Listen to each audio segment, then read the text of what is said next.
Dracula. Chapter 1. Jonathan Harker's Journal. Underscore kept in shorthand. Underscore 3 May. Bistritz. Underscore left Munich at 8:35 p.m.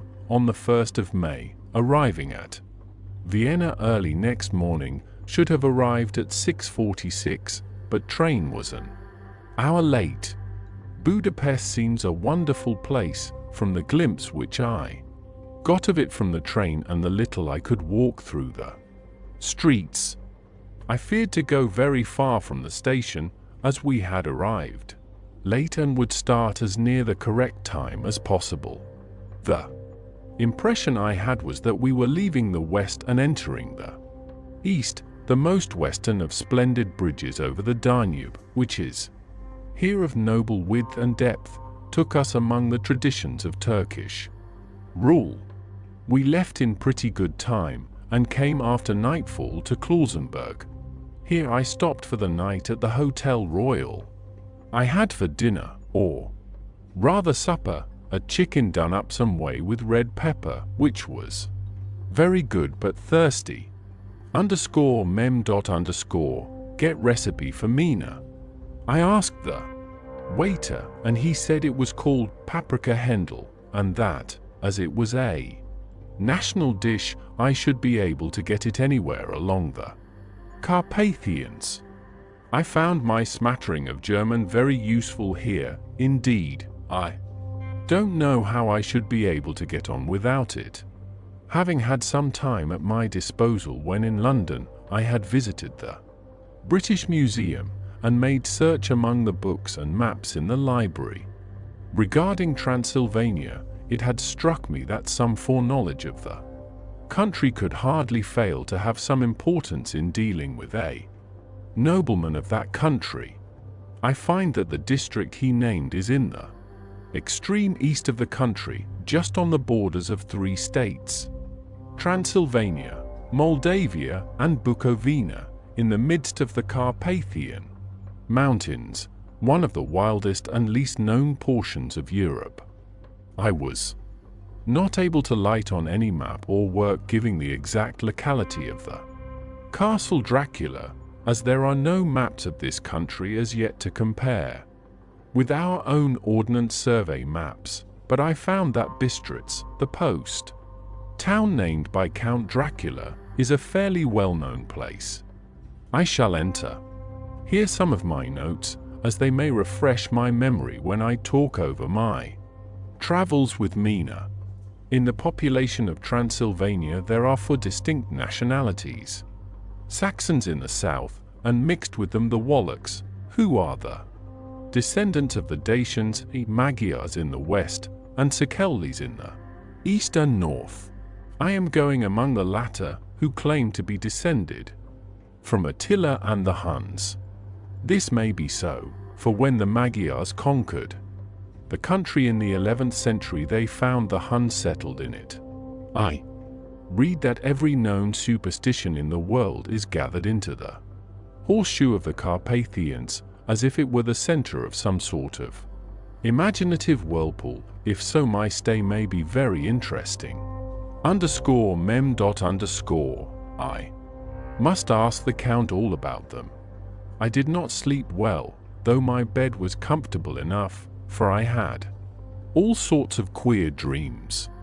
There was a dog howling all night under my window, which may have had something to do with it, or it may have been the paprika, for I had to drink up all the water in my carafe, and was still thirsty. Towards morning I slept and was wakened by the continuous knocking at my door, so I guess I must have been sleeping soundly then. I had for breakfast more paprika, and a sort of porridge of maize flour, which they said was mamaliga, an eggplant stuffed with forcemeat, a very excellent dish, which they call limplatata. Mem. Get recipe for this also. I had to hurry breakfast, for the train started a little before 8, or rather it ought to have done so, for after rushing to The station at 7:30. I had to sit in the carriage for more than an hour before we began to move. It seems to me that the further east you go, the more unpunctual are the trains. What ought they to be in China? All day long we seemed to dawdle through a country which was full of beauty of every kind. Sometimes we saw little towns or castles on the top of steep hills such as we see in old missals. Sometimes we ran by rivers and streams which seemed from the wide stony margin on each side of them to be subject to great floods. It takes a lot of water, and running strong, to sweep the outside edge of a river clear. At every station there were groups of people, sometimes crowds, and in all sorts of attire. Some of them were just like the peasants at home or those I saw coming through France and Germany, with short jackets and round hats, and homemade trousers, but others were very picturesque. The women looked pretty, except when you got near them, but they were very clumsy about the waist. They had all full white sleeves of some kind or other, and most of them had big belts with a lot of strips of something fluttering from them like the dresses in a ballet, but of course there were petticoats under them. The strangest figures we saw were the Slovaks, who were more barbarian than the rest, with their big cowboy hats, great baggy dirty white trousers, white linen shirts, and enormous heavy leather belts, nearly a foot wide, all studded over with brass nails. They wore high boots, with their trousers tucked into them, and had long black hair and heavy black moustaches. They are very picturesque, but do not look prepossessing. On the stage they would be set down at once as some old Oriental band of brigands. They are, however, I am told, very harmless and rather wanting in natural self-assertion. It was on the dark side of twilight when we got to Bistritz, which is a very interesting old place, being practically on the frontier, for the Borgo Pass leads from it into Bukovina. It has had a very stormy existence, and it certainly shows marks of it. 50 years ago a series of great fires took place, which made terrible havoc on 5 separate occasions. At the very beginning of the 17th century it underwent a siege of 3 weeks and lost 13,000 people, the casualties of war proper being assisted by famine and disease. Count Dracula had directed me to go to the Golden Krone Hotel, which I found, to my great delight, to be thoroughly old-fashioned, for of course I wanted to see all I could of the ways of the country. I was evidently expected, for when I got near the door I faced a cheery-looking elderly woman in the usual peasant dress, white undergarment with long double apron, front and back, of colored stuff, fitting almost too tight for modesty. When I came close she bowed and said, "The Herr Englishman?"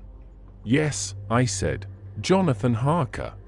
She smiled and gave some message to an elderly man in white shirt sleeves, who had followed her to the door. He went, but immediately returned with a letter. "My friend, welcome to the Carpathians. I am anxiously expecting you. Sleep well tonight. At 3 tomorrow the diligence will start for Bukovina. A place on it is kept for you at the Borgo Pass. My carriage will await you and will bring you to me. I trust that your journey from London has been a happy one, and that you will enjoy your stay in my beautiful land. Your friend, Dracula. For May. I found that my landlord had got a letter from the Count, directing him to secure the best place on the coach for me, but on making inquiries as to details he seemed somewhat reticent, and pretended that he could not understand my German. This could not be true, because up to then he had understood it perfectly. At least, he answered my questions exactly as if he did. He and his wife, the old lady who had received me, looked at each other in a frightened sort of way. He mumbled out that the money had been sent in a letter, and that was all he knew. When I asked him if he knew Count Dracula and could tell me anything of his castle, both he and his wife crossed themselves, and, saying that they knew nothing at all, simply refused to speak further. It was so near the time of starting that I had no time to ask anyone else, for it was all very mysterious and not by any means comforting. Just before I was leaving, the old lady came up to my room and said in a very hysterical way, "Must you go? Oh, young hare, must you go?"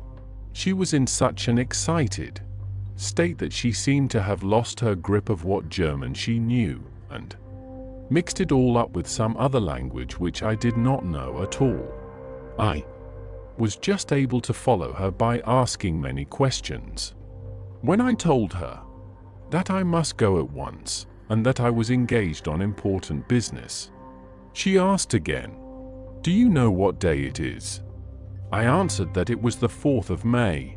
She shook her head as she said again, "Oh, yes, I know that. I know that, but do you know what day it is?" On my saying that I did not understand, she went on, "It is the eve of St. George's Day. Do you not know that tonight, when the clock strikes midnight, all the evil things in the world will have full sway? Do you know where you are going, and what you are going to?" She was in such evident distress that I tried to comfort her, but without effect. Finally she went down on her knees and implored me not to go, at least to wait a day or two before starting. It was all very ridiculous, but I did not feel comfortable. However, there was business to be done, and I could allow nothing to interfere with it. I therefore tried to raise her up, and said, as gravely as I could, that I thanked her, but my duty was imperative, and that I must go. She then rose and dried her eyes, and taking a crucifix from her neck offered it to me. I did not know what to do, for, as an English churchman, I have been taught to regard such things as in some measure idolatrous, and yet it seemed so ungracious to refuse an old lady meaning so well and in such a state of mind. She saw, I suppose, the doubt in my face, for she put the rosary round my neck, and said, "For your mother's sake," and went out of the room. I am writing up this part of the diary whilst I am waiting for the coach, which is, of course, late, and the crucifix is still round my neck. Whether it is the old lady's fear, or the many ghostly traditions of this place, or the crucifix itself, I do not know, but I am not feeling nearly as easy in my mind as usual. If this book should ever reach Mina before I do, let it bring my goodbye. Here comes the coach. _5 May. The castle. The grey of the morning has passed, and the sun is high over the distant horizon, which seems jagged, whether with trees or hills I know not, for it is so far off that big things and little are mixed. I am not sleepy, and, as I am not to be called till I awake, naturally I write till sleep comes. There are many odd things to put down, and, lest who reads them may fancy that I dined too well before I left Bistritz, let me put down my dinner exactly. I dined on what they called robber steak, bits of bacon, onion, and beef, seasoned with red pepper, and strung on sticks and roasted over the fire, in the simple style of the London cat's meat. The wine was golden mediash, which produces a queer sting on the tongue, which is, however, not disagreeable. I had only a couple of glasses of this, and nothing else. When I got on the coach, the driver had not taken his seat, and I saw him talking with the landlady.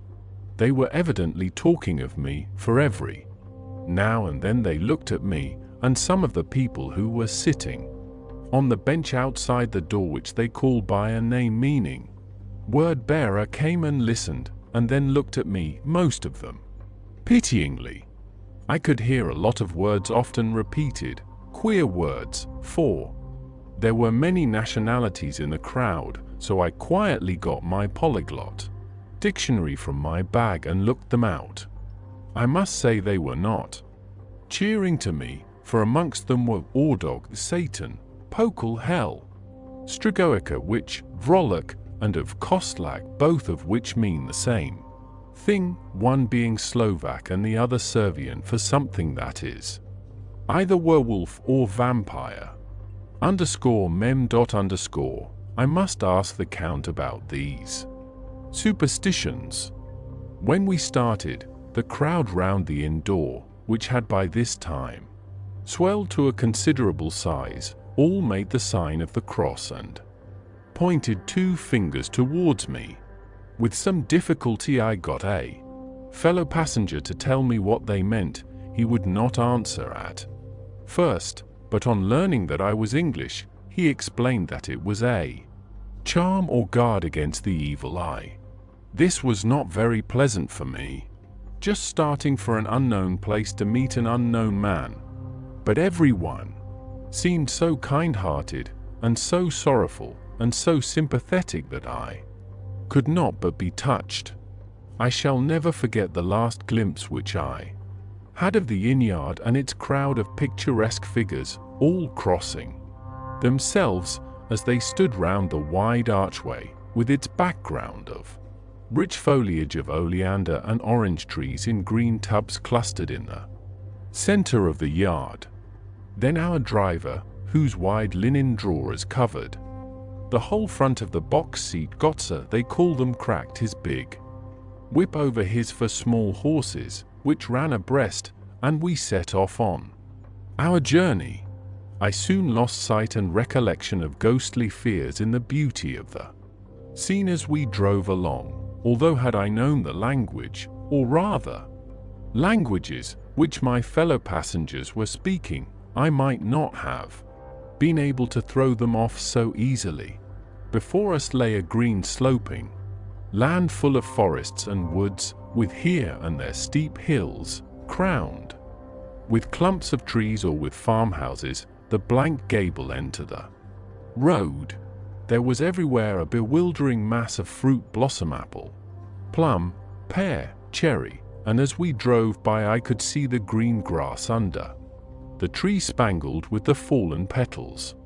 In and out amongst these green hills of what they call here the Mittelland ran the road, losing itself as it swept round the grassy curve, or was shut out by the straggling ends of pine woods, which here and there ran down the hillsides like tongues of flame. The road was rugged, but still we seemed to fly over it with a feverish haste. I could not understand then what the haste meant, but the driver was evidently bent on losing no time in reaching Borgo Prund. I was told that this road is in summertime excellent, but that it had not yet been put in order after the winter snows. In this respect it is different from the general run of roads in the Carpathians, for it is an old tradition that they are not to be kept in too good order. Of old the hospodars would not repair them, lest the Turk should think that they were preparing to bring in foreign troops, and so hasten the war, which was always really at loading point. Beyond the green swelling hills of the Mittelland rose mighty slopes of forest up to the lofty steeps of the Carpathians themselves. Right and left of us they towered, with the afternoon sun falling full upon them and bringing out all the glorious colors of this beautiful range. Deep blue and purple in the shadows of the peaks, green and brown where grass and rock mingled, and an endless perspective of jagged rock and pointed crags, till these were themselves lost in the distance, where the snowy peaks rose grandly. Here and there seemed mighty rifts in the mountains, through which, as the sun began to sink, we saw now and again the white gleam of falling water. One of my companions touched my arm as we swept round the base of a hill and opened up the lofty, snow-covered peak of a mountain, which seemed, as we wound on our serpentine way, to be right before us. "Look! Ist'n Shek! God's seat!" And he crossed himself reverently. As we wound on our endless way, and the sun sank lower and lower behind us, the shadows of the evening began to creep round us. This was emphasized by the fact that the snowy mountaintop still held the sunset and seemed to glow out with a delicate cool pink. Here and there, we passed Czechs and Slovaks, all in picturesque attire, but I noticed that goiter was painfully prevalent.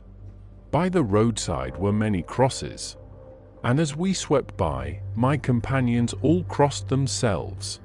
Here and there was a peasant man or woman kneeling before a shrine, who did not even turn round as we approached, but seemed in the self-surrender of devotion to have neither eyes nor ears for the outer world. There were many things new to me, for instance, hayricks in the trees, and here and there very beautiful masses of weeping birch, their white stems shining like silver through the delicate green of the leaves. Now and again we passed a lighter wagon, the ordinary peasant's cart, with its long, snake-like vertebra, calculated to suit the inequalities of the road. On this was sure to be seated quite a group of homecoming peasants, the Czechs with their white, and the Slovaks with their colored sheepskins, the latter carrying lance fashion their long staves, with axe at end.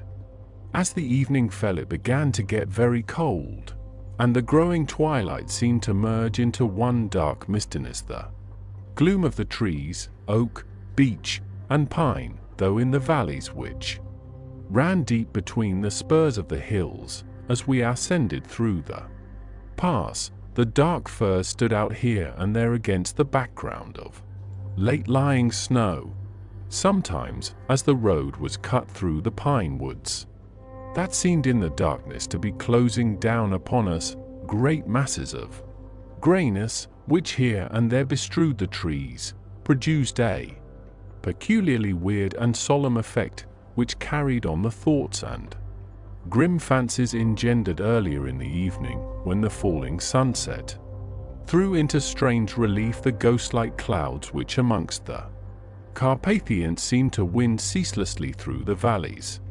Sometimes the hills were so steep that, despite our driver's haste, the horses could only go slowly.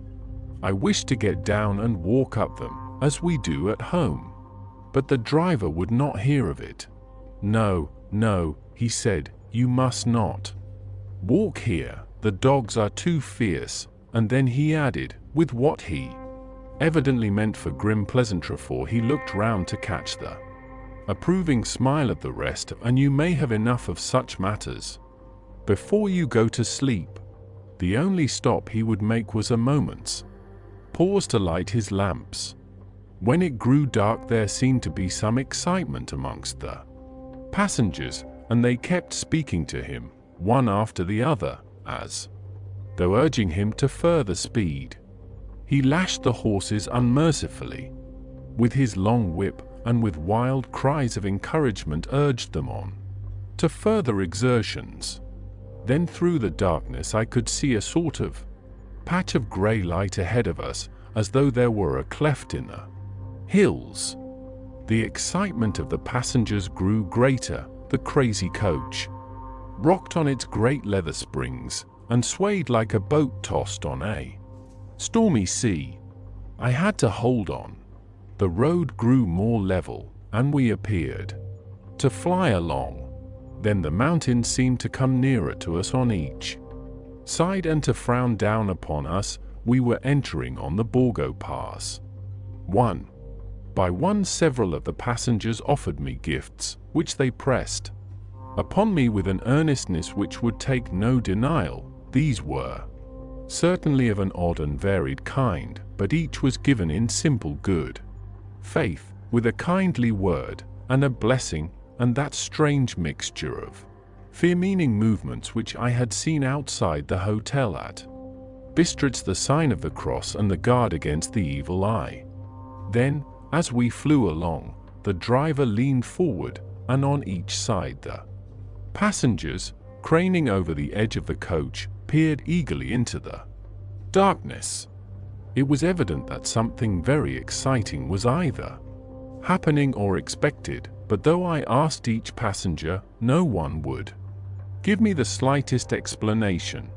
This state of excitement kept on for some little time, and at last we saw before us the pass opening out on the eastern side.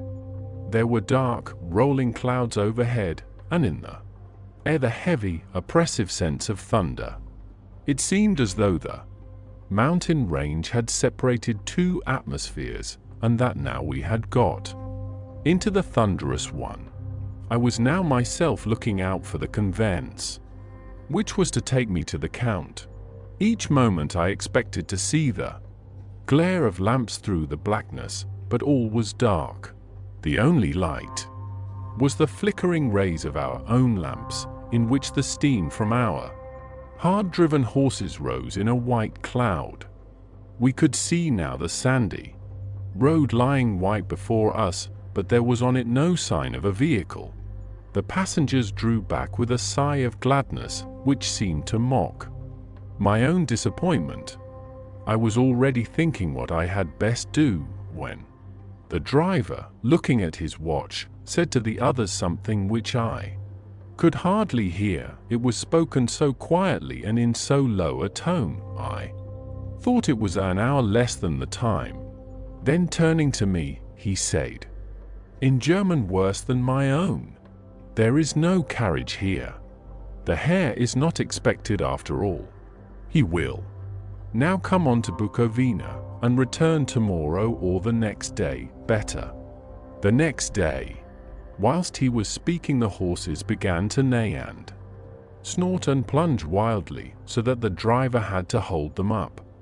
Then, amongst a chorus of screams from the peasants and a universal crossing of themselves, a caleche with 4 horses drove up behind us, overtook us, and drew up beside the coach. I could see from the flash of our lamps, as the rays fell on them, that the horses were coal-black and splendid animals.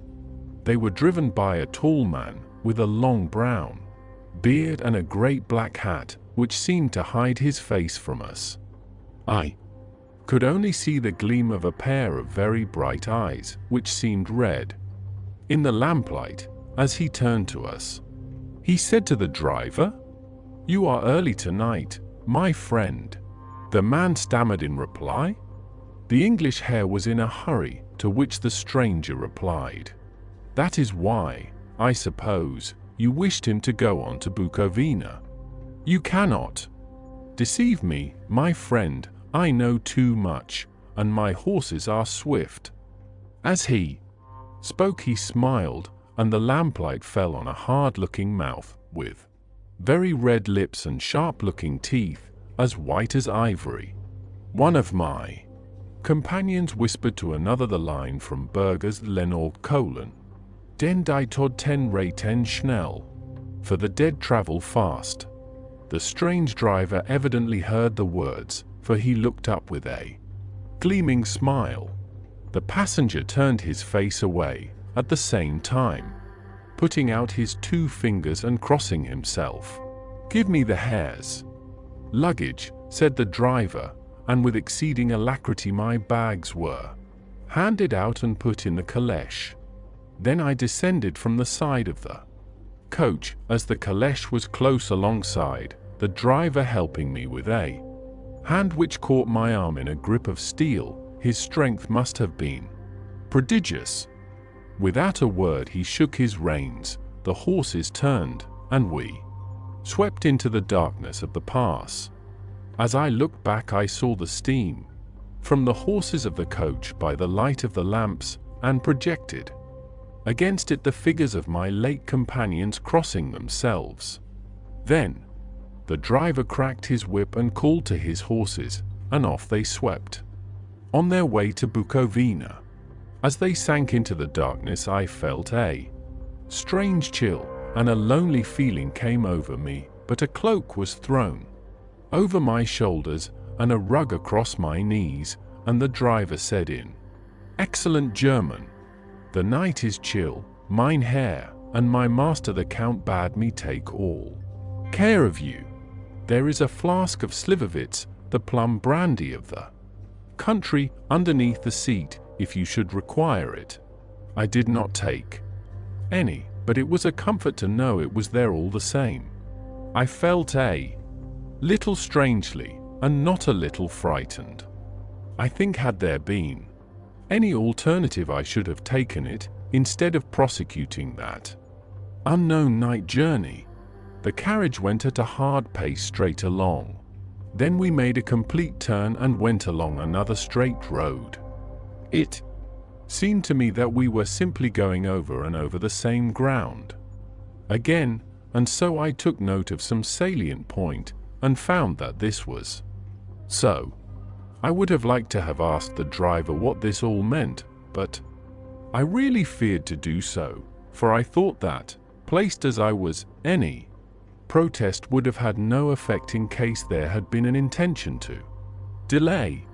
By and by, however, as I was curious to know how time was passing, I struck a match, and by its flame looked at my watch. It was within a few minutes of midnight. This gave me a sort of shock, for I suppose the general superstition about midnight was increased by my recent experiences. I waited with a sick feeling of suspense.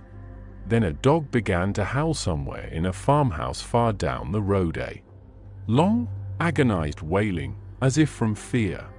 The sound was taken up by another dog, and then another and another, till, borne on the wind which now sighed softly through the pass, a wild howling began, which seemed to come from all over the country, as far as the imagination could grasp it through the gloom of the night.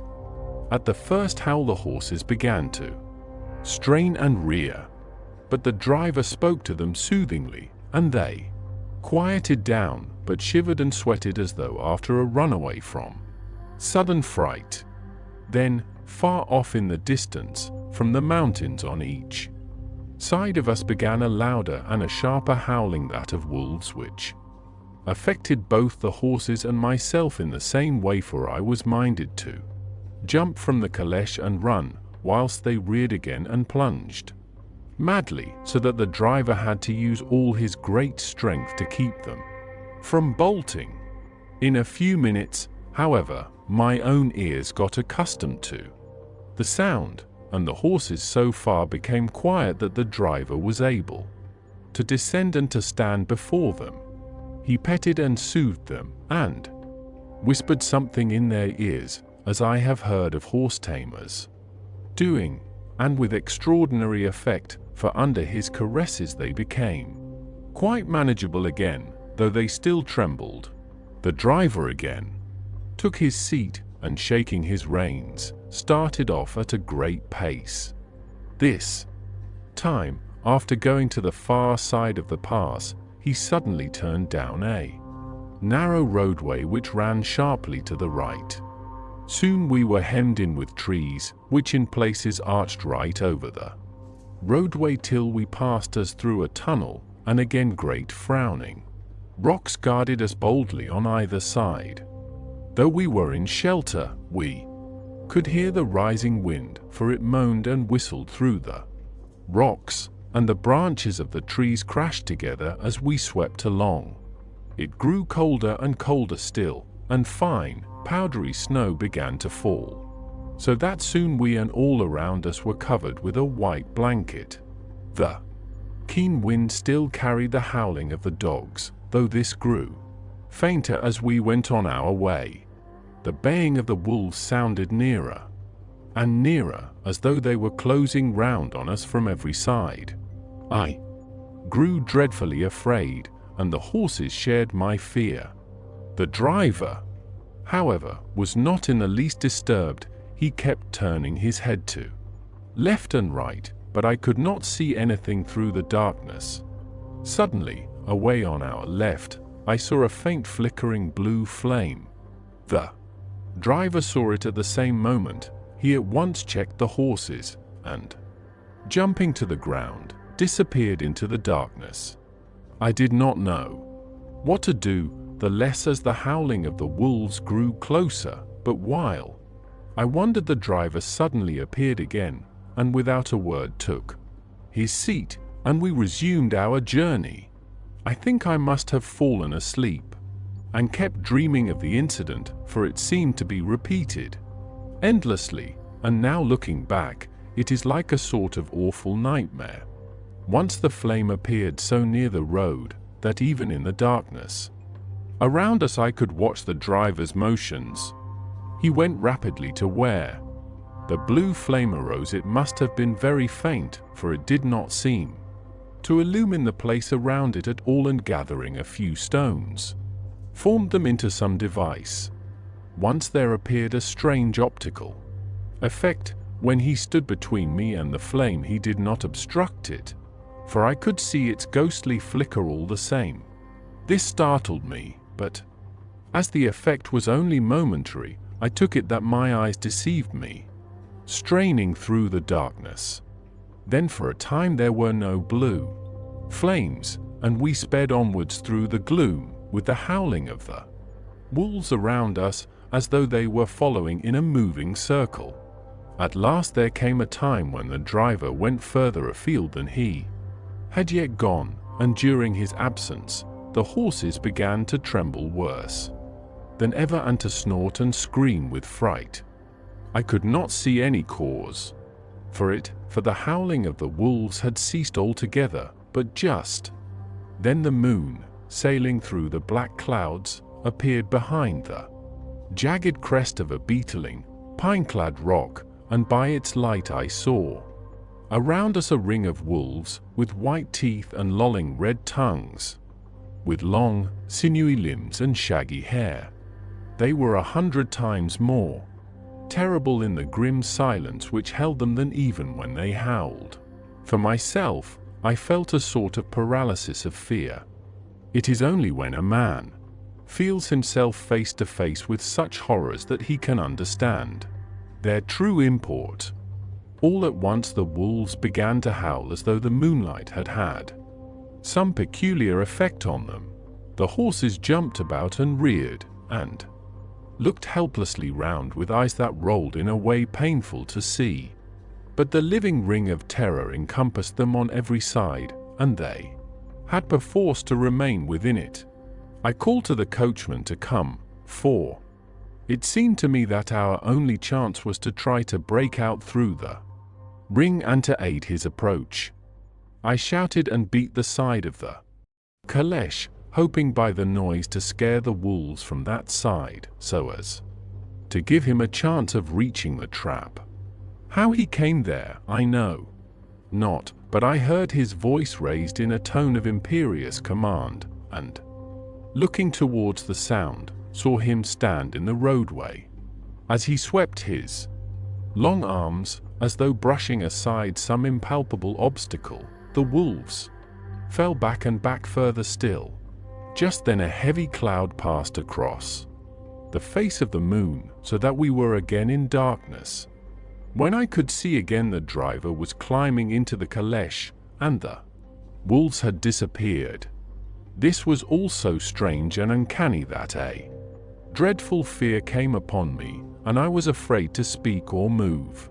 The time seemed interminable as we swept on our way, now in almost complete darkness, for the rolling clouds obscured the moon. We kept on ascending, with occasional periods of quick descent, but in the main always ascending. Suddenly, I became conscious of the fact that the driver was in the act of pulling up the horses in the courtyard of a vast ruined castle, from whose tall black windows came no ray of light, and whose broken battlements showed a jagged line against the moonlit sky. Chapter 2. Jonathan Harker's Journal _continued _5 May. I must have been asleep, for certainly if I had been fully awake I must have noticed the approach of such a remarkable place. In the gloom the courtyard looked of considerable size, and as several dark ways led from it under great round arches, it perhaps seemed bigger than it really is. I have not yet been able to see it by daylight. When the caleche stopped, the driver jumped down and held out his hand to assist me to alight.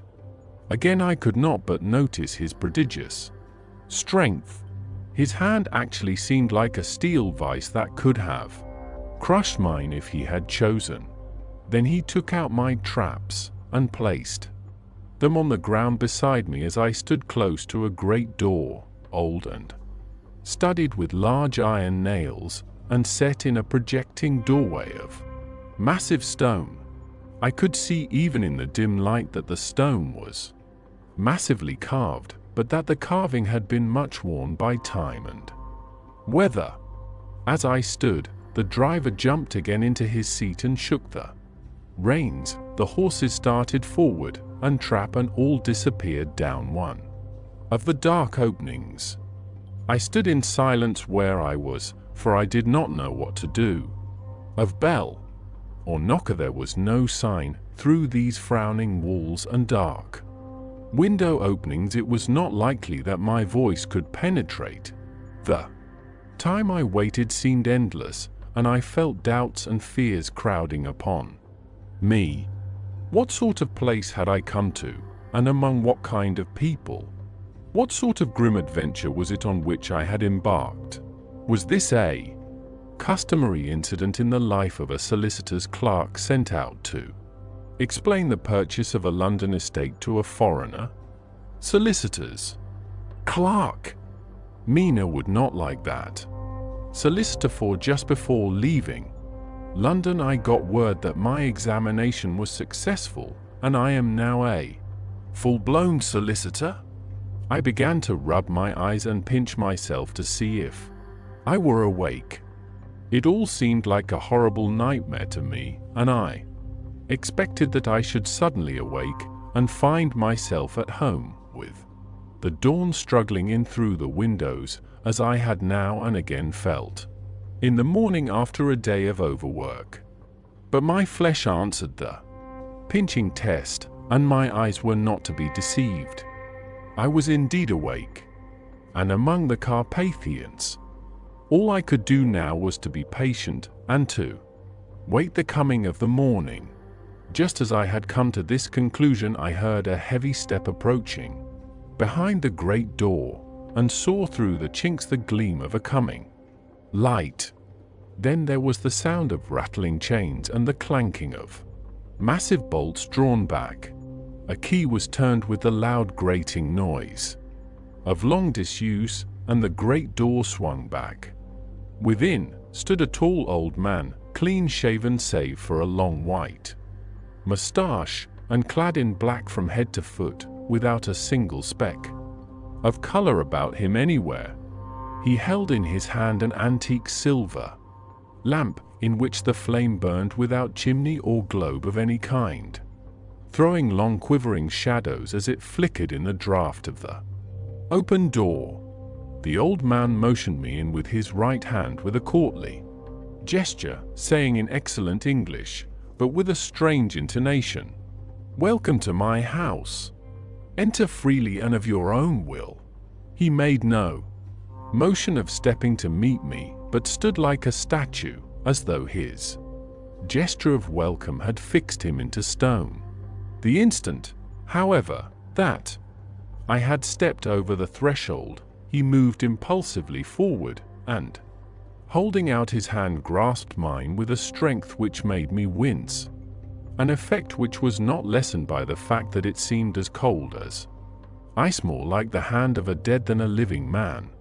Again he said, "Welcome to my house. Come freely, go safely, and leave something of the happiness you bring." The strength of the handshake was so much akin to that which I had noticed in the driver, whose face I had not seen, that for a moment I doubted if it were not the same person to whom I was speaking, so to make sure I said interrogatively, "Count Dracula?" He bowed in a courtly way as he replied, "I am Dracula, and I bid you welcome, Mr. Harker, to my house. Come in. The night air is chill, and you must need to eat and rest." As he was speaking, he put the lamp on a bracket on the wall, and stepping out, took my luggage. He had carried it in before I could forestall him. I protested, but he insisted. "Nay, sir, you are my guest. It is late, and my people are not available. Let me see to your comfort myself." He insisted on carrying my traps along the passage, and then up a great winding stair, and along another great passage, on whose stone floor our steps rang heavily. At the end of this he threw open a heavy door, and I rejoiced to see within a well-lit room in which a table was spread for supper, and on whose mighty hearth a great fire of logs, freshly replenished, flamed and flared. The Count halted, putting down my bags, closed the door, and crossing the room, opened another door, which led into a small octagonal room lit by a single lamp, and seemingly without a window of any sort. Passing through this, he opened another door, and motioned me to enter. It was a welcome sight, for here was a great bedroom well lighted and warmed with another log fire also added to but lately, for the top logs were fresh, which sent a hollow roar up the wide chimney. The Count himself left my luggage inside and withdrew, saying, before he closed the door, "You will need, after your journey, to refresh yourself by making your toilet. I trust you will find all you wish. When you are ready, come into the other room, where you will find your supper prepared." The light and warmth and the Count's courteous welcome seemed to have dissipated all my doubts and fears. Having then reached my normal state, I discovered that I was half famished with hunger, so making a hasty toilet, I went into the other room. I found supper already laid out. My host, who stood on one side of the great fireplace, leaning against the stonework, made a graceful wave of his hand to the table, and said, "I pray you, be seated and sup how you please. You will, I trust, excuse me that I do not join you, but I have dined already, and I do not sup." I handed to him the sealed letter which Mr. Hawkins had entrusted to me. He opened it and read it gravely, then, with a charming smile, he handed it to me to read. One passage of it, at least, gave me a thrill of pleasure. I must regret that an attack of gout, from which malady I am a constant sufferer, forbids absolutely any traveling on my part for some time to come, but I am happy to say I can send a sufficient substitute, one in whom I have every possible confidence.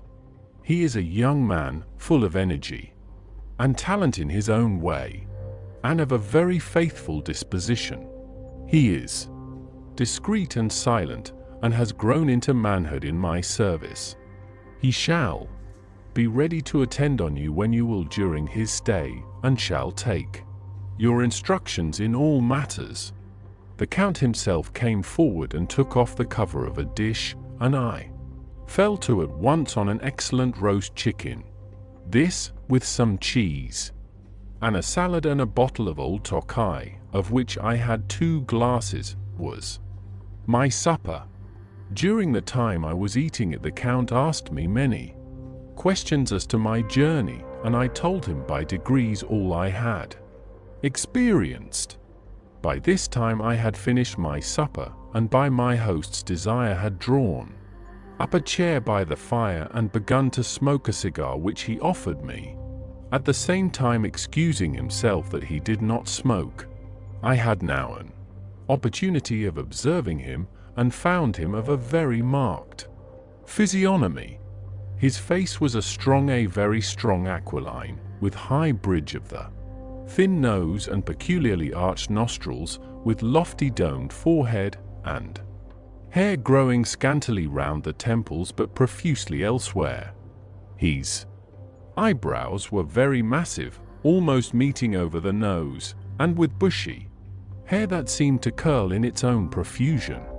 The mouth, so far as I could see it under the heavy moustache, was fixed and rather cruel-looking, with peculiarly sharp white teeth.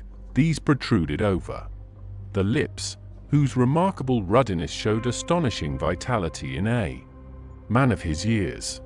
For the rest, his ears were pale, and at the tops extremely pointed. The chin was broad and strong, and the cheeks firm, though thin.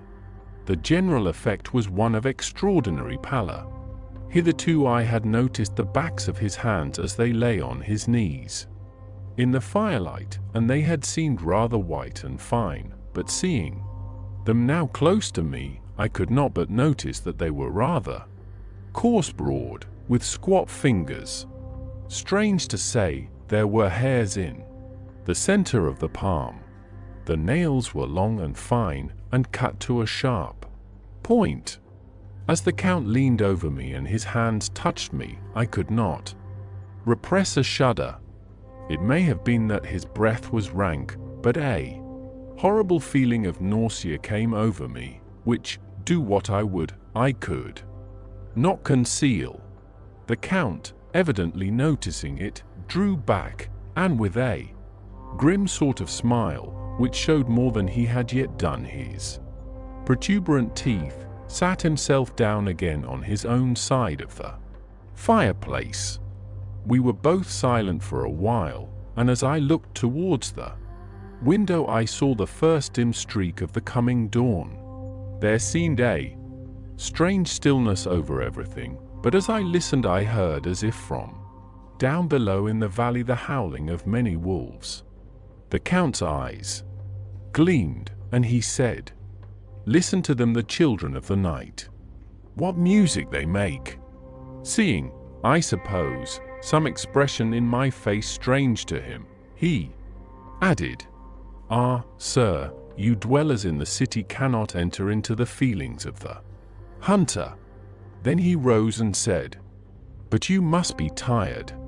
Your bedroom is all ready, and tomorrow you shall sleep as late as you will. I have to be away till the afternoon, so sleep well and dream well." With a courteous bow, he opened for me himself the door to the octagonal room, and I entered my bedroom. I am all in a sea of wonders. I doubt, I fear, I think strange things, which I dare not confess to my own soul. God keep me, if only for the sake of those dear to me. _7 May. It is again early morning, but I have rested and enjoyed the last 24 hours. I slept till late in the day, and awoke of my own accord. When I had dressed myself, I went into the room where we had supped, and found a cold breakfast laid out, with coffee kept hot by the pot being placed on the hearth. There was a card on the table, on which was written, "I have to be absent for a while. Do not wait for me, D." I set to and enjoyed a hearty meal. When I had done, I looked for a bell, so that I might let the servants know I had finished, but I could not find one. There are certainly odd deficiencies in the house, considering the extraordinary evidences of wealth which are round me. The table service is of gold, and so beautifully wrought that it must be of immense value. The curtains and upholstery of the chairs and sofas and the hangings of my bed are of the costliest and most beautiful fabrics and must have been of fabulous value when they were made, for they are centuries old. Though in excellent order, I saw something like them in Hampton Court, but there they were worn and frayed and moth-eaten. But still in none of the rooms is there a mirror. There is not even a toilet glass on my table, and I had to get the little shaving glass from my bag before I could either shave or brush my hair. I have not yet seen a servant anywhere, or heard a sound near the castle except the howling of wolves. Some time after I had finished my meal, I do not know whether to call it breakfast or dinner, for it was between 5 and 6 o'clock when I had it. I looked about for something to read, for I did not like to go about the castle until I had asked the Count's permission. There was absolutely nothing in the room, book, newspaper, or even writing materials, so I opened another door in the room and found a sort of library. The door opposite mine I tried, but found it locked. In the library I found, to my great delight, a vast number of English books, whole shelves full of them, and bound volumes of magazines and newspapers. A table in the center was littered with English magazines and newspapers, though none of them were of very recent date. The books were of the most varied kind: history, geography, politics, political economy, botany, geology, law relating to England and English life, and customs and manners. There were even such books of reference as the London Directory, the Red and Blue Books, Whitaker's Almanac, the Army and Navy lists, and it somehow gladdened my heart to see it the law list. Whilst I was looking at the books, the door opened, and the Count entered. He saluted me in a hearty way, and hoped that I had had a good night's rest. Then he went on, "I am glad you found your way in here, for I am sure there is much that will interest you. These companions," and he laid his hand on some of the books, "have been good friends to me, and for some years past, ever since I had the idea of going to London, have given me many, many hours of pleasure. Through them I have come to know your great England, and to know her is to love her. I long to go through the crowded streets of your mighty London, to be in the midst of the whirl and rush of humanity, to share its life, its change, its death, and all that makes it what it is. But alas! As yet I only know your tongue through books. To you, my friend, I look that I know it to speak. But, Count," I said, "you know and speak English thoroughly." He bowed gravely. "I thank you, my friend, for your all too flattering estimate, but yet I fear that I am but a little way on the road I would travel. True, I know the grammar and the words, but yet I know not how to speak them." "Indeed," I said, "you speak excellently." "Not so," he answered. "Well, I know that, did I move and speak in your London, none there are who would not know me for a stranger. That is not enough for me. Here I am noble, I am _boyar_, the common people know me, and I am master. But a stranger in a strange land, he is no one, men know him not, and to know not is to care not for. I am content if I am like the rest, so that no man stops if he see me, or pause in his speaking if he hear my words. Ha, ha! A stranger! I have been so long master that I would be master still, or at least that none other should be master of me. You come to me not alone as agent of my friend Peter Hawkins of Exeter, to tell me all about my new estate in London. You shall, I trust, rest here with me a while, so that by our talking I may Learn the English intonation, and I would that you tell me when I make error, even of the smallest, in my speaking. I am sorry that I had to be away so long today, but you will, I know, forgive one who has so many important affairs in hand. Of course I said all I could about being willing, and asked if I might come into that room when I chose. He answered, yes, certainly, and added, you may go anywhere you wish in the castle, except where the doors are locked, where of course you will not wish to go. There is reason that all things are as they are, and did you see with my eyes and know with my knowledge, you would perhaps better understand. I said I was sure of this, and then he went on. We are in Transylvania, and Transylvania is not England. Our ways are not your ways, and there shall be to you many strange things. Nay, from what you have told me of your experiences already, you know something of what strange things there may be. This led to much conversation, and as it was evident that he wanted to talk, if only for talking's sake, I asked him many questions regarding things that had already happened to me or come within my notice. Sometimes he sheered off the subject, or turned the conversation by pretending not to understand, but generally he answered all I asked most frankly. Then as time went on, and I had got somewhat bolder, I asked him of some of the strange things of the preceding night, as, for instance, why the coachman went to the places where he had seen the blue flames. He then explained to me that it was commonly believed that on a certain night of the year last night, in fact, when all evil spirits are supposed to have unchecked sway, a blue flame is seen over any place where treasure has been concealed. That treasure has been hidden, he went on, in the region through which you came last night. There can be but little doubt, for it was the ground fought over for centuries by the Wallachian, the Saxon, and the Turk. Why, there is hardly a foot of soil in all this region that has not been enriched by the blood of men, patriots or invaders.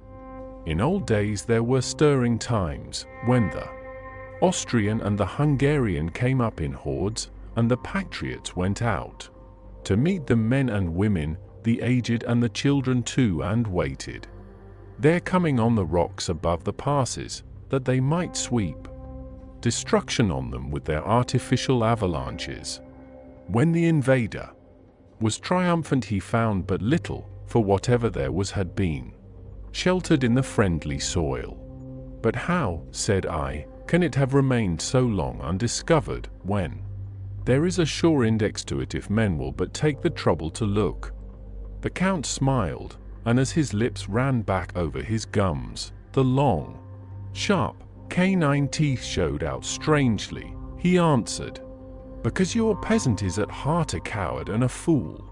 Those flames only appear on one night, and on that night no man of this land will, if he can help it, stir without his doors. And, dear sir, even if he did, he would not know what to do. Why, even the peasant that you tell me of, who marked the place of the flame, would not know where to look in daylight, even for his own work. Even you would not, I dare be sworn, be able to find these places again. There you are right, I said. I know no more than the dead where even to look for them. Then we drifted into other matters. Come, he said at last, tell me of London and of the house which you have procured for me.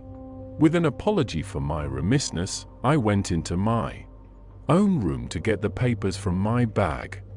Whilst I was placing them in order, I heard a rattling of china and silver in the next room, and as I passed through, noticed that the table had been cleared and the lamp lit, for it was by this time deep into the dark. The lamps were also lit in the study or library, and I found the Count lying on the sofa, reading, of all things in the world, an English Bradshaw's Guide. When I came in, he cleared the books and papers from the table, and with him I went into plans and deeds and figures of all sorts. He was interested in everything, and asked me a myriad questions about the place and its surroundings. He clearly had studied beforehand all he could get on the subject of the neighborhood, for he evidently at the end knew very much more than I did. When I remarked this, he answered, "Well, but my friend, is it not needful that I should? When I go there, I shall be all alone, and my friend Harker, Jonathan, nay, pardon me, I fall into my country's habit of putting your patronymic first, my friend. Jonathan Harker will not be by my side to correct and aid me. He will be in Exeter, miles away, probably working at papers of the law with my other friend, Peter Hawkins." So we went thoroughly into the business of the purchase of the estate at Purfleet. When I had told him the facts and got his signature to the necessary papers, and had written a letter with them ready to post to Mr. Hawkins, he began to ask me how I had come across so suitable a place. I read to him the notes which I had made at the time, and which I inscribe here. At Purfleet, on a by road, I came across just such a place as seemed to be required, and where was displayed a dilapidated notice that the place was for sale. It is surrounded by a high wall of ancient structure, built of heavy stones, and has not been repaired for a large number of years. The closed gates are of heavy old oak and iron, all eaten with rust. The estate is called Carfax, no doubt a corruption of the old _Quatre face _, as the house is four-sided, agreeing with the cardinal points of the compass. It contains in all some 20 acres, quite surrounded by the solid stone wall above mentioned. There are many trees on it, which make it in places gloomy, and there is a deep, dark-looking pond or small lake, evidently fed by some springs, as the water is clear and flows away in a fair-sized stream. The house is very large, and of all periods back, I should say, to medieval times, for one part is of stone, immensely thick, with only a few windows high up and heavily barred with iron. It looks like part of a keep, and is close to an old chapel or church. I could not enter it, as I had not the key of the door leading to it from the house, but I have taken with my Kodak views of it from various points. The house has been added to, but in a very straggling way, and I can only guess at the amount of ground it covers, which must be very great. There are but few houses close at hand, one being a very large house only recently added to and formed into a private lunatic asylum. It is not, however, visible from the grounds. When I had finished, he said, "I am glad that it is old and big. I myself am of an old family, and to live in a new house would kill me. A house cannot be made habitable in a day, and, after all, how few days go to make up a century. I rejoice also that there is a chapel of old times. We Transylvanian nobles love not to think that our bones may lie amongst the common dead. I seek not gaiety nor mirth, not the bright voluptuousness of much sunshine and sparkling waters which please the young and gay. I am no longer young, and my heart, through weary years of mourning over the dead, is not attuned to mirth. Moreover, the walls of my castle are broken, the shadows are many, and the wind breathes cold through the broken battlements and casements. I love the shade and the shadow, and would be alone with my thoughts when I may." Somehow his words and his look did not seem to accord, or else it was that his cast of face made his smile look malignant and saturnine. Presently, with an excuse, he left me, asking me to put all my papers together. He was some little time away, and I began to look at some of the books around me. One was an atlas, which I found open naturally at England, as if that map had been much used. On looking at it, I found in certain places little rings marked, and on examining these I noticed that one was near London on the east side, manifestly where his new estate was situated. The other two were Exeter and Whitby on the Yorkshire coast. It was the better part of an hour when the Count returned. "Aha," he said, "still at your books? Good. But you must not work always. Come, I'm informed that your supper is ready." He took my arm, and we went into the next room, where I found an excellent supper ready on the table. The Count again excused himself, as he had dined out on his being away from home, but he sat as on the previous night, and chatted whilst I ate. After supper I smoked, as on the last evening, and the Count stayed with me, chatting and asking questions on every conceivable subject, hour after hour. I felt that it was getting very late indeed, but I did not say anything, for I felt under obligation to meet my host's wishes in every way. I was not sleepy, as the long sleep yesterday had fortified me, but I could not help experiencing that chill which comes over one at the coming of the dawn, which is like, in its way, the turn of the tide. They say that people who are near death die generally at the change to the dawn or at the turn of the tide. Anyone who has, when tired and tied as it were to his post, experienced this change in the atmosphere, can well believe it. All at once we heard the crow of a cock coming up with preternatural shrillness through the clear morning air. Count Dracula, jumping to his feet, said, "Why, there is the morning again. How remiss I am to let you stay up so long.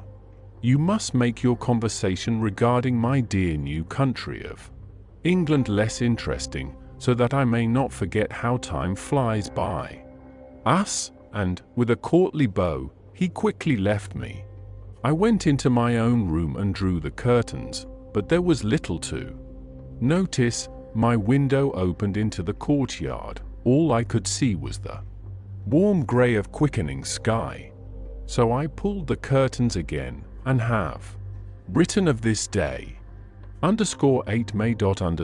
I began to fear as I wrote in this book that I was getting too diffuse, but now I am glad that I went into detail from the first, for there is something so strange about this place and all in it that I cannot but feel uneasy. I wish I were safe out of it, or that I had never come. It may be that this strange night existence is telling on me, but would that that were all. If there were anyone to talk to, I could bear it, but there is no one. I have only the Count to speak with, and I fear I am myself the only living soul within the place. Let me be prosaic so far as facts can be. It will help me to bear up, and imagination must not run riot with me. If it does, I am lost. Let me say at once how I stand or seem to. I only slept a few hours when I went to bed, and feeling that I could not sleep any more, got up. I had hung my shaving glass by the window, and was just beginning to shave. Suddenly I felt a hand on my shoulder, and heard the Count's voice saying to me, "Good morning." I started, for it amazed me that I had not seen him, since the reflection of the glass covered the whole room behind me. In starting I had cut myself slightly, but did not notice it at the moment. Having answered the Count's salutation, I turned to the glass again to see how I had been mistaken. This time there could be no error, for the man was close to me and I could see him over my shoulder. But there was no reflection of him in the mirror. The whole room behind me was displayed, but there was no sign of a man in it except myself. This was startling, and, coming on the top of so many strange things, was beginning to increase that vague feeling of uneasiness which I always have when the Count is near, but out. The instant I saw that the cut had bled a little, and the blood was trickling over my chin, I laid down the razor, turning as I did so half round to look for some sticking plaster. When the Count saw my face, his eyes blazed with a sort of demoniac fury, and he suddenly made a grab at my throat. I drew away, and his hand touched the string of beads which held the crucifix.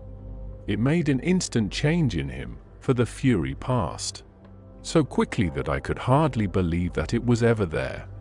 "Take care," he said, "take care how you cut yourself. It is more dangerous than you think in this country." Then seizing the shaving glass, he went on, "And this is the wretched thing that has done the mischief. It is a foul bauble of man's vanity. Away with it," and, opening the heavy window with one wrench of his terrible hand, he flung out the glass, which was shattered into 1,000 pieces on the stones of the courtyard far below. Then he withdrew without a word. It is very annoying, for I do not see how I am to shave, unless in my watch case or the bottom of the shaving pot, which is fortunately of metal. When I went into the dining room, breakfast was prepared, but I could not find the Count anywhere, so I breakfasted alone. It is strange that, as yet I have not seen the Count eat or drink. He must be a very peculiar man. After breakfast I did a little exploring in the castle. I went out on the stairs, and found a room looking towards the south.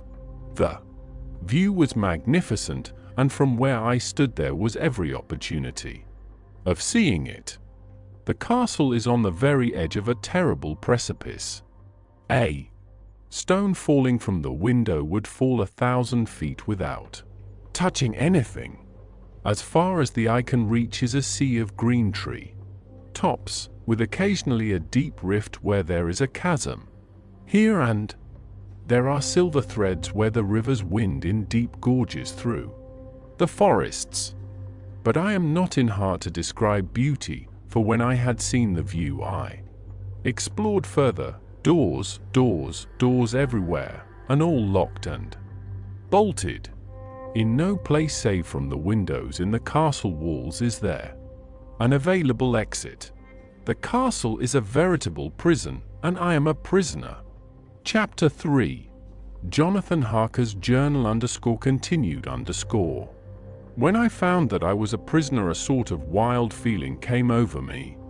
I rushed up and down the stairs, trying every door and peering out of every window I could find, but after a little the conviction of my helplessness overpowered all other feelings. When I look back after a few hours I think I must have been mad for the time, for I behaved much as a rat does in a trap. When, however, the conviction had come to me that I was helpless, I sat down quietly as I have ever done anything in my life, and began to think over what was best to be done. I am thinking still, and as yet have come to no definite conclusion. Of one thing only am I certain, that it is no use making my ideas known to the Count. He knows well that I am imprisoned, and as he has done it himself, and has doubtless his own motives for it, he would only deceive me if I trusted him fully with the facts.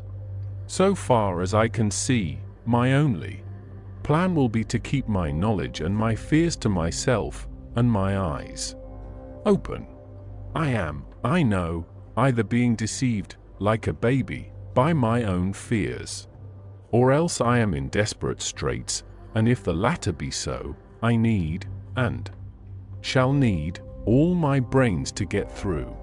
I had hardly come to this conclusion when I heard the great door below shut, and knew that the Count had returned.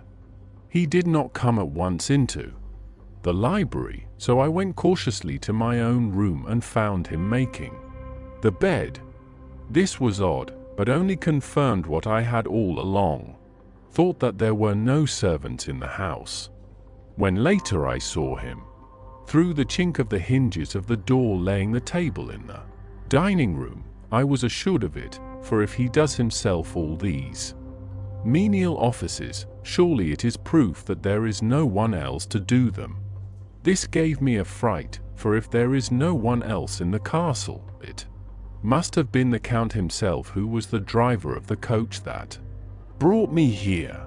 This is a terrible thought, for if so, what does it mean? That he could control the wolves, as he did, by only holding up his hand in silence.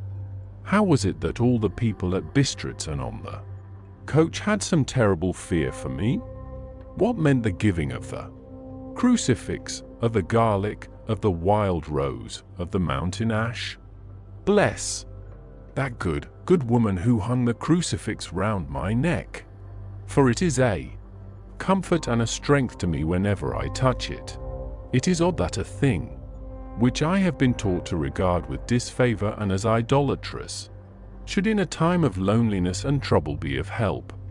Is it that there is something in the essence of the thing itself, or that it is a medium, a tangible help in conveying memories of sympathy and comfort?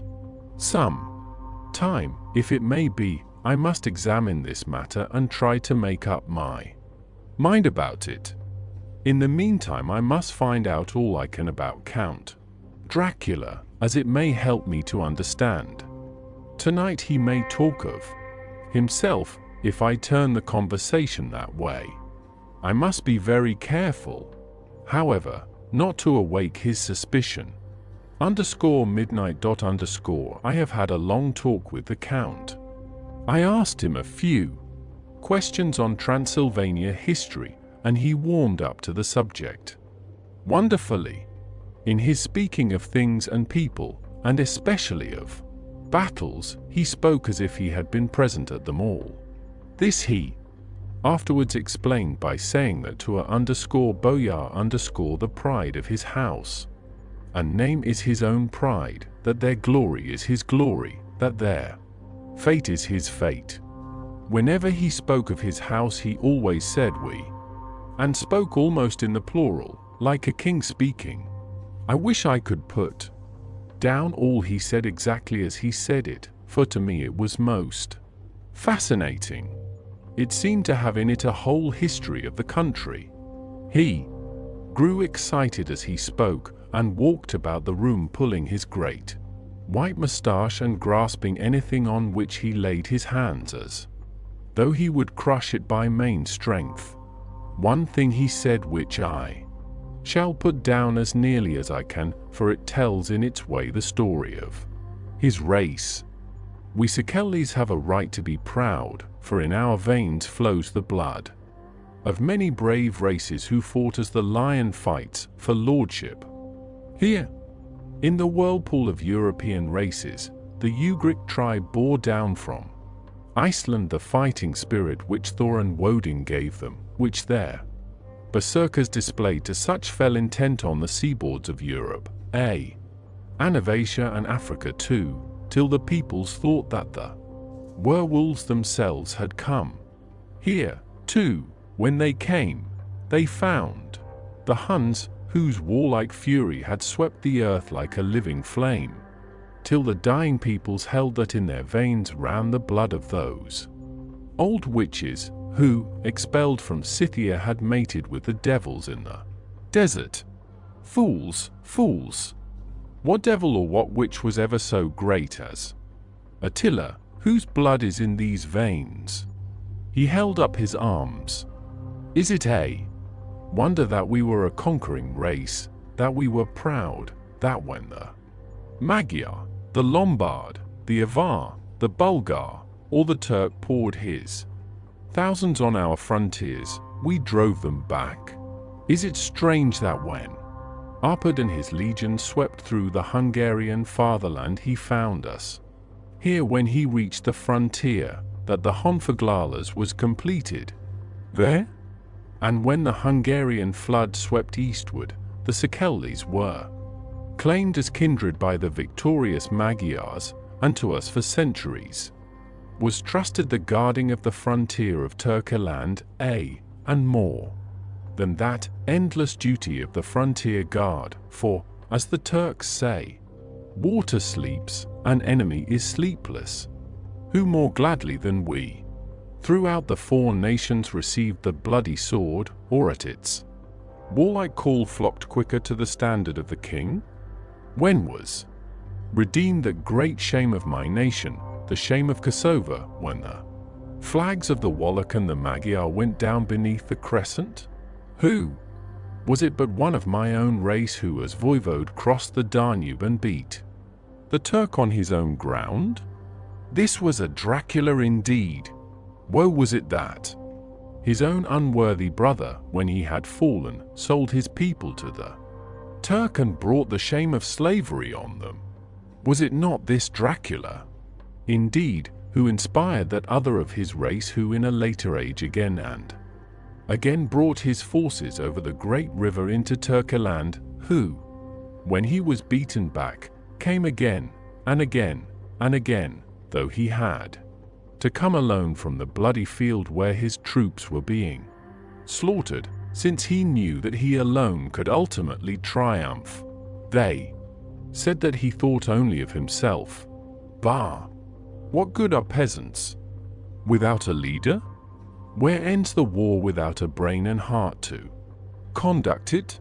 Again, when, after the Battle of Mohacs, we threw off the Hungarian yoke, we of the Dracula blood were amongst their leaders, for our spirit would not brook that we were not free.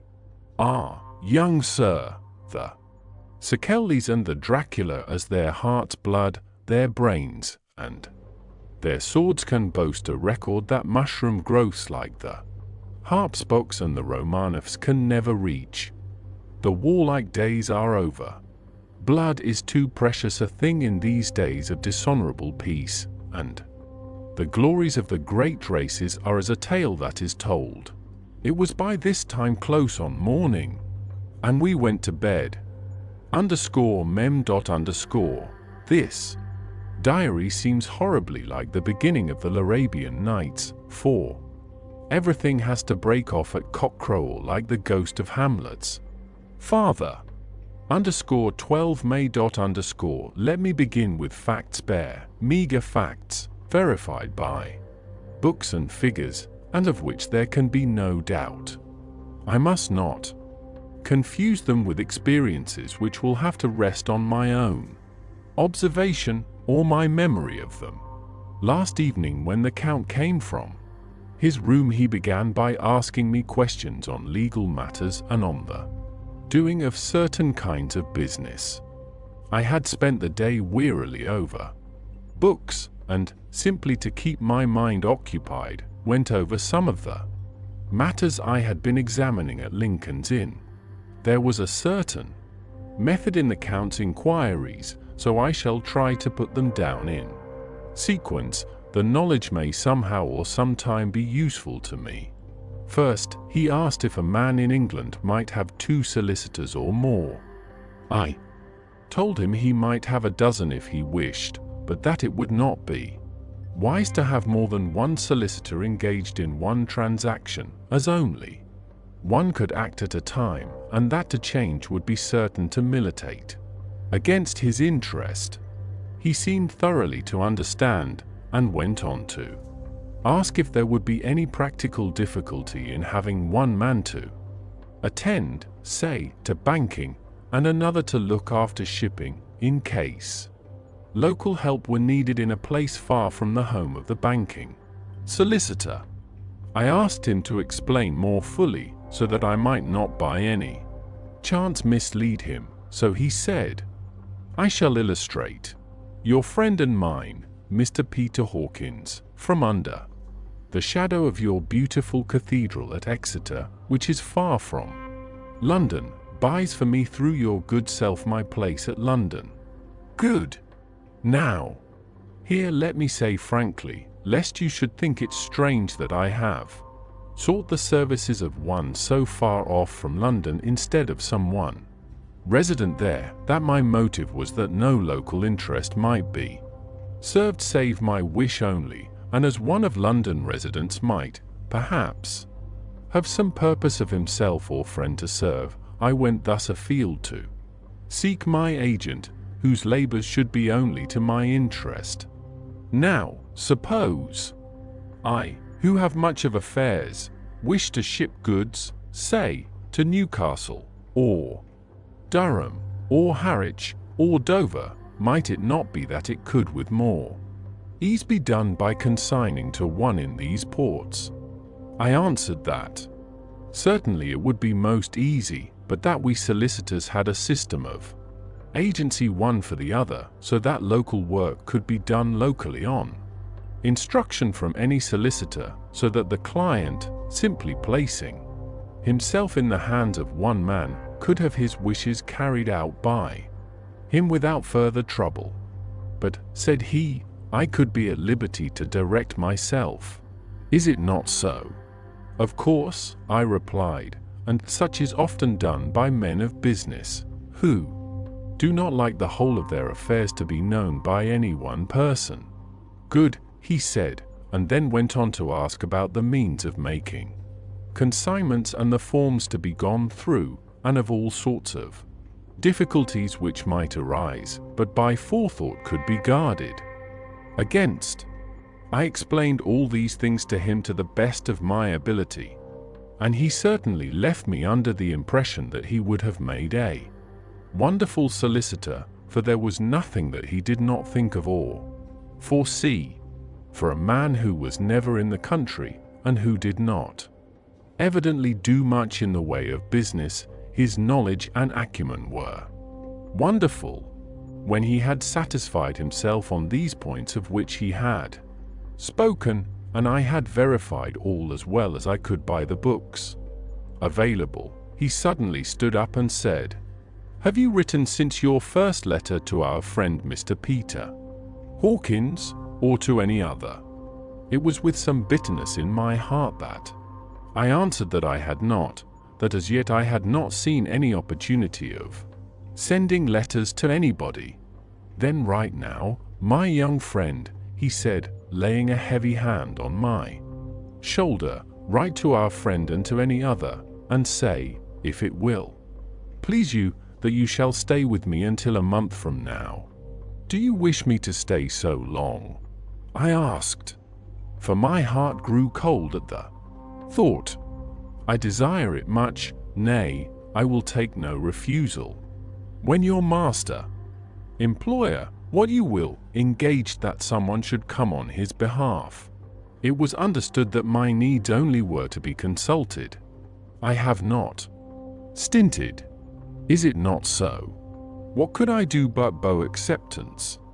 It was Mr. Hawkins's interest, not mine, and I had to think of him, not myself, and besides, while Count Dracula was speaking, there was that in his eyes and in his bearing which made me remember that I was a prisoner, and that if I wished it I could have no choice.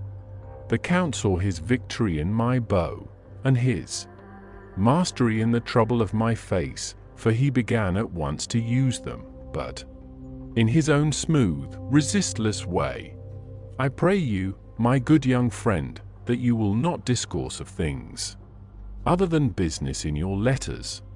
It will doubtless please your friends to know that you are well, and that you look forward to getting home to them.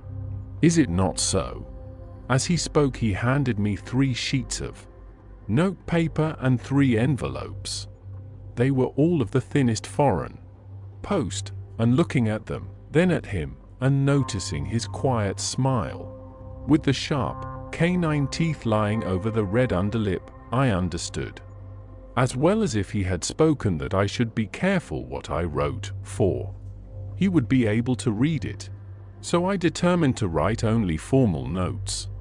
Now, but to write fully to Mr. Hawkins in secret, and also to Mina, for to her I could write in shorthand, which would puzzle the Count, if he did see it.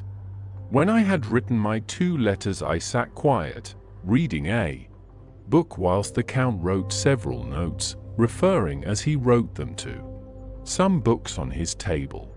Then he took up my 2 and placed them with his own, and put by his writing materials, after which, the instant the door had closed behind him, I leaned over and looked at the letters, which were face down on the table.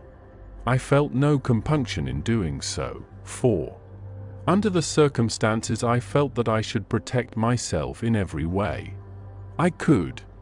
One of the letters was directed to Samuel F. Billington, No. 7, The Crescent, Whitby, another to Herr Leutner, Varna, the third was to Coutts and Company, London, and the fourth to Heron Klopstock and Billruth, bankers, Budapest.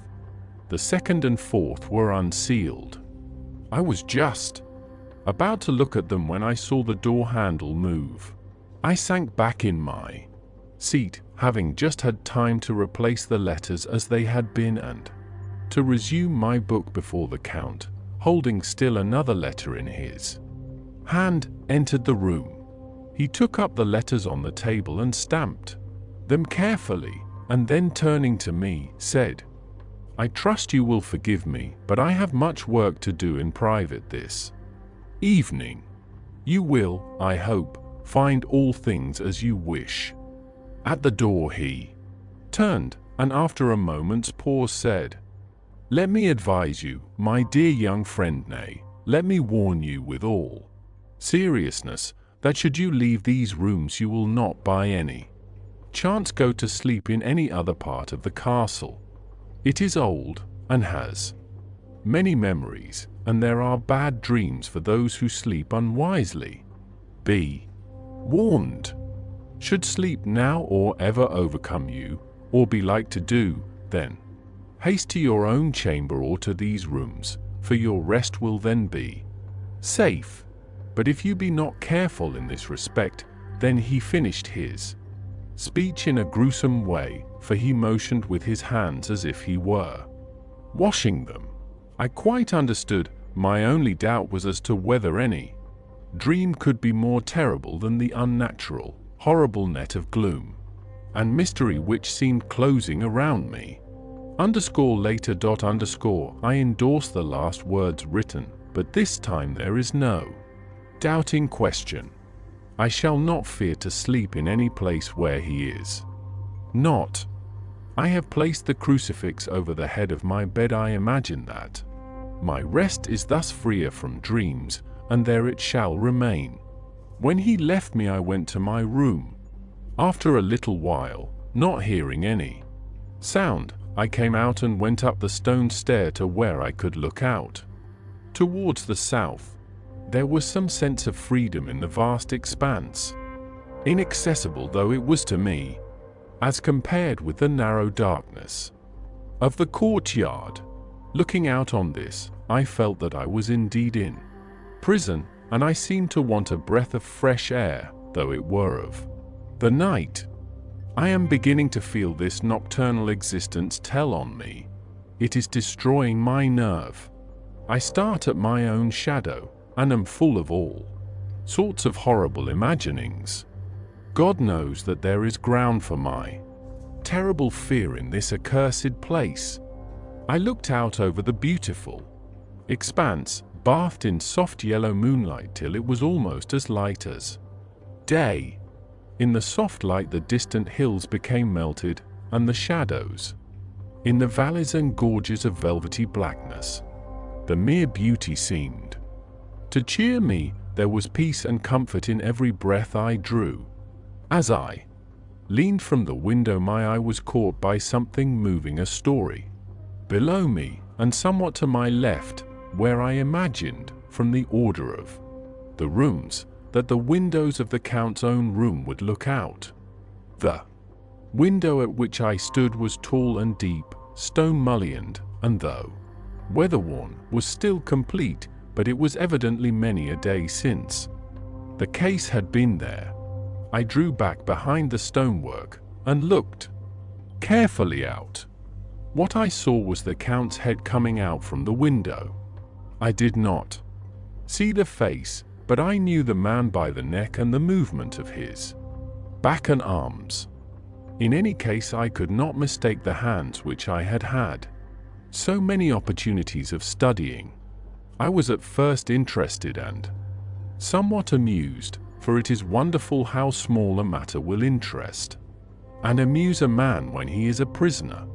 But my very feelings changed to repulsion and terror when I saw the whole man slowly emerge from the window and begin to crawl down the castle wall over that dreadful abyss. Face down, with his cloak spreading out around him like great wings. At first I could not believe my eyes. I thought it was some trick of the moonlight, some weird effect of shadow, but I kept looking, and it could be no delusion. I saw the fingers and toes grasp the corners of the stones, worn clear of the mortar by the stress of years, and by thus using every projection and inequality move downwards with considerable speed, just as a lizard moves along a wall.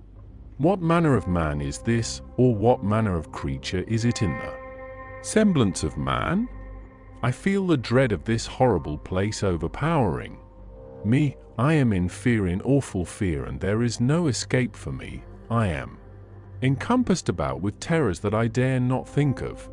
15 May. Once more have I seen the Count go out in his lizard fashion. He moved downwards in a sidelong way, some 100 feet down, and a good deal to the left.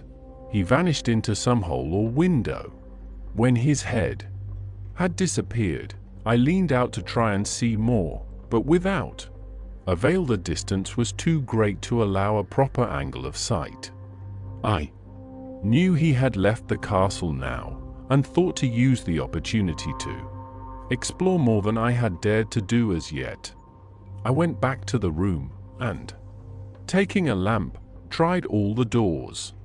They were all locked, as I had expected, and the locks were comparatively new, but I went down the stone stairs to the hall where I had entered originally.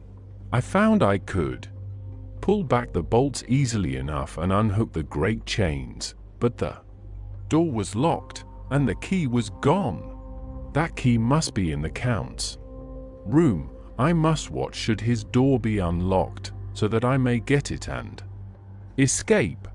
I went on to make a thorough examination of the various stairs and passages, and to try the doors that opened from them. 1 or 2 small rooms near the hall were open, but there was nothing to see in them except old furniture, dusty with age and moth-eaten. At last, however, I found one door at the top of the stairway which, though it seemed to be locked, gave a little under pressure. I tried it harder, and found that it was not really locked, but that the resistance came from the fact that the hinges had fallen somewhat, and the heavy door rested on the floor. Here was an opportunity which I might not have again, so I exerted myself, and with many efforts forced it back so that I could enter. I was now in a wing of the castle further to the right than the rooms I knew, and a story lower down. From the windows I could see that the suite of rooms lay along to the south of the castle, the windows of the end room looking out both west and south. On the latter side, as well as to the former, there was a great precipice. The castle was built on the corner of a great rock, so that on 3 sides it was quite impregnable, and great windows were placed here where sling, or bow, or culverin could not reach, and consequently light and comfort, impossible to a position which had to be guarded, were secured. To the West was a great valley, and then, rising far away, great jagged mountain fastnesses, rising peak on peak, the sheer rock studded with mountain ash and thorn, whose roots clung in cracks and crevices and crannies of the stone. This was evidently the portion of the castle occupied by the ladies in bygone days, for the furniture had more air of comfort than any I had seen. The windows were curtainless, and the yellow moonlight, flooding in through the diamond panes, enabled one to see even colors, whilst it softened the wealth of dust which lay over all and disguised in some measure the ravages of time and the moth. My lamp seemed to be of little effect in the brilliant moonlight, but I was glad to have it with me, for there was a dread loneliness in the place, which chilled my heart and made my nerves tremble. Still, it was better than living alone in the rooms which I had come to hate from the presence of the Count, and after trying a little to school my nerves, I found a soft quietude come over me. Here I am, sitting at a little oak table where in old times possibly some fair lady sat to pen, with much thought and many blushes, her ill-spelt love letter, and writing in my diary in shorthand all that has happened since I closed it last. It is 19th century up to date with a vengeance. And yet, unless my senses deceive me, the old centuries had, and have, powers of their own, which mere modernity cannot kill. Later, the morning of 16 May. God preserve my sanity, for to this I am reduced. Safety and the assurance of safety are things of the past. Whilst I live on here there is but one thing to hope for, that I may not go mad, if, indeed, I be not mad already. If I be sane, then surely it is maddening to think that of all the foul things that lurk in this hateful place the Count is the least dreadful to me, that to him alone I can look for safety, even though this be only whilst I can serve his purpose. Great God! Merciful God! Let me be calm, for out of that way lies madness indeed. I begin to get new lights on certain things which have puzzled me. Up to now I never quite knew what Shakespeare meant when he made Hamlet say, "My tablets! Quick, my tablets! 'Tis meet that I put it down," etc. For now, feeling as though my own brain were unhinged or as if the shock had come which must end in its undoing, I turned to my diary for repose. The habit of entering accurately must help to soothe me. The Count's mysterious warning frightened me at the time. It frightens me more now when I think of it, for in future he has a fearful hold upon me. I shall fear to doubt what he may say. When I had written in my diary and had fortunately replaced the book and pen in my pocket, I felt sleepy. The Count's warning came into my mind, but I took a pleasure in disobeying it. The sense of sleep was upon me, and with it the obstinacy which sleep brings as outrider. The soft moonlight soothed, and the wide expanse without gave a sense of freedom, which refreshed me. I determined not to return tonight to the gloom-haunted rooms, but to sleep here, where, of old, ladies had sat and sung and lived sweet lives whilst their gentle breasts were sad for their menfolk away in the midst of remorseless wars. I drew a great couch out of its place near the corner, so that as I lay, I could look at the lovely view to east and south, and unthinking of and uncaring for the dust, composed myself for sleep. I suppose I must have fallen asleep. I hope so, but I fear, for all that followed was startlingly real, so real that now sitting here in the broad, full sunlight of the morning, I cannot in the least believe that it was all sleep. I was not alone. The room was the same, unchanged in any way since I came into it, I could see along the floor, in the brilliant moonlight, my own footsteps marked where I had disturbed the long accumulation of dust. In the moonlight opposite me were 3 young women, ladies by their dress and manner. I thought at the time that I must be dreaming. When I saw them, for, though the moonlight was behind them, they threw no shadow on the floor. They came close to me and looked at me for some time, and then whispered together. 2 were dark, and had high aquiline noses, like the Count, and great dark, piercing eyes that seemed to be almost red when contrasted with the pale yellow moon. The other was fair as can be, with great wavy masses of golden hair and eyes like pale sapphires.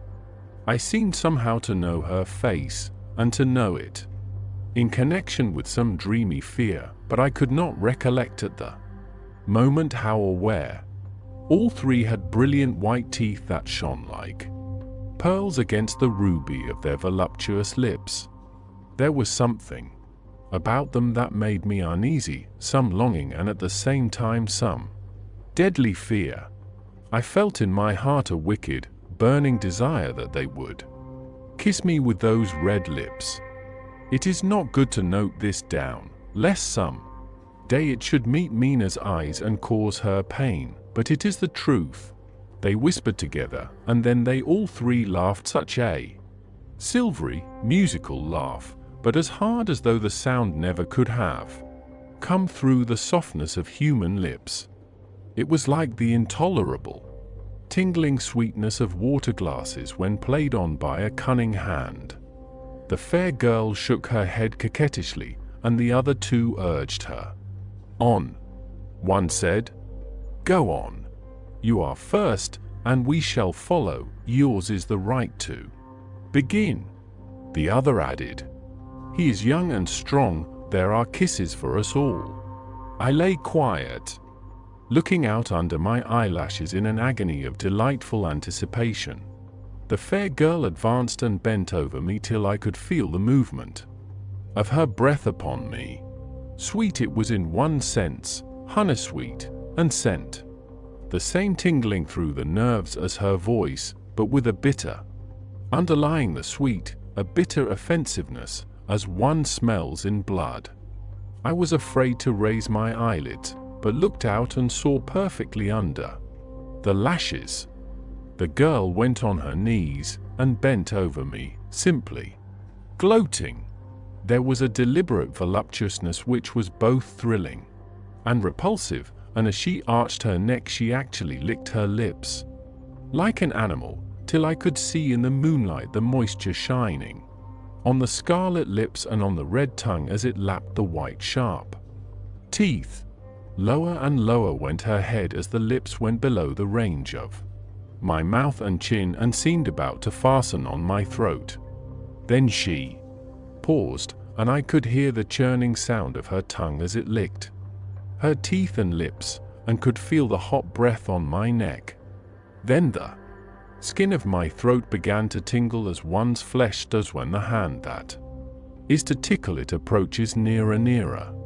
I could feel the soft, shivering touch of the lips on the supersensitive skin of my throat, and the hard dents of 2 sharp teeth, just touching and pausing there. I closed my eyes in a languorous ecstasy and waited with beating heart. But at that instant, another sensation swept through me as quick as lightning. I was conscious of the presence of the Count, and of his being as if lapped in a storm of fury. As my eyes opened involuntarily, I saw his strong hand grasp the slender neck of the fair woman and with giant's power draw it back, the blue eyes transformed with fury, the white teeth champing with rage, and the fair cheeks blazing red with passion. But the Count, never did I imagine such wrath and fury, even to the demons of the pit. His eyes were positively blazing. The red light in them was lurid, as if the flames of hellfire blazed behind them. His Face was deathly pale, and the lines of it were hard like drawn wires. The thick eyebrows that met over the nose now seemed like a heaving bar of white hot metal.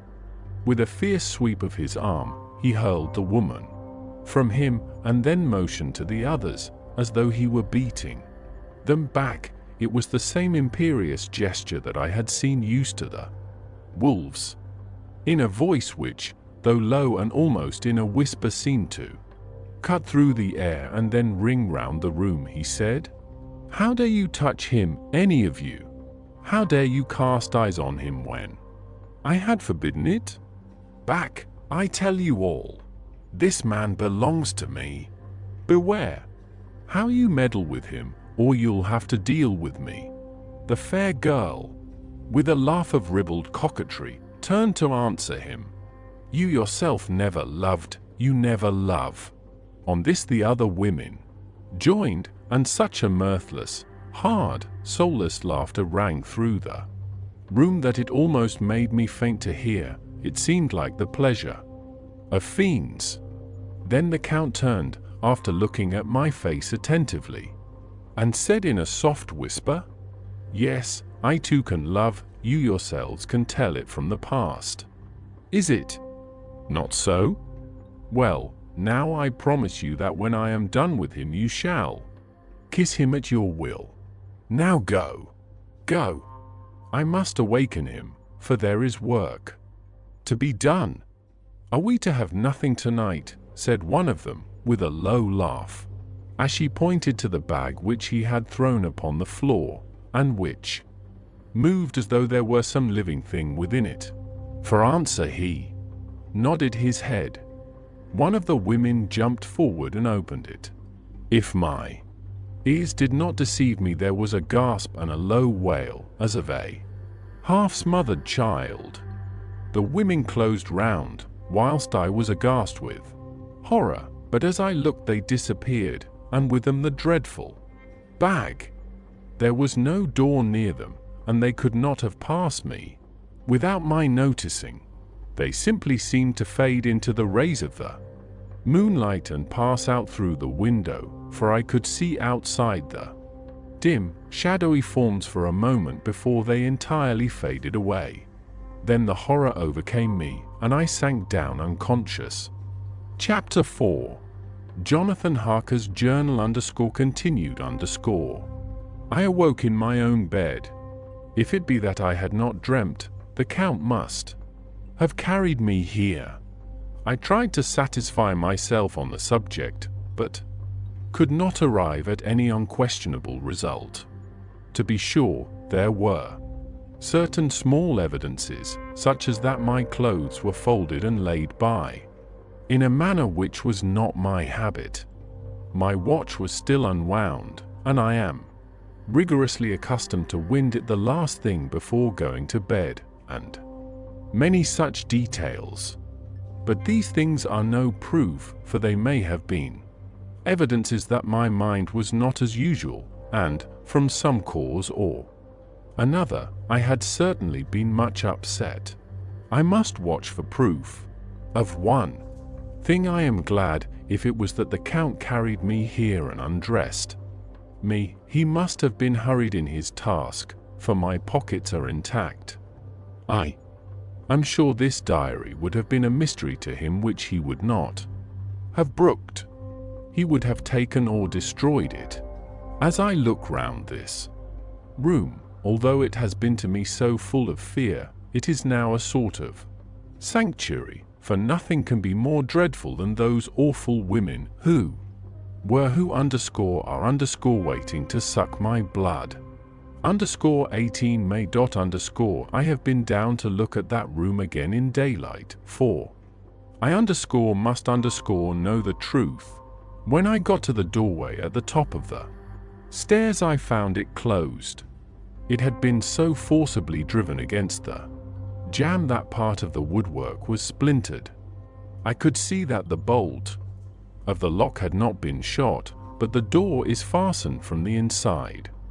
I fear it was no dream, and must act on this surmise.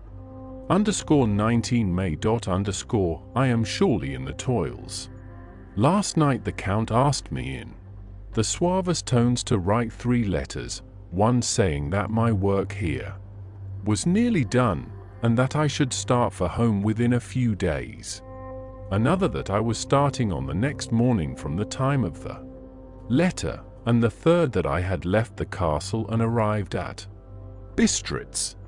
I would fain have rebelled, could see that the bolt of the lock had not been shot, but the door is fastened from the inside. I fear it was no dream, and must act on this surmise. _19 May. I am surely in the toils. Last night the Count asked me in the suavest tones to write 3 letters, one saying that my work here was nearly done, and that I should start for home within a few days. Another that I was starting on the next morning from the time of the letter, and the third that I had left the castle and arrived at Bistritz. I would fain have rebelled, but felt that in the present state of things it would be madness to quarrel openly with the Count whilst I am so absolutely in his power, and to refuse would be to excite his suspicion and to arouse his anger. He knows that I know too much, and that I must not live, lest I be dangerous to him. My only chance is to prolong my opportunities. Something may occur which will give me a chance to escape. I saw in his eyes something of that gathering wrath, which was manifest when he hurled that fair woman from him. He explained to me that posts were few and uncertain, and that my writing now would ensure ease of mind to my friends, and he assured me with so much impressiveness that he would countermand the later letters, which would be held over at Bistritz until due time in case chance would admit of my prolonging my stay, that to oppose him would have been to create new suspicion. I therefore pretended to fall in with his views, and asked him what dates I should put on the letters. He calculated a minute, and then said, the first should be June 12th, the second June 19th, and the third June 29. I know now the span of my life. God help me. _28 May. There is a chance of escape, or at any rate of being able to send word home. A band of Scani have come to the castle, and are encamped in the courtyard. These Scani are gypsies. I have notes of them in my book. They are peculiar to this part of the world, though allied to the ordinary gypsies all the world over. There are thousands of them in Hungary and Transylvania, who are almost outside all law. They attach themselves as a rule to some great noble or boyar and call themselves by his name. They are fearless and without religion, save superstition, and they talk only their own varieties of the Romany tongue. I shall write some letters home, and shall try to get them to have them posted. I have already spoken them through my window to begin acquaintanceship. They took their hats off and made obeisance and many signs, which, however, I could not understand any more than I could their spoken language. I have written the letters. Mina's is in shorthand, and I simply ask Mr. Hawkins to communicate with her. To her I have explained my situation, but without the horrors which I may only surmise. It would shock and frighten her to death were I to expose my heart to her. Should the letters not carry, then the Count shall not yet know my secret or the extent of my knowledge. I have given the letters. I threw them through the bars of my window with a gold piece, and made what signs I could to have them posted. The man who took them pressed them to his heart and bowed, and then put them in his cap. I could do no more. I stole back to the study, and began to read. As the Count did not come in, I have written here. The Count has come. He sat down beside me and said in his smoothest voice as he opened 2 letters, "The Skani has given me these, of which, though I know not whence they come, I shall, of course, take care. See." He must have looked at it. "One is from you, and to my friend Peter Hawkins, the other here." He caught sight of the strange symbols as he opened the envelope, and the dark look came into his face, and his eyes blazed wickedly. "The other is a vile thing, an outrage upon friendship and hospitality. It is not signed. Well, so it cannot matter to us." And he calmly held letter and envelope in the flame of the lamp till they were consumed. Then he went on, "The letter to Hawkins that I shall, of course, send on, since it is yours.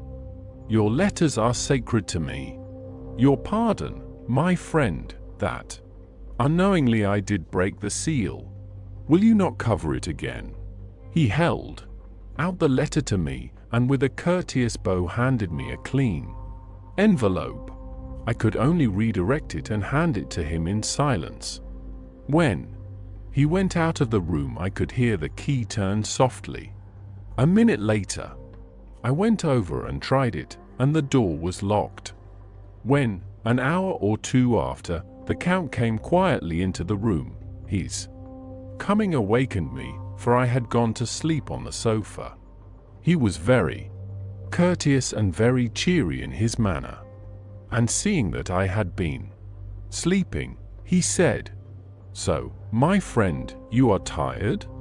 Get to bed. There is the surest rest. I may not have the pleasure to talk tonight, since there are many labors to me, but you will sleep, I pray." I passed to my room and went to bed, and, strange to say, slept without dreaming. Despair has its own calms. _31 May. This morning when I woke, I thought I would provide myself with some paper and envelopes from my bag and keep them in my pocket, so that I might write in case I should get an opportunity. But again a surprise, again a shock. Every scrap of paper was gone, and with it all my notes, my memoranda relating to railways and travel, my letter of credit, in fact all that might be useful to me were I once outside the castle. I sat and pondered a while, and then some thought occurred to me, and I made search of my portmanteau and in the wardrobe where I had placed my clothes. The suit in which I had travelled was gone, and also my overcoat and rug. I could find no trace of them anywhere. This looked like some new scheme of villainy. _17 June. This morning, as I was sitting on the edge of my bed, cudgelling my brains, I heard without a cracking of whips and pounding and scraping of horses' feet up the rocky path beyond the courtyard. With joy I hurried to the window and saw drive into the yard 2 great lighter wagons, each drawn by 8 sturdy horses, and at the head of each pair a Slovak with his wide hat, great nail-studded belt, dirty sheepskin, and high boots. They had also their long staves in hand. I ran to the door, intending to descend and try and join them through the main hall, as I thought that way might be open for them. Again a shock, my door was fastened on the outside. Then I ran to the window and cried to them. They looked up at me stupidly and pointed, but just then the hetman of the Skani came out, and seeing them pointing to my window, said something, at which they laughed. Henceforth no effort of mine, no piteous cry or agonized entreaty would make them even look at me. They resolutely turned away. The lighter wagons contained great, square boxes, with handles of thick rope. These were evidently empty by the ease with which the Slovaks handled them, and by their resonance as they were roughly moved. When They were all unloaded and packed in a great heap in one corner of the yard. The Slovaks were given some money by the Scani, and spitting on it for luck, lazily went each to his horse's head. Shortly afterwards, I heard the cracking of their whips die away in the distance. 24 June, before morning. Last night the Count left me early, and locked himself into his own room. As soon as I dared, I ran up the winding stair, and looked out of the window, which opened south. I thought I would watch for the Count, for there is something going on. The Scani are quartered somewhere in the castle and are doing work of some kind. I know it, for now and then I hear a faraway muffled sound, as of mattock and spade, and, whatever it is, it must be the end of some ruthless villainy. I had been at the window somewhat less than half an hour when I saw something coming out of the Count's window. I drew back and watched carefully, and saw the whole man emerge. It was a new shock to me to find that he had on the suit of clothes which I had worn whilst travelling here, and slung over his shoulder the terrible bag which I had seen the women take away. There could be no doubt as to his quest, and in my garb, too. This, then, is his new scheme of evil, that he will allow others to see me as they think, so that he may both leave evidence that I have been seen in the towns or villages posting my own letters, and that any wickedness which he may do shall by the local people be attributed to me. It makes me rage to think that this can go on, and whilst I am shut up here, a veritable prisoner, but without that protection of the law which is even a criminal's right and consolation. I thought I would watch for the Count's return, and for a long time sat doggedly at the window. Then I began to notice that there were some quaint little specks floating in the rays of the moonlight. They were like the tiniest grains of dust, and they whirled round and gathered in clusters in a nebulous sort of way. I watched them with a sense of soothing, and a sort of calm stole over me. I leaned back in the embrasure in a more comfortable position, so that I could enjoy more fully the aerial gambolling. Something made me start up, a low, piteous howling of dogs somewhere far below in the valley, which was hidden from my sight. Louder it seemed to ring in my ears, and the floating motes of dust to take new shapes to the sound as they danced in the moonlight. I felt myself struggling to awake to some call of my instincts, nay, my very soul was struggling, and my half-remembered sensibilities were striving to answer the call. I was becoming hypnotized. Quicker and quicker danced the dust. The moonbeams seemed to quiver as they went by me into the mass of gloom beyond. More and more they gathered till they seemed to take dim phantom shapes. And then I started, broad awake and in full possession of my senses, and ran screaming from the place. The phantom shapes, which were becoming gradually materialized from the moonbeams, were those of the 3 ghostly women to whom I was doomed. I fled, and felt somewhat safer in my own room, where there was no moonlight and where the lamp was burning brightly. When a couple of hours had passed, I heard something stirring in the Count's room, something like a sharp wail quickly suppressed, and then there was silence, deep, awful silence, which chilled me. With a beating heart, I tried the door, but I was locked in my prison, and could do nothing. I sat down and simply cried. As I sat, I heard a sound in the courtyard without the agonized cry of a woman. I rushed to the window, and throwing it up, peered out between the bars.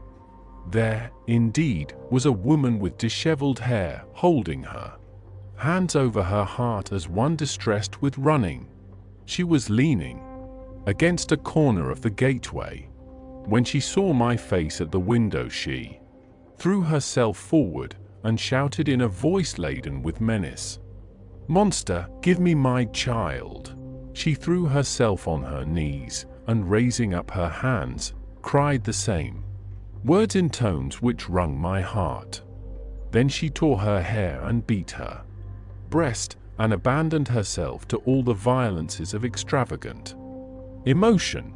Finally, she threw herself forward, and, though I could not see her, I could hear the beating of her naked hands against the door.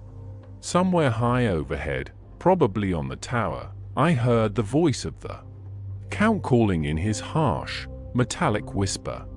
His call seemed to be answered from far and wide by the howling of wolves. Before many minutes had passed, a pack of them poured, like a pent-up dam when liberated, through the wide entrance into the courtyard. There was no cry from the woman, and the howling of the wolves was but short. Before long they streamed away singly, licking their lips. I could not pity her, for I knew now what had become of her child, and she was better dead. What shall I do? What can I do? How can I escape from this dreadful thing of night and gloom and fear? _25 June, morning. And no man knows till he has suffered from the night how sweet and how dear to his heart and eye the morning can be. When the sun grew so high this morning that it struck the top of the great gateway opposite my window, the high spot which it touched seemed to me as if the dove from the ark had lighted there. My fear fell from me as if it had been a vaporous garment which dissolved in the warmth. I must take action of some sort whilst the courage of the day is upon me. Last night one of my post-dated letters went to post, the first of that fatal series which is to blot out the very traces of my existence from the earth. Let me not think of it. Action. It has always been at night time that I have been molested or threatened, or in some way in danger or in fear. I have not yet seen the Count in the daylight. Can it be that he sleeps when others wake? That he may be awake whilst they sleep? If I could only get into his room! But there is no possible way. The door is always locked. No way for me. Yes, there is a way, if one dares to take it. Where his body has gone. Why may not another body go? I have seen him myself crawl from his window. Why should not I imitate him and go in by his window? The chances are desperate, but my need is more desperate still. I shall risk it. At the worst it can only be death, and a man's death is not a calf's, and the dreaded hereafter may still be open to me. God help me in my task. Goodbye, Mina. If I fail, goodbye, my faithful friend and second father. Goodbye, all, and last of all, Mina. Same day, later. I have made the effort, and God, helping me, have come safely back to this room. I must put down every detail in order. I went whilst my courage was fresh straight to the window on the south side, and at once got outside on the narrow ledge of stone which runs around the building on this side. The stones are big and roughly cut, and the mortar has by process of time been washed away between them. I took off my boots and ventured out on the desperate way. I looked down once, so as to make sure that a sudden glimpse of the awful depth would not overcome me, but after that kept my eyes away from it. I knew pretty well the direction and distance of the Count's window, and made for it as well as I could, having regard to the opportunities available. I did not feel dizzy. I suppose I was too excited, and the time seemed ridiculously short till I found myself standing on the windowsill and trying to raise up the sash. I was filled with agitation, however, when I bent down and slid feet foremost in through the window. Then I looked around for the Count, but, with surprise and gladness, made a discovery. The room was empty.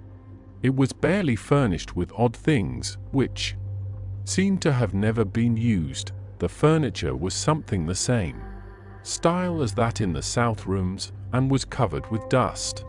I looked for the key, but it was not in the lock, and I could not find it anywhere. The only thing I found was a great heap of gold in one corner, gold of all kinds, Roman and British and Austrian and Hungarian and Greek and Turkish money, covered with a film of dust, as though it had lain long in the ground. None of it that I noticed was less than 300 years old. There were also chains and ornaments, some jeweled, but all of them old and stained. At one corner of the room was a heavy door. I tried it, for, since I could not find the key of the room or the key of the outer door, which was the main object of my search, I must make further examination, or all my efforts would be in vain. It was open and led through a stone passage to a circular stairway, which went steeply down. I descended, minding carefully where I went, for the stairs were dark, being only lit by loopholes in the heavy masonry. At the bottom there was a dark, tunnel-like passage, through which came a deathly, sickly odor, the odor of old earth newly turned. As I went through the passage, the smell grew closer and heavier. At last I pulled open a heavy door which stood ajar, and found myself in an old, ruined chapel, which had evidently been used as a graveyard. The roof was broken, and in two places were steps leading to vaults, but the ground had recently been dug over, and the earth placed in great wooden boxes, manifestly those which had been brought by the Slovaks. There was nobody about, and I made search for any further outlet, but there was none. Then I went over every inch of the ground, so as not to lose a chance. I went down even into the vaults, where the dim light struggled, although to do so was a dread to my very soul. Into two of these I went, but saw nothing except fragments of old coffins and piles of dust. In the third, however, I made a discovery. There, in one of the great boxes, of which there were 50 in all, on a pile of newly dug earth, lay the Count. He was either dead or asleep. I could not say which, for the eyes were open and stony, but without the glassiness of death, and the cheeks had the warmth of life through all their pallor. The lips were as red as ever, but there was no sign of movement, no pulse, no breath, no beating of the heart. I bent over him and tried to find any sign of life, but in vain. He could not have lain there long, for the earthy smell would have passed away in a few hours. By the side of the box was its cover, pierced with holes here and there. I thought he might have the keys on him, but when I went to search I saw the dead eyes, and in them, dead though they were, such a look of hate, though unconscious of me or my presence, that I fled from the place, and, leaving the Count's room by the window, crawled again up the castle wall. Regaining my room, I threw myself panting upon the bed and tried to think. 29 June. Today is the date of my last letter, and the Count has taken steps to prove that it was genuine, for again I saw him leave the castle by the same window, and in my clothes. As he went down the wall, lizard fashion, I wished I had a gun or some lethal weapon, that I might destroy him, but I fear that no weapon wrought alone by man's hand would have any effect on him. I dared not wait to see him return, for I feared to see those weird sisters. I came back to the library and read there till I fell asleep. I was awakened by the Count, who looked at me as grimly as a man can. Look, as he said, "Tomorrow, my friend, we must part. You return to your beautiful England, I to some work which may have such an end that we may never meet. Your letter home has been dispatched. Tomorrow I shall not be here, but all shall be ready for your journey. In the morning come the Scani, who have some labors of their own here, and also come some Slovaks. When they have gone, my carriage shall come for you, and shall bear you to the Borgo Pass to meet the diligence from Bukovina to Bistritz. But I am in hopes that I shall see more of you at Castle Dracula." I suspected him and determined to test his sincerity. Sincerity? It seems like a profanation of the word to write it in connection with such a monster, so asked him point blank, "Why may I not go tonight?" "Because, dear sir, my coachman and horses are away on a mission. But I would walk with pleasure. I want to get away at once." He smiled, such a soft, smooth, diabolical smile that I knew there was some trick behind his smoothness. He said, "And your baggage? I do not care about it. I can send for it some other time." The Count stood up and said, with a sweet courtesy which made me rub my eyes, it seemed so real, "You English have a saying which is close to my heart, for its spirit is that which rules our boyars welcome the coming, speed the parting. Guest, come with me, my dear young friend. Not an hour shall you wait in my house against your will, though sad am I at your going, and that you so suddenly desire it. Come." With a stately gravity, he, with the lamp, preceded me down the stairs and along the hall. Suddenly he stopped. Hark! Close at hand came the howling of many wolves. It was almost as if the sound sprang up at the rising of his hand, just as the music of a great orchestra seems to leap under the baton of the conductor. After a pause of a moment, he proceeded, in his stately way, to the door, drew back the ponderous bolts, unhooked the heavy chains, and began to draw it open. To my intense astonishment, I saw that it was unlocked. Suspiciously, I looked all round, but could see no key of any kind. As the door began to open, the howling of the wolves without grew louder and angrier, their red jaws, with champing teeth, and their blunt-clawed feet as they leaped, came in through the opening door. I knew then that to struggle at the moment against the Count was useless. With such allies as these at his command, I could do nothing. But still the door continued slowly to open, and only the Count's body stood in the gap. Suddenly it struck me that this might be the moment and means of my doom. I was to be given to the wolves, and at my own instigation.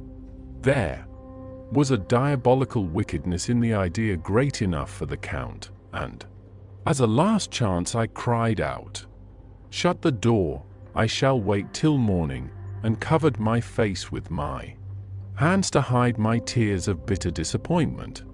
With one sweep of his powerful arm, the Count threw the door shut, and the great bolts clanged and echoed through the hall as they shot back into their places.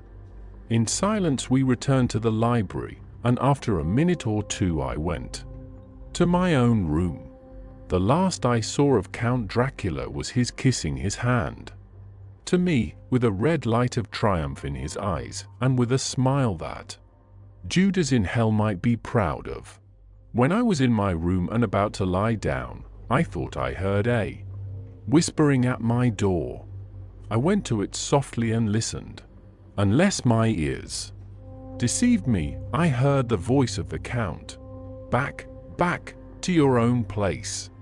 Your time is not yet come. Wait. Have patience. Tonight is mine. Tomorrow night is yours. There was a low, sweet ripple of laughter, and in a rage I threw open the door and saw, without the three terrible women licking their lips. As I appeared they all joined in a horrible laugh and ran away. I came back to my room and threw myself on my knees. It is then so near. The end? Tomorrow. Tomorrow. Lord, help me, and those to whom I am. D_30 June, morning. These may be the last words I ever write in this diary. I slept till just before the dawn, and when I woke threw myself on my knees, for I determined that if death came he should find me ready. At last I felt that subtle change in the air, and knew that the morning had come. Then came the welcome cock crow, and I felt that I was safe. With a glad heart, I opened my door and ran down to the hall. I had seen that the door was unlocked, and now escape was before me. With hands that trembled with eagerness, I unhooked the chains and drew back the massive bolts. But the door would not move. Despair seized me. I pulled and pulled at the door, and shook it till, massive as it was, it rattled in its casement. I could see the bolt shot. It had been locked after I left the Count. Then a wild desire took me to obtain that key at any risk, and I determined then and there to scale the wall again and gain the Count's room.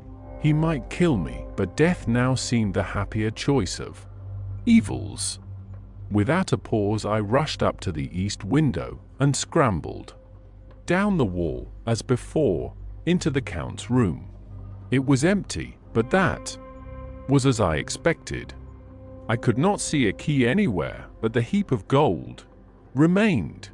I went through the door in the corner and down the winding stair and along the dark passage to the old chapel. I knew now well enough where to find the monster I sought.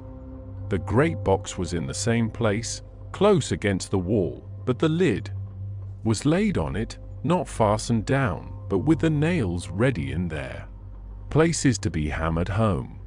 I knew I must reach the body for the key, so I raised the lid and laid it back against the wall, and then I saw something which filled my very soul with horror.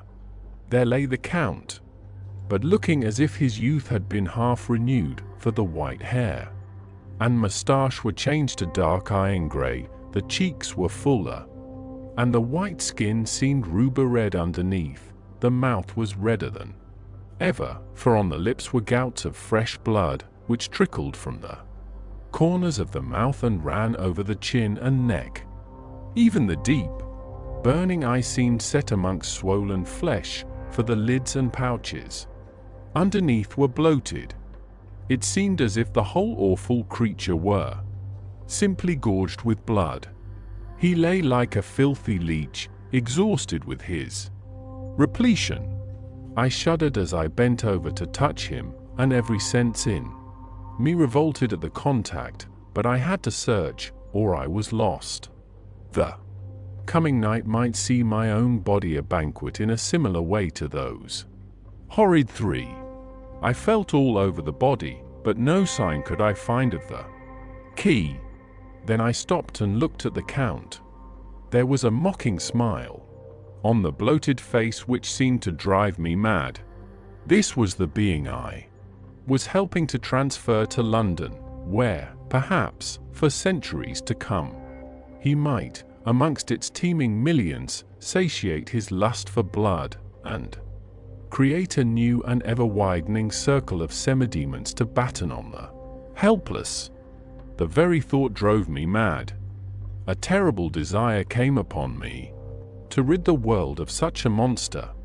There was no lethal weapon at hand, but I seized a shovel which the workman had been using to fill the cases, and lifting it high, struck, with the edge downward, at the hateful face. But as I did so the head turned, and the eyes fell full upon me with all their blaze of basilisk horror. The sight seemed to paralyze me, and the shovel turned in my hand and glanced from the face, merely making a deep gash above the forehead. The shovel fell from my hand across the box, and as I pulled it away, the flange of the blade caught the edge of the lid, which fell over again and hid the horrid thing from my sight. The last glimpse I had was of the bloated face, blood-stained and fixed with a grin of malice which would have held its own in the nethermost hell. I thought and thought what should be my next move, but my brain seemed on fire, and I waited with a despairing feeling growing over me. As I waited, I heard in the distance a gypsy song sung by merry voices coming closer, and through their song the rolling of heavy wheels and the cracking of whips. The Scani and the Slovaks of whom the Count had spoken were coming. With a last look around and at the box which contained the vile body, I ran from the place and gained the Count's room, determined to rush out at the moment the door should be opened. With strained ears, I listened and heard downstairs the grinding of the key in the great lock and the falling back of the heavy door. There must have been some other means of entry, or someone had a key for one of the locked doors. Then there came the sound of many feet tramping and dying away in some passage which sent up a clanging echo. I turned to run down again towards the vault, where I might find the new entrance. But at the moment there seemed to come a violent puff of wind, and the door to the winding stair blew to with a shock that set the dust from the lintels flying. When I ran to push it open, I found that it was hopelessly fast. I was again a prisoner, and the net of doom was closing round me more closely. As I write, there is in the passage below a sound of many tramping feet, and the crash of weights being set down heavily, doubtless the boxes, with their freight of earth. There is a sound of hammering, it is the box being nailed down.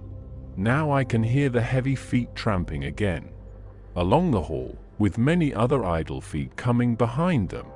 The door is shut, and the chains rattle. There is a grinding of the key in the lock. I can hear the key withdraw. Then another door opens and shuts. I hear the creaking of lock and bolt. Hark! In the courtyard and down the rocky way the roll of heavy wheels, the crack of whips, and the chorus of the Scani as they pass into the distance. I am alone in the castle with those awful women. For Mina is a woman, and there is naught in common. They are devils of the pit. I shall not remain alone with them. I shall try to scale the castle wall farther than I have yet attempted. I shall take some of the gold with me, lest I want it later. I may find a way from this dreadful place, and then away for home, away to the quickest and nearest train, away from this cursed spot, from this cursed land, where the devil and his children still walk with earthly feet. At least God's mercy is better than that of these monsters, and the precipice is steep and high. At its foot a man may sleep as a man. Goodbye, all. Mina. Chapter 5. Letter from Miss Mina Murray to Miss Lucy Westenra. _9 May. My dearest Lucy, forgive my long delay in writing, but I have been simply overwhelmed with work. The life of an assistant schoolmistress is sometimes trying. I am longing to be with you, and by the sea, where we can talk together freely and build our castles in the air. I have been working very hard lately, because I want to keep up with Jonathan's studies, and I have been practicing shorthand very assiduously. When we are married I shall be able to be useful to Jonathan, and if I can stenograph well enough I can take down what he wants to say in this way and write it out for him on the typewriter. at which also I am practicing very hard. He and I sometimes write letters in shorthand, and he is keeping a stenographic journal of his travels abroad. When I am with you, I shall keep a diary in the same way. I don't mean one of those 2 pages to the week with Sunday squeezed in acorn diaries, but a sort of journal which I can write in whenever I feel inclined. I do not suppose there will be much of interest to other people, but it is not intended for them. I may show it to Jonathan some day if there is in it anything worth sharing, but it is really an exercise book. I shall try to do what I see lady journalists do, interviewing and writing descriptions and trying to remember conversations. I am told that, with a little practice, one can remember all that goes on or that one hears said during a day. However, we shall see. I will tell you of my little plans when we meet. I have just had a few hurried lines from Jonathan, from Transylvania. He is well, and will be returning in about a week. I am longing to hear all his news. It must be so nice to see strange countries. I wonder if I mean Jonathan and I shall ever see them together. There is the 10 o'clock bell ringing. Goodbye. Your loving Mina. Tell me all the news when you write. You have not told me anything for a long time. I hear rumors, and especially of a tall, handsome, curly-haired man. Letter, Lucy Westenra to Mina Murray _17, Chatham Street Wednesday My dearest Mina, I must say you tax me very unfairly with being a bad correspondent. I wrote to you twice since we parted, and your last letter was only your second . Besides, I have nothing to tell you. There is really nothing to interest you. Town is very pleasant just now, and we go a good deal to picture galleries and for walks and rides in the park. As to the tall, curly-haired man, I suppose it was the one who was with me at the last pop. Someone has evidently been telling tales. That was Mr. Homewood. He often comes to see us, and he and Mamma get on very well together. They have so many things to talk about in common. We met some time ago a man that would just do for you if you were not already engaged to Jonathan. He is an excellent party being handsome, well off, and of good birth. He is a doctor and really clever. Just fancy. He is only 29, and he has an immense lunatic asylum all under his own care. Mr. Homewood introduced him to me, and he called here to see us, and often comes now. I think he is one of the most resolute men I ever saw, and yet the most calm. He seems absolutely imperturbable. I can fancy what a wonderful power he must have over his patients. He has a curious habit of looking one straight in the face, as if trying to read one's thoughts. He tries this on very much with me, but I flatter myself he has got a tough nut to crack. I know that from my glass. Do you ever try to read your own face? I do and I can tell you it is not a bad study, and gives you more trouble than you can well fancy if you have never tried it. He says that I afford him a curious psychological study, and I humbly think I do. I do not, as you know, take sufficient interest in dress to be able to describe the new fashions. Dress is a bore. That is slang again, but never mind, Arthur says that every day. There, it is all out. Mina, we have told all our secrets to each other. Since we were _children we have slept together and eaten together, and laughed and cried together, and now, though I have spoken, I would like to speak more. Oh, Mina, couldn't you guess? I love him. I am blushing as I write, for although I think he loves me, he has not told me so in words. But oh, Mina, I love him, I love him, I love him. There, that does me good. I wish I were with you, dear, sitting by the fire, undressing, as we used to sit, and I would try to tell you what I feel. I do not know how I am writing this even to you. I am afraid to stop, or I should tear up the letter, and I don't want to stop, for I do so want to tell you all. Let me hear from you at once and tell me all that you think about it. Mina, I must stop. Good night. Bless me in your prayers, and, Mina, pray for my happiness. Lucy. P.S. I need not tell you this is a secret. Good night again.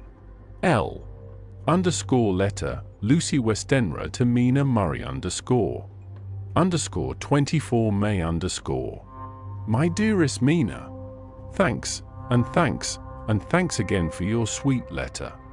It was so nice to be able to tell you and to have your sympathy. My dear, it never rains but it pours. How true the old proverbs are. Here am I, who shall be 20 in September, and yet I never had a proposal till today, not a real proposal, and today I have had 3. Just fancy, 3 proposals in one day. Isn't it awful? I feel sorry, really and truly sorry, for 2 of the poor fellows. Oh, Mina, I am so happy that I don't know what to do with myself. And 3 proposals. But for goodness sake, don't tell any of the girls, or they would be getting all sorts of extravagant ideas and imagining themselves injured and slighted if in their very first day at home they did not get 6 at least. Some girls are so vain. You and I, Mina dear, who are engaged and are going to settle down soon soberly into old married women, can despise vanity. Well, I must tell you about the 3, but you must keep it a secret, dear, from everyone except, of course, Jonathan. You will tell him, because I would, if I were in your place, certainly tell Arthur. A woman ought to tell her husband everything you think. So, dear, and I must be fair. Men like women, certainly their wives, to be quite as fair as they are, and women, I am afraid, are not always quite as fair as they should be. Well, my dear, number 1 came just before lunch. I told you of him, Dr. John Seward, the lunatic asylum man with the strong jaw and the good forehead. He was very cool outwardly, but was nervous all the same. He had evidently been schooling himself as to all sorts of little things, and remembered them, but he almost managed to sit down on his silk hat, which men don't generally do when they are cool, and then when he wanted to appear at ease he kept playing with a lancet in a way that made me nearly scream. He spoke to me, Mina, very straightforwardly. He told me how dear I was to him, though he had known me so little, and what his life would be with me to help and cheer him. He was going to tell me how unhappy he would be if I did not care for him, but when he saw me cry he said that he was a brute and would not add to my present trouble. Then he broke off and asked if I could love him in time, and when I shook my head his hands trembled. And then with some hesitation he asked me if I cared already for anyone else. He put it very nicely, saying that he did not want to wring my confidence from me, but only to know, because if a woman's heart was free, a man might have hope. And then, Mina, I felt a sort of duty to tell him that there was someone. I only told him that much, and then he stood up, and he looked very strong and very grave as he took both my hands in his and said he hoped I would be happy, and that if I ever wanted a friend I must count him one of my best. Oh, Mina dear, I can't help crying, and you must excuse this letter being all blotted. Being proposed to is all very nice and all that sort of thing, but it isn't at all a happy thing when you have to see a poor fellow, whom you know loves you honestly, going away and looking all broken-hearted, and to know that, no matter what he may say at the moment, you are passing quite out of his life. My dear, I must stop here at present. I feel so miserable, though I am so happy. _evening.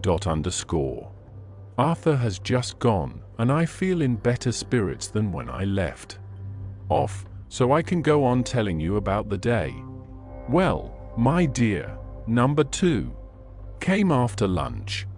He is such a nice fellow, an American from Texas, and he looks so young and so fresh that it seems almost impossible that he has been to so many places and has had such adventures.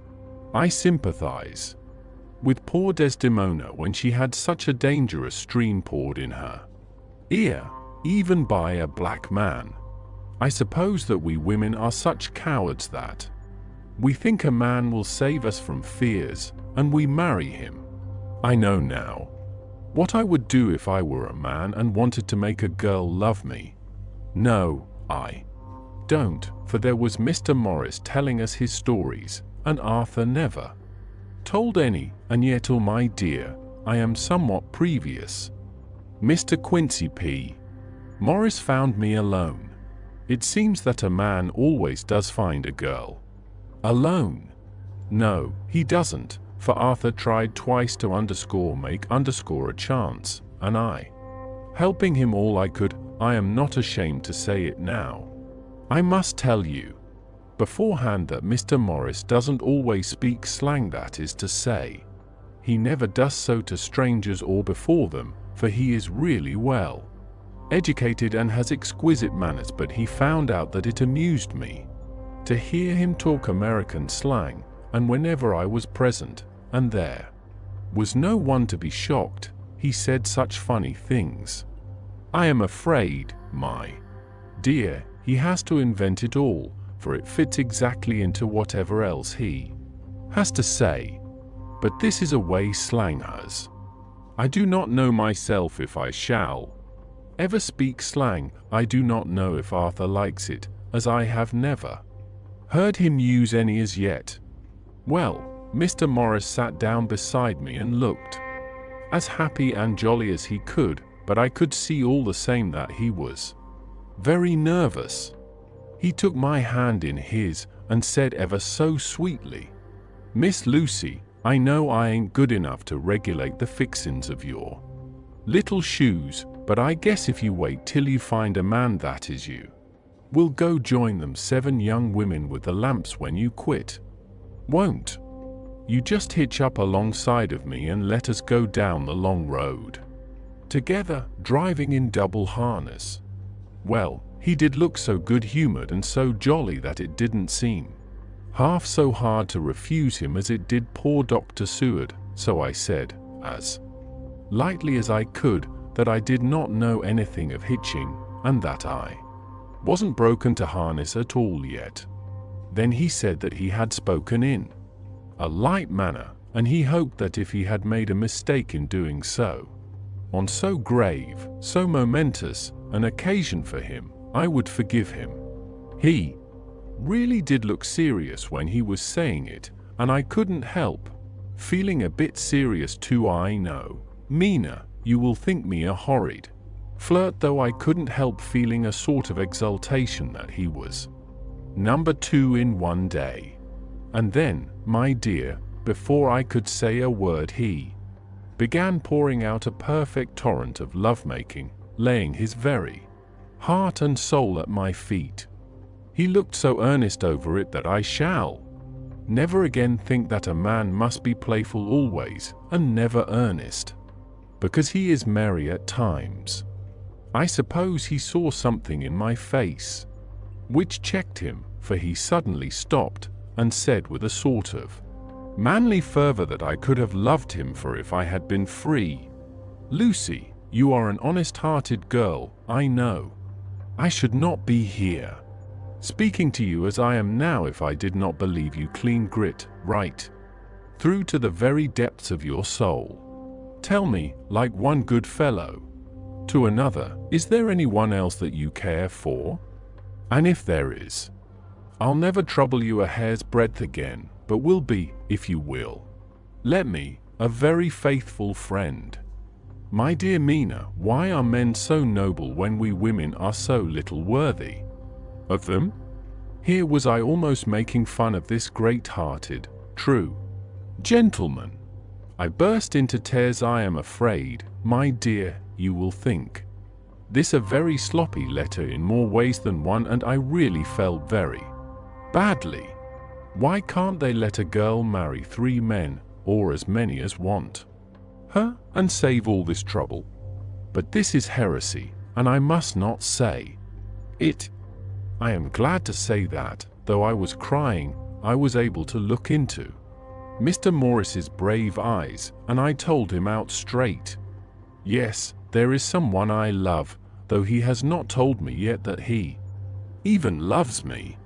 I was right to speak to him so frankly, for quite a light came into his face, and he put out both his hands and took mine. I think I put them into his and said in a hearty way, "That's my brave girl.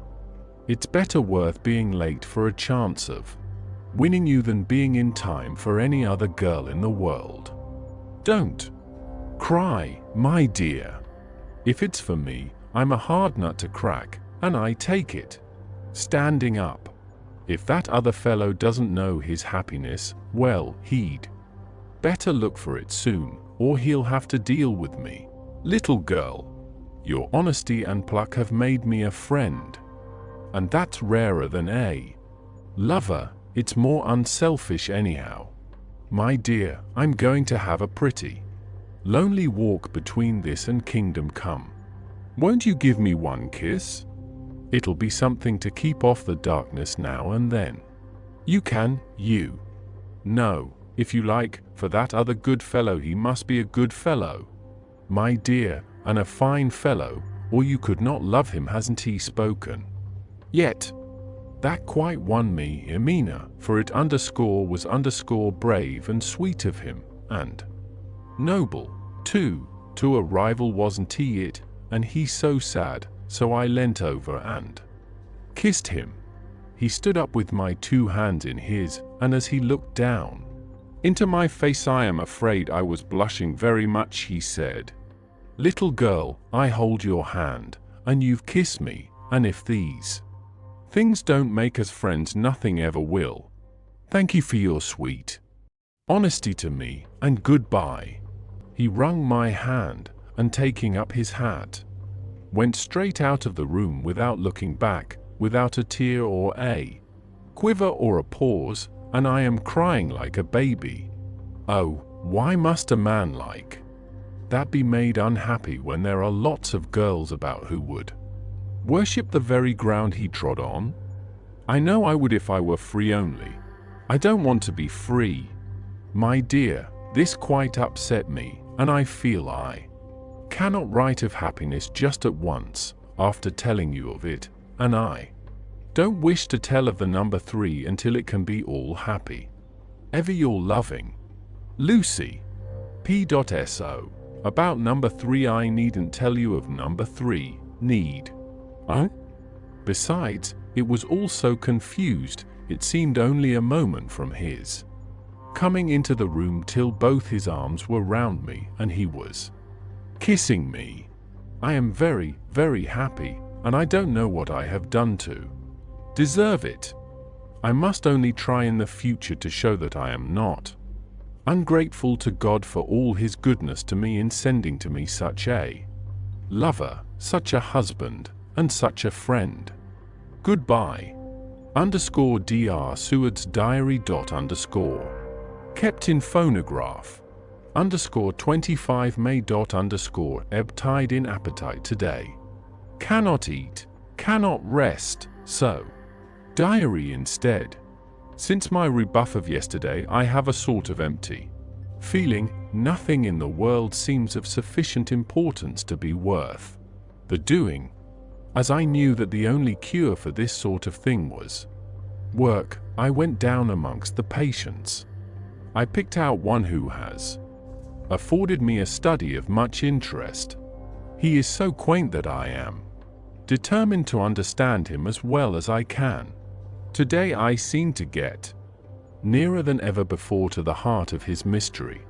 I questioned him more fully than I had ever done, with a view to making myself master of the facts of his hallucination. In my manner of doing it there was, I now see, something of cruelty. I seemed to wish to keep him to the point of his madness, a thing which I avoid with the patients, as I would the mouth of hell. Mem. Under what circumstances would I not avoid the pit of hell? Omnia Romi Venalia sunt. Hell has its price. Verb. Sap. If there be anything behind this instinct, it will be valuable to trace it afterwards.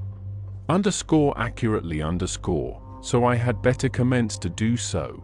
Therefore, Ard M. Renfield, Etat 59, sanguine temperament, great physical strength, morbidly excitable, periods of gloom, ending in some fixed idea which I cannot make out. I presume that the sanguine temperament itself and the disturbing influence end in a mentally accomplished finish. A possibly dangerous man, probably dangerous if unselfish. In selfish men caution is as secure an armor for their foes as for themselves. What I think of on this point is, when self is the fixed point, the centripetal force is balanced with the centrifugal. When duty, a cause, etc., is the fixed point, the latter force is paramount, and only accident or a series of accidents can balance it. Letter Quincy P. Immerse to Honorable Arthur Homewood. 25 May. My dear Art, we've told yarns by the campfire in the prairies, and dressed one another's wounds after trying a landing at the Marquesas, and drunk healths on the shore of Titicaca. There are more yarns to be told, and other wounds to be healed, and another health to be drunk. Won't you let this be at my campfire tomorrow night? I have no hesitation in asking you, as I know a certain lady is engaged to a certain dinner party, and that you are free. There will only be one other, our old pal at the Korea, Jack Seward. He's coming too, and we both want to mingle our weeps over the wine cup, and to drink a health with all our hearts to the happiest man in all the wide world, who has won the noblest heart that God has made, and the best worth winning. We promise you a hearty welcome, and a loving greeting, and a health as true as your own right hand. We shall both swear to leave you at home if you drink too deep to a certain pair of eyes. Come. Yours, as ever and always, Quincy P. Immerse. Telegram from Arthur Homewood to Quincy P. Immerse. 26 May. Count me in every time I bear messages which will make both your ears tingle. Art. Chapter 6. Mina Murray's Journal. 24 July. Whitby. Lucy met me at the station, looking sweeter and lovelier than ever, and we drove up to the house at the Crescent Inn, which they have rooms. This is a lovely place. The little river, the Esk, runs through a deep valley which broadens out as it comes near the harbour. A great viaduct runs across, with high piers, through which the view seems somehow further away than it really is. The valley is beautifully green, and it is so steep that when you are on the high land, on either side you look right across it unless you are near enough to see down. The houses of the old town the side away from us are all red-roofed and seem piled up one over the other anyhow, like the pictures we see of Nuremberg. Right over the town is the ruin of Whitby Abbey, which was sacked by the Danes, and which is the scene of part of Marmion, where the girl was built up in the wall. It is a most noble ruin of immense size, and full of beautiful and romantic bits. There is a legend that a white lady is seen in one of the windows. Between it and the town there is another church, the parish one, round which is a big graveyard, all full of tombstones. This is to my mind the nicest spot in Whitby, for it lies right over the town and has a full view of the harbour and all up the bay to where the headland called Kettleness stretches out into the sea. It descends so steeply over the harbour that part of the bank has fallen away, and some of the graves have been destroyed. In one place part of the stonework of the grave stretches out over the sandy pathway far below. There are walks, with seats beside them, through the churchyard, and people go and sit there all day long, looking at the beautiful view and enjoying the breeze. I shall come and sit here very often myself and work. Indeed, I am writing now, with my book on my knee, and listening to the talk of 3 old men who are sitting beside me. They seem to do nothing all day but sit up here and talk. The harbour lies below me, with, on the far side, one long granite wall, stretching out into the sea, with a curve outwards at the end of it, in the middle of which is a lighthouse. A heavy seawall runs along outside of it. On the near side, the seawall makes an elbow crooked inversely, and its end too has a lighthouse. Between the 2 piers there is a narrow opening into the harbour, which then suddenly widens. It is nice at high water, but when the tide is out it shoals away to nothing, and there is merely the stream of the Esk running between banks of sand, with rocks here and there. Outside the harbour on this side there rises for about half a mile a great reef, the sharp edge of which runs straight out from behind the south lighthouse. At the end of it is a buoy with a bell, which swings in bad weather and sends in a mournful sound on the wind. They have a legend here that when a ship is lost, bells are heard out at sea. I must ask the old man about this. He is coming this way. He is a funny old man. He must be awfully old, for his face is all gnarled and twisted like the bark of a tree. He tells me that he is nearly 100, and that he was a sailor in the Greenland fishing fleet when Waterloo was fought. He is, I am afraid, a very skeptical person, for when I asked him about the bells at sea and the White Lady at the Abbey, he said very brusquely, "I wouldn't fash Marcel about them, miss. Them things be all wore out. Mind, I don't say that they never was, but I do say that they wasn't in my time. They be all very well for comers and trippers and the like, but not for a nice young lady like you. Them feet folks from York and Leeds that be always eating cured herrings and drinking tea and looking out to buy cheap jet would creed aught. I wonder Marcel's who'd be bothered telling lies to them, even the newspapers, which is full talk. I thought he would be a good person to learn interesting things from, so I asked him if he would mind telling me something about the whale fishing in the old days. He was just settling himself to begin when the clock struck 6, whereupon he labored to get up and said, "I must gang a Jeanwoods home now, miss. My granddaughter doesn't like to be kept waiting when the tea is ready, for it takes me time to cramly aboon agrees, for there be a many of em, and, miss, I lack Bellatimber Sarely by the clock." He hobbled away, and I could see him hurrying, as well as he could, down the steps. The steps are a great feature on the place. They lead from the town up to the church. There are hundreds of them, I do not know how many, and they wind up in a delicate curve. The slope is so gentle that a horse could easily walk up and down them. I think they must originally have had something to do with the abbey. I shall go home too. Lucy went out visiting with her mother, and as they were only duty calls, I did not go. They will be home by this _1 August.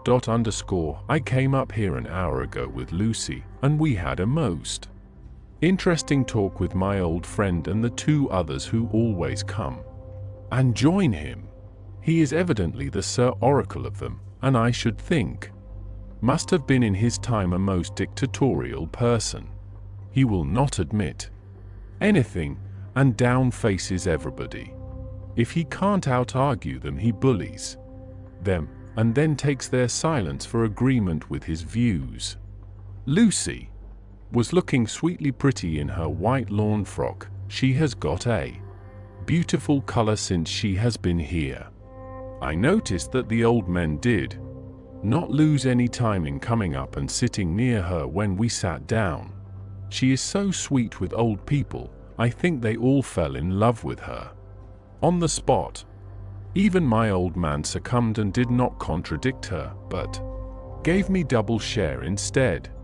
I got him on the subject of the legends, and he went off at once into a sort of sermon. I must try to remember it and put it down. It be all full talk, lock, stock, and barrel. That's what it be. Nowt else. These bands and wafts and the boghosts and the barguests and the bogles, and all anent them is only fit to set bairns and dizzy women. Belderine. They be nowt but airblebs. They, and ball grims and signs, and warnings, be all invented by parsons and ill-some buke bodies and railway touters to skeer and scunner halflins, and to get folks to do something that they don't other incline to. It makes me ireful to think. Oaths them. Why, it's them that, not content with printing a lies on paper and preaching them out of pulpits, does want to be cut tinny them on the tombstones. Look here all around you in what ye will, all them steens, holding up their heads as well as they can out of their pride. Is a can't simply tumbling it down with the weight o' the lies wrote on them.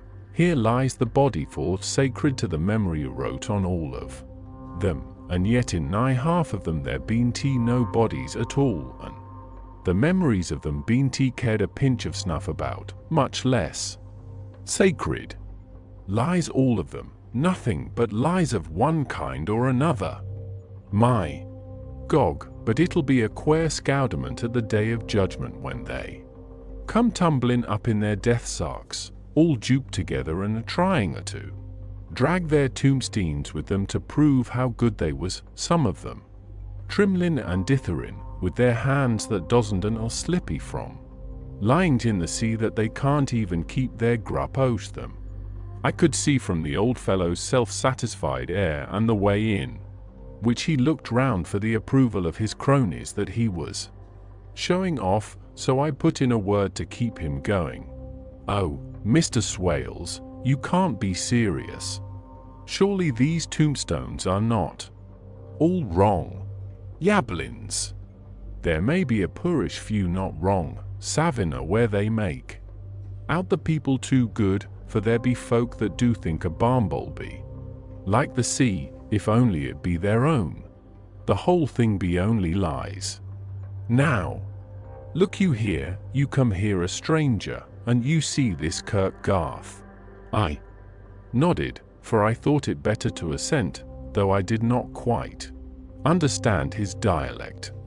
I knew it had something to do with the church. He went on, and you consate that all these steens be a boon folk that be happed here, snod and snog. I assented again. Then that be just where the lie comes in. Why, there be scores of these laybeds that be tombers. Old Dunn's back a box on Friday night. He nudged one of his companions, and they all laughed. And my gog, how could they be otherwise? Look at that one, the aftest at Bath the beer bank. Read it.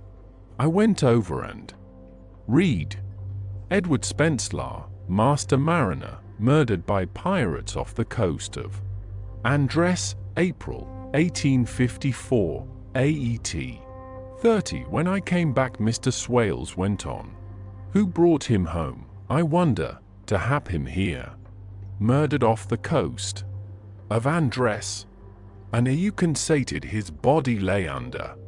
Why, I could name ye a dozen whose bones lie in the Greenland seas above. He pointed northwards of or where the currents may have drifted them.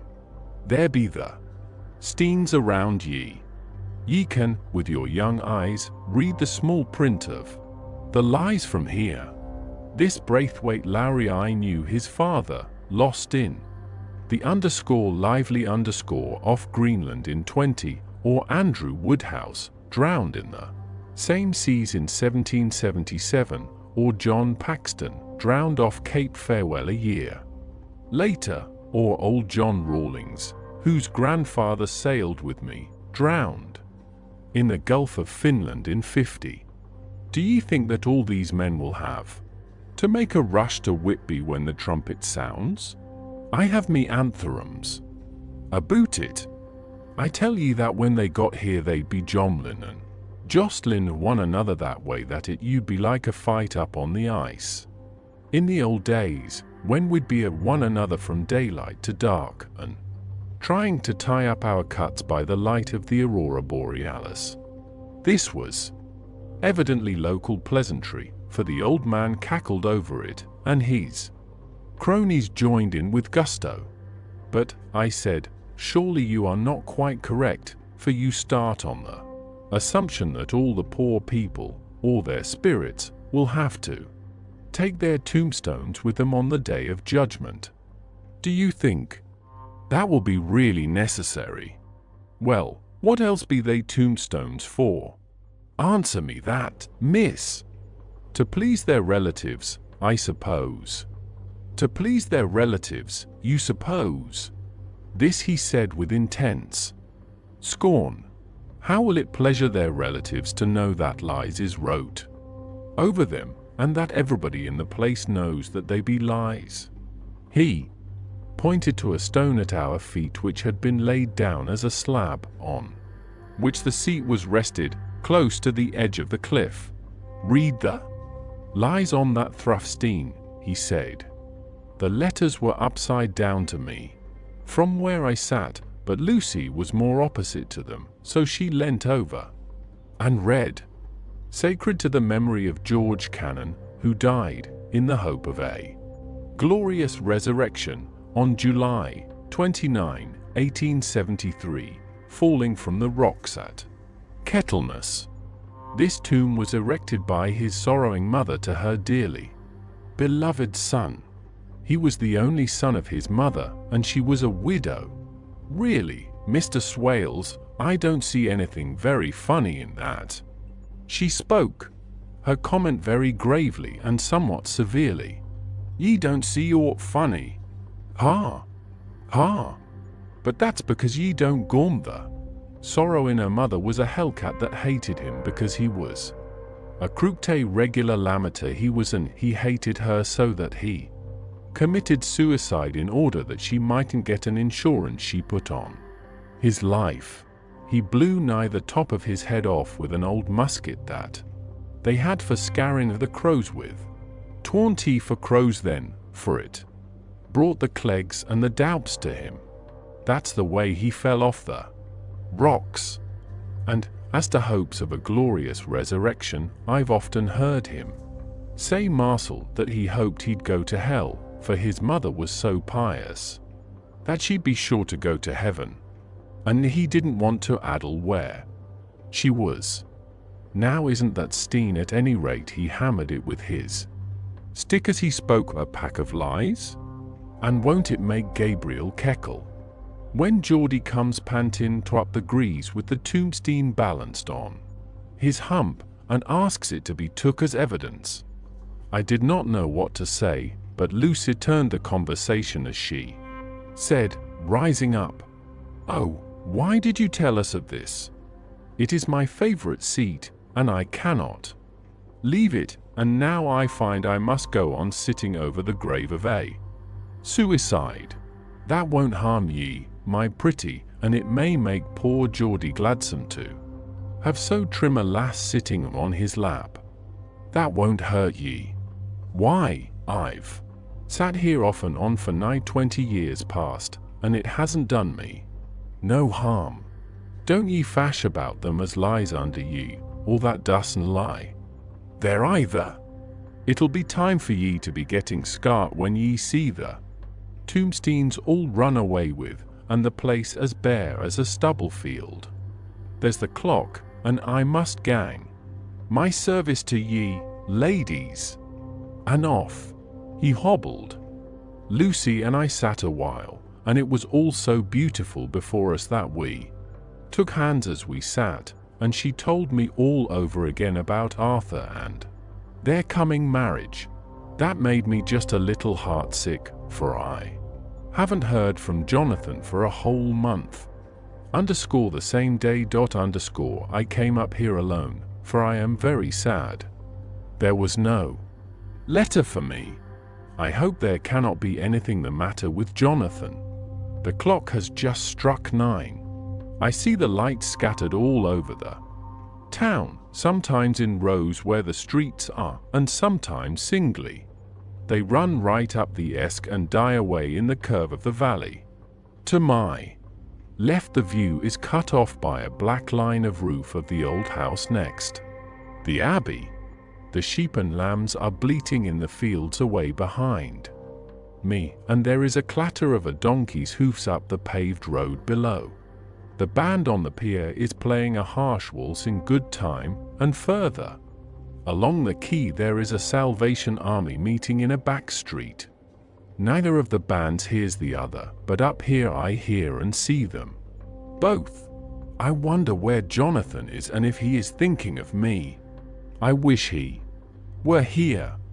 _Dr. Seward's diary. _5 June. The case of Renfield grows more interesting the more I get to understand the man.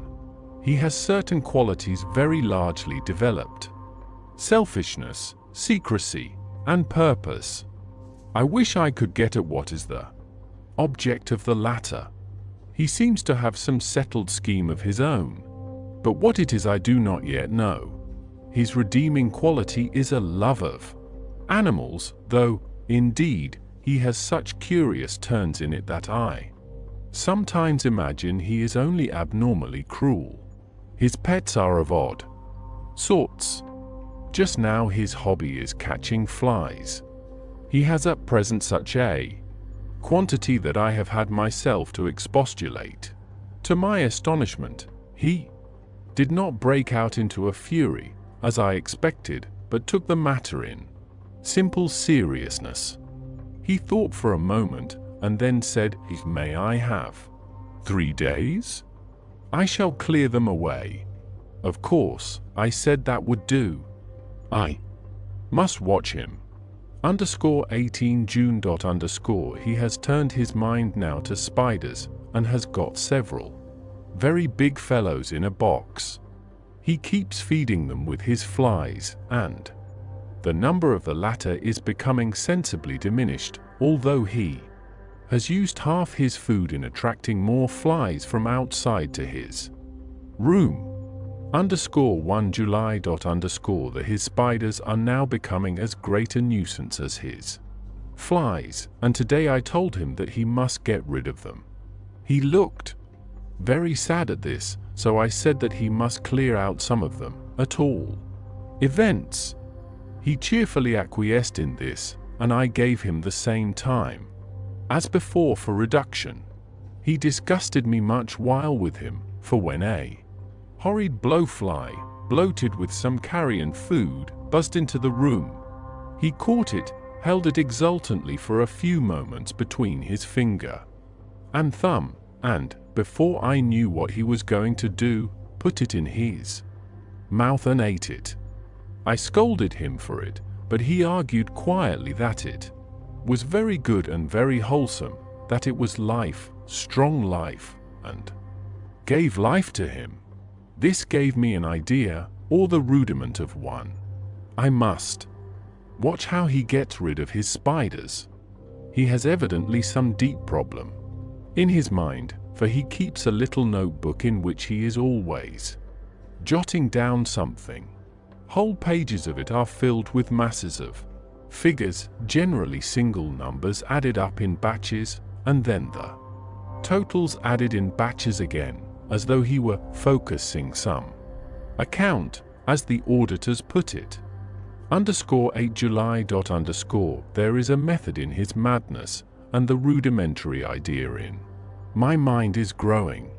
It will be a whole idea soon, and then, oh, unconscious cerebration. You will have to give the wall to your conscious brother. I kept away from my friend for a few days, so that I might notice if there were any change. Things remain as they were except that he has parted with some of his pets and got a new one. He has managed to get a sparrow, and has already partially tamed it. His means of taming is simple, for already the spiders have diminished. Those that do remain, however, are well fed, for he still brings in the flies by tempting them with his food. _19 July. We are progressing. My friend has now a whole colony of sparrows, and his flies and spiders are almost obliterated. When I came in, he ran to me and said he wanted to ask me a great favor, a very, very great favor, and as he spoke he fawned on me like a dog. I asked him what it was, and he said, with a sort of rapture in his voice and bearing, a kitten, a nice little, sleek, playful kitten that I can play with and teach and feed and feed and feed. I was not unprepared for this request, for I had noticed how his pets went on increasing in size and vivacity, but I did not care that his pretty family of tame sparrows should be wiped out in the same manner as the flies and the spiders, so I said I would see about it, and asked him if he would not rather have a cat than a kitten. His eagerness betrayed him as he answered, "Oh, yes, I would like a cat. I only asked for a kitten lest you should refuse me a cat." No one would refuse me a kitten, would they? I shook my head and said that at present I feared it would not be possible, but that I would see about it. His face fell, and I could see a warning of danger in it, for there was a sudden fierce, sidelong look which meant killing. The man is an undeveloped homicidal maniac. I shall test him with his present craving and see how it will work out, then I shall know more. _10 Lem. I have visited him again and found him sitting in a corner, brooding. When I came in, he threw himself on his knees before me and implored me to let him have a cat, that his salvation depended upon it. I was firm, however, and told him that he could not have it, whereupon he went without a word and sat down, gnawing his fingers, in the corner where I had found him. I shall see him in the morning early, _20 July. Visited Renfield very early, before the attendant went his rounds. Found him up and humming a tune. He was spreading out his sugar, which he had saved, in the window, and was manifestly beginning his fly catching again, and beginning it cheerfully and with a good grace. I looked around for his birds, and not seeing them, asked him where they were. He replied, without turning round, that they had all flown away. There were a few feathers about the room and on his pillow a drop of blood. I said nothing, but went and told the keeper to report to me if there were anything odd about him during the day. _11 a.m. The attendant has just been to me to say that Renfield has been very sick and has disgorged a whole lot of feathers. My belief is, Doctor, he said, that he has eaten his birds, and that he just took and ate them raw. _11 p.m. I gave Renfield a strong opiate tonight, enough to make even him sleep, and took away his pocketbook to look at it. The thought that has been buzzing about my brain lately is complete, and the theory proved. My homicidal maniac is of a peculiar kind.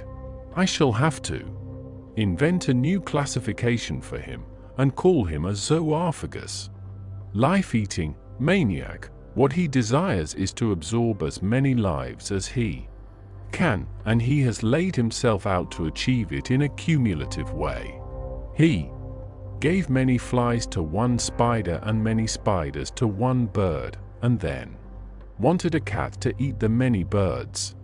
What would have been his later steps? It would almost be worthwhile to complete the experiment. It might be done if there were only a sufficient cause. Men sneered at vivisection, and yet look at its results today. Why not advance science? In its most difficult and vital aspect, the knowledge of the brain. Had I even the secret of one such mind, did I hold the key to the fancy of even one lunatic, I might advance my own branch of science to a pitch compared with which Burden Sanderson's physiology or Ferrier's brain knowledge would be as nothing.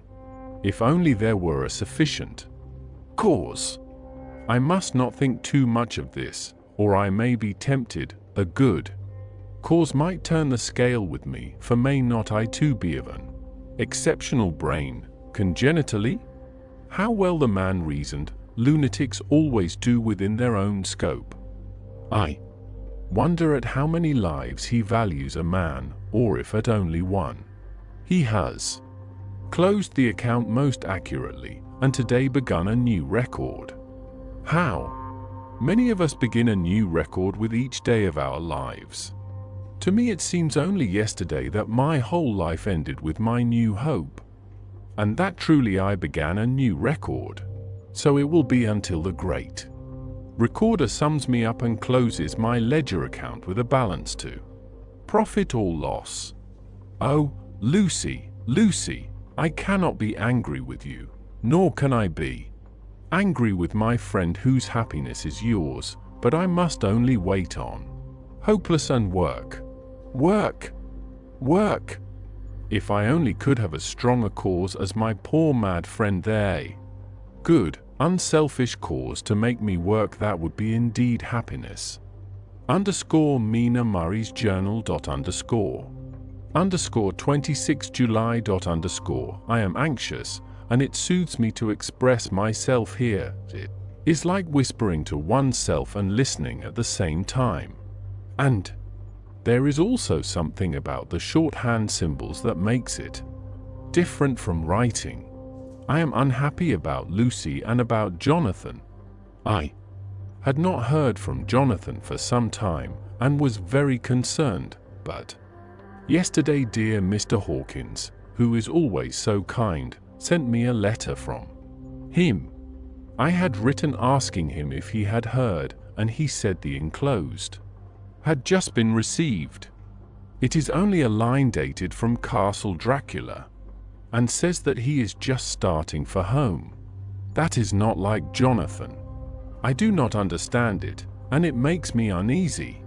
Then, too, Lucy, although she is so well, has lately taken to her old habit of walking in her sleep. Her mother has spoken to me about it, and we have decided that I am to lock the door of our room every night. Mrs. Westenra has got an idea that sleepwalkers always go out on roofs of houses and along the edges of cliffs and then get suddenly wakened and fall over, with a despairing cry that echoes all over the place. Poor dear, she is naturally anxious about Lucy, and she tells me that her husband, Lucy's father, had the same habit, that he would get up in the night and dress himself and go out if he were not stopped. Lucy is to be married in the autumn, and she is already planning out her dresses and how her house is to be arranged. I sympathize with her, for I do the same, only Jonathan and I will start in life in a very simple way, and shall have to try to make both ends meet. Mr. Homewood, he is the Honourable Arthur Homewood, only son of Lord Godalming, is coming up here very shortly as soon as he can leave town, for his father is not very well, and I think dear Lucy is counting the moments till he comes. She wants to take him up to the seat on the churchyard cliff and show him the beauty of Whitby. I dare say it is the waiting which disturbs her. She will be all right when he arrives. _27 July. And no news from Jonathan. I am getting quite uneasy about him, though why I should I do not know, but I do wish that he would write, if it were only a single line.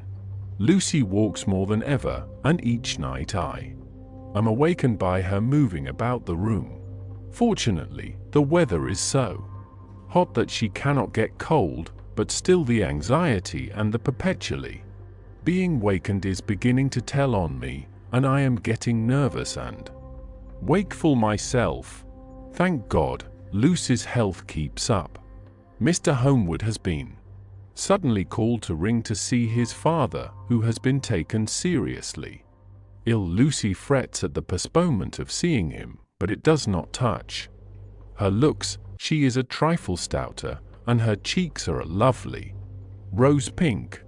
She has lost that anemic look which she had. I pray it will all last. _3 August. Of another week gone, and no news from Jonathan, not even to Mr. Hawkins, from whom I have heard. Oh, I do hope he is not ill. He surely would have written. I look at that last letter of his, but somehow it does not satisfy me. It does not read like him, and yet it is. He's writing. There is no mistake of that. Lucy has not walked much in her sleep the last week, but there is an odd concentration about her, which I do not understand. Even in her sleep she seems to be watching me. She tries the door, and finding it locked, goes about the room, searching for the key. _6 August. Another 3 days, and no news. This suspense is getting dreadful. If I only knew where to write to or where to go to, I should feel easier, but no one has heard a word of Jonathan since that last letter. I must only pray to God for patience. Lucy is more excitable than ever, but is otherwise well. Last night was very threatening, and the fishermen say that we are in for a storm. I must try to watch it and learn the weather signs. Today is a grey day, and the sun as I write is hidden in thick clouds high over Kettleness. Everything is grey except the green grass, which seems like emerald amongst it, grey earthy rock, grey clouds tinged with the sunburst at the far edge hang over the grey sea, into which the sand points stretch like grey fingers. The sea is tumbling in over the shallows and the sandy flats with a roar, muffled in the sea mists drifting inland. The horizon is lost in a grey mist. All is vastness, the clouds are piled up like giant rocks, and there is a brawl over the sea that sounds like some presage of doom. Dark figures are on the beach here and there, sometimes half shrouded in the mist, and seems men like trees walking. The fishing boats are racing for home, and rise and dip in the ground swell as they sweep into the harbour, bending to the scuppers. Here comes old Mr. Swales. He is making straight for me, and I can see, by the way he lifts his hat, that he wants to talk. I have been quite touched by the change in the poor old man.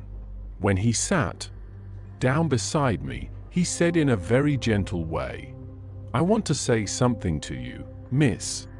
I could see he was not at ease.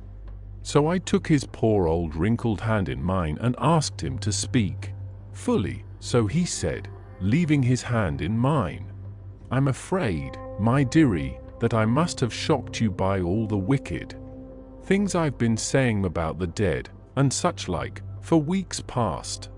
But I didn't mean them, and I want ye to remember that when I'm gone.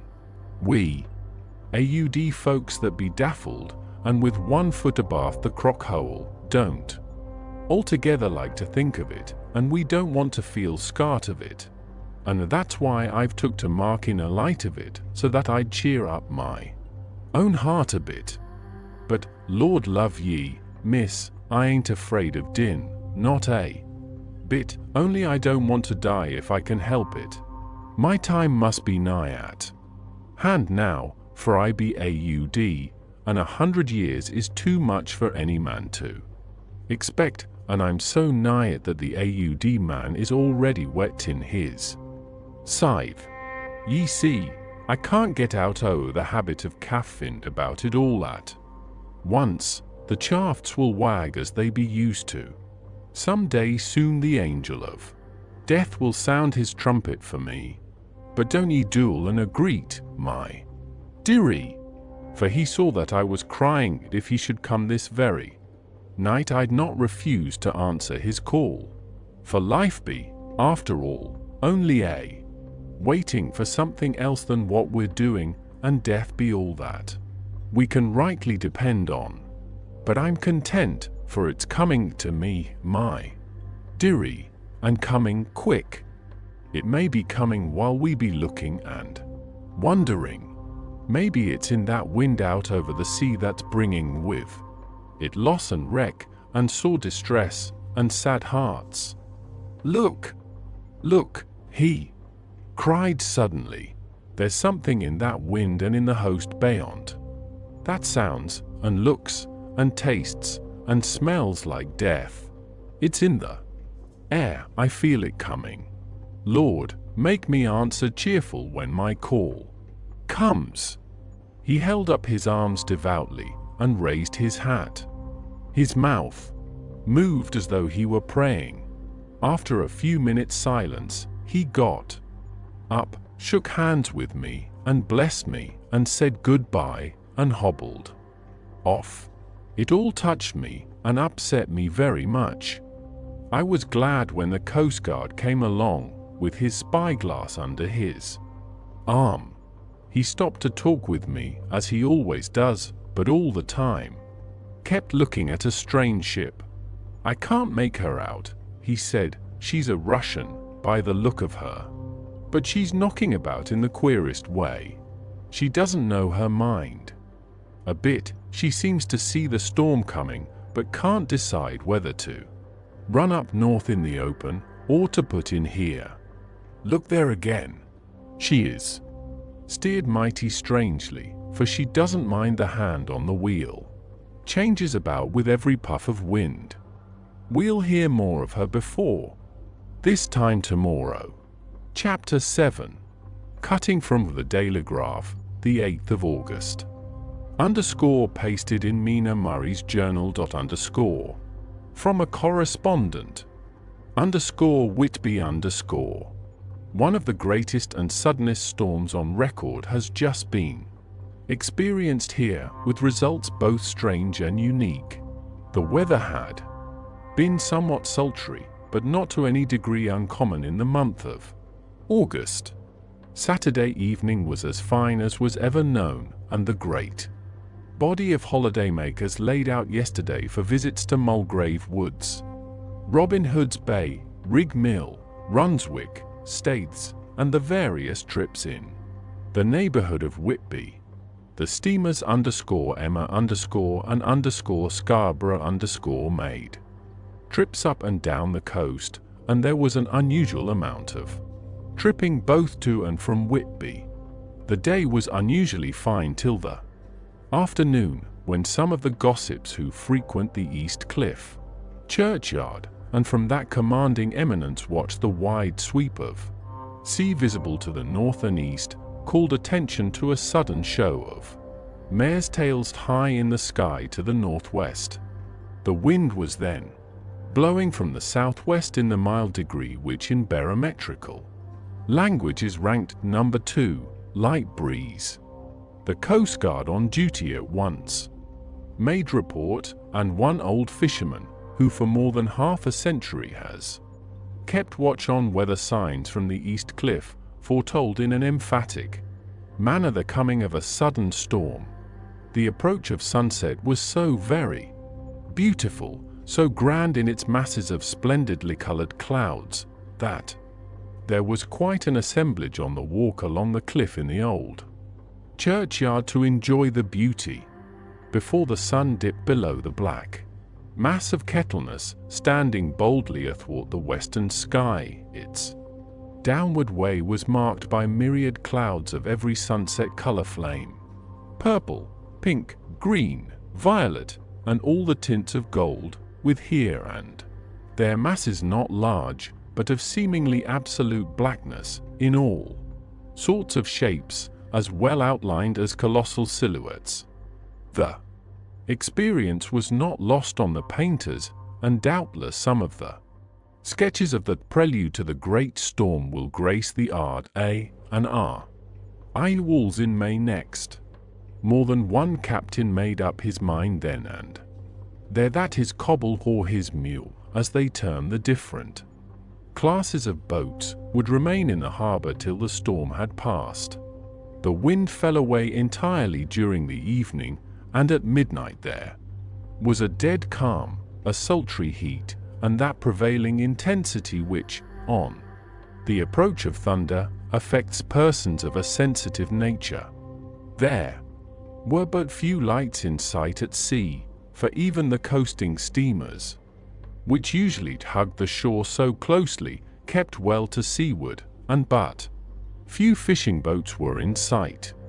The only sail noticeable was a foreign schooner with all sails set, which was seemingly going westwards.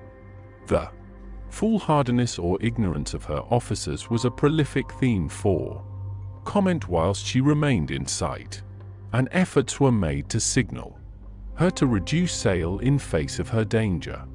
Before the night shut down she was seen with sails idly flapping as she gently rolled on the undulating swell of the sea, as idle as a painted ship upon a painted ocean. Shortly before 10 o'clock the stillness of the air grew quite oppressive, and the silence was so marked that the bleating of a sheep inland or the barking of a dog in the town was distinctly heard, and the band on the PA, with its lively French air, was like a discord in the great harmony of nature's silence. A little after midnight came a strange sound from over the sea, and high overhead the air began to carry a strange, faint, hollow booming. Then without warning the tempest broke, with a rapidity which, at the time, seemed incredible, and even afterwards is impossible to realize. The whole aspect of nature at once became convulsed. The waves rose in growing fury, each overtopping its fellow, till in a very few minutes the lately glassy sea was like a roaring and devouring monster. White-crested waves beat madly on the level sands and rushed up the shelving cliffs. Others broke over the piers, and with their spume swept the lanterns of the lighthouses which rise from the end of either pier. Of Whitby Harbour, the wind roared like thunder and blew with such force that it was with difficulty that even strong men kept their feet, or clung with grim clasp to the iron stanchions. It was found necessary to clear the entire piers from the mass of onlookers, or else the fatalities of the night would have been increased manifold. To add to the difficulties and dangers of the time, masses of sea fog came drifting inland, white, wet clouds which swept by in ghostly fashion, so dank and damp and cold that it needed but little effort of imagination to think that the spirits of those lost at sea were touching their living brethren with the clammy hands of death, and many a one shuddered as the wreaths of sea mist swept by. At times the mist cleared, and the sea for some distance could be seen in the glare of the lightning, which now came thick and fast, followed by such sudden peals of thunder that the whole sky overhead seemed trembling under the shock of the footsteps of the storm. Some of the scenes thus revealed were of immeasurable grandeur and of absorbing interest. The sea, running mountains high, threw skywards with each wave mighty masses of white foam, which the tempest seemed to snatch at and whirl away into space. Here and there a fishing boat, with a rag of sail, running madly for shelter before the blast. Now and again the white wings of a storm-tossed sea bird. On the summit of the east cliff the new searchlight was ready for experiment, but had not yet been tried. The officers in charge of it got it into working order, and in the pauses of the inrushing mist swept with it the surface of the sea. Once or twice its service was most effective, as when a fishing boat, with gunwale under water, rushed into the harbour, able, by the guidance of the sheltering light, to avoid the danger of dashing against the piers. As each boat achieved the safety of the port, there was a shout of joy from the mass of people on shore, a shout which for a moment seemed to cleave the gale and was then swept away in its rush. Before long the searchlight discovered some distance away a schooner, with all sails set, apparently the same vessel which had been noticed earlier in the evening. The wind had by this time backed to the east, and there was a shudder amongst the watchers on the cliff as they realized the terrible danger in which she now was.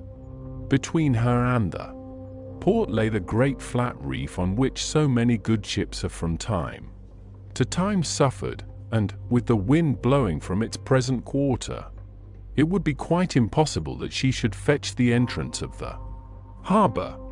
It was now nearly the hour of high tide, but the waves were so great that in their troughs the shallows of the shore were almost visible, and the schooner, with all sails set, was rushing with such speed that, in the words of one old salt, she must fetch up somewhere, if it was only in hell. Then came another rush of sea fog, greater than any hitherto, a mass of dank mist, which seemed to close on all things like a grey pall, and left available to men only the organ of hearing, for the roar of the tempest, and the crash of the thunder, and the booming of the mighty billows came through the damp oblivion even louder than before.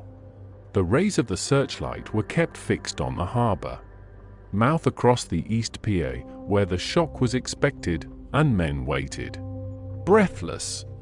The wind suddenly shifted to the northeast, and the remnant of the sea fog melted in the blast, and then, _mirabile dictu_, between the piers, leaping from wave to wave as it rushed at headlong speed, swept the strange schooner before the blast, with all sails set, and gained the safety of the harbour. The searchlight followed her, and a shudder ran through all who saw her, for lashed to the helm was a corpse, with drooping head, which swung horribly to and fro at each Motion of the ship. No other form could be seen on deck at all.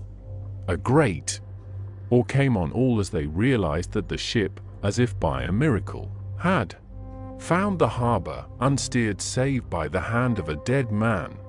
However, all took place more quickly than it takes to write these words. The schooner paused not, but rushing across the harbor, pitched herself on that accumulation of sand and gravel washed by many tides and many storms into the southeast corner of the pier jutting under the east cliff, known locally as Tate Hill Pier. There was of course a considerable concussion as the vessel drove up on the sand heap. Every spar, rope, and stay was strained, and some of the top hammer came crashing down. But, strangest of all, the very instant the shore was touched, an immense dog sprang up on deck from below, as if shot up by the concussion, and running forward, jumped from the bow on the sand, making straight for the steep cliff where the churchyard hangs over the laneway to the east pier so steeply that some of the flat tombstones, thrusteens or throughstones, as they call them in the Whitby vernacular, actually project over where the sustaining cliff has fallen away. It disappeared in the darkness, which seemed intensified just beyond the focus of the searchlight. It so happened that there was no one at the moment on Tate Hill PA, as all those whose houses are in close proximity were either in bed or were out on the heights above. Thus the Coast Guard on duty on the eastern side of the harbour, who at once ran down to the little PA, was the first to climb on board. The men working the searchlight, after scouring the entrance of the harbour without seeing anything, then turned the light on the derelict and kept it there. The Coast Guard ran aft, and when he came beside the wheel, bent over to examine it, and recoiled at once as though under some sudden emotion. This seemed to pique a general curiosity, and quite a number of people began to run. It is a good way round from the west cliff by the drawbridge to Tate Hill Pier, but your correspondent is a fairly good runner and came well ahead of the crowd. When I arrived, however, I found already assembled on the pier a crowd, whom the Coast Guard and police refused to allow to come on board. By the courtesy of the chief boatman, I was, as your correspondent, permitted to climb on deck, and was one of a small group who saw the dead seaman whilst actually lashed to the wheel. It was no wonder that the Coast Guard was surprised, or even awed, for not often can such a sight have been seen. The man was simply fastened by his hands, tied one over the other, to a spoke of the wheel. Between the inner hand and the wood was a crucifix, the set of beads on which it was fastened being around both wrists and wheel, and all kept fast by the binding cords. The poor fellow may have been seated at one time, but the flapping and buffeting of the sails had worked through the rudder of the wheel and dragged him to and fro, so that the cords with which he was tied had cut the flesh to the bone. Accurate note was made of the state of things, and a Dr. Surgeon J. M. Caffin, of 33, East Elliot Place, who came immediately after me, declared, after making examination, that the man must have been dead for quite 2 days. In his pocket was a bottle, carefully corked, empty save for a little roll of paper, which proved to be the addendum to the log. The Coast Guard said the man must have tied up his own hands, fastening the knots with his teeth. The fact that a Coast Guard was the first on board may save some complications later on in the Admiralty Court, for Coast Guards cannot claim the salvage which is the right of the first civilian entering on a derelict. Already, however, the legal tongues are wagging, and one young Law student is loudly asserting that the rights of the owner are already completely sacrificed, his property being held in contravention of the statutes of Mortmain, since the tiller, as emblem ship, if not proof of delegated possession, is held in a dead hand. It is needless to say that the dead steersman has been reverently removed from the place where he held his honourable watch and ward till death, a steadfastness as noble as that of the young Kasabianca, and placed in the mortuary to await inquest. Already the sudden storm is passing, and its fierceness is abating. Crowds are scattering homeward, and the sky is beginning to redden over the Yorkshire wolds. I shall send, in time for your next issue, further details of the derelict ship which found her way so miraculously into storm is passing, and its fierceness is abating. Crowds are scattering homeward, and the sky is beginning to redden over the Yorkshire wolds. I shall send, in time for your next issue, further details of the derelict ship which found her way so miraculously into harbour in the storm. _Whitby _9 August. Were the sequel to the strange arrival of the derelict in the storm last night is almost more startling than the thing itself. It turns out that the schooner is a Russian from Varna, and is called the Demeter _. She is almost entirely in ballast of silver sand, with only a small amount of cargo, a number of great wooden boxes filled with mould. This cargo was consigned to a Whitby solicitor, Mr. S. F. Billington of 7, the Crescent, who this morning went aboard and formally took possession of the goods consigned to him. The Russian consul, too, acting for the charter party, took formal possession of the ship, and paid all harbour dues, etc. Nothing is talked about here today except the strange coincidence. The officials of the Board of Trade have been most exacting in seeing that every compliance has been made with existing regulations. As the matter is to be a 9 days' wonder, they are evidently determined that there shall be no cause of after complaint.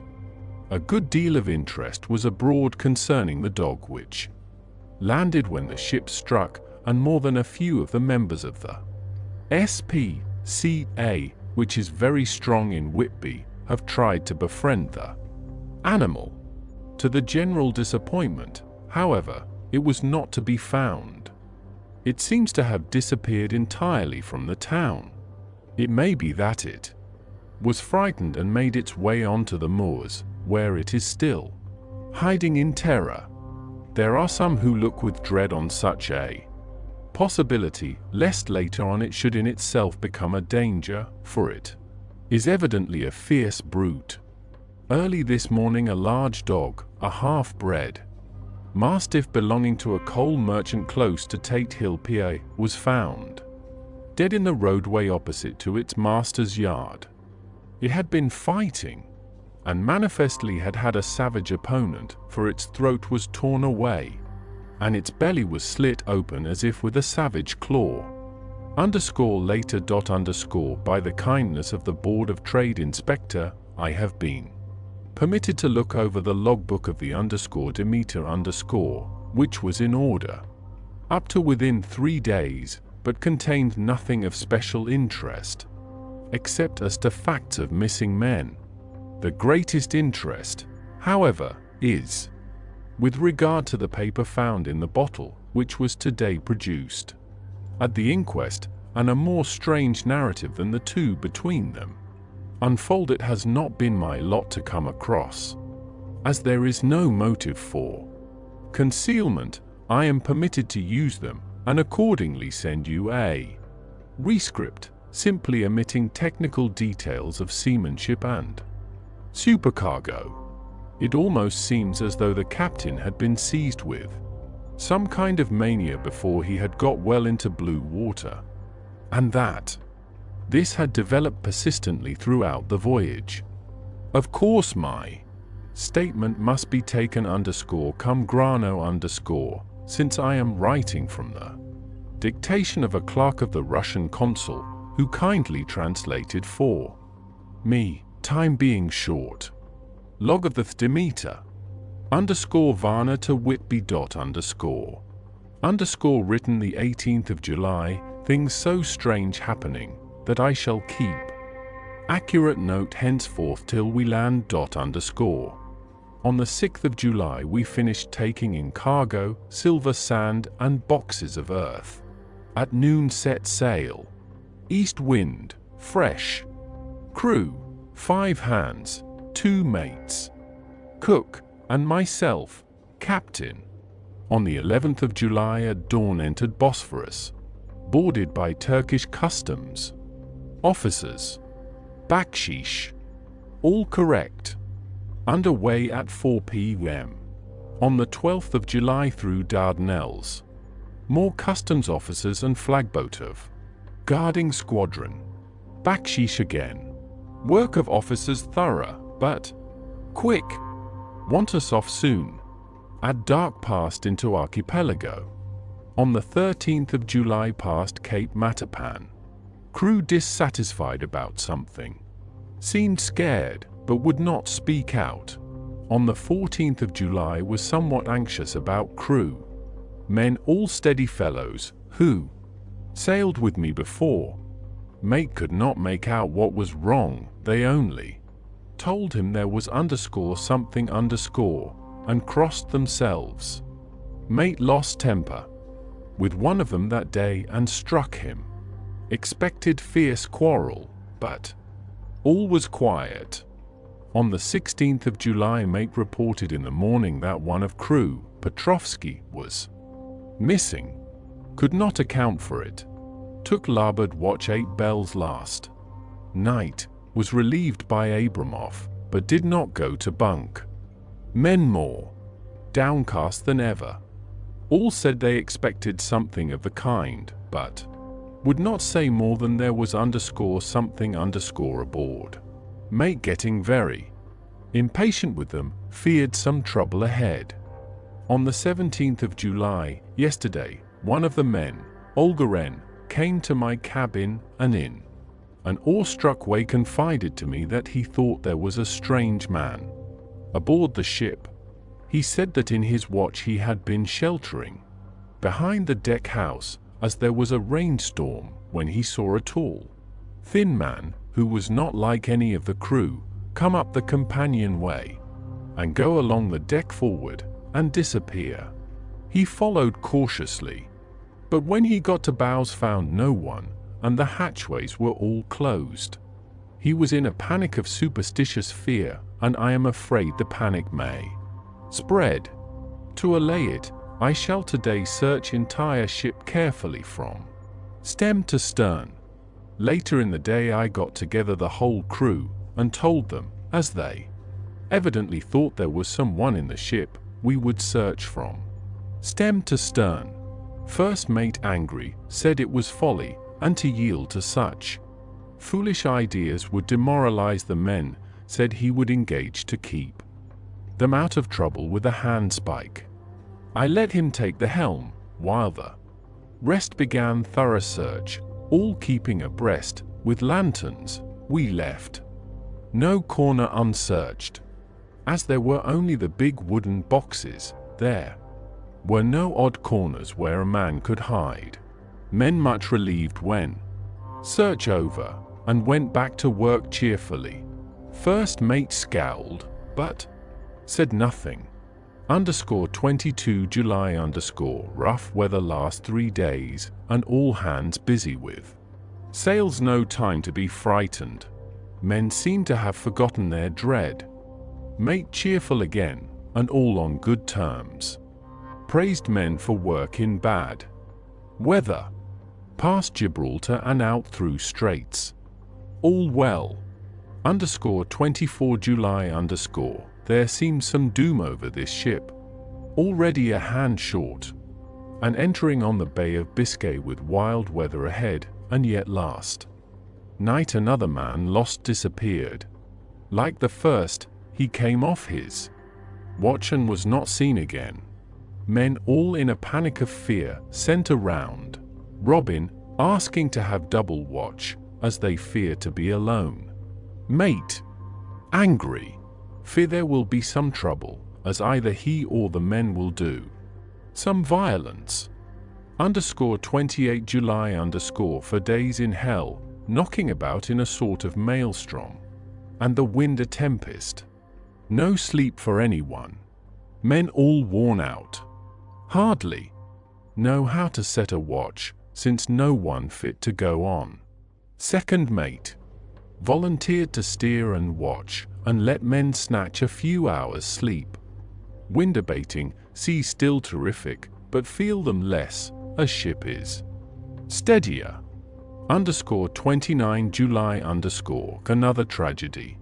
Had single watch tonight, as crew too tired to double. When morning watch came on deck could find no one, except steersman. Raised outcry, and all came on deck. Thorough search, but no one found. Are now without second mate, and crew in a panic. Mate and I agreed to go armed henceforth and wait for any sign of cause. _30 July last night. Rejoiced we are nearing England. Weather fine, all sails set.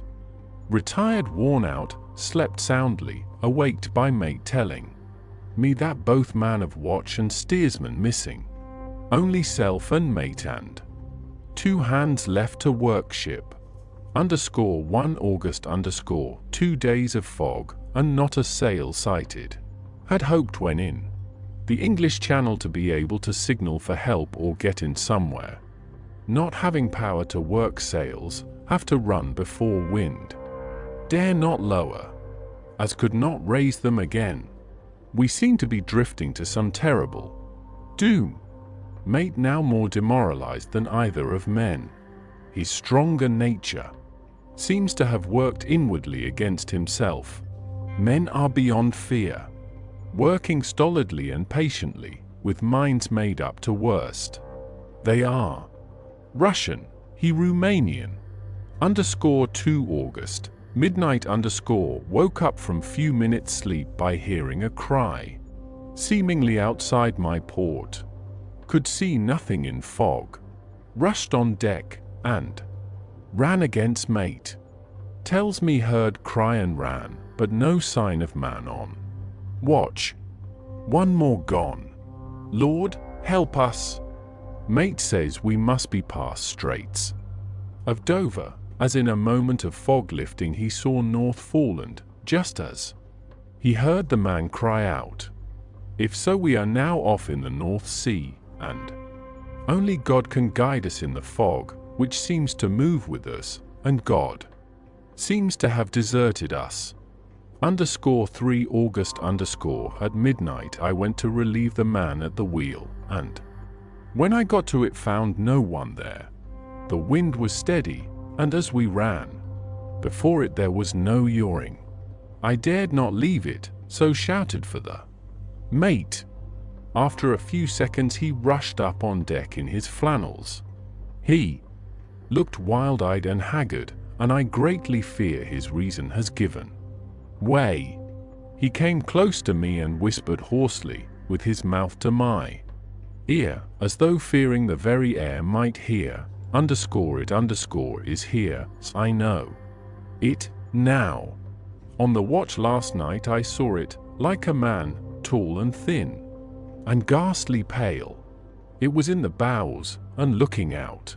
I crept behind it, and gave it my knife, but the knife went through it, empty as the air. And as he spoke he took his knife and drove it savagely into space.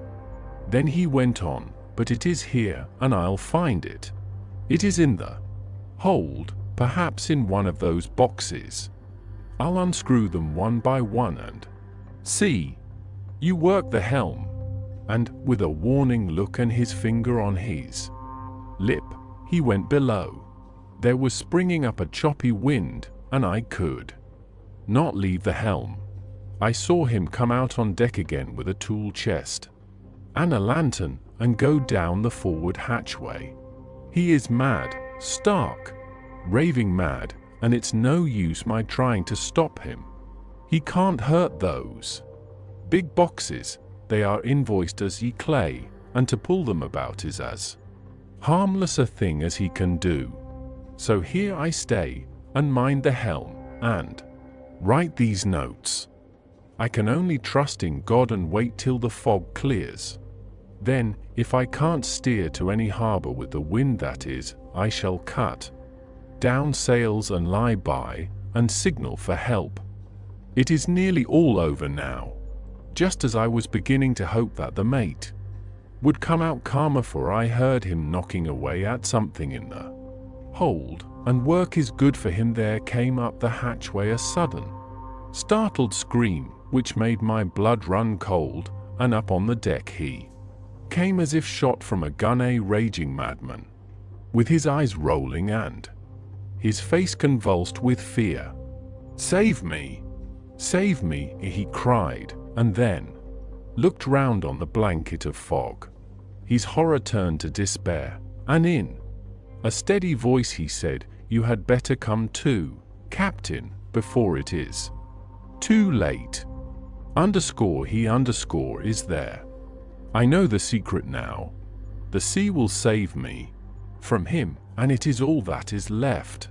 Before I could say a word or move forward to seize him, he sprang on the bulwark and deliberately threw himself into the sea. I suppose I know the secret too, now. It was this madman who had got rid of the men one by one, and now he has followed them himself. God help me! How am I to account for all these horrors when I get to port? When I get to port.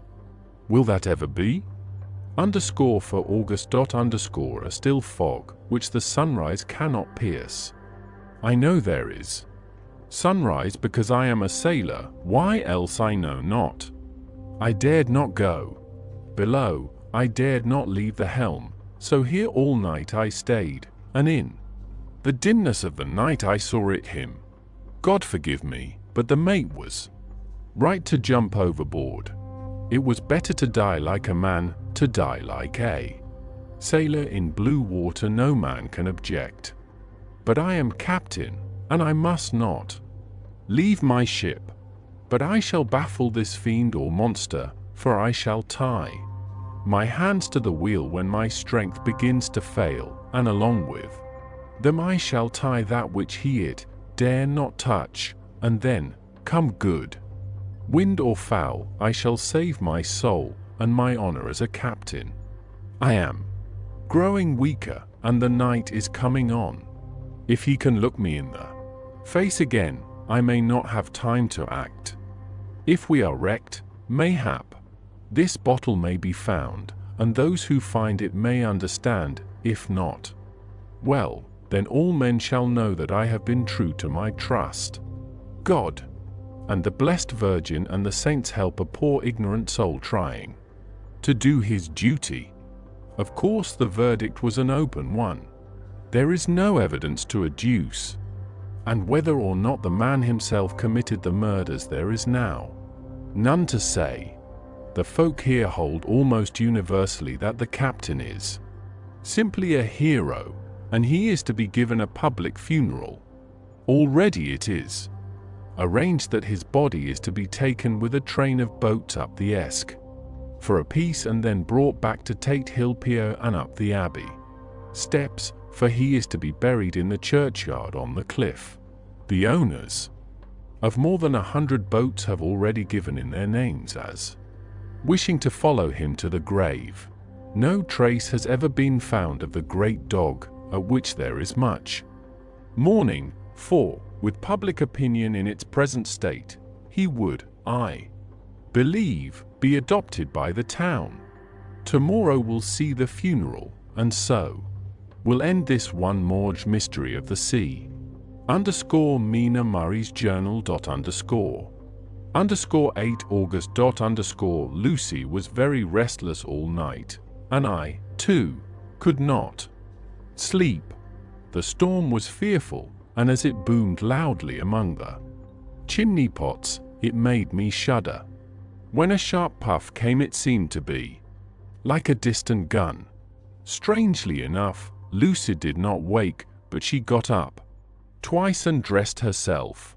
Fortunately, each time I awoke in time and managed to undress her without waking her and got her back to bed. It is a very strange thing, this sleepwalking, for as soon as her will is thwarted in any physical way, her intention, if there be any, disappears, and she yields herself almost exactly to the routine of her life. Early in the morning we both got up and went down to the harbour to see if anything had happened in the night. There were very few people about, and though the sun was bright and the air clear and fresh, the big, grim-looking waves, that seemed dark themselves because the foam that topped them was like snow, forced themselves in through the narrow mouth of the harbour like a bullying man going through a crowd. Somehow I felt glad that Jonathan was not on the sea last night, but on land. But, oh, is he on land or sea? Where is he, and how? I am getting fearfully anxious about him. If I only knew what to do, and could do anything. _10 August. With the funeral of the poor sea captain today was most touching. Every boat in the harbour seemed to be there, and the coffin was carried by captains all the way from Tate Hill Pier up to the churchyard. Lucy came with me, and we went early to our old seat, whilst the cortege of boats went up the river to the viaduct and came down again. We had a lovely view, and saw the procession nearly all the way. The poor fellow was laid to rest quite near our seat so that we stood on it when the time came and saw everything. Poor Lucy seemed much upset. She was restless and uneasy all the time, and I cannot but think that her dreaming at night is telling on her. She is quite odd in one thing. She will not admit to me that there is any cause for restlessness, or if there be, she does not understand it herself. There is an additional cause in that poor old Mr. Swales was found dead this morning on our seat, his neck being broken. He had evidently, as the doctor said, fallen back in the seat in some sort of fright, for there was a look of fear and horror on his face that the men said made them shudder. Poor, dear old man. Perhaps he had seen death with his dying eyes. Lucy is so sweet and sensitive that she feels influences more acutely than other people do. Just now she was quite upset by a little thing which I did not much heed, though I am myself very fond of animals. One of the men who came up here often to look for the boats was followed by his dog. The dog is always with him.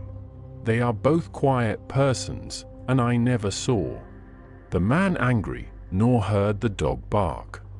During the service the dog would not come to its master, who was on the seat with us, but kept a few yards off, barking and howling.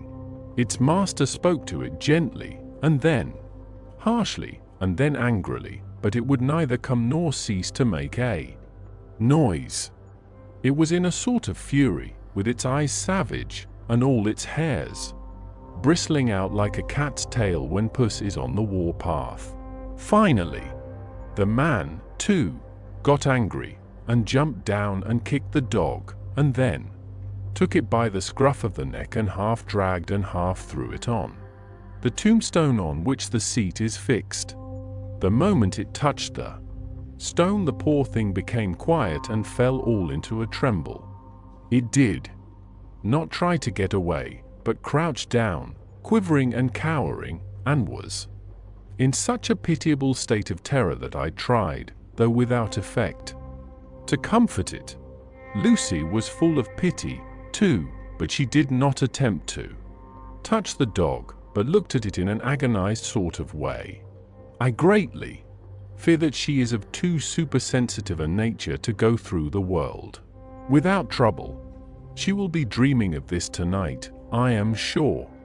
The whole agglomeration of things. The ship steered into port by a dead man, his attitude tied to the wheel with a crucifix and beads, the touching funeral, the dog, now furious and now in terror, will all afford material for her dreams.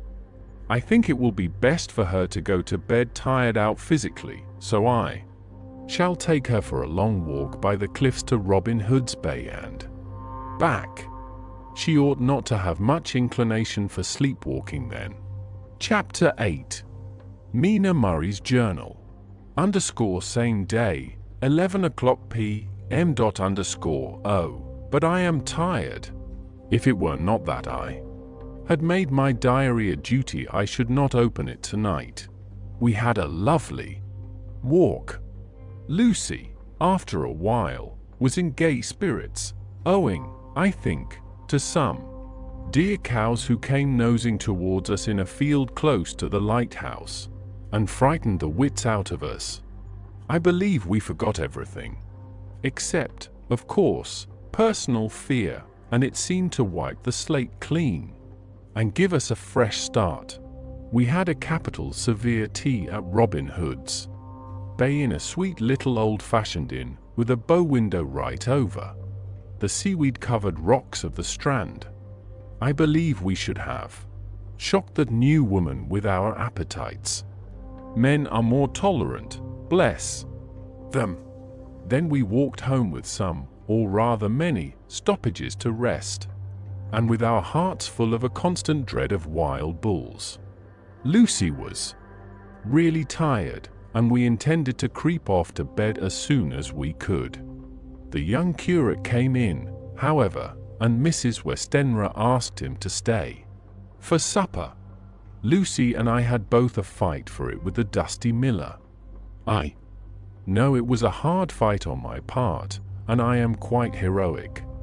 I think that some day the bishops must get together and see about breeding up a new class of curates who don't take supper, no matter how they may be pressed to, and who will know when girls are tired. Lucy is asleep and breathing softly. She has more color in her cheeks than usual, and looks, oh, so sweet. If Mr. Homewood fell in love with her seeing her only in the drawing room, I wonder what he would say if he saw her now. Some of the new women writers will someday start an idea that men and women should be allowed to see each other asleep before proposing or accepting. But I suppose the new woman won't condescend in future to accept. She will do the proposing herself, and a nice job she will make of it, too. There's some consolation in that. I am so happy tonight, because dear Lucy seems better. I really believe she has turned the corner, and that we are over her troubles with dreaming.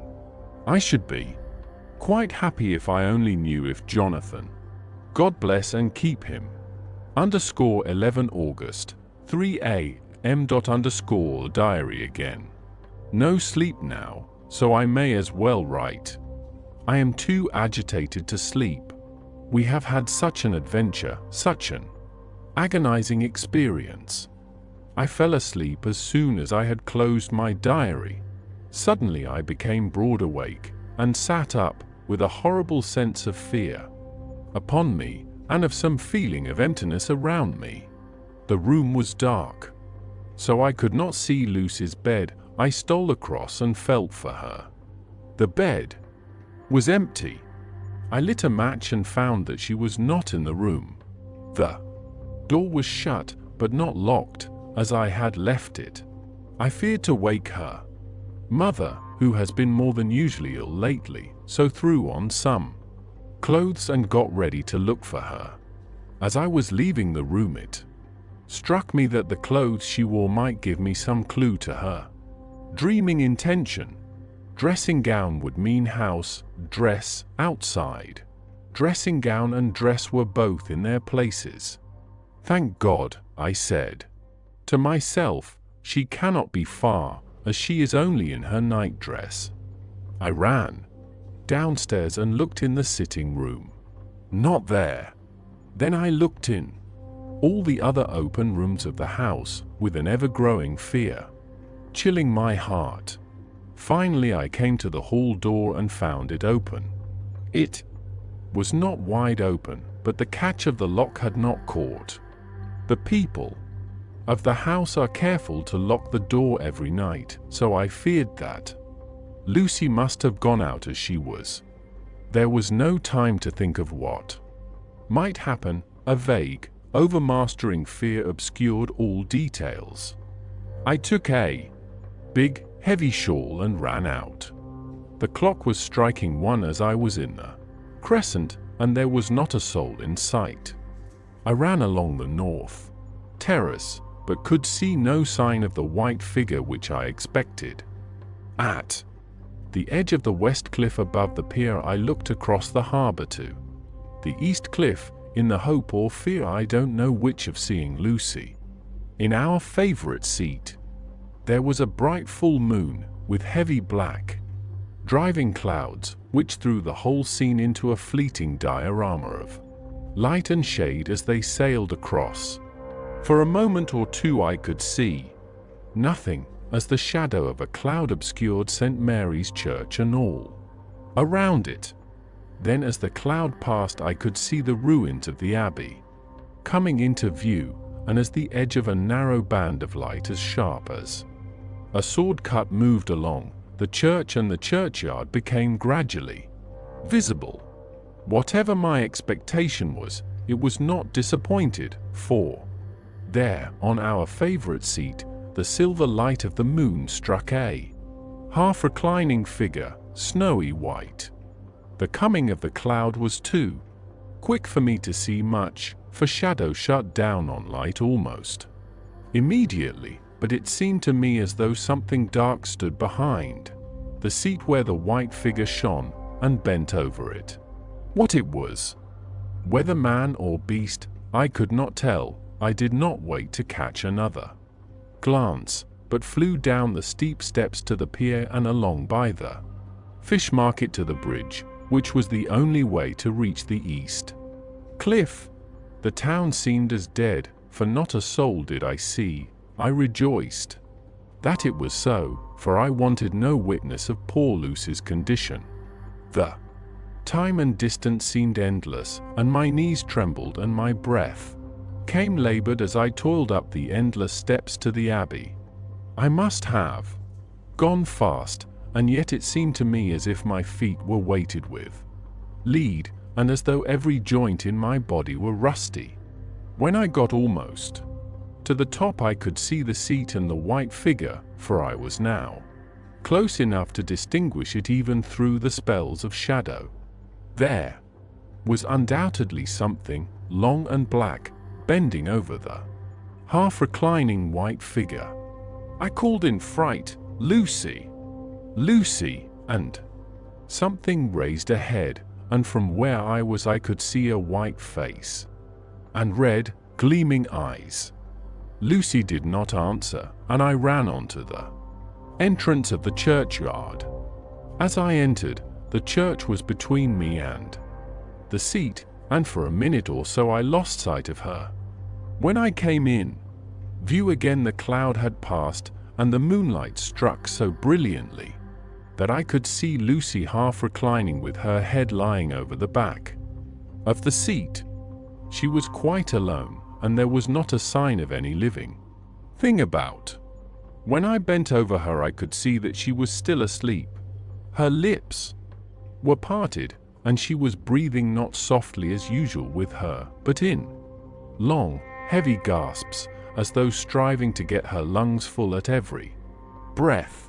As I came close, she put up her hand in her sleep and pulled the collar of her nightdress close around her throat. Whilst she did so, there came a little shudder through her, as though she felt the cold. I flung the warm shawl over her, and drew the edges tight round her neck. for I dreaded lest she should get some deadly chill from the night air. Unclad as she was, I feared to wake her all at once, so, in order to have my hands free that I might help her, I fastened the shawl at her throat with a big safety pin, but I must have been clumsy in my anxiety, and pinched or pricked her with it, for by and by, when her breathing became quieter, she put her hand to her throat again and moaned. When I had her carefully wrapped up, I put my shoes on her feet and then began, very gently, to wake her. At first she did not respond, but gradually she became more and more uneasy in her sleep, moaning and sighing occasionally. At last, as time was passing fast, and, for many other reasons, I wished to get her home at once, I shook her more forcibly, till finally she opened her eyes and awoke. She did not seem surprised to see me, as, of course, she did not realize all at once where she was. Lucy always wakes prettily, and even at such a time, when her body must have been chilled with cold, and her mind somewhat appalled at waking unclad in a churchyard at night, she did not lose her grace. She trembled a little, and clung to me when I told her to come at once with me home. She rose without a word, with the obedience of a child. As we passed along, the gravel hurt my feet, and Lucy noticed me wince. She stopped and wanted to insist upon my taking my shoes, but I would not. However, when we got to the pathway outside the churchyard, where there was a puddle of water remaining from the storm, I daubed my feet with mud, using each foot in turn on the other, so that as we went home, no one, in case we should meet anyone, should notice my bare feet. Fortune favored us, and we got home without meeting a soul. Once we saw a man, who seemed not quite sober, passing along a street in front of us, but we hid in a door till he had disappeared up an opening such as there are here, steep little closes, or winds, as they call them in Scotland. My heart beat so loud all the time that sometimes I thought I should faint. I was filled with anxiety about Lucy, not only for her health, lest she should suffer from the exposure, but for her reputation, in case the story should get wind. When we got in, and had washed our feet, and had said a prayer of thankfulness together, I tucked her into bed. Before falling asleep, she asked, even implored me not to say a word to anyone, even her mother, about her sleepwalking adventure. I hesitated at first to promise, but on thinking of the state of her mother's health, and how the knowledge of such a thing would fret her, and thinking, too, of how such a story might become distorted, nay, infallibly would in case it should leak out, I thought it wiser to do so. I hope I did right. I have locked the door, and the key is tied to my wrist, so perhaps I shall not be again disturbed. Lucy is sleeping soundly. The reflex of the dawn is high and far over the sea. Same day, noon. All goes well. Lucy slept till I woke her and seemed not to have even changed her side. The adventure of the night does not seem to have harmed her. On the contrary, it has benefited her, for she looks better this morning than she has done for weeks.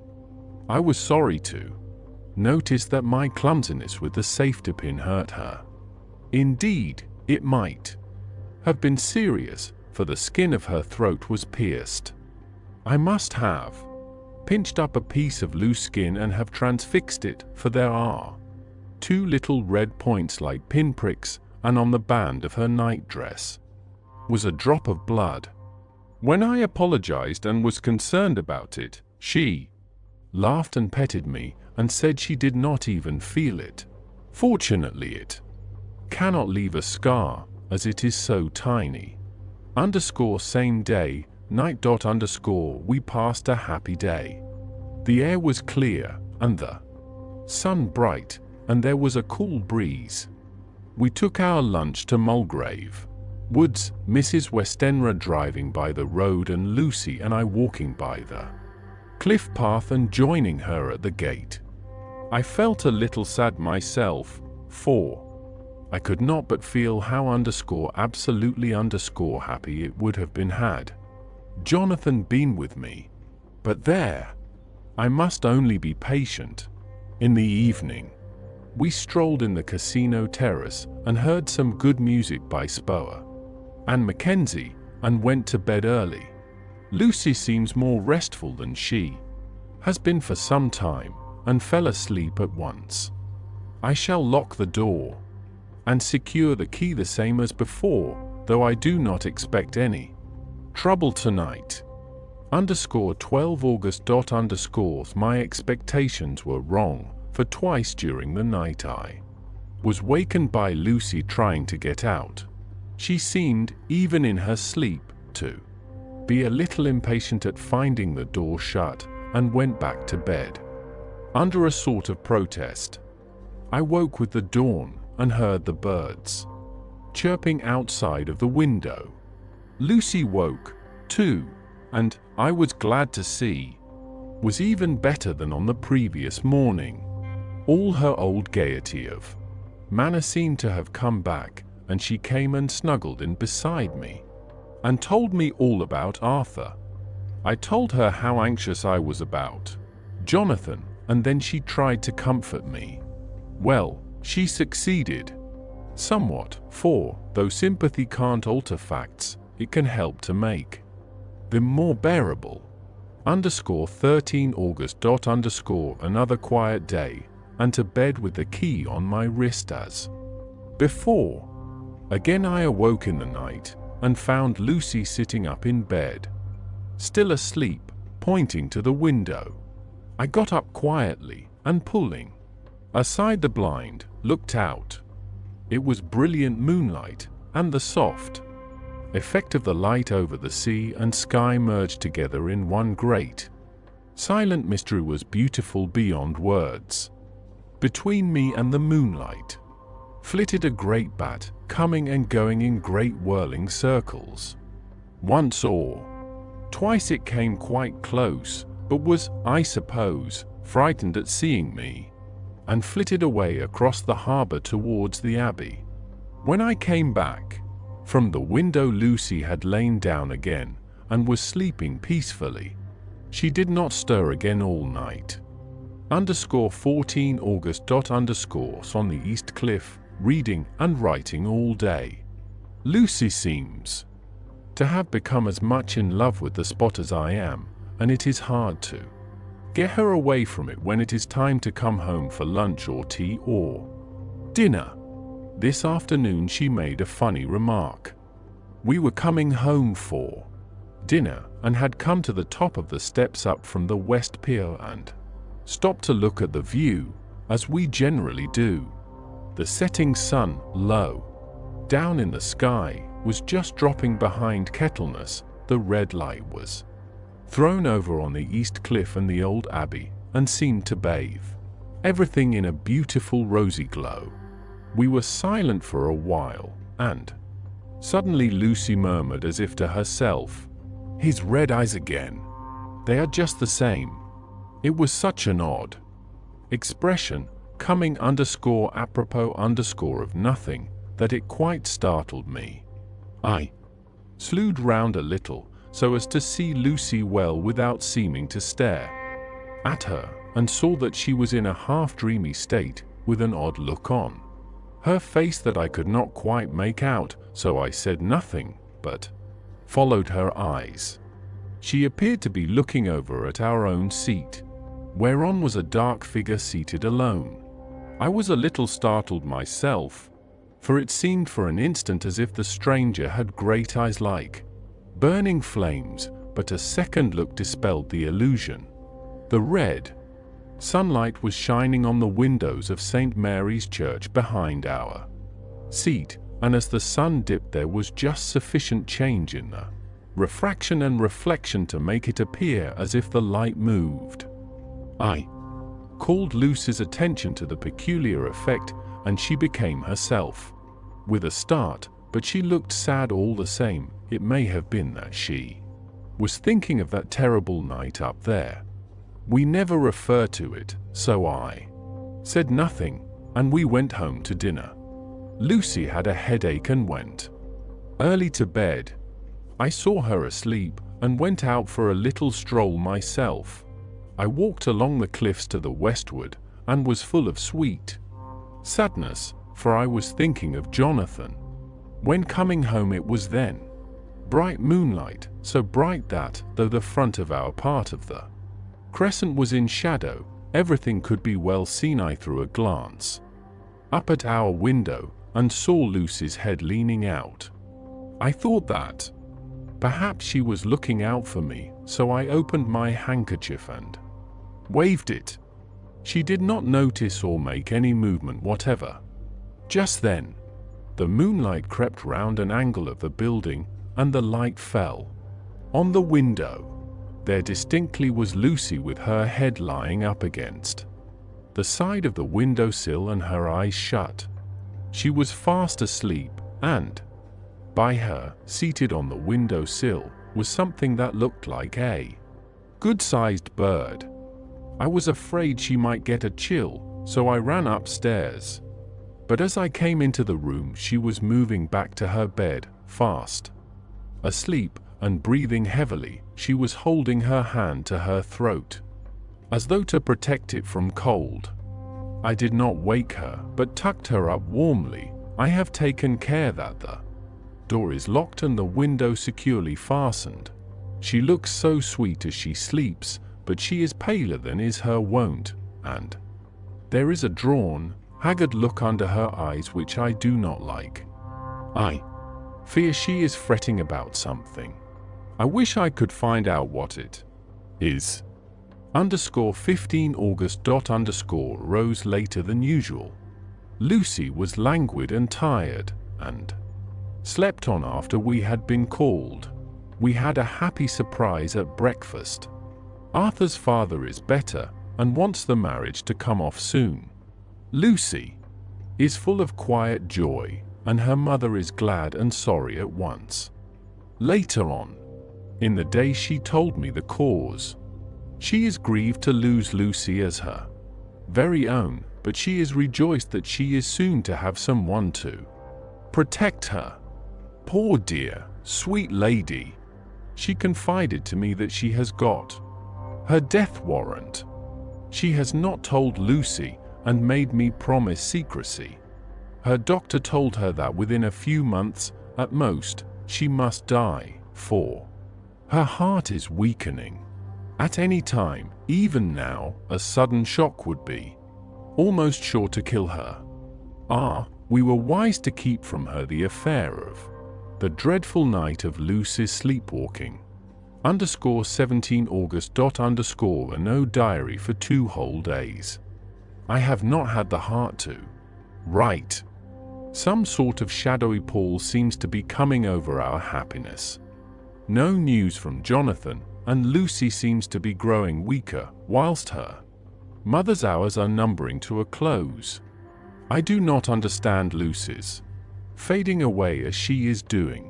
She eats well and sleeps well, and enjoys the fresh air, but all the time the roses in her cheeks are fading, and she gets weaker and more languid day by day. At night I hear her gasping, as if for air.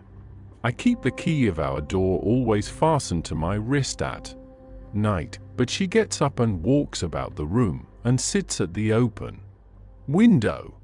Last night I found her leaning out when I woke up, and when I tried to wake her I could not. She was in a faint. When I managed to restore her she was as weak as water, and cried silently between long, painful struggles for breath. When I asked her how she came to be at the window she shook her head and turned away. I trust her feeling ill may not be from that unlucky prick of the safety pin. I looked at her throat. just now as she lay asleep, and the tiny wounds seem not to have healed. They are still open, and, if anything, larger than before, and the edges of them are faintly white. They are like little white dots with red centers. Unless they heal within a day or two, I shall insist on the doctor seeing about them. Letter, Samuel F. Billington and Son, Solicitors, Whitby, to Messrs. Carter, Patterson and Company, London. 17 August. Dear Sirs, herewith please receive invoice of goods sent by Great Northern Railway. Same are to be delivered at Carfax, near Purfleet, immediately. On receipt at Goods Station, King's Cross. The house is at present empty, but enclosed please find keys, all of which are labelled. You will please deposit the boxes, 50 in number, which form the consignment, in the partially ruined building forming part of the house, and marked on rough diagram enclosed. Your agent will easily recognize the locality, as it is the ancient chapel of the mansion. The goods leave by the train at 9:30 tonight, and will be due at King's Cross at 4:30 tomorrow afternoon.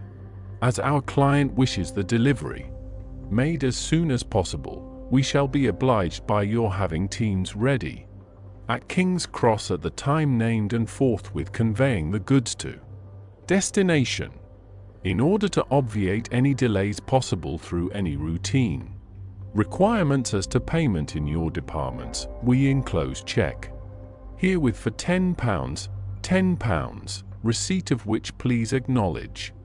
Should the charge be less than this amount, you can return balance. If greater, we shall at once send check for difference on hearing from you. You are to leave the keys on coming away in the main hall of the house, where the proprietor may get them on his entering the house by means of his duplicate key. Pray do not take us as exceeding the bounds of business courtesy in pressing you in all ways to use the utmost expedition. We are, dear sirs, faithfully yours, Samuel F. Billington and Son. Letter, Messrs. Carter, Patterson and Company, London, to Messrs. Billington and Son, Whitby. 21 August. Dear Sirs, we beg to acknowledge £10 received and to return check £1.17. 9d. Amount of overplus, as shown in receipted account herewith. Goods are delivered in exact accordance with instructions, and keys left in parcel in main hall, as directed. We are, dear sirs, yours respectfully, _pro_ Carter, Patterson and CO, Mina Murray's Journal. 18 August. I am happy today, and right sitting on the seat in the churchyard. Lucy is ever so much better.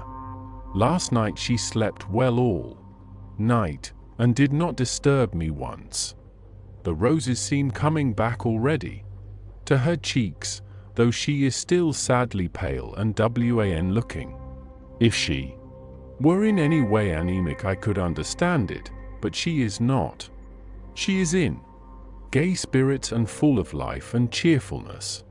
All the morbid reticence seems to have passed from her, and she has just reminded me, as if I needed any reminding of that night, and that it was here, on this very seat, I found her asleep.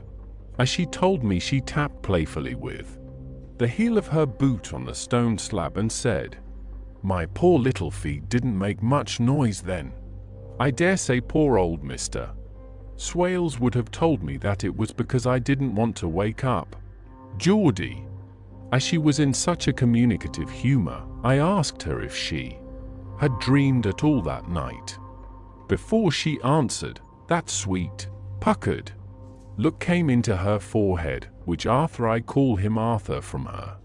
Habit says he loves, and, indeed, I don't wonder that he does. Then she went on in a half-dreaming kind of way, as if trying to recall it to herself. I didn't quite dream, but it all seemed to be real. I only wanted to be here in this spot. I don't know why, for I was afraid of something, I don't know what. I remember, though I suppose I was asleep, passing through the streets and over the bridge. A fish leaped as I went by, and I leaned over to look at it, and I heard a lot of dogs howling. The whole town seemed as if it must be full of dogs all howling at once as I went up the steps. Then I had a vague memory of something long and dark with red eyes, just as we saw in the sunset, and something very sweet and very bitter all around me at once, and then I seemed sinking into deep green water, and there was a singing in my ears, as I have heard there is to drowning men, and then everything seemed passing away from me, and my soul seemed to go out from my body and float about the air. I seem to remember that once the West Lighthouse was right under me, and then there was a sort of agonizing feeling, as if I were in an earthquake, and I came back and found you shaking my body. I saw you do it before I felt you. Then she began to laugh. It seemed a little uncanny to me, and I listened to her breathlessly. I did not quite like it, and thought it better not to keep her mind on the subject, so we drifted on to other subjects, and Lucy was like her old self again. When we got home, the fresh breeze had braced her up, and her pale cheeks were really more rosy. Her mother rejoiced when she saw her, and we all spent a very happy evening together. 19 August. Joy, joy, joy. Although not all joy. At last, news of Jonathan. The dear fellow has been ill, that is why he did not write. I am not afraid to think it or say it, now that I know. Mr. Hawkins sent me on the letter, and wrote himself, oh, so kindly. I am to leave in the morning and go over to Jonathan, and to help to nurse him if necessary, and to bring him home. Mr. Hawkins says it would not be a bad thing if we were to be married out there. I have cried over the good sister's letter till I can feel it wet against my bosom, where it lies. It is of Jonathan, and must be next my heart, for he is _ my heart.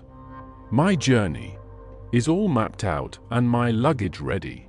I am only taking one change of dress. Lucy will bring my trunk to London and keep it till I send for it, for it may be that I must write no more. I must keep it to say to Jonathan, my husband, the letter that he has seen and touched must comfort me till we meet.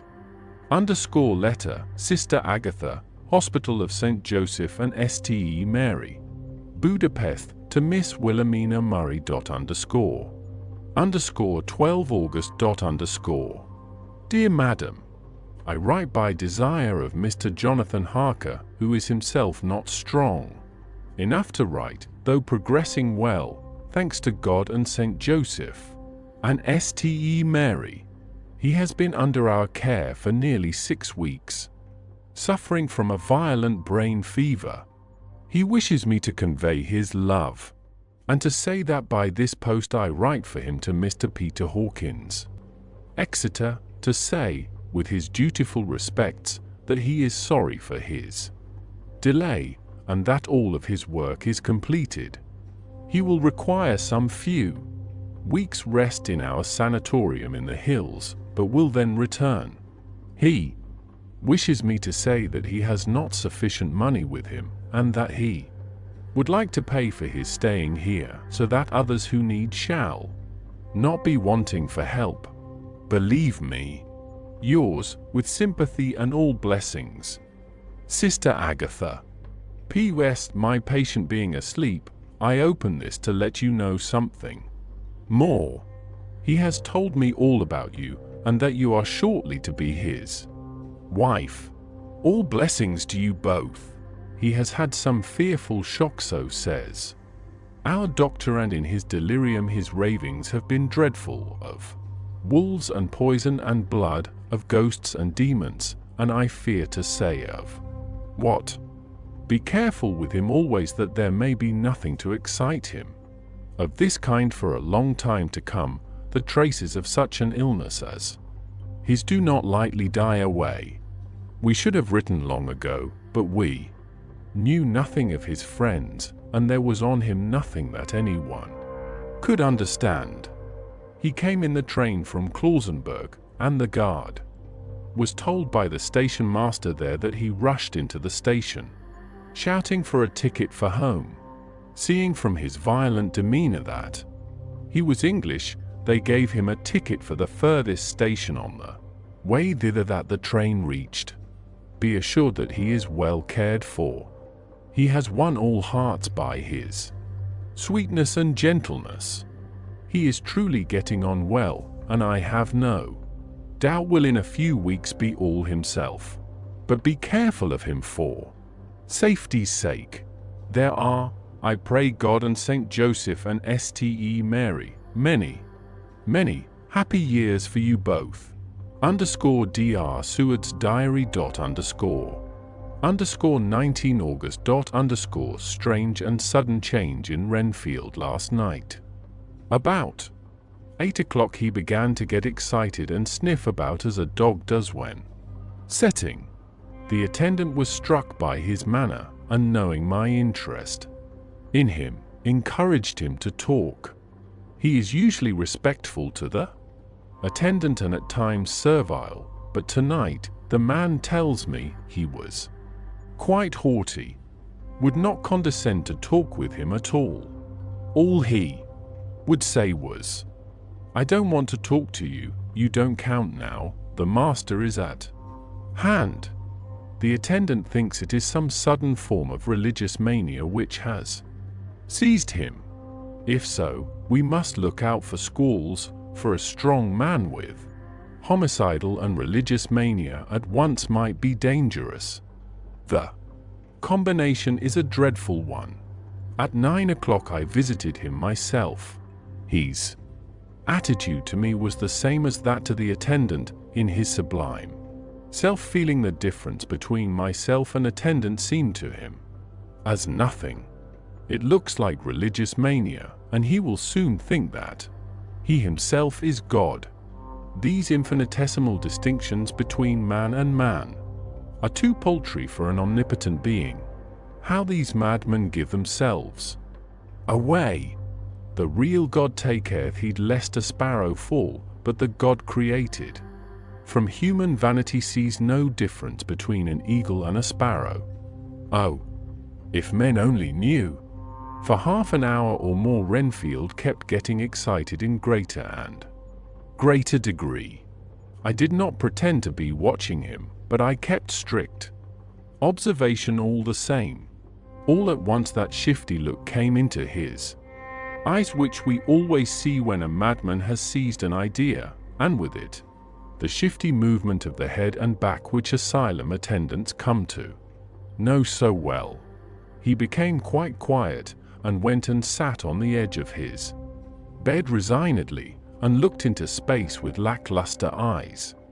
I thought I would find out if his apathy were real or only assumed, and tried to lead him to talk of his pets, a theme which had never failed to excite his attention. At first he made no reply, but at length said testily, "Bother them all. I don't care a pin about them." "What?" I said. "You don't mean to tell me you don't care about spiders?"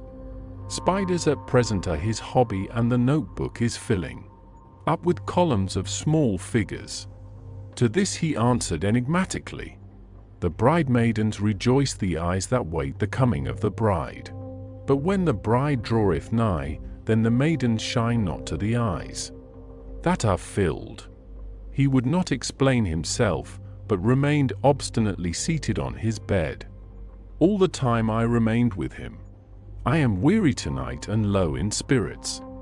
I cannot but think of Lucy, and how different things might have been if I don't sleep at once. Chloral.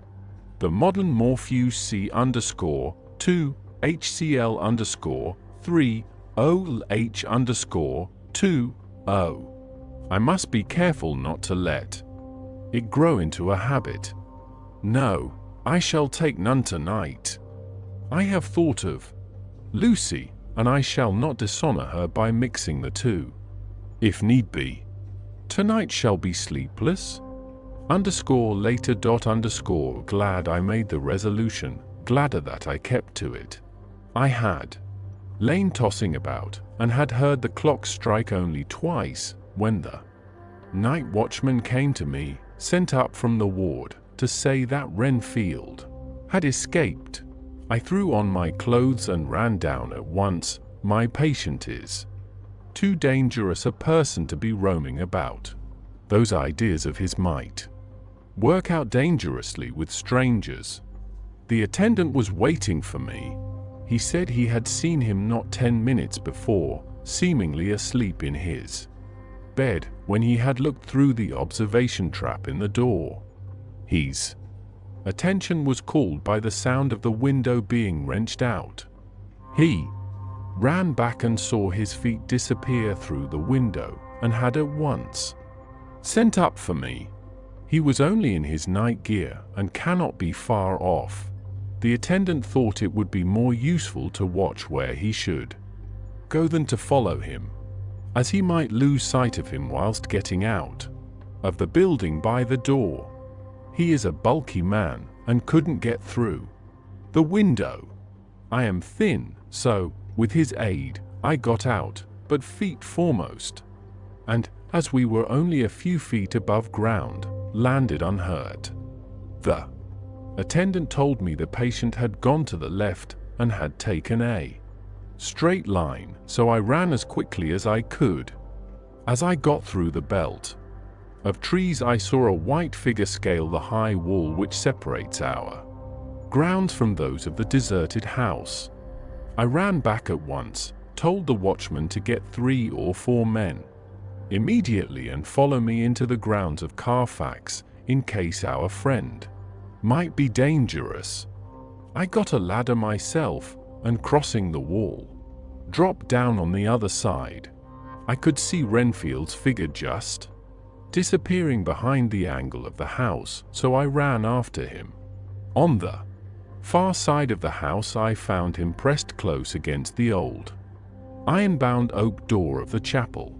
He was talking, apparently to some one, but I was afraid to go near enough to hear what he was saying, lest I might frighten him, and he should run off. Chasing an errant swarm of bees is nothing to following a naked lunatic when the fit of escaping is upon him. After a few minutes, however, I could see that he did not take note of anything around him, and so ventured to draw nearer to him, the more so as my men had now crossed the wall and were closing him in. I heard him say, "I am here to do your bidding, master. I am your slave, and you will reward me, for I shall be faithful. I have worshipped you long and afar off. Now that you are near, I await your commands, and you will not pass me by, will you, dear master, in your distribution of good things?" He is a selfish old beggar anyhow. He thinks of the loaves and fishes, even when he believes he is in a real presence. His manias make a startling combination. When we closed in on him, he fought like a tiger. He is immensely strong, for he was more like a wild beast than a man.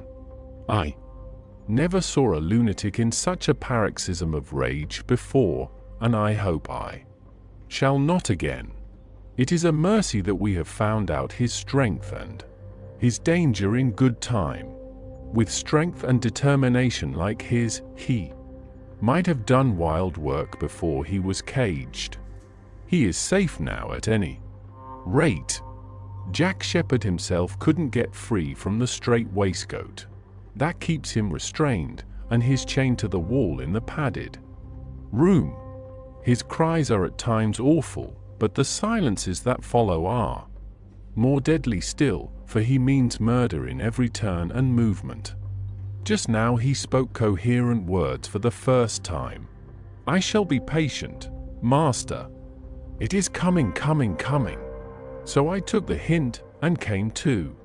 I was too excited to sleep, but this diary has quieted me, and I feel I shall get some sleep tonight. Chapter 9. Letter, Mina Harker to Lucy Westenra. Budapest, 24 August. My dearest Lucy, I know you will be anxious to hear all that has happened since we parted at the railway station at Whitby. Well, my dear, I got to Hull all right, and caught the boat to Hamburg, and then the train on here. I feel that I can hardly recall anything of the journey, except that I knew I was coming to Jonathan, and that as I should have to do some nursing, I had better get all the sleep I could. I found my dear one. Oh, so thin and pale and weak-looking. All the resolution has gone out of his dear eyes, and that quiet dignity which I told you was in his face has vanished. He is only a wreck of himself, and he does not remember anything that has happened to him for a long time past. At least, he wants me to believe so, and I shall never ask. He has had some terrible shock, and I fear it might tax his poor brain if he were to try to recall it. Sister Agatha, who is a good creature and a born nurse, tells me that he raved of dreadful things whilst he was off his head. I wanted her to tell me what they were, but she would only cross herself and say she would never tell, that the ravings of the sick were the secrets of God, and that if a nurse through her vocation should hear them, she should respect her trust. She is a sweet, good soul, and the next day, when she saw I was troubled, she opened up the subject again, and after saying that she could never mention what my poor dear raved about, added, "I can tell you this much, my dear, that it was not about anything which he has done wrong himself, and you, as his wife-to-be, have no cause to be concerned. He has not forgotten you or what he owes to you. His fear was of great and terrible things, which no mortal can treat of. I do believe the dear soul thought I might be jealous lest my poor dear should have fallen in love with any other girl. The idea of my being jealous about Jonathan. And yet, my dear, let me whisper, I felt a thrill of joy through me when I knew that no other woman was a cause of trouble. I am now sitting by his bedside, where I can see his face while he sleeps. He is waking. When he woke, he asked me for his coat, as he wanted to get something from the pocket. I asked Sister Agatha, and she brought all his things. I saw that amongst them was his notebook, and was going to ask him to let me look at it, for I knew then that I might find some clue to his trouble, but I suppose he must have seen my wish in my eyes, for he sent me over to the window, saying he wanted to be quite alone for a moment. Then he called me back, and when I came he had his hand over the notebook, and he said to me very solemnly, "Wilhelmina," I knew then that he was in deadly earnest, for he has never called me by that name since he asked me to marry him, you know. Dear, my ideas of the trust between husband and wife, there should be no secret, no concealment. I have had a great shock, and when I try to think of what it is, I feel my head spin round, and I do not know if it was all real or the dreaming of a madman. You know I have had brain Fever, and that is to be mad. The secret is here, and I do not want to know it. I want to take up my life here with our marriage. For, my dear, we had decided to be married as soon as the formalities are complete. Are you willing, Wilhelmina, to share my ignorance? Here is the book. Take it and keep it, read it if you will, but never let me know, unless, indeed, some solemn duty should come upon me to go back to. The bitter hours, asleep or awake, sane or mad, recorded here. He fell back exhausted, and I put the book under his pillow and kissed him. I have asked Sister Agatha to beg the Superior to let our wedding be this afternoon, and am waiting her reply. She has come and told me that the chaplain of the English mission church has been sent for. We are to be married in an hour, or as soon after as Jonathan awakes. Lucy, the time has come and gone. I feel very solemn, but very, very happy. Jonathan woke a little after the hour, and all was ready, and he sat up in bed, propped up with pillows. He answered his "I will" firmly and strongly. I could hardly speak, my heart was so full that even those words seemed to choke me. The dear sisters were so kind. Please God, I shall never, never forget them, nor the grave and sweet responsibilities I have taken upon me. I must tell you of my wedding present. When the chaplain and the sisters had left me alone with my husband, oh, Lucy, it is the first time I have written the words "my husband left me alone." With my husband, I took the book from under his pillow and wrapped it up in white paper and tied it with a little bit of pale blue ribbon, which was round my neck, and sealed it over the knot with sealing wax. And for my seal I used my wedding ring. Then I kissed it and showed it to my husband, and told him that I would keep it so, and then it would be an outward and visible sign for us all our lives that we trusted each other, that I would never open it unless it were for his own dear sake, or for the sake of some stern duty. Then he took my hand in his, and oh, Lucy, it was the first time he took his wife's hand, and said that it was the dearest thing in all the wide world, and that he would go through all the past again to win it, if need be. The poor dear meant to have said a part of the past, but he cannot think of time yet, and I shall not wonder if at first he mixes up not only the month, but the year. Well, my dear, what could I say? I could only tell him that I was the happiest woman in all the wide world, and that I had nothing to give him except myself, my life, and my trust, and that with these went my love and duty for all the days of my life. And, my dear, when he kissed me and drew me to him with his poor weak hands, it was like a very solemn pledge between us. Lucy dear, do you know why I tell you all this?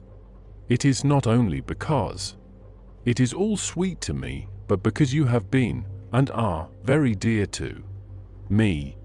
It was my privilege to be your friend and guide when you came from the schoolroom to prepare for the world of life. I want you to see now, and with the eyes of a very happy wife, whither duty has led me, so that in your own married life you too may be all happy as I am. My dear, please Almighty God, your life may be all it promises, a long day of sunshine, with no harsh wind, no forgetting duty, no distrust. I must not wish you no pain, for that can never be, but I do hope you will be always as happy as I am now. Goodbye, my dear. I shall post this at once, and, perhaps, write you very soon again. I must stop, for Jonathan is waking. I must attend to my husband. Your ever loving Mina Harker. Underscore letter, Lucy Westenra to Mina Harker dot underscore. Underscore Whitby, 30 August dot underscore. My dearest Mina, oceans of love and millions of kisses, and may you soon be in your own home with your husband. I wish you could be coming home soon enough to stay with us here. The strong air would soon restore Jonathan. It has quite restored me. I have an appetite like a cormorant, am full of life, and sleep well. You will be glad to know that I have quite given up walking in my sleep. I think I have not stirred out of my bed for a week. That is when I once got into it at night. Arthur says I am getting fat. By the way, I forgot to tell you that Arthur is here. We have such walks and drives, and rides, and rowing, and tennis, and fishing together, and I love him more than ever. He tells me that he loves me more, but I doubt that, for at first he told me that he couldn't love me more than he did then. But this is nonsense. There he is, calling to me. So no more just at present from your loving Lucy. P.S. Mother sends her love. She seems better, poor dear. P.P.S. We are to be married on the 28th of September. Underscore Dr. Seward's diary dot underscore. Underscore 20 August dot underscore. The case of Renfield grows even more interesting. He has now so far quieted that there are spells of cessation from his passion. For the first week after his attack he was perpetually violent. Then one night, just as the moon rose, he grew quiet, and kept murmuring to himself, "Now I can wait, now I can wait." The attendant came to tell me, so I ran down at once to have a look at him. He was still in the straight waistcoat and in the padded room, but the suffused look had gone from his face, and his eyes had something of their old pleading, I might almost say, cringing softness. I was satisfied with his present condition, and directed him to be relieved. The attendants hesitated, but finally carried out my wishes without protest. It was a strange thing that the patient had humor enough to see their distrust, for, coming close to me, he said in a whisper, all the while looking furtively at them, "They think I could hurt you. Fancy me hurting you. The fools." It was soothing, somehow, to the feelings to find myself dissociated, even in the mind of this poor madman, from the others, but all the same I do not follow his thought. Am I to take it that I have anything in common with him, so that we are, as it were, to stand together, or has he to gain from me some good so stupendous that my well-being is needful to him? I must find out later on. Tonight he will not speak. Even the offer of a kitten or even a full-grown cat will not tempt him. He will only say, "I don't take any stock in cats. I have more to think of now. And I can wait. After a while I left him. The attendant tells me that he was quiet until just before dawn, and that then he began to get uneasy, and at length violent, until at last he fell into a paroxysm which exhausted him so that he swooned into a sort of coma. 3 nights has the same thing happened, violent all day, then quiet from moonrise to sunrise. I wish I could get some clue to the cause. It would almost seem as if there was some influence which came and went. Happy thought! We shall tonight play sane wits against mad ones. He escaped before without our help. Tonight he shall escape with it. We shall give him a chance, and have the men ready to follow in case they are required. Underscore 23 August dot underscore. The unexpected always happens. How well Disraeli knew life. Our bird, when he found the cage open, would not fly, so all our subtle arrangements were for naught. At any rate, we have proved one thing, that the spells of quietness last a reasonable time. We shall in future be able to ease his bonds for a few hours each day. I have given orders to the night attendant merely to shut him in the padded room, when once he is quiet, until an hour before sunrise. The poor soul's body will enjoy the relief even if his mind cannot appreciate it. Hark! The unexpected again. I am called. The patient has once more escaped. Later. Another night adventure. Renfield artfully waited until the attendant was entering the room to inspect. Then he dashed out past him and flew down the passage. I sent word for the attendants to follow.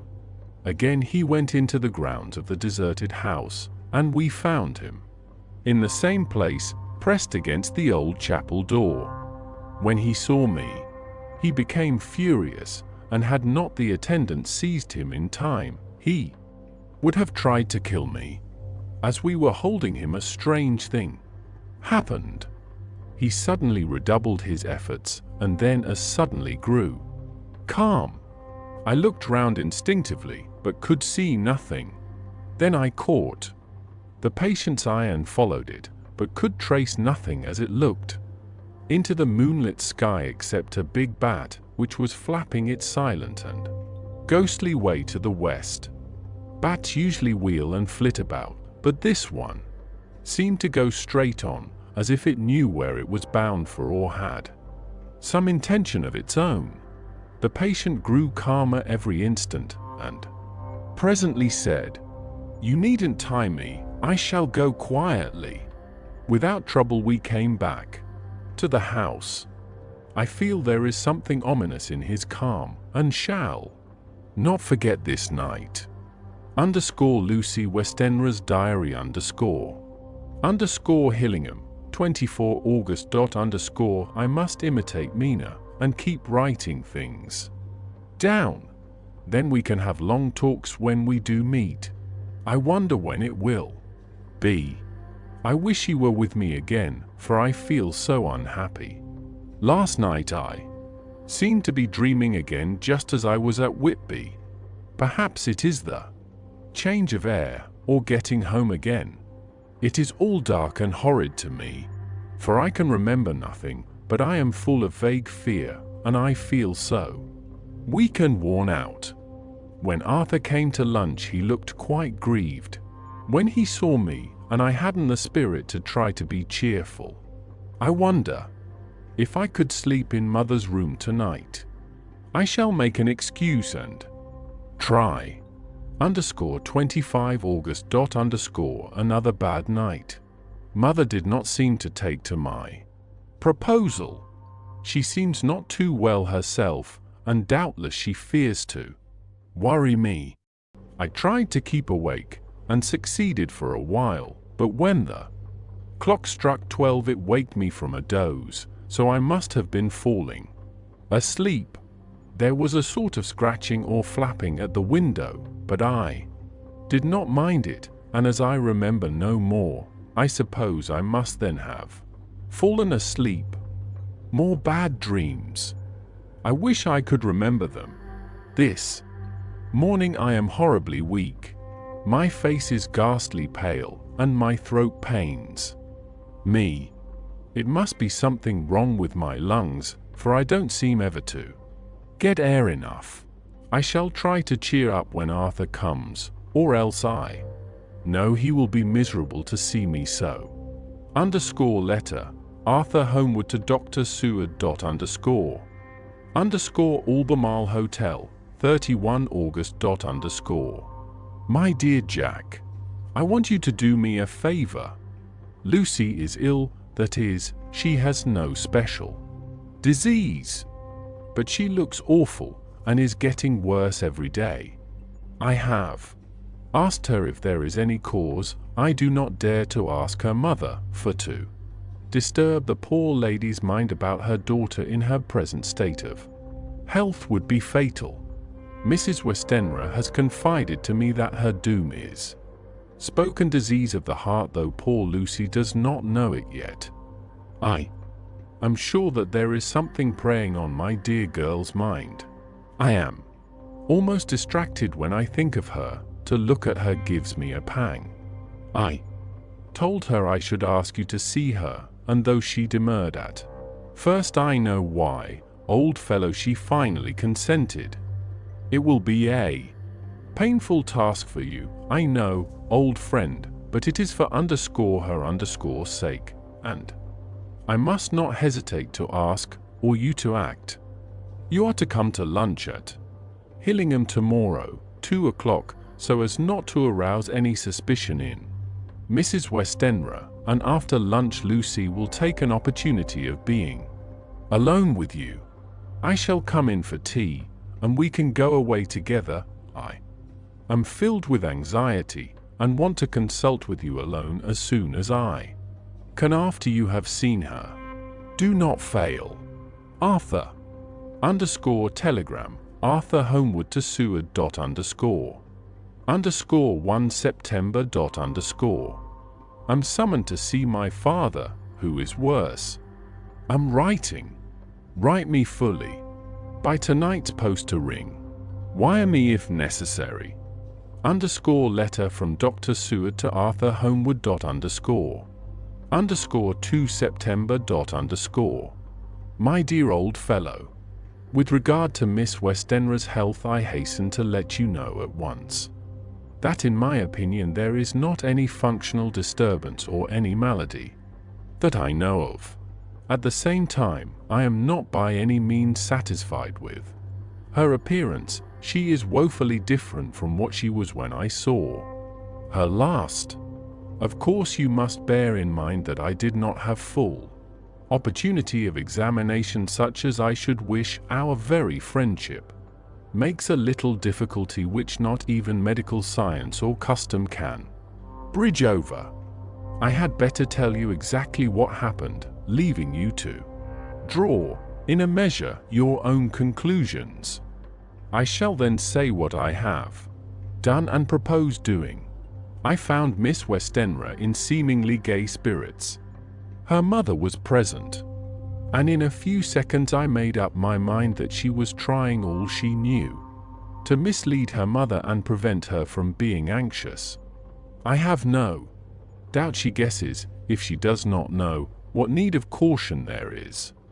We lunched alone, and as we all exerted ourselves to be cheerful, we got, as some kind of reward for our labors, some real cheerfulness amongst us. Then Mrs. Westenra went to lie down, and Lucy was left with me. We went into her boudoir. Until we got there her gaiety remained, for the servants were coming and going as soon as the door was closed. However, the mask fell from her face, and she sank down into a chair with a great sigh, and hid her eyes with her hand. When I saw that her high spirits had failed, I at once took advantage of her reaction to make a diagnosis. She said to me very sweetly, "I cannot tell you how I loathe talking about myself." I reminded her that a doctor's confidence was sacred, but that you were grievously anxious about her.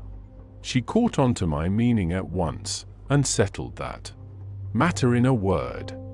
"Tell Arthur everything you choose.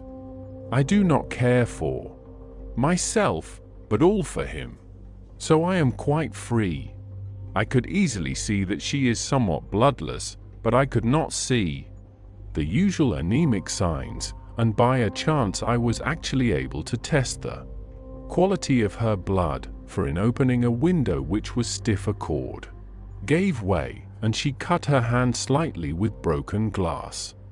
It was a slight matter in itself, but it gave me an evident chance, and I secured a few drops of the blood and have analyzed them. The qualitative analysis gives a quite normal condition and shows, I should infer, in itself a vigorous state of health. In other physical matters I was quite satisfied that there is no need for anxiety, but as there must be a cause somewhere, I have come to the conclusion that it must be something mental. She complains of difficulty in breathing satisfactorily at times, and of heavy, lethargic sleep, with dreams that frighten her, but regarding which she can remember nothing.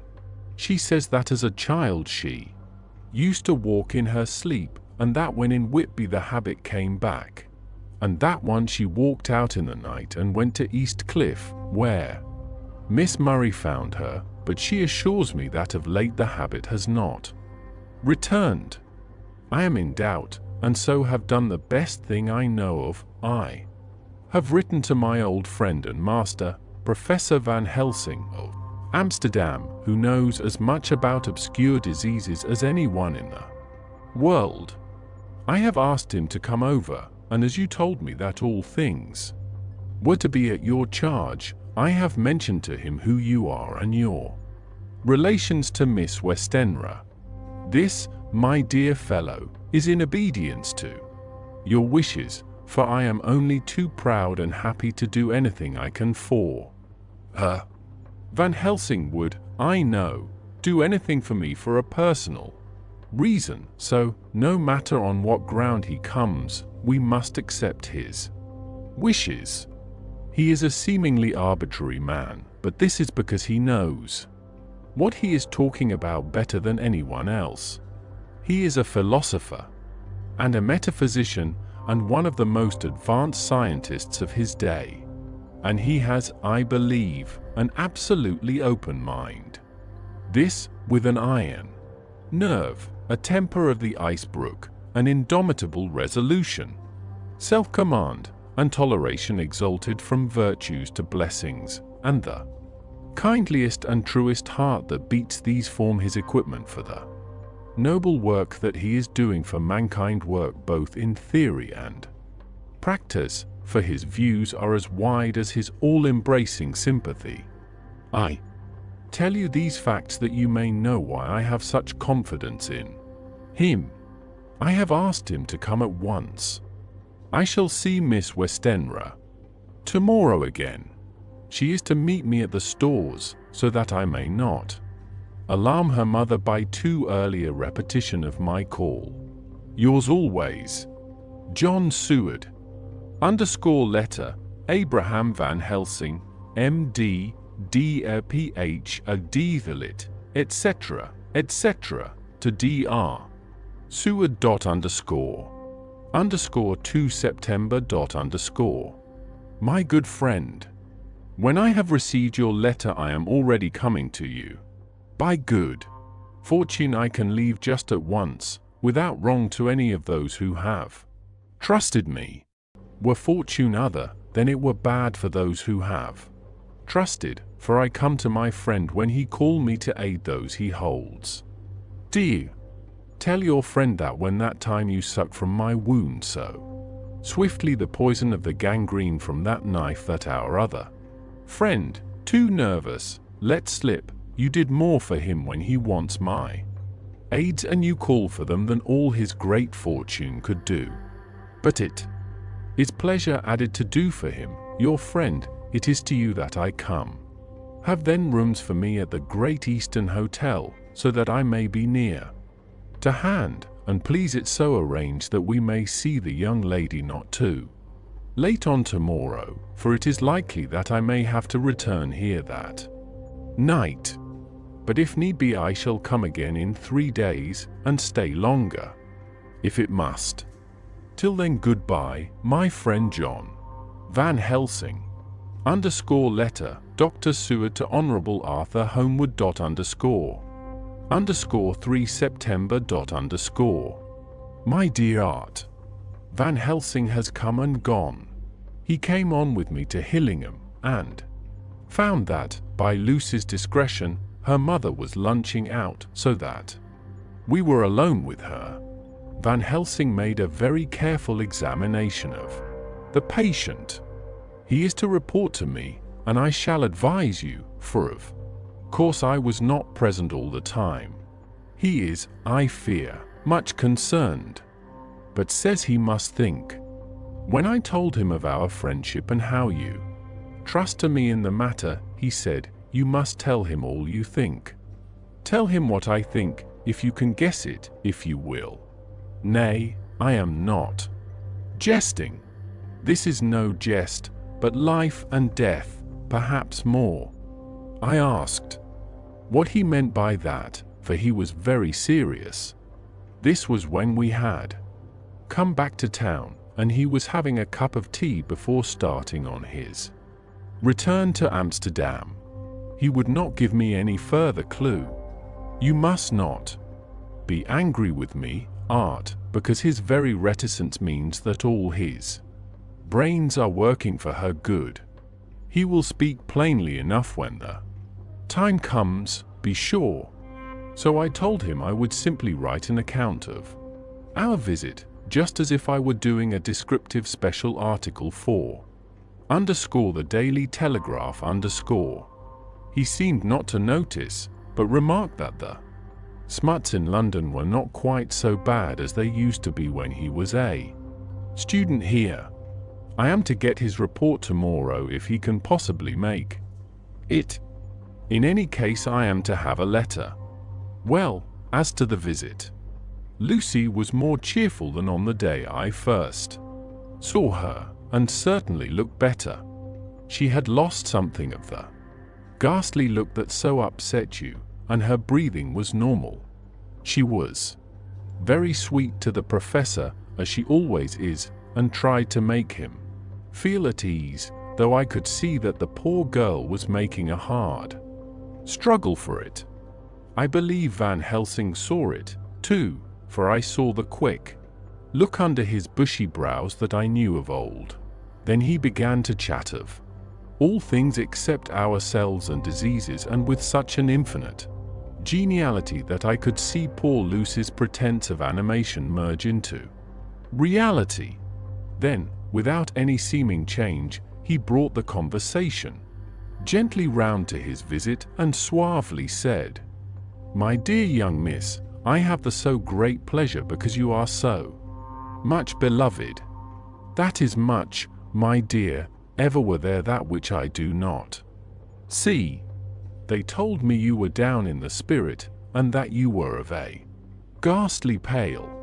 To them I say, poof," and he snapped his fingers at me, and went on, "But you and I shall show them how wrong they are." How can he? And he pointed at me with the same look and gesture as that with which once he pointed me out to his class, on, or rather after, a particular occasion which he never fails to remind me of. Know anything of a young lady's? He has his madmans to play with, and to bring them back to happiness, and to those that love them. It is much to do, and oh, but there are rewards in that we can bestow such happiness. But the young ladies, he has no wife nor daughter, and the young do not tell themselves to the young, but to the old, like me, who have known so many sorrows and the causes of them. So, my dear, we will send him away to smoke the cigarette in the garden, whiles you and I have little talk all to ourselves. I took the hint and strolled about, and presently the professor came to the window and called me in. He looked grave, but said, "I have made careful examination, but there is no functional cause. With you I agree that there has been much blood lost. It has been, but is not. But the conditions of her are in no way anemic. I have asked her to send me her maid, that I may ask just one or two questions, that so I may not chance to miss nothing. I know well what she will say. And yet there is cause, there is always cause for everything. I must go back home and think. You must send to me the telegram every day, and if there be cause I shall come again. The disease for not to be all well is a disease interests me, and the sweet young dear, she interests me too. She charmed me, and for her, if not for you or disease, I come.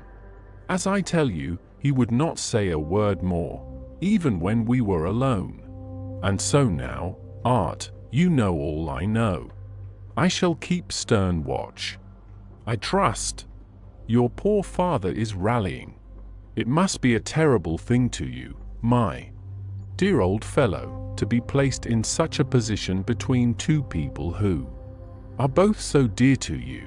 I know your idea of duty to your father, and you are right to stick to it, but if need be, I shall send you word to come at once to Lucy, so do not be over anxious unless you hear from me. _Dr. Seward's diary. __ for September. _ The zoophagus patient still keeps up our interest in him. He had only one outburst, and that was yesterday at an unusual time. Just before the stroke of noon he began to grow restless. The attendant knew the symptoms and at once summoned aid. Fortunately the men came at a run and were just in time, for at the stroke of noon he became so violent that it took all their strength to hold him. In about 5 minutes, however, he began to get more and more quiet, and finally sank into a sort of melancholy, in which state he has remained up to now. The attendant tells me that his screams whilst in the paroxysm were really appalling. I found my hands full when I got in, attending to some of the other patients who were frightened by him. Indeed, I can quite understand the effect, for the sounds disturbed even me, though I was some distance away. It is now after the dinner hour of the asylum, and as yet my patient sits in a corner brooding, with a dull, sullen, woebegone look in his face, which seems rather to indicate than to show something directly. I cannot quite understand it. Later. Another change in my patient. At 5 o'clock I looked in on him, and found him seemingly as happy and contented as he used to be. He was catching flies and eating them, and was keeping note of his capture by making nail marks on the edge of the door between the ridges of padding. When he saw me, he came over and apologized for his bad conduct, and asked me in a very humble, cringing way to be led back to his own room and to have his notebook again. I thought it well to humor him, so he is back in his room with the window open. He has the sugar of his tea spread out on the window sill, and is reaping quite a harvest of flies. He is not now eating them, but putting them into a box, as of old, and is already examining the corners of his room to find a spider. I tried to get him to talk about the past few days, for any clue to his thoughts would be of immense help to me, but he would not rise. For a moment or two he looked very sad, and said in a sort of faraway voice, as though saying it rather to himself than to me, "All over? All over? He has deserted me. No hope for me now unless I do it for myself." Then suddenly turning to me in a resolute way, he said, "Doctor, won't you be very good to me and let me have a little more sugar? I think it would be good for me." "And the flies?" I said. "Yes. The flies like it, too, and I like the flies, therefore I like it. And there are people who know so little as to think that madmen do not argue." I procured him a double supply, and left him as happy a man as, I suppose, any in the world. I wish I could fathom his mind. _midnight. Another change in him. I had been to see Miss Westenra, whom I found much better, and had just returned, and was standing at our own gate looking at the sunset, when once more I heard him yelling. As his room is on this side of the house, I could hear it better than in the morning.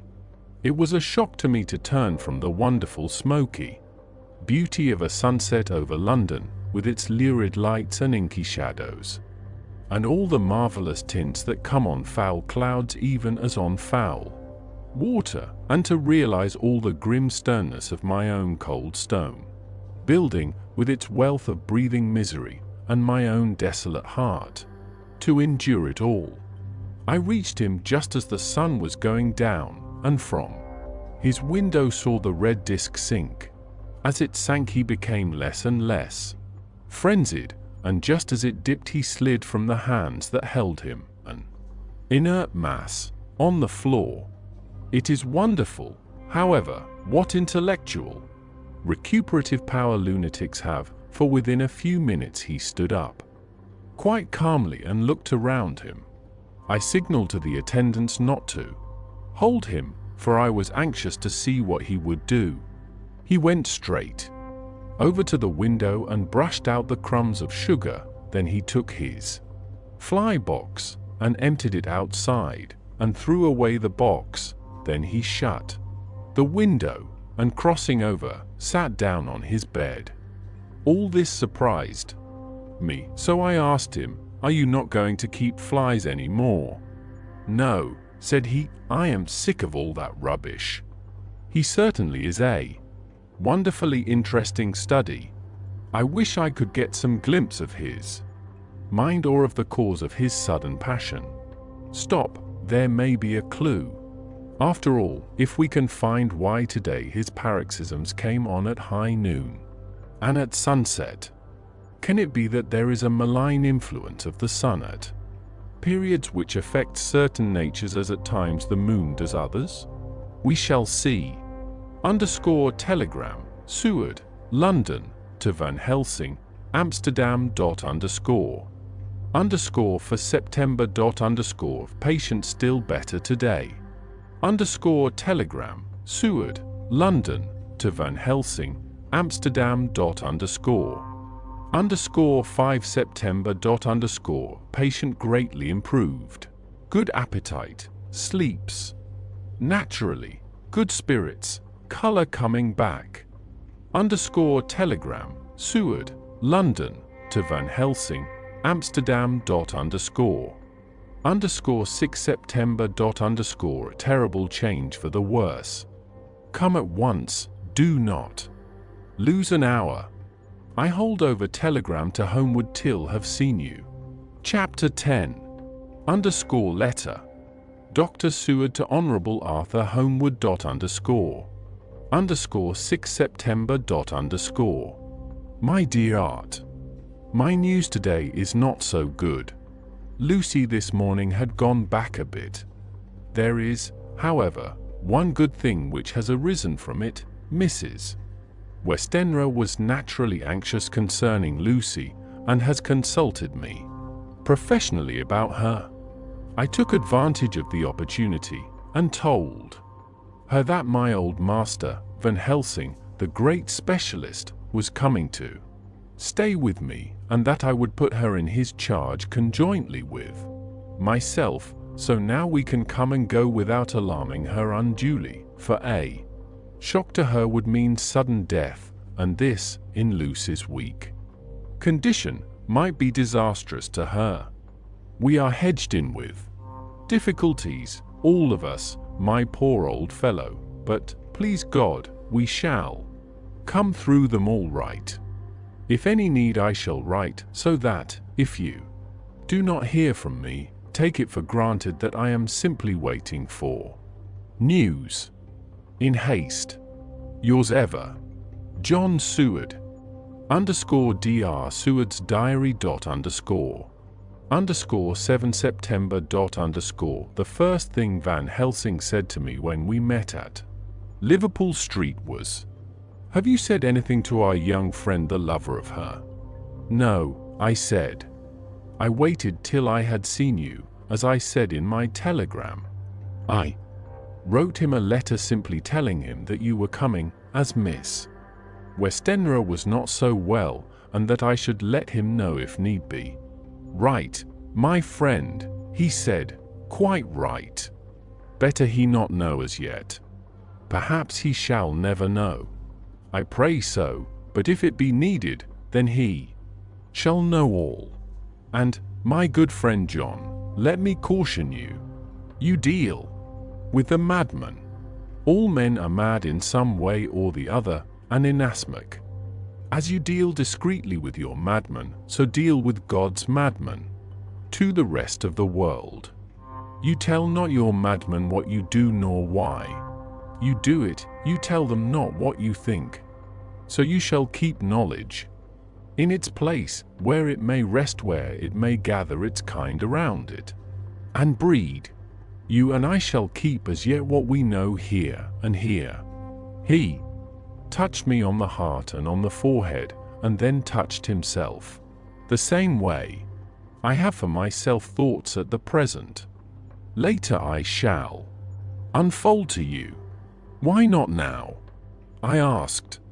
It may do some good, we may arrive at some decision.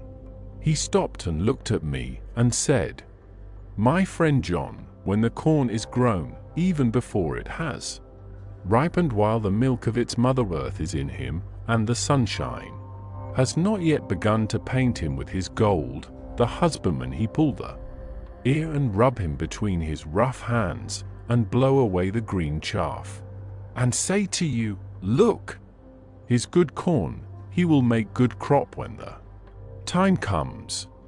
I did not see the application, and told him so.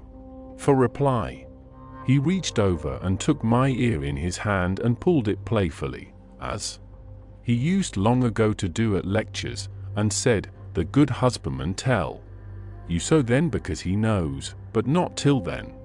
But you do not find the good husbandman dig up his planted corn to see if he grow. That is for the children who play at husbandry, and not for those who take it as of the work of their life. See you now, friend John? I have sown my corn, and nature has her work to do in making it sprout, if he sprout at all. There's some promise, and I wait till the ear begins to swell. He broke off, for he evidently saw that I understood. Then he went on, and very gravely, You were always a careful student, and your casebook was ever more full than the rest. You were only student then, now you are master, and I trust that good habit have not fail. Remember, my friend, that knowledge is stronger than memory, and we should not trust the weaker. Even if you have not kept the good practice, let me tell you that this case of our dear miss is one that may be mind, I say may be of such interest to us and others that all the rest may not make him kick the beam, as your people say. Take then good note of it. Nothing is too small. I counsel you, put down in record even your doubts and surmises. Hereafter it may be of interest to you to see how true you guess. We learn from failure, not from success. When I described Lucy's symptoms the same as before, but infinitely more marked, he looked very grave, but said nothing. He took with him a bag in which were many instruments and drugs, the ghastly paraphernalia of our beneficial trade, as he once called, in one of his lectures, the equipment of a professor of the healing craft. When we were shown in, Mrs. Westenra met us. She was alarmed, but not nearly so much as I expected to find her. Nature in one of her beneficent moods has ordained that even death has some antidote to its own terrors. Here, in a case where any shock may prove fatal, matters are so ordered that, from some cause or other, the things not personal, even the terrible change in her daughter to whom she is so attached, do not seem to reach her. It is something like the way Dame Nature gathers round a foreign body an envelope of some insensitive tissue which can protect from evil that which it would otherwise harm by contact.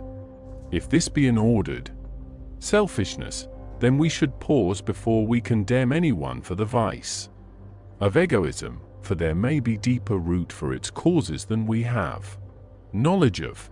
I used my knowledge of this phase of spiritual pathology and laid down a rule that she should not be present with Lucy or think of her illness more than was absolutely required. She assented readily, so readily that I saw again the hand of nature fighting for life. Van Helsing and I were shown up to Lucy's room. If I was shocked when I saw her yesterday, I was horrified when I saw her today.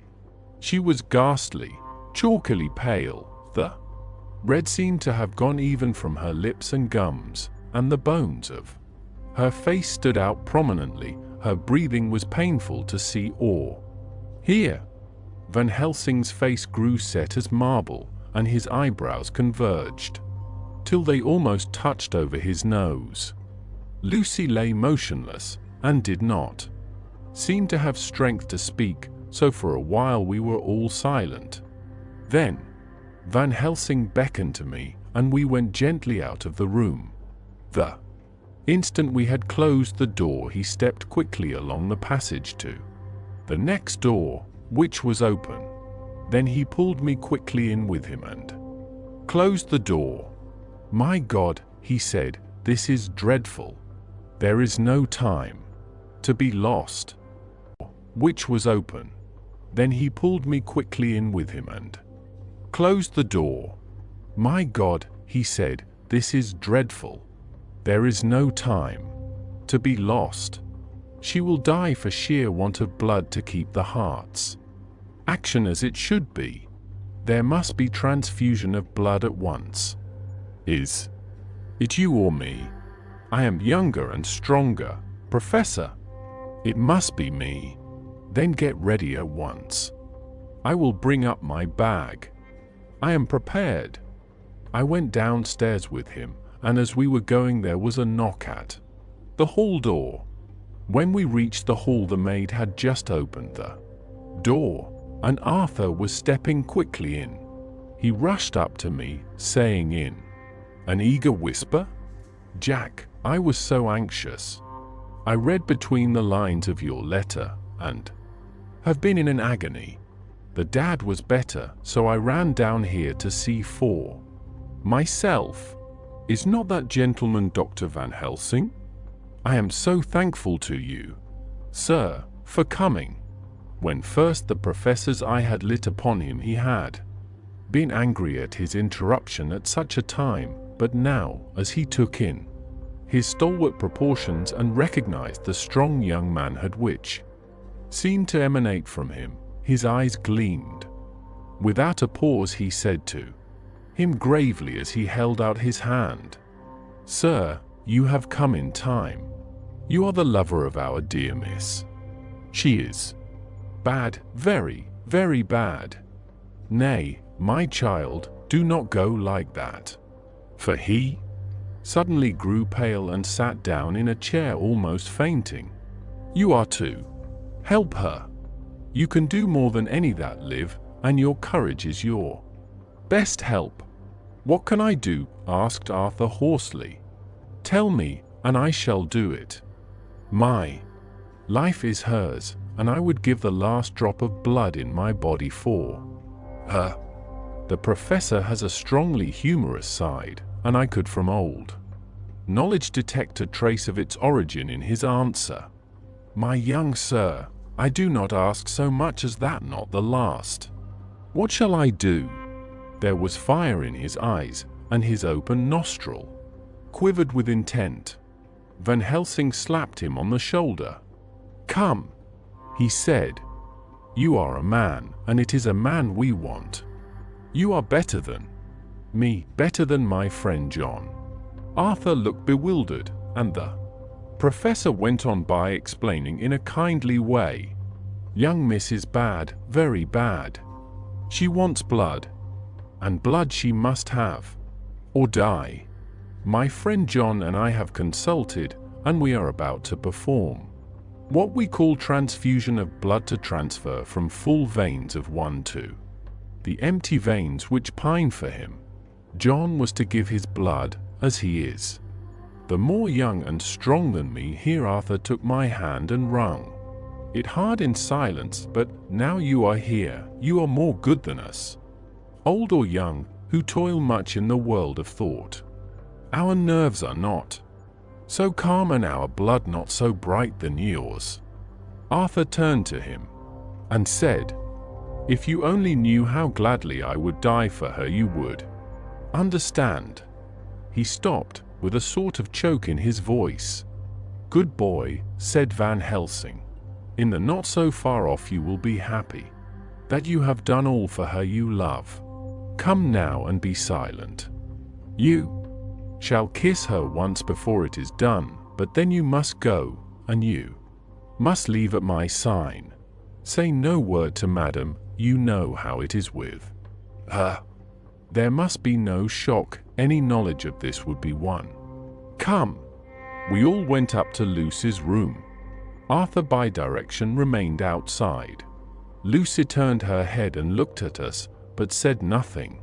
She was not asleep, but she was simply too weak to make the effort. Her eyes spoke to us, that was all. Van Helsing took some things from his bag and laid them on a little table out of sight. Then he mixed a narcotic and, coming over to the bed, said cheerily, now, little miss, here is your medicine. Drink it off, like a good child. See, I lift you so that to swallow is easy. Yes. She had made the effort with success.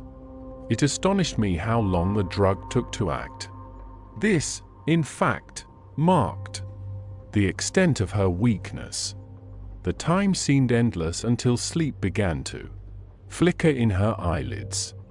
At last, however, the narcotic began to manifest its potency, and she fell into a deep sleep. When the professor was satisfied, he called Arthur into the room and bade him strip off his coat.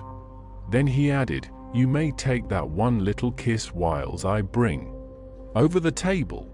Friend John, help to me. So neither of us looked whilst he bent over her. Van Helsing, turning to me, said, he is so young and strong and of blood so pure that we need not defibrillate it. Then with swiftness, but with absolute method, Van Helsing performed the operation. As the transfusion went on, something like life seemed to come back to poor Lucy's cheeks, and through Arthur's growing pallor the joy of his face seemed absolutely to shine. After a bit I began to grow anxious, for the loss of blood was telling on Arthur, strong man as he was. It gave me an idea of what a terrible strain Lucy's system must have undergone, that what weakened Arthur only partially restored her. But the professor's face was set, and he stood watch in hand and with his eyes fixed now on the patient and now on Arthur. I could hear my own heartbeat. Presently he said in a soft voice, do not stir an instant. It is enough. You attend him, I will look to her.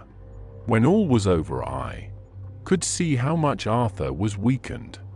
I dressed the wound and took his arm to bring him away, when Van Helsing spoke without turning round. The man seems to have eyes in the back of his head. The brave lover, I think, deserve another kiss, which he shall have presently. And as he had now finished his operation, he adjusted the pillow to the patient's head. As he did so, the narrow black velvet band, which she seems always to wear round her throat, buckled with an old diamond buckle which her lover had given her, was dragged a little up, and showed a red mark on her throat. Arthur did not notice it, but I could hear the deep hiss of indrawn breath, which is one of Van Helsing's ways of betraying emotion. He said nothing at the moment, but turned to me, saying, now take down our brave young lover, give him of the port wine, and let him lie down a while. He must then go home and rest, sleep much and eat much, that he may be recruited of what he has so given to his love. He must not stay here. Hold a moment. I may take it, sir, that you are anxious of result. Then bring it with you that in all ways the operation is successful. You have saved her life this time, and you can go home and rest easy in mind that all that can be is. I shall tell her all when she is well. She shall love you none the less for what you have done. Goodbye." When Arthur had gone, I went back to the room. Lucy was sleeping gently, but her breathing was stronger. I could see the counterpane move as her breast heaved. By the bedside sat Van Helsing, looking at her intently. The velvet band again covered the red mark. I asked the professor in a whisper, "What do you make of that mark on her throat? What do you make of it?" "I have not examined it yet," I answered, and then and there proceeded to loose the band. Just over the external jugular vein there were 2 punctures, not large, but not wholesome looking. There was no sign of disease, but the edges were white and worn looking, as if by some trituration. It at once occurred to me that this wound, or whatever it was, might be the means of that manifest loss of blood, but I abandoned the idea as soon as formed, for such a thing could not be. The whole bed would have been drenched to a scarlet with the blood which the girl must have lost to leave such a pallor as she had before the transfusion. "Well," said Van Helsing. "Well," said I can make nothing of it." The professor stood up. "I must go back to Amsterdam tonight," he said. "There are books and things there which I want. You must remain here all the night, and you must not let your sight pass from her." "Shall I have a nurse?" I asked. "We are the best nurses, you and I. You keep watch all night, see that she is well fed, and that nothing disturbs her. You must not sleep all the night. Later on we can sleep, you and I. I shall be back as soon as possible, and then we may begin." "May begin?" I said. "What on earth do you mean?" "We shall see," he answered, as he hurried out. He came back a moment later and put his head inside the door and said with warning finger held up, "Remember, she is your charge. If you leave her, and harm befall, you shall not sleep easy hereafter." _Dr. Seward's diary continued. _8 September. I sat up all night with Lucy. The opiate worked itself off towards dusk, and she waked naturally. She looked a different being from what she had been before the operation. Her spirits even were good, and she was full of a happy vivacity, but I could see evidences of the absolute prostration which she had undergone. When I told Mrs. Westenra that Dr. Van Helsing had directed that I should sit up with her, she almost pooh-poohed the idea, pointing out her daughter's renewed strength and excellent spirits. I was firm, however, and made preparations for my long vigil. When her maid had prepared her for the night, I came in, having in the meantime had supper, and took a seat by the bedside. She did not in any way make objection, but looked at me gratefully whenever I caught her eye. After a long spell she seemed sinking off to sleep, but with an effort seemed to pull herself together and shook it off. This was repeated several times, with greater effort, and with shorter pauses as the time moved on. It was apparent that she did not want to sleep, so I tackled the subject at once. "You do not want to go to sleep?" "No, I am afraid." "Afraid to go to sleep? Why so?" "It is the boon we all crave for." "Ah, not if you were like me. If sleep was to you a presage of horror." "A presage of horror? What on earth do you mean?" "I don't know. Oh, I don't know. And that is what is so terrible. All This weakness comes to me in sleep until I dread the very thought. But, my dear girl, you may sleep tonight. I am here watching you, and I can promise that nothing will happen. Ah, I can trust you. I seized the opportunity and said, I promise you that if I see any evidence of bad dreams, I will wake you at once. You will? Oh, will you really? How good you are to me. Then I will. Sleep. And almost at the word she gave a deep sigh of relief and sank back, asleep. All night long I watched by her. She never stirred, but slept on and on, in a deep, tranquil, life-giving, health-giving sleep. Her lips were slightly parted, and her breast rose and fell with the regularity of a pendulum. There was a smile on her face, and it was evident that no bad dreams had come to disturb her peace of mind. In the early morning her maid came, and I left her in her care and took myself back home, for I was anxious about many things. I sent a short wire to Van Helsing and to Arthur, telling them of the excellent result of the operation. My own work, with its manifold arrears, took me all day to clear off. It was dark when I was able to inquire about my zoophagus patient. The report was good. He had been quite quiet for the past day and night. A telegram came from Van Helsing at Amsterdam whilst I was at dinner, suggesting that I should be at Hillingham tonight, as it might be well to be at hand, and stating that he was leaving by the night mail and would join me early in the morning. _9 September _ I was pretty tired and worn out when I got to Hillingham. For 2 nights I had hardly had a wink of sleep, and my brain was beginning to feel that numbness which marks cerebral exhaustion. Lucy was up and in cheerful spirits. When she shook hands with me, she looked sharply in my face and said, "No sitting up tonight for you. You are worn out." "I am quite well." "Again, indeed, I am, and if there is to be any sitting up, it is I who will sit up with you." I would not argue the point, but went and had my supper. Lucy came with me, and, enlivened by her charming presence, I made an excellent meal, and had a couple of glasses of the more than excellent port. Then Lucy took me upstairs, and showed me a room next her own, where a cozy fire was burning. "Now," she said, "you must stay here. I shall leave this door open and my door too. You can lie on the sofa, for I know that nothing would induce any of you doctors to go to bed whilst there is a patient above the horizon.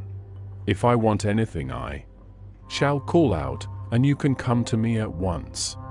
I could not but acquiesce, for I was dog-tired, and could not have sat up had I tried. So, on her renewing her promise to call me if she should want anything, I lay on the sofa, and forgot all about everything. _Lucy Westenra's diary. _9 September. I feel so happy tonight.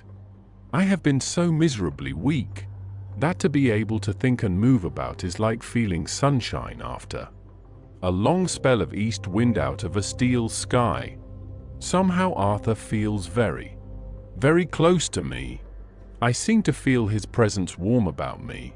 I suppose it is that sickness and weakness are selfish things and turn our inner eyes and sympathy on ourselves, whilst health and strength give love reign, and in thought and feeling he can wander where he wills. I know where my thoughts are. If Arthur only knew. My dear, your ears must tingle as you sleep, as mine do waking. Oh, the blissful rest of last night! How I slept, with that dear, good Dr. Seward watching me. And tonight I shall not fear to sleep, since he is close at hand and within call. Thank everybody for being so good to me. Thank God. Good night, Arthur. _Dr. Seward's diary. _10 September. I was conscious of the professor's hand on my head and started awake all in a second. That is one of the things that we learn in an asylum, at any rate. And how is our patient? Well, when I left her, or rather when she left me, I answered. Come, let us see, he said. And together we went into the room. The blind was down, and I went over to raise it gently, whilst Van Helsing stepped, with his soft, cat-like tread, over to the bed. As I raised the blind, and the morning sunlight flooded the room, I heard the professor's low hiss of inspiration, and knowing its rarity, a deadly fear shot through my heart. As I passed over, he moved back, and his exclamation of horror, Gott in Himmel, needed no enforcement from his agonized face. He raised his hand and pointed to the bed, and his iron face was drawn an ashen white. I felt my knees begin to tremble. There on the bed, seemingly in a swoon, lay poor Lucy, more horribly white and wan looking than ever.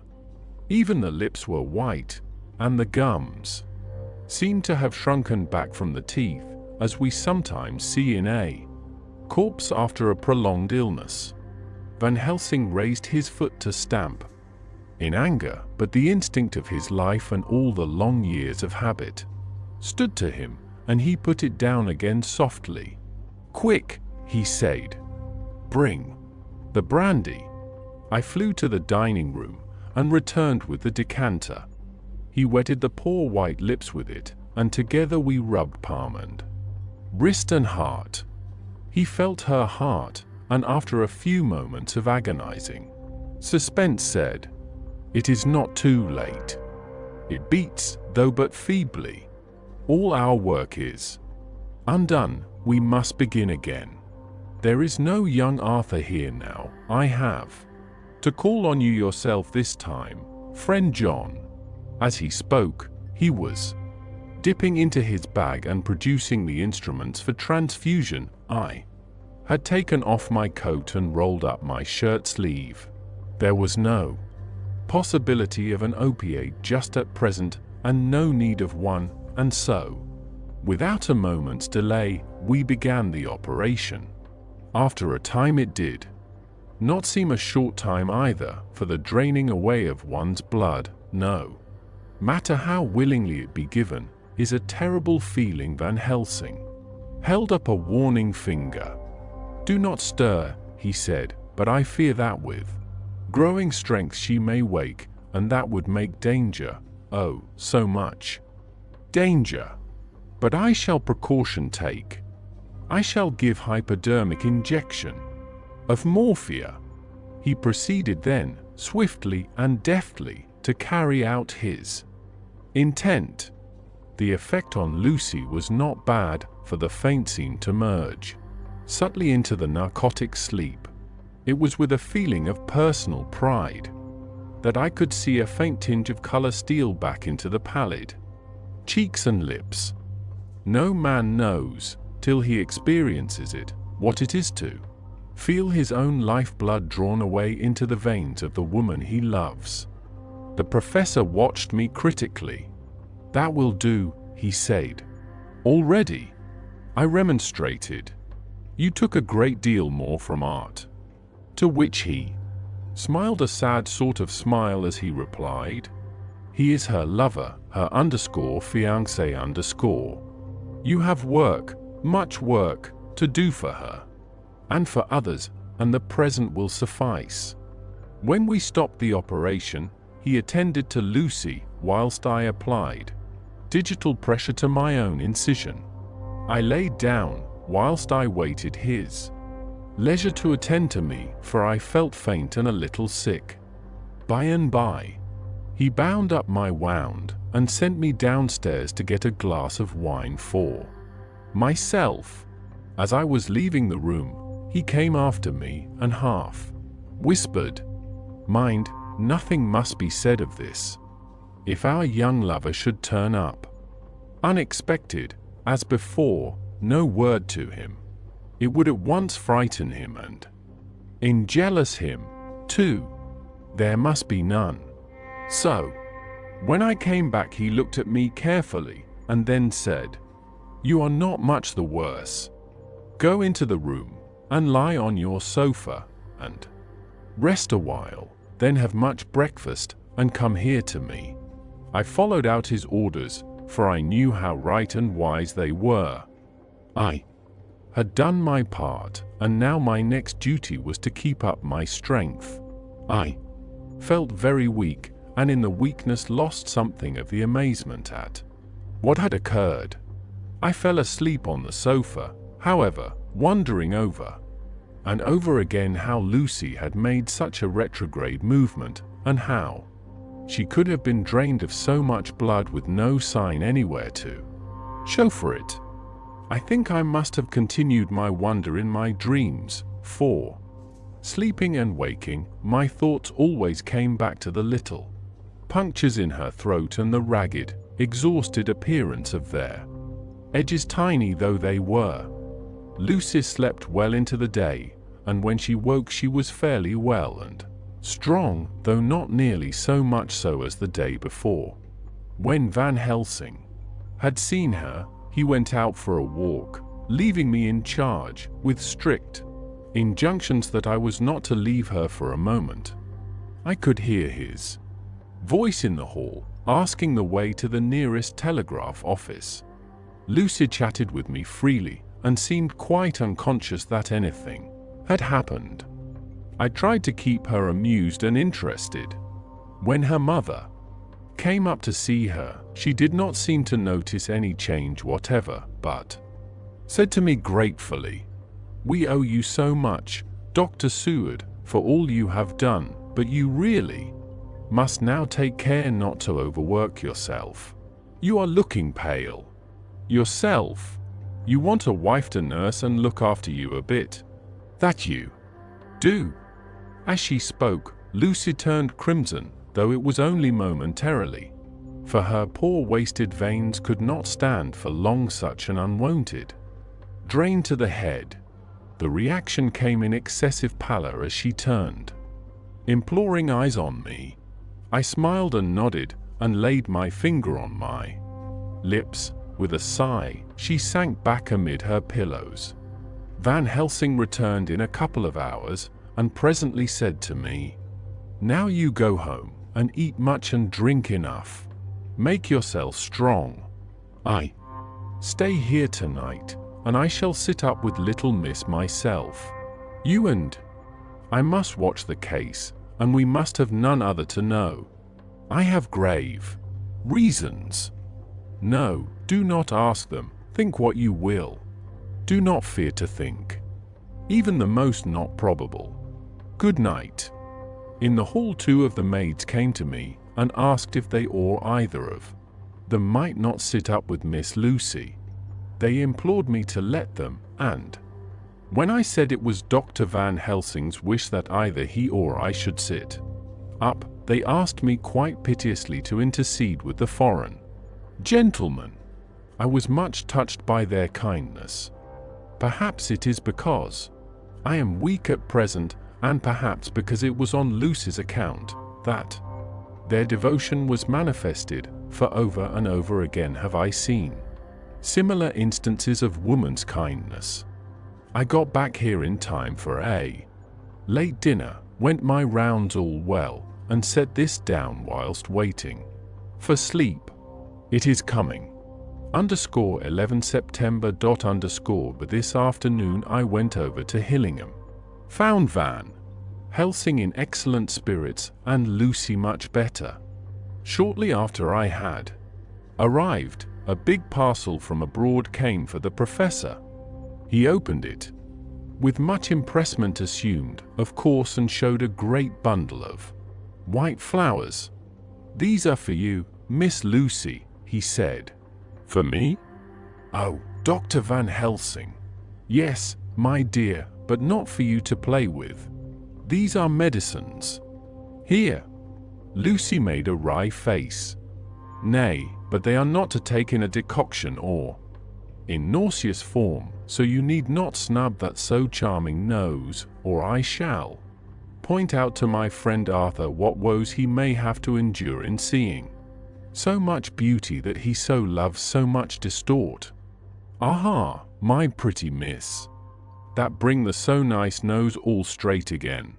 This is medicinal, but you do not know how. I put him in your window, I make pretty wreath, and hang him round your neck, so that you sleep well. Oh yes, they, like the lotus flower, make your trouble forgotten. It smells so like the waters of Lethe, and of that fountain of youth that the conquistadores sought for in the Floridas, and find him all too late."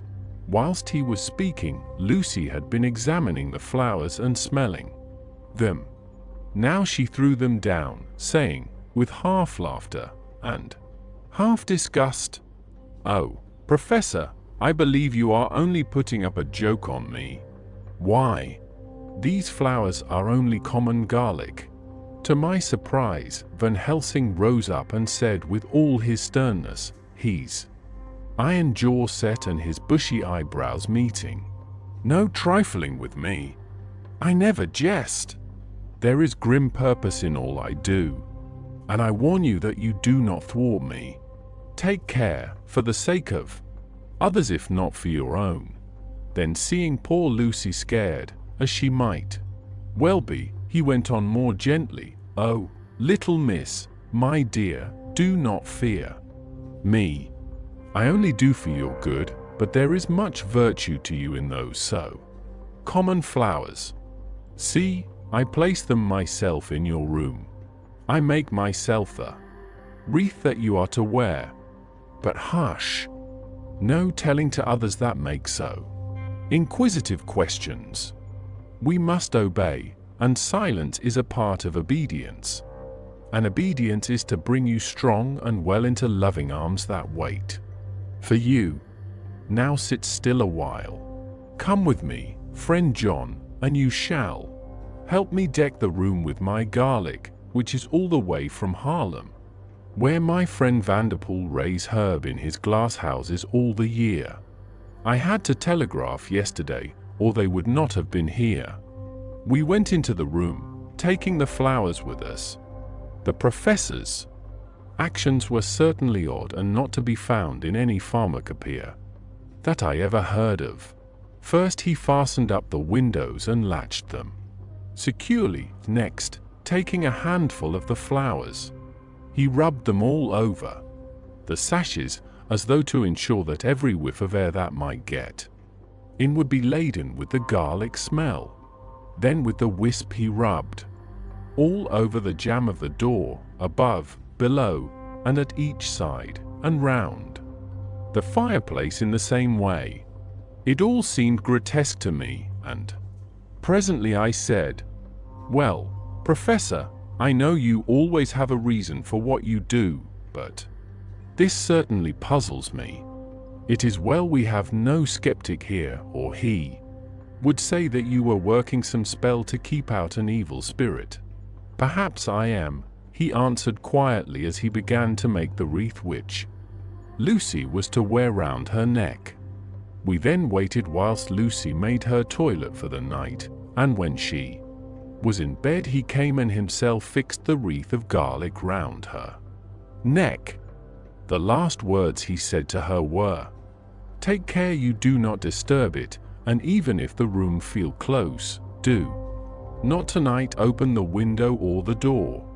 "I promise," said Lucy, "and thank you both 1,000 times for all your kindness to me. Oh, what have I done to be blessed with such friends?"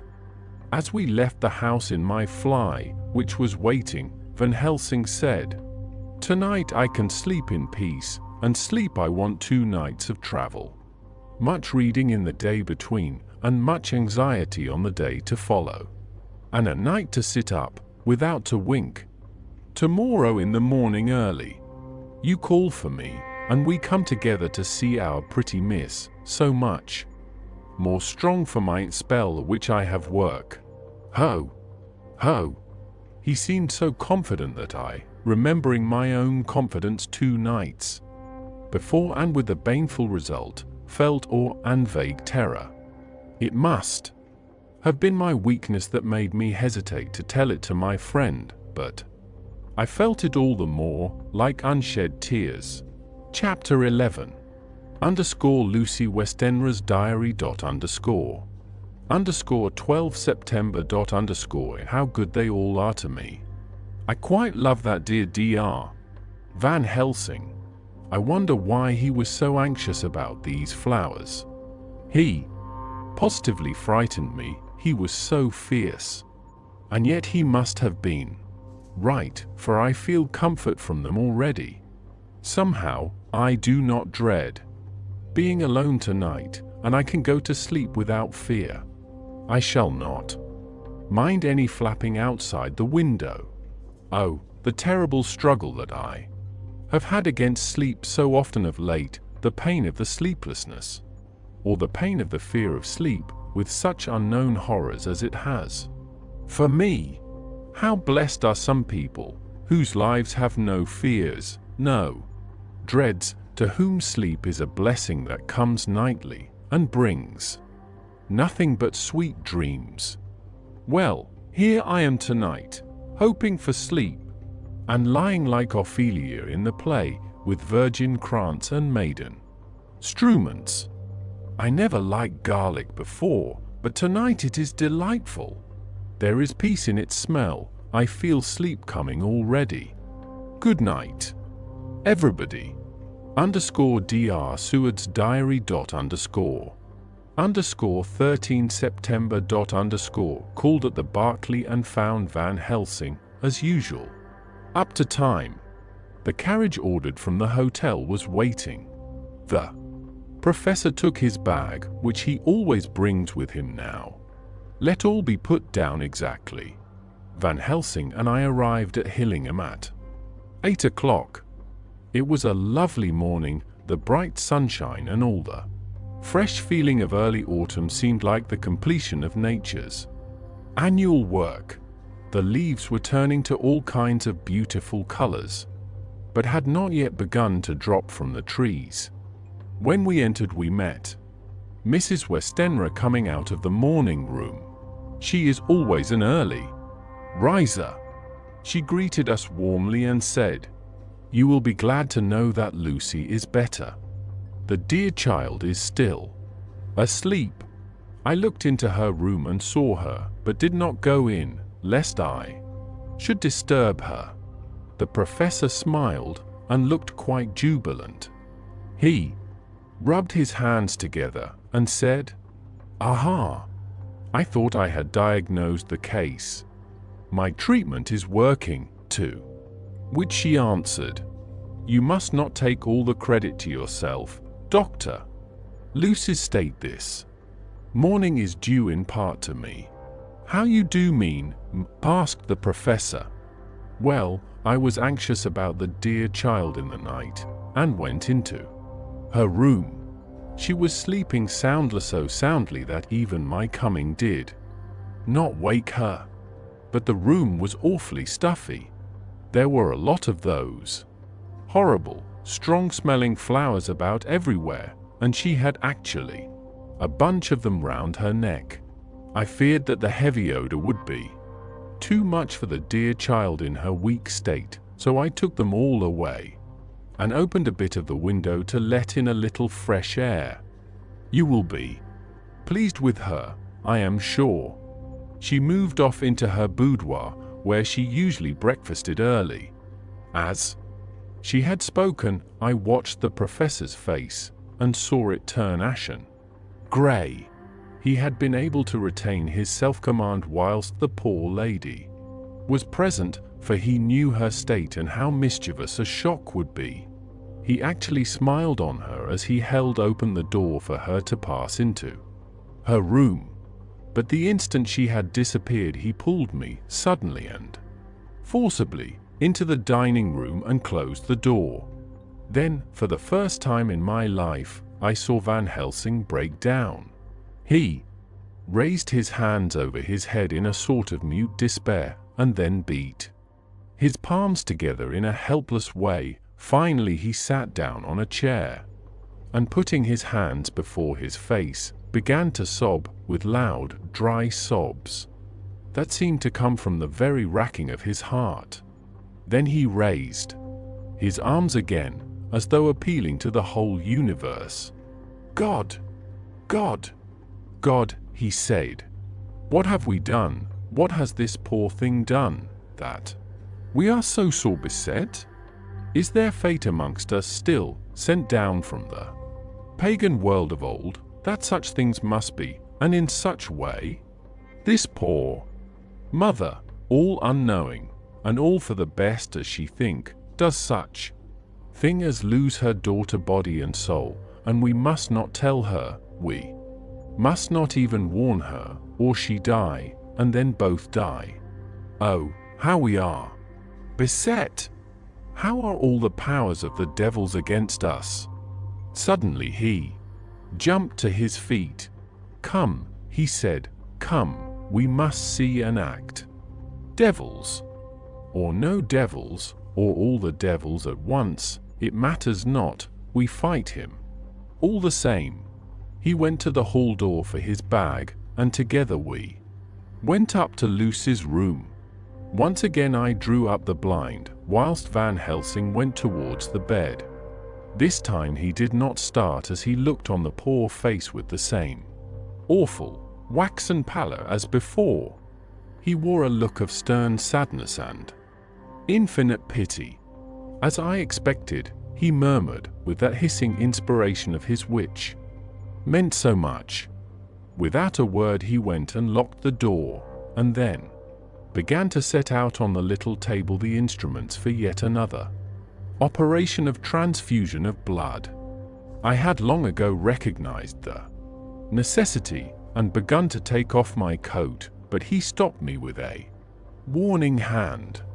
"No," he said. "Today you must operate. I shall provide. You are weakened already."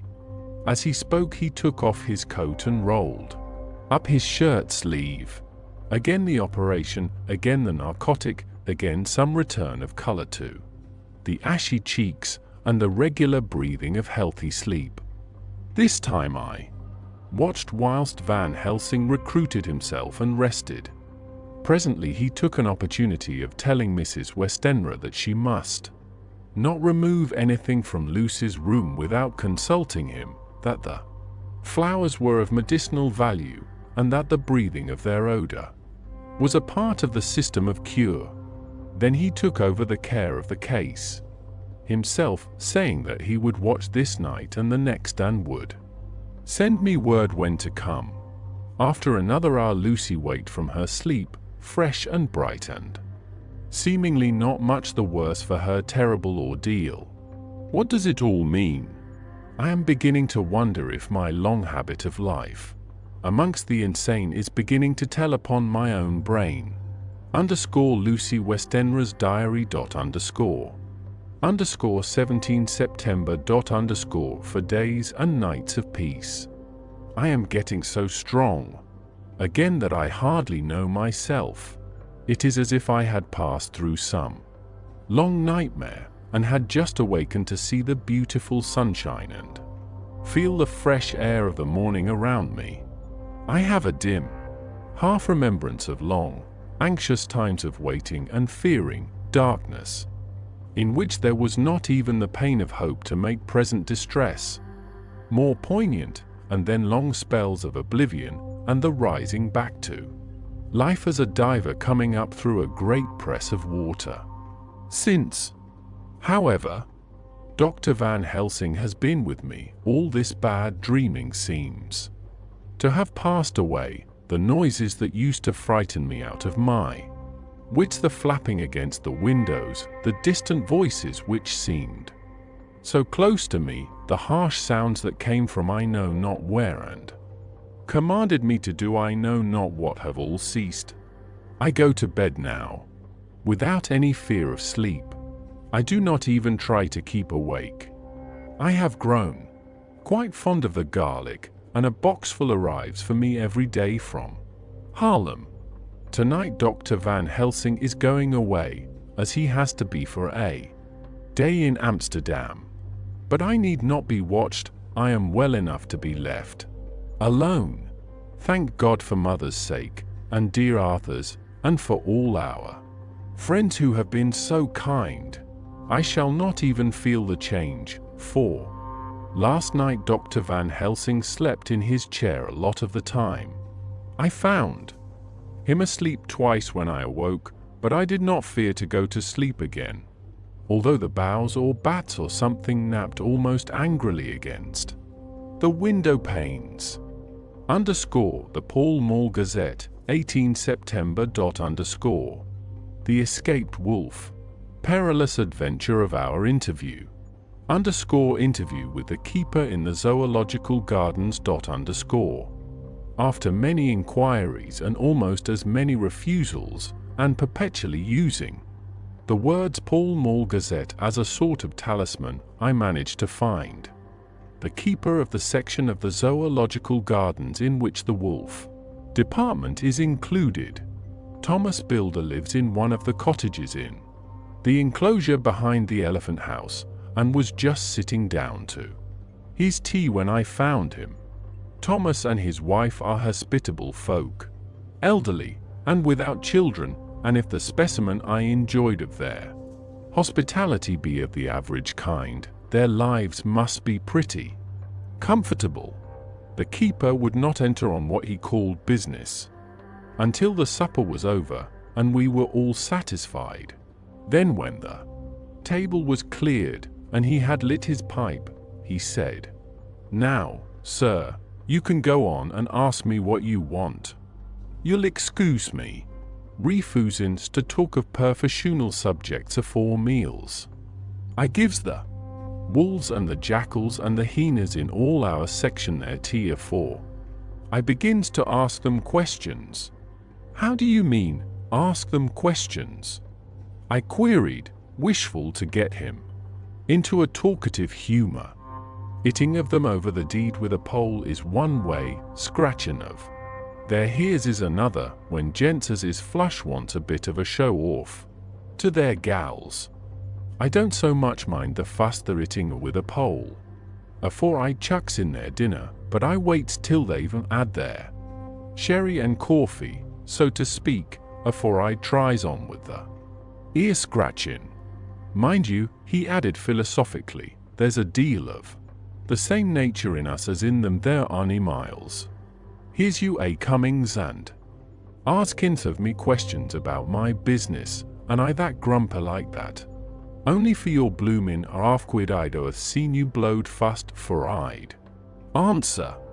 Not even when you asked me sarcastic like if I'd like you to ask the superintendent if you might ask me questions without offense. Did I tell you to go to Zell? You did.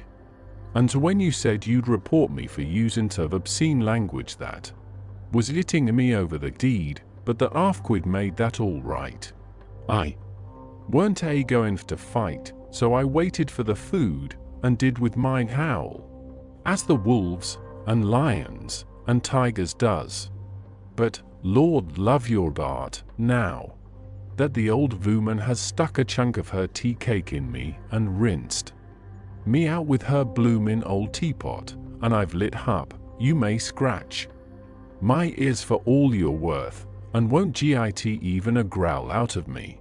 Drive along with your questions. I know what you're coming at, that air. Escaped wolf. Exactly. I want you to give me your view of it. Just tell me how it happened, and when I know the facts I'll get you to say what you consider was the cause of it, and how you think the whole affair will end. All right, Governor. This air is about the Ole story. That gare wolf. What we called Basika was one of 3 grey ones that came from Norway to Jamrackers, which we bought off him for years ago. He was a nice, well-behaved wolf, that never gave no trouble to talk of. I'm more surprised at him for wanting to get out nor any other animal in the place. But there, you can't trust wolves no more nor women. Don't you mind him, sir, broke in Mrs. Tom, with a cheery laugh. Ease got mindin the animal so long that blessed if he ain't like a old wolf hisself. But there ain't no harm in him.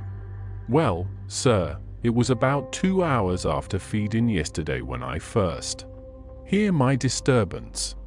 I was marking up a litter in the monkey house for a young puma which is ill, but when I heard the yelping and howling I came away straight. There was Basika a tearing like a mad thing at the bars as if he wanted to get out. There wasn't much people about that day, and close at hand was only one man, a tall, thin chap, with a okay nose and a pointed beard, with a few white hairs running through it. He had a horrid, cold look and red eyes, and I took a sort of mislike to him, for it seemed as if it was him as they was irritated at. He had white kid gloves on his hands, and he pointed out the animals to me and says, "Keeper, these wolves seem upset at something." "Maybe it's you," says I, for I did not like the airs as he give hisself. He didn't get angry, as I hoped he would, but he smiled a kind of insolent smile, with a mouthful of white, sharp teeth. "Oh no, they wouldn't like me," he says. "Oh yes, they would," says I, imitating of him. "They always likes a bone or two to clean their teeth on about tea time, which you tras a bagful." Well, it was a odd thing, but when the animals see us a talking they lay down, and when I went over to Basika he let me stroke his ears. Same as ever? That there man came over, and blessed but if he didn't put in his hand and stroke the old wolf's ears too. "Take care," says I, "Basika is quick." "Never mind," he says. "I'm used to's em. Are you in the business yourself?" I says, taking off my hat, for a man what trades in wolves, etc., is a good friend to keepers. "No," says he, "not exactly in the business, but I'm ave made pets of several." And with that he lifts his hat as polite as a lord, and walks away. Old Basika kept a looking arter until Glee was out of sight, and then went and lay down in a corner and wouldn't come out the lolay. Heavening. Well, last night, so soon as the moon was up, the wolves here all began howling. There warn't nothing for them to howl at. There warn't no one near, except some one that was evidently a calling a dog somewheres out back of the gardens in the park road. Once or twice I went out to see that all was right, and it was, and then the howling stopped. Just before 12 o'clock I just took a look round afore turning in, and bus me, but when I came opposite to old Basika's cage I see the rails broken and twisted about and the cage empty. And that's all I know for certain. Did anyone else see anything? One of our gardeners was coming home about that time from a farmany, when he sees a big grey dog coming out through the garden hedges. At least, so he says, but I don't give much for it myself, for if he did it he never said a word about it to his missus when he got home, and it was only after the escape of the wolf was made known, and we had been up all night hunting of the park for Basika, that he remembered seeing anything. My own belief was that the Larmony had got into his deed. Now, Mr. Builder, can you account in any way for the escape of the wolf? Well, sir, he said, with a suspicious sort of modesty, I think I can. But I don't know as you'd be satisfied with the theory. Certainly I shall. If a man like you, who knows the animals from experience, can't hazard a good guess at any rate, who is even to try? Well then, sir, I accounts for it this way. It seems to me that wolf escaped simply because he wanted to get out. From the hearty way that both Thomas and his wife laughed at the joke, I could see that it had done service before, and that the whole explanation was simply an elaborate sell. I couldn't cope in badinage with the worthy Thomas, but I thought I knew a surer way to his heart. So I said, "Now, Mr. Builder, we'll consider that first half sovereign worked off, and this brother of his is waiting to be claimed when you've told me what you think will happen." "Right why sir," he said briskly. "Ye'll excuse me, I know, for a chaffin of ye, but the old woman here winked at me, which was as much as telling me to go on." "Well, I never," said the old lady. "My opinion is this, that wolf is hiding of somewheres." The gardener what didn't remember said he was galloping northward faster than a horse could go, but I don't believe him, for, you'll see, sir, wolves don't gallop no more nor dogs does, they not being built that way. Wolves is fine things in a storybook, and I desiree when they gets in packs and does be chivying something that's more afeard than they is. They can make a devil of a noise and chop it up, whatever it is.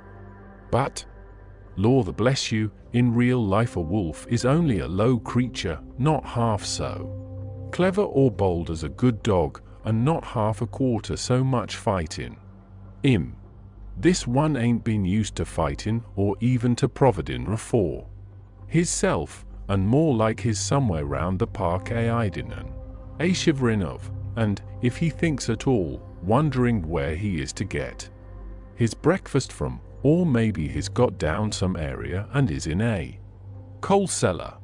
My eye, won't some cook get a rum start when she sees his green eyes shining at her out of the dark? If he can't get food, he's bound to look for it, and mayhap he may chance to light on a butcher's shop in time. If he doesn't, and some nursemaid goes walking north with a soldier, leaving the infant in the perambulator, well, then I shouldn't be surprised if the census is one babby the less. That's all.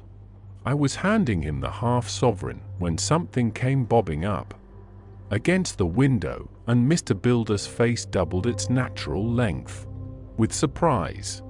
"God bless me," he said, "if there ain't old Basica come back by hisself."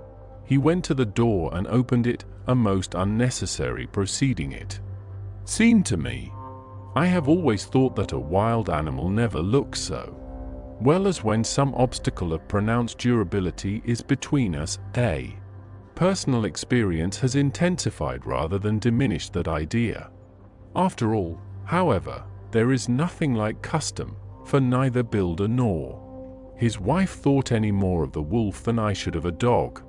The animal itself was as peaceful and well-behaved as that father of all picture wolves Red Riding Hood's quondam friend, whilst moving her confidence in masquerade. The whole scene was an unutterable mixture of comedy and pathos.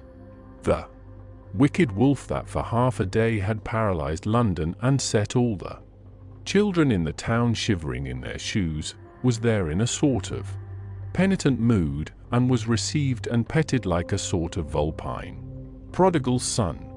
Old Builder examined him all over with most tender solicitude, and when he had finished with his penitent said, "There, I knew the poor old chap would get into some kind of trouble.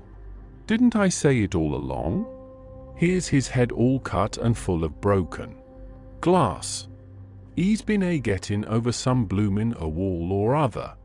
It's a shame that people are allowed to top their walls with broken bottles. This s what comes of it. Come along, Basica." He took the wolf and locked him up in a cage, with a piece of meat that satisfied, in quantity at any rate, the elementary conditions of the fatted calf, and went off to report. I came off, 2. To report the only exclusive information that is given today regarding the strange escapade at the zoo. _Dr. Seward's diary. _17 September. I was engaged after dinner in my study posting up my books, which, through press of other work and the many visits to Lucy, had fallen sadly into arrear. Suddenly the door was burst open, and in rushed my patient, with his face distorted with passion. I was thunderstruck, for such a thing as a patient getting of his own accord into the superintendent's study is almost unknown. Without an instant's pause he made straight at me. He had a dinner knife in his hand, and, as I saw he was dangerous, I tried to keep the table between us. He was too quick and too strong for me, however, for before I could get my balance he had struck at me and cut my left wrist rather severely. Before he could strike again, however, I got in my right and he was sprawling on his back on the floor. My wrist bled freely, and quite a little pool trickled onto the carpet.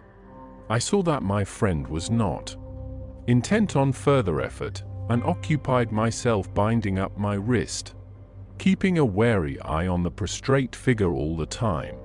When the attendants rushed in, and we turned our attention to him, his employment positively sickened me. He was lying on his belly on the floor, licking up, like a dog, the blood which had fallen from my wounded wrist. He was easily secured, and, to my surprise, went with the attendants quite placidly, simply repeating over and over again, "The blood is the life. The blood is the life. I cannot afford to lose blood just at present. I have lost too much of late for my physical good, and then the prolonged strain of Lucy's illness and its horrible phases is telling on me. I am overexcited and weary, and I need rest, rest, rest. Happily Van Helsing has not summoned me, so I need not forego my sleep. Tonight I could not well do without it. _telegram, Van Helsing, Antwerp, to Seward, Carfax. Sent to Carfax, Sussex, as no county given, delivered late by 22 hours. _17 September. Do not fail to be at Hillingham tonight. If not, watching all the time frequently, visit and see that flowers are as placed. Very important. Do not fail. Shall be with you as soon as possible after arrival. _Dr. Seward's diary. _18 September.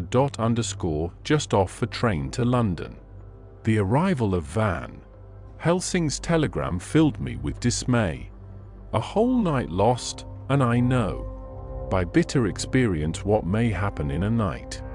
Of course it is possible that all may be well, but what may have happened?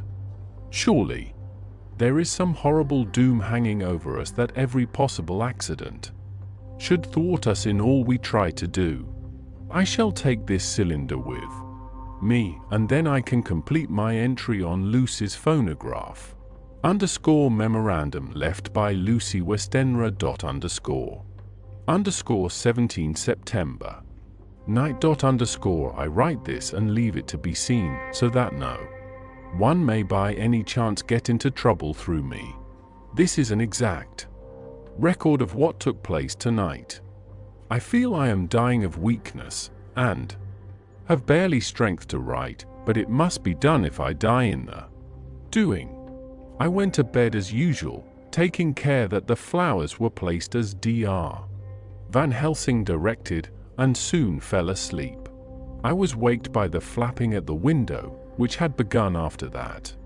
Sleepwalking on the cliff at Whitby when Mina saved me, and which now I know so well. I was not afraid, but I did wish that Dr. Seward was in the next room, as Dr. Van Helsing said he would bitter that I might have Called him. I tried to go to sleep, but could not. Then there came to me the old fear of sleep, and I determined to keep awake. Perversely, sleep would try to come then when I did not want it, so, as I feared to be alone, I opened my door and called out, "Is there anybody there?" There was no answer. I was afraid to wake Mother, and so closed my door again. Then outside in the shrubbery I heard a sort of howl like a dog's, but more fierce and deeper. I went to the window and looked out, but could see nothing except a big bat, which had evidently been buffeting its wings against the window. So I went back to bed again, but determined not to go to sleep. Presently the door opened, and Mother looked in. Seeing by my moving that I was not asleep, came in and sat by me. She said to me even more sweetly and softly than her wont, "I was uneasy about you, darling, and came in to see that you were all right." I feared she might catch cold sitting there, and asked her to come in and sleep with me, so she came into bed and lay down beside me. She did not take off her dressing gown, for she said she would only stay a while and then go back to her own bed. As she lay there in my arms, and I in hers, the flapping and buffeting came to the window again. She was startled and a little frightened, and cried out, "What is that?" I tried to pacify her, and at last succeeded, and she lay quiet. But I could hear her poor dear heart still beating terribly. After a while there was the low howl again out in the shrubbery, and shortly after there was a crash at the window, and a lot of broken glass was hurled on the floor. The window blind blew back with the wind that rushed in, and in the aperture of the broken panes there was the head of a great, gaunt grey wolf. Mother cried out in a fright, and struggled up into a sitting posture, and clutched wildly at anything that would help her. Amongst other things, she clutched the wreath of flowers that Dr. Van Helsing insisted on my wearing round my neck, and tore it away from me. For a second or two she sat up, pointing at the wolf, and there was a strange and horrible gurgling in her throat. Then she fell over as if struck with lightning, and her head hit my forehead and made me dizzy for a moment or two. The room and all round seemed to spin round. I kept my eyes fixed on the window, but the wolf drew his head back, and a whole myriad of little specks seemed to come blowing in through the broken window, and wheeling and circling round like the pillar of dust that travelers describe when there is a simoon in the desert. I tried to stir, but there was some spell upon me and dear Mother's poor body, which seemed to grow cold already, for her dear heart had ceased to beat, weighed me down, and I remembered no more for a while. The time did not seem long, but very, very awful, till I recovered consciousness again. Somewhere near, a passing bell was tolling. The dogs all round the neighborhood were howling, and in our shrubbery, seemingly just outside, a nightingale was singing. I was dazed and stupid with pain and terror and weakness, but the sound of the nightingale seemed like the voice of my dead mother come back to comfort me. The sound seemed to have awakened the maids, too, for I could hear their bare feet pattering outside my door. I called to them, and they came in, and when they saw what had happened, and what it was that lay over me on the bed, they screamed out. The wind rushed in through the broken window, and the door slammed to. They lifted off the body of my dear mother, and laid her, covered up with a sheet, on the bed after I had got up. They were all so frightened and nervous that I directed them to go to the dining room and have each a glass of wine. The door flew open for an instant and closed again. The maid shrieked, and then went in a body to the dining room, and I laid what flowers I had on my dear mother's breast. When they were there, I remembered what Dr. Van Helsing had told me, but I didn't like to remove them, and, besides, I would have some of the servants to sit up with me now. I was surprised that the maids did not come back.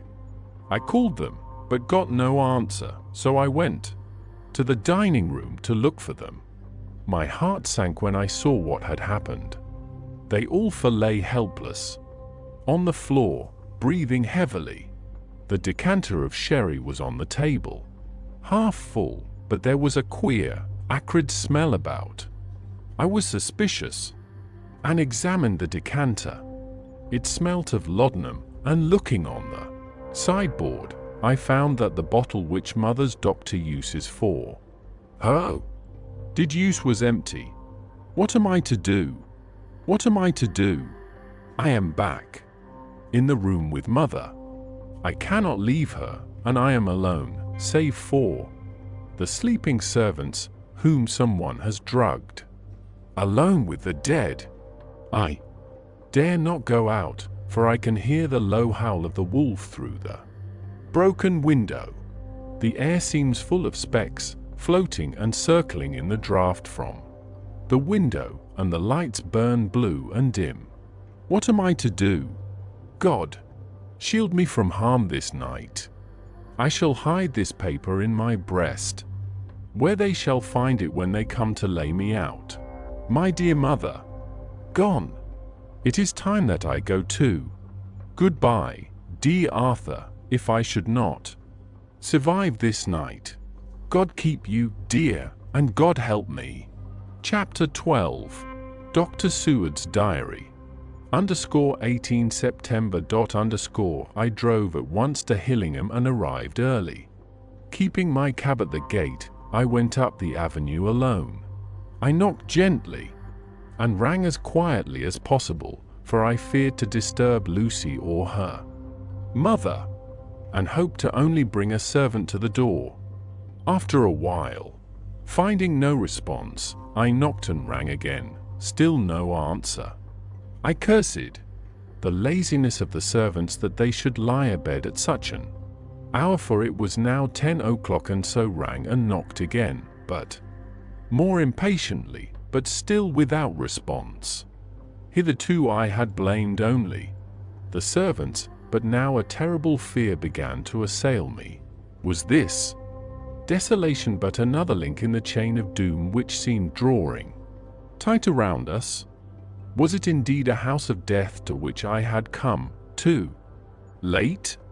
I knew that minutes, even seconds of delay, might mean hours of danger to Lucy if she had had again one of those frightful relapses.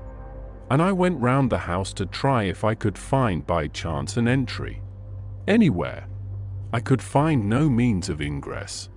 Every window and door was fastened and locked, and I returned baffled to the porch. As I did so, I heard the rapid pit-pat of a swiftly driven horse's feet. They stopped at the gate, and a few seconds later I met Van Helsing running up the avenue.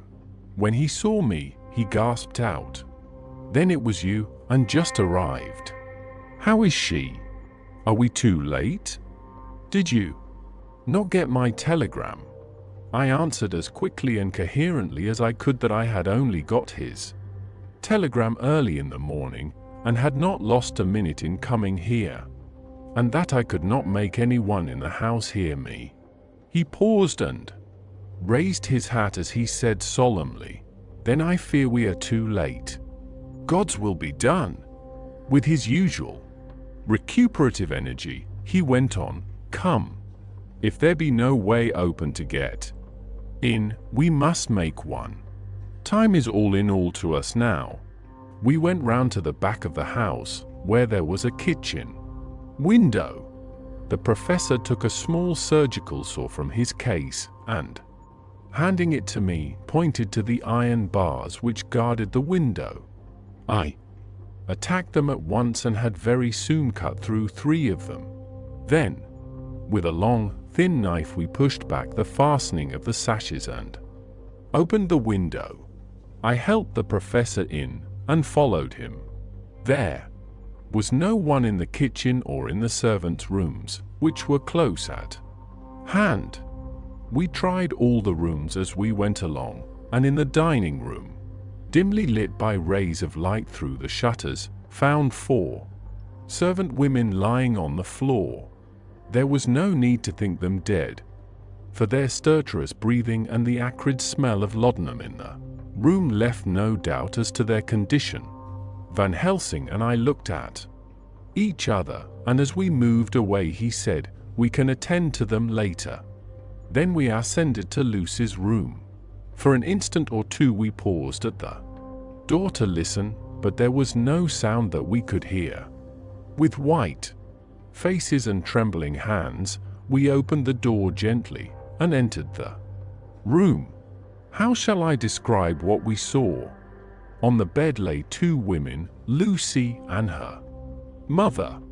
The latter lay farthest in, and she was covered with a white sheet, the edge of which had been blown back by the draught through the broken window, showing the drawn, white face with a look of terror fixed upon it. By her side lay Lucy, with face white and still more drawn. The flowers which had been round her neck we found upon her mother's bosom, and her throat was bare, showing the 2 little wounds, which we had noticed before, but looking horribly white and mangled.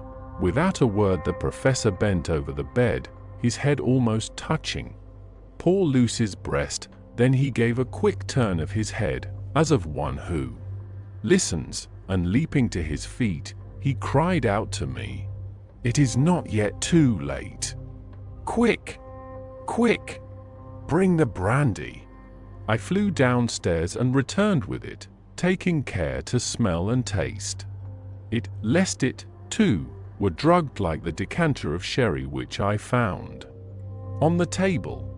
The maids were still breathing, but more restlessly, and I fancied that the narcotic was wearing off. I did not stay to make sure, but returned to Van Helsing. He rubbed the brandy, as on another occasion, on her lips and gums and on her wrists and the palms of her hands. He said to me, "I can do this, all that can be at the present. You go wake those maids. Flick them in the face with a wet towel, and flick them hard. Make them get heat and fire and a warm bath. This poor soul is nearly as cold as that beside her. She will need be heated before we can do anything more." I went at once, and found little difficulty in waking 3 of the women. The 4th was only a young girl, and the drug had evidently affected her more strongly, so I lifted her on the sofa and let her sleep. The others were dazed at first, but as remembrance came back to them they cried and sobbed in a hysterical manner. I was stern with them, however, and would not let them talk. I told them that one life was bad enough to lose, and that if they delayed they would sacrifice Miss Lucy. So, sobbing and crying, they went about their way, half clad as they were, and prepared fire and water. Fortunately, the kitchen and boiler fires were still alive, and there was no lack of hot water. We got a bath and carried Lucy out as she was and placed her in it. Whilst we were busy chafing her limbs there was a knock at the hall door. One of the maids ran off, hurried on some more clothes, and opened it. Then she returned and whispered to us that there was a gentleman who had come with a message from Mr. Homewood.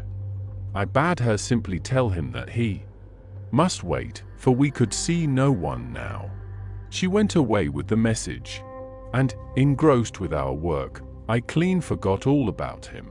I never saw in all my experience the professor work in such deadly earnest.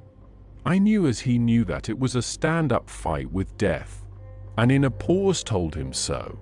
He answered me in a way that I did not Understand, but with the sternest look that his face could wear.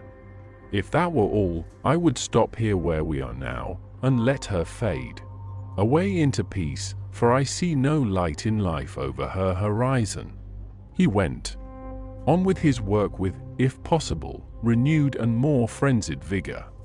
Presently we both began to be conscious that the heat was beginning to be of some effect. Lucy's heart beat a trifle more audibly to the stethoscope, and her lungs had a perceptible movement. Van Helsing's face almost beamed, and as we lifted her from the bath and rolled her in a hot sheet to dry her, he said to me, "The first gain is ours. Check to the king." We took Lucy into another room, which had by now been prepared, and laid her in bed and forced a few drops of brandy down her throat. I noticed that Van Helsing tied a soft silk handkerchief round her throat. She was still unconscious, and was quite as bad as, if not worse than, we had ever seen her. Van Helsing called in one of the women and told her to stay with her, and not to take her eyes off her till we returned, and then beckoned me out of the room. "We must consult as to what is to be done," he said as we descended the stairs. In the hall he opened the dining room door, and we passed in, he closing the door carefully behind him. The shutters had been opened, but the blinds were already down, with that obedience to the etiquette of death which the British woman of the lower classes always rigidly observes. The room was, therefore, dimly dark. It was, however, light enough for our purposes. Van Helsing's sternness was somewhat relieved by a look of perplexity. He was evidently torturing his mind about something, so I waited for an instant, and he spoke. "What are we to do now? Where are we to turn for help? We must have another transfusion of blood, and that soon, or that poor girl's life won't be worth an hour's purchase. You are exhausted already. I am exhausted too. I fear to trust those women, even if they would have courage to submit. What are we to do for someone who will open his veins for her?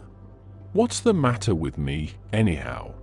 The voice came from the sofa across the room, and its tones brought relief and joy to my heart, for they were those of Quincy Morris. Van Helsing started angrily at the first sound, but his face softened, and a glad look came into his eyes as I cried out, "Quincy Morris," and rushed towards him with outstretched hands. "What brought you here?" I cried as our hands met. "I guess art is the cause." He handed me a telegram. "Have not heard from Seward for 3 days, and am terribly anxious. Cannot leave. Father still in same condition. Send me word how Lucy is. Do not delay homeward." I think I came just in the nick of time. You know you have only to tell me what to do. Van Helsing strode forward and took his hand, looking him straight in the eyes as he said, "A brave man's blood is the best thing on this earth when a woman is in trouble. You're a man and no mistake. Well, the devil may work against us for all his worth, but God sends us men when we want them. Once again we went through that ghastly operation. I have not the heart to go through with the details. Lucy had got a terrible shock, and it told on her more than before, for though plenty of blood went into her veins, her body did not respond to the treatment as well as on the other occasions. Her struggle back into life was something frightful to see and hear. However, the action of both heart and lungs improved, and Van Helsing made a subcutaneous injection of morphia, as before, and with good effect. Her faint became a profound slumber. The professor watched, whilst I went downstairs with Quincy Morris and sent one of the maids to pay off one of the cabmen who were waiting. I left Quincy lying down, after having a glass of wine, and told the cook to get ready a good breakfast. Then a thought struck me, and I went back to the room where Lucy now was. When I came softly in, I found Van Helsing with a sheet or two of notepaper in his hand. He had evidently read it and was thinking it over as he sat with his hand to his brow. There was a look of grim satisfaction in his face, as of one who has had a doubt solved. He handed me the paper, saying only, "It dropped from Lucy's breast when we carried her to the bath." When I had read it, I stood looking at the professor, and after a pause, asked him, "In God's name, what does it all mean? Was she, or is she, mad, or what sort of horrible danger is it?" I was so bewildered that I did not know what to say more. Van Helsing put out his hand and took the paper, saying, "Do not trouble about it now. Forget it for the present. You shall know and understand it all in good time, but it will be later. And now what is it that you came to me to say?" This brought me back to fact, and I was all myself again. I came to speak about the certificate of death. If we do not act properly and wisely, there may be an inquest, and that paper would have to be produced. I am in hopes that we need have no inquest, for if we had, it would surely kill poor Lucy, if nothing else did. I know, and you know, and the other doctor who attended her knows, that Mrs. Westenra had disease of the heart, and we can certify that she died of it. Let us fill up the certificate at once, and I shall take it myself to the registrar and go on to the undertaker. Good, oh my friend John. Well thought of. Truly Miss Lucy, if she be sad in the foes that beset her, is at least happy in the friends that love her. 1, 2, 3, all open their veins for her, besides one old man.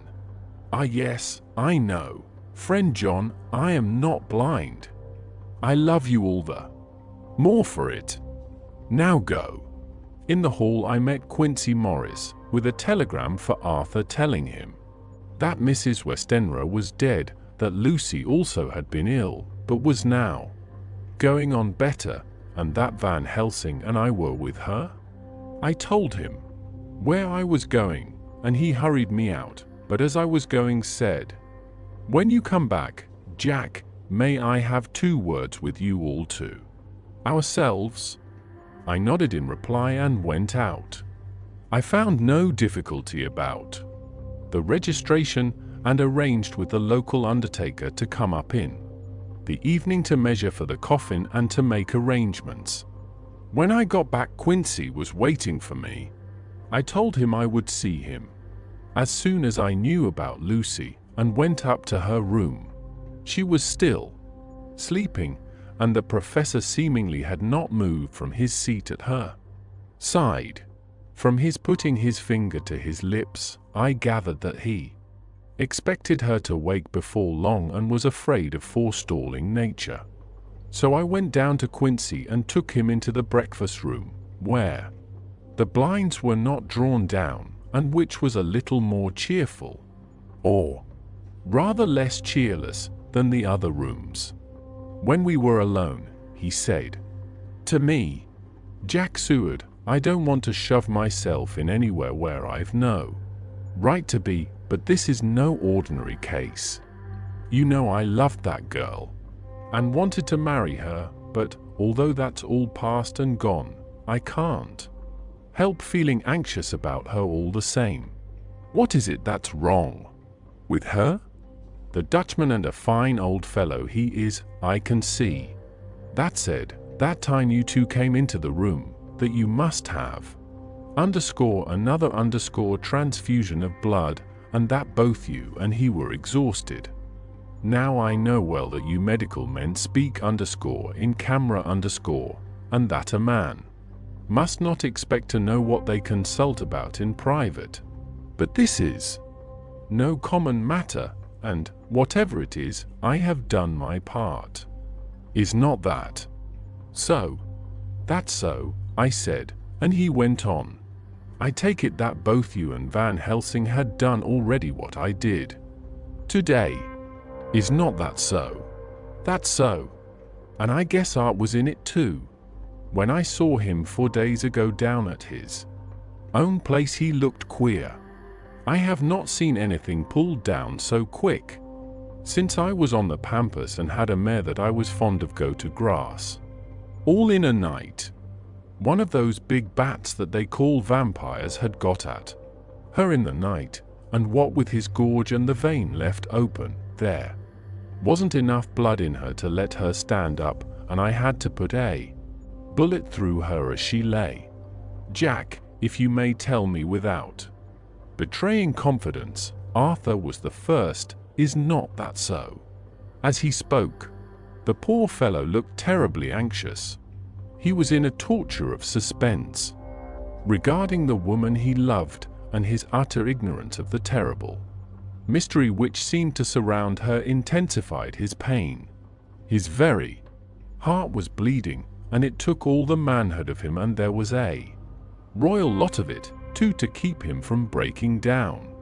I paused before answering, for I felt that I must not betray anything which the professor wished kept secret, but already he knew so much, and guessed so much, that there could be no reason for not answering, so I answered in the same phrase, "That's so."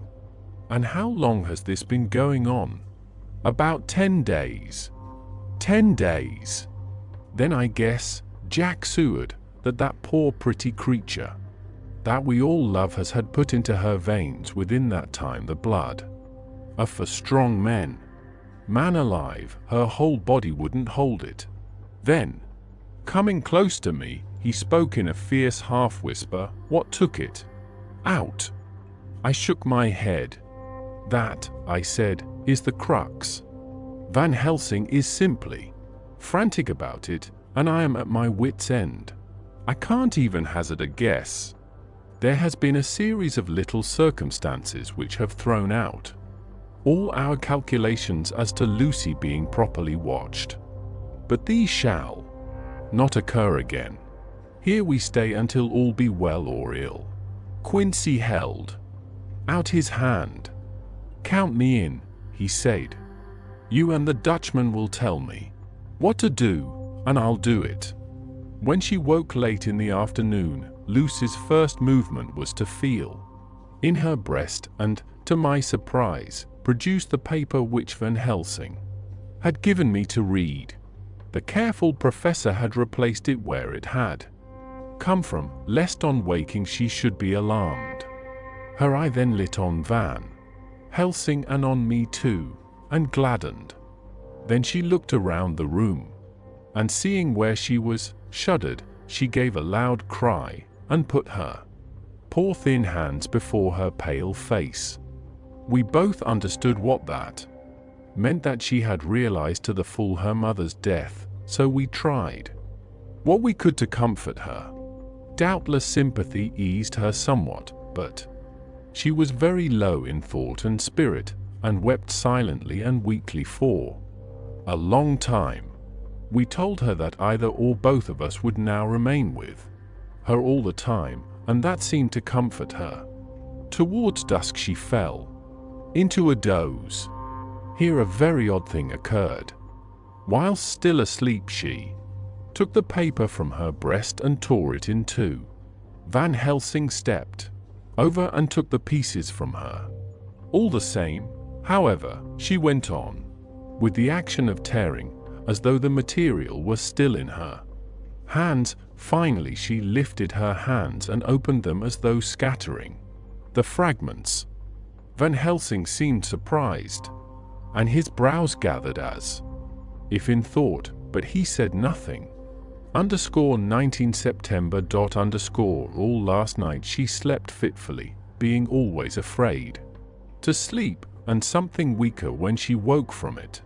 the professor and I took it in turns to watch, and we never left her for a moment unattended. Quincy Morris said nothing about his intention, but I knew that all night long he patrolled round and round the house. When the day came, its searching light showed the ravages in poor Lucy's strength.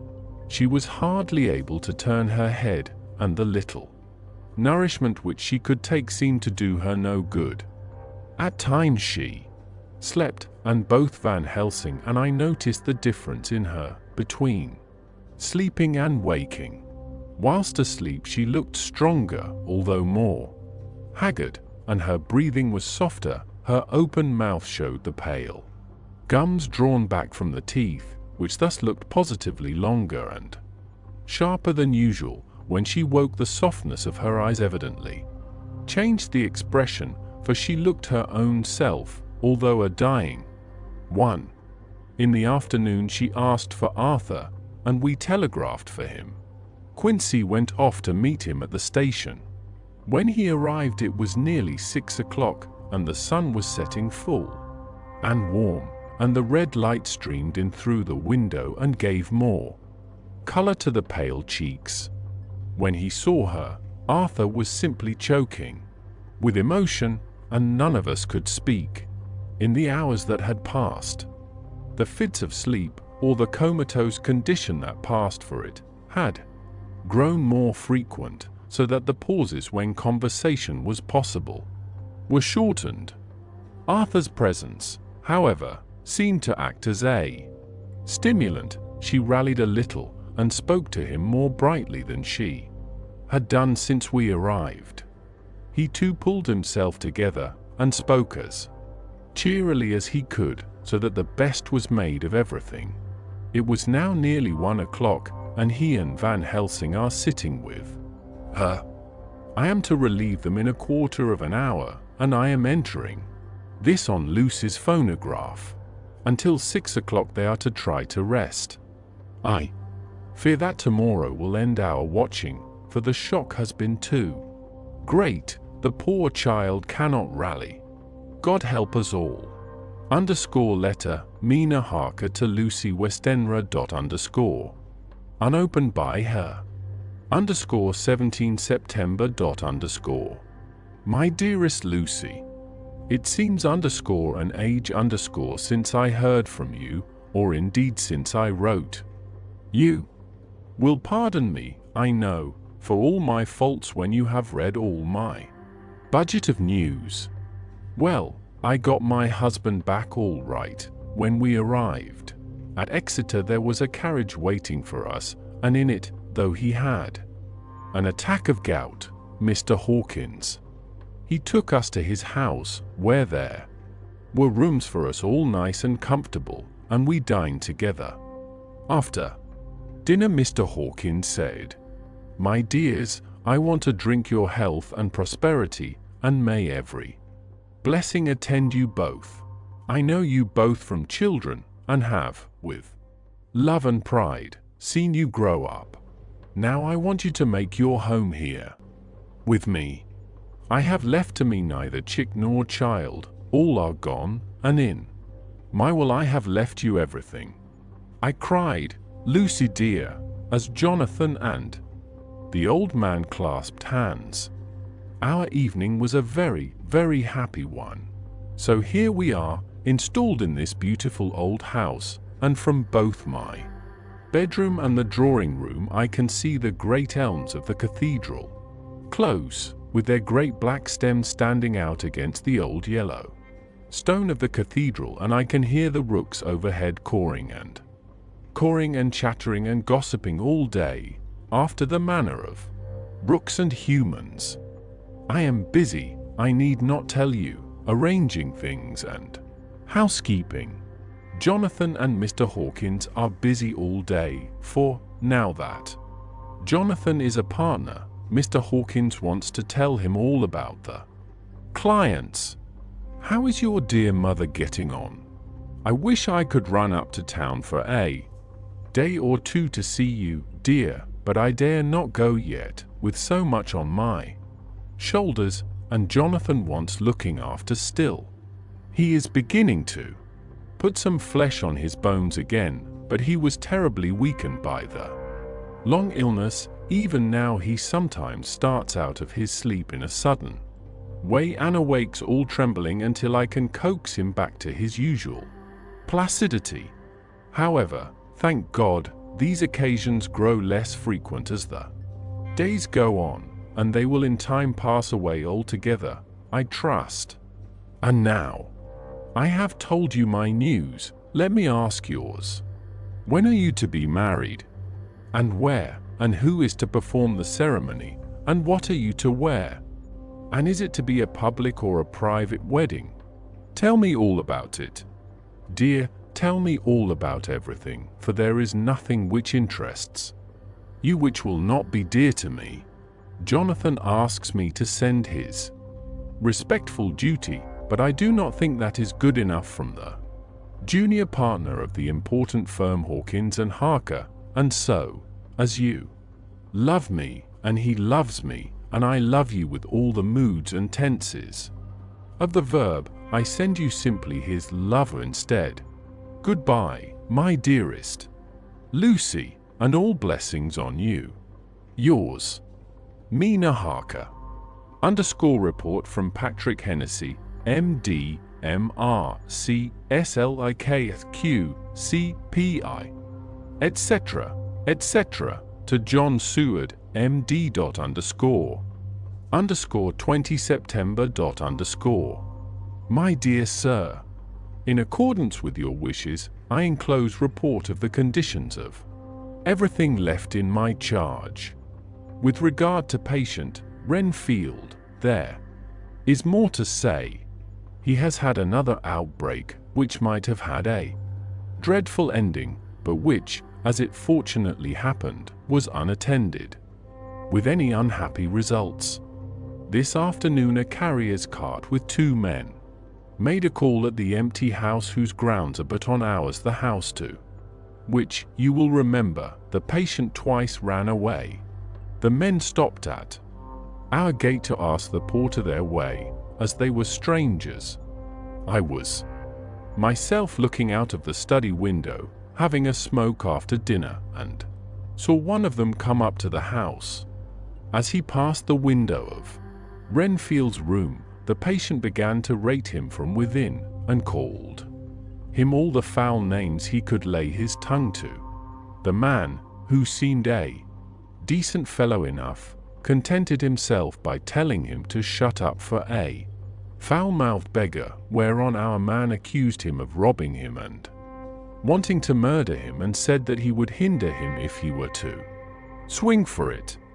I opened the window and signed to the man not to notice. So he contented himself after looking the place over and making up his mind as to what kind of a place he had got to by saying, Lord bless your, sir, I wouldn't mind what was said to me in a madhouse. I pity ye and the governor for having to live in the house with a wild beast like that. Then he asked his way civilly enough, and I told him where the gate of the empty house was. He went away, followed by threats and curses and revilings from our man. I went down to see if I could make out any cause for his anger, since he is usually such a well-behaved man, and except his violent fits nothing of the kind had ever occurred.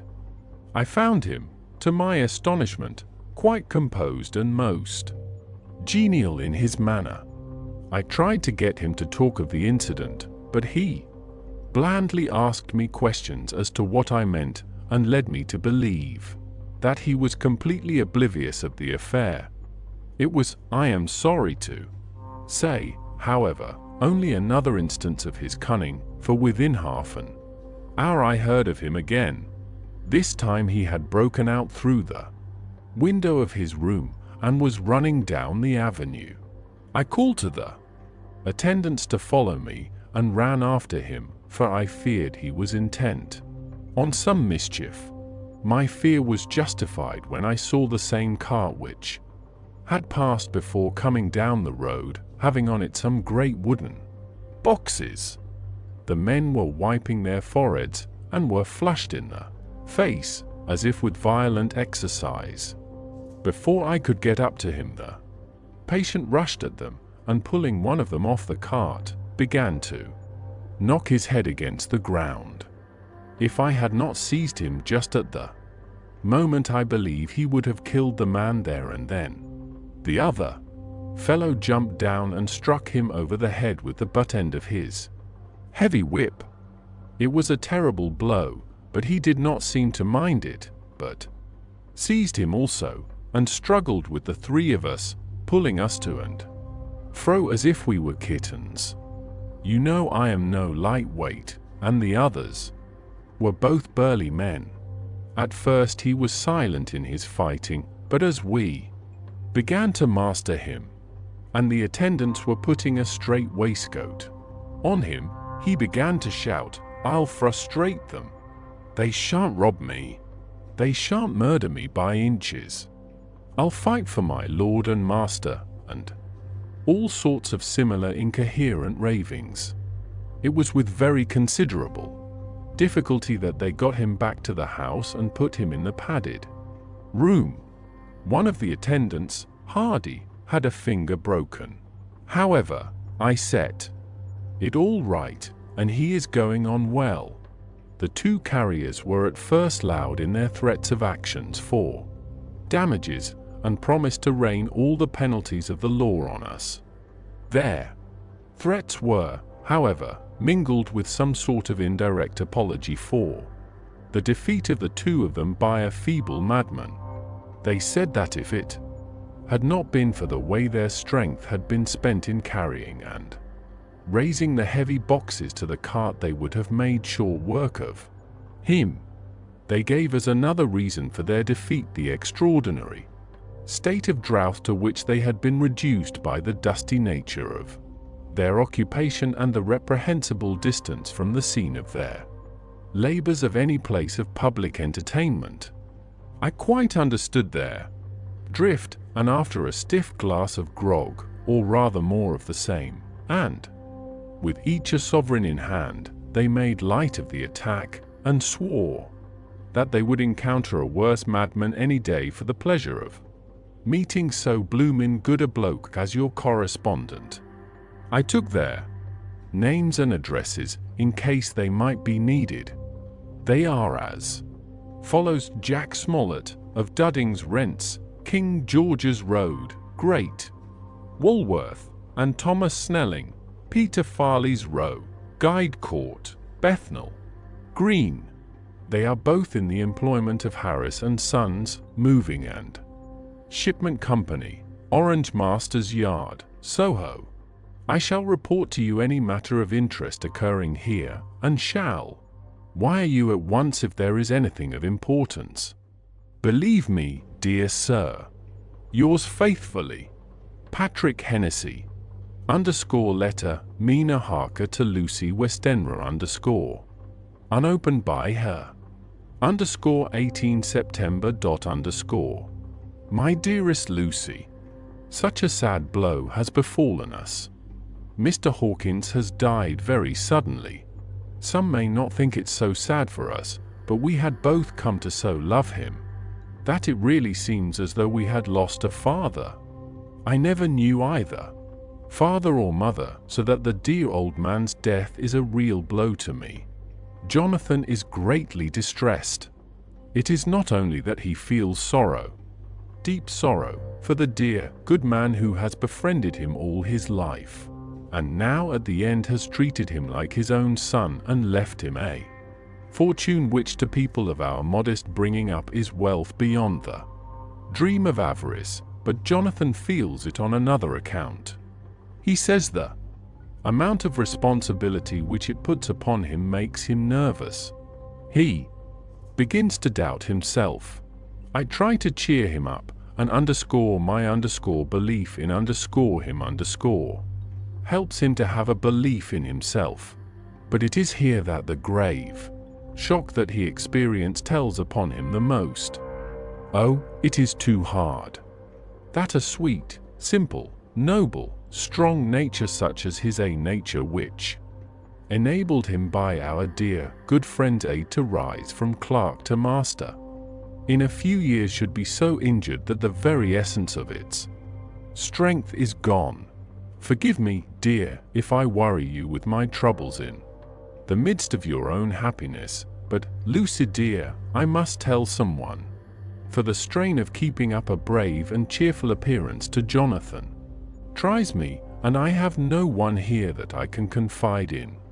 I dread coming up to London, as we must do the day after tomorrow, for poor Mr. Hawkins left in his will that he was to be buried in the grave with his father. As there are no relations at all, Jonathan will have to be chief mourner. I shall try to run over to see you, dearest, if only for a few minutes. Forgive me for troubling you. With all blessings, your loving, Mina Harker. _Dr. Seward's Diary. _20 September. Only resolution and habit can let me make an entry. Tonight, I am too miserable, too low-spirited, too sick of the world, and all in it, including life itself, that I would not care if I heard this moment the flapping of the wings of the angel of death. And he has been flapping those grim wings to some purpose of late Lucy's mother, and Arthur's father. And now, let me get on with my work. I duly relieved Van Helsing in his watch over Lucy. We wanted Arthur to go to rest also, but he refused at first. It was only when I told him that we should want him to help us during the day, and that we must not all break down for want of rest, lest Lucy should suffer, that he agreed to go. Van Helsing was very kind to him. "Come, my child," he said. "Come with me. You are sick and weak, and have had much sorrow and much mental pain, as well as that tax on your strength that we know of. You must not be alone, for to be alone is to be full of fears and alarms. Come to the drawing room, where there is a big fire, and there are 2 sofas. You shall lie on one, and I on the other, and our sympathy will be comfort to each other, even though we do not speak, and even if we sleep." Arthur went off with him, casting back a longing look on Lucy's face, which lay in her pillow, almost whiter than the lawn. She lay quite still, and I looked round the room to see that all was as it should be.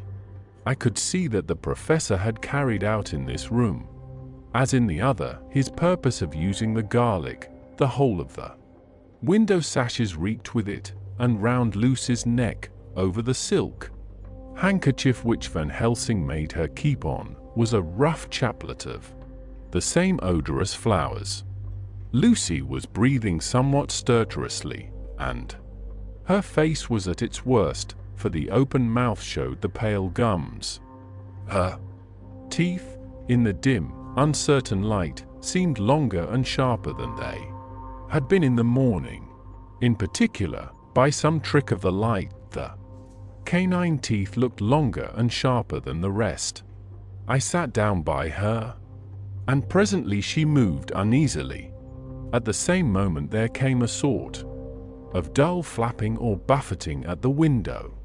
I went over to it softly, and peeped out by the corner of the blind. There was a full moonlight, and I could see that the noise was made by a great bat, which wheeled round, doubtless attracted by the light, although so dim, and every now and again struck the window with its wings. When I came back to my seat, I found that Lucy had moved slightly, and had torn away the garlic flowers from her throat. I replaced them as well as I could, and sat watching her. Presently she woke, and I gave her food, as Van Helsing had prescribed. She took but a little, and that languidly. There did not seem to be with her now the unconscious struggle for life and strength that had hitherto so marked her illness. It struck me as curious that the moment she became conscious she pressed the garlic flowers close to her. It was certainly odd that whenever she got into that lethargic state, with the stertorous breathing, she put the flowers from her, but that when she waked she clutched them close. There was no possibility of making any mistake about this, for in the long hours that followed, she had many spells of sleeping and waking and repeated both actions many times. At 6 o'clock Van Helsing came to relieve me. Arthur had then fallen into a doze, and he mercifully let him sleep on. When he saw Lucy's face, I could hear the hissing indraw of his breath, and he said to me in a sharp whisper, "Draw up the blind, I want light." Then he bent down, and, with his face almost touching Lucy's, examined her carefully. He removed the flowers and lifted the silk handkerchief from her throat. As he did so, he started back, and I could hear his ejaculation, "Mine God," as it was smothered in his throat. I bent over and looked, too, and as I noticed, some queer chill came over me. The wounds on the throat had absolutely disappeared. For fully 5 minutes Van Helsing stood looking at her, with his face at its sternest. Then he turned to me and said calmly, "She is dying. It will not be long now. It will be much difference, mark me, whether she dies conscious or in her sleep. Wake that poor boy, and let him come and see the last. He trusts us, and we have promised him." I went to the dining room and waked him. He was dazed for a moment, but when he saw the sunlight streaming in through the edges of the shutters, he thought he was late and expressed his fear. I assured him that Lucy was still asleep, but told him as gently as I could that both Van Helsing and I feared that the end was near. He covered his face with his hands and slid down on his knees by the sofa, where he remained perhaps a minute with his head buried, praying, whilst his shoulders shook with grief. I took him by the hand and raised him up. "Come," I said, "my dear old fellow, summon all your fortitude. It will be best and easiest for her." When we came into Lucy's room, I could see that Van Helsing had, with his usual forethought, been putting matters straight and making everything look as pleasing as possible. He had even brushed Lucy's hair so that it lay on the pillow in its usual sunny ripples. When we came into the room, she opened her eyes, and seeing him, whispered softly, "Arthur!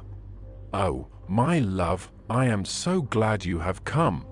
He was stooping to kiss her when Van Helsing motioned him back. "No," he whispered, "not yet. Hold her hand, it will comfort her more." So Arthur took her hand and knelt beside her, and she looked her best, with all the soft lines matching the angelic beauty of her eyes. Then, gradually her eyes closed, and she sank to sleep. For a little bit her breast heaved softly, and her breath came and went like a tired child's. And then insensibly there came the strange change which I had noticed in the night. Her breathing grew stertorous, the mouth opened, and the pale gums, drawn back, made the teeth look longer and sharper than ever. In a sort of sleep-waking, vague, unconscious way she opened her eyes, which were now dull and hard at once, and said in a soft, voluptuous voice, such as I had never heard from her lips, "Arthur! Oh, my love, I am so glad you have come. Kiss me." Arthur bent eagerly over to kiss her, but at that instant Van Helsing, who, like me, had been startled by her voice, swooped upon him, and catching him by the neck with both hands, dragged him back with a fury of strength which I never thought he could have possessed, and actually hurled him almost across the room. "Not for your life," he said, "not for your living soul and hers." And he stood between them like a lion at bay. Arthur was so taken aback that he did not for a moment know what to do or say, and before any impulse of violence could seize him, he realized the place and the occasion and stood silent, waiting. I kept my eyes fixed on Lucy, as did Van Helsing, and we saw a spasm of rage flit like a shadow over her face, the sharp teeth champed together. Then her eyes closed, and she breathed heavily. Very shortly after, she opened her eyes in all their softness, and, putting out her poor, pale, thin hand, took Van Helsing's great brown one, drawing it to her. She kissed it. "My true friend," she said, in a faint voice, but with untellable pathos, "my true friend, and his. Oh, guard him, and give me peace." "I swear it," he said solemnly, kneeling beside her and holding up his hand, as one who registers an oath. Then he turned to Arthur, and said to him, "Come, my child, take her hand in yours, and kiss her on the forehead, and only once." Their eyes met instead of their lips, and so they parted. Lucy's eyes closed, and Van Helsing, who had been watching closely, took Arthur's arm and drew him away. And then Lucy's breathing became stertorous again, and all at once it ceased.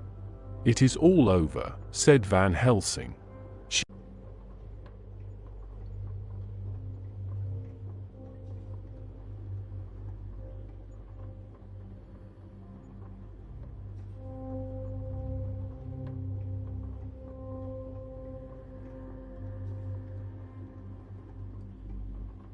Her beauty, for her brow and cheeks had recovered some of their flowing lines, even the lips had lost their deadly pallor. It was as if the blood, no longer needed for the working of the heart, had gone to make the harshness of death as little rude as might be. We thought her dying whilst she slept, and sleeping when she died. I stood beside Van Helsing, and said, "Ah, well, poor girl, there is peace for her at last. It is the end." He turned to me and said with grave solemnity, "Not so, alas, not so. It is only the beginning." When I asked him what he meant, he only shook his head and answered, "We can do nothing as yet. Wait and see." Chapter 13. Dr. Seward's Diary _continued _.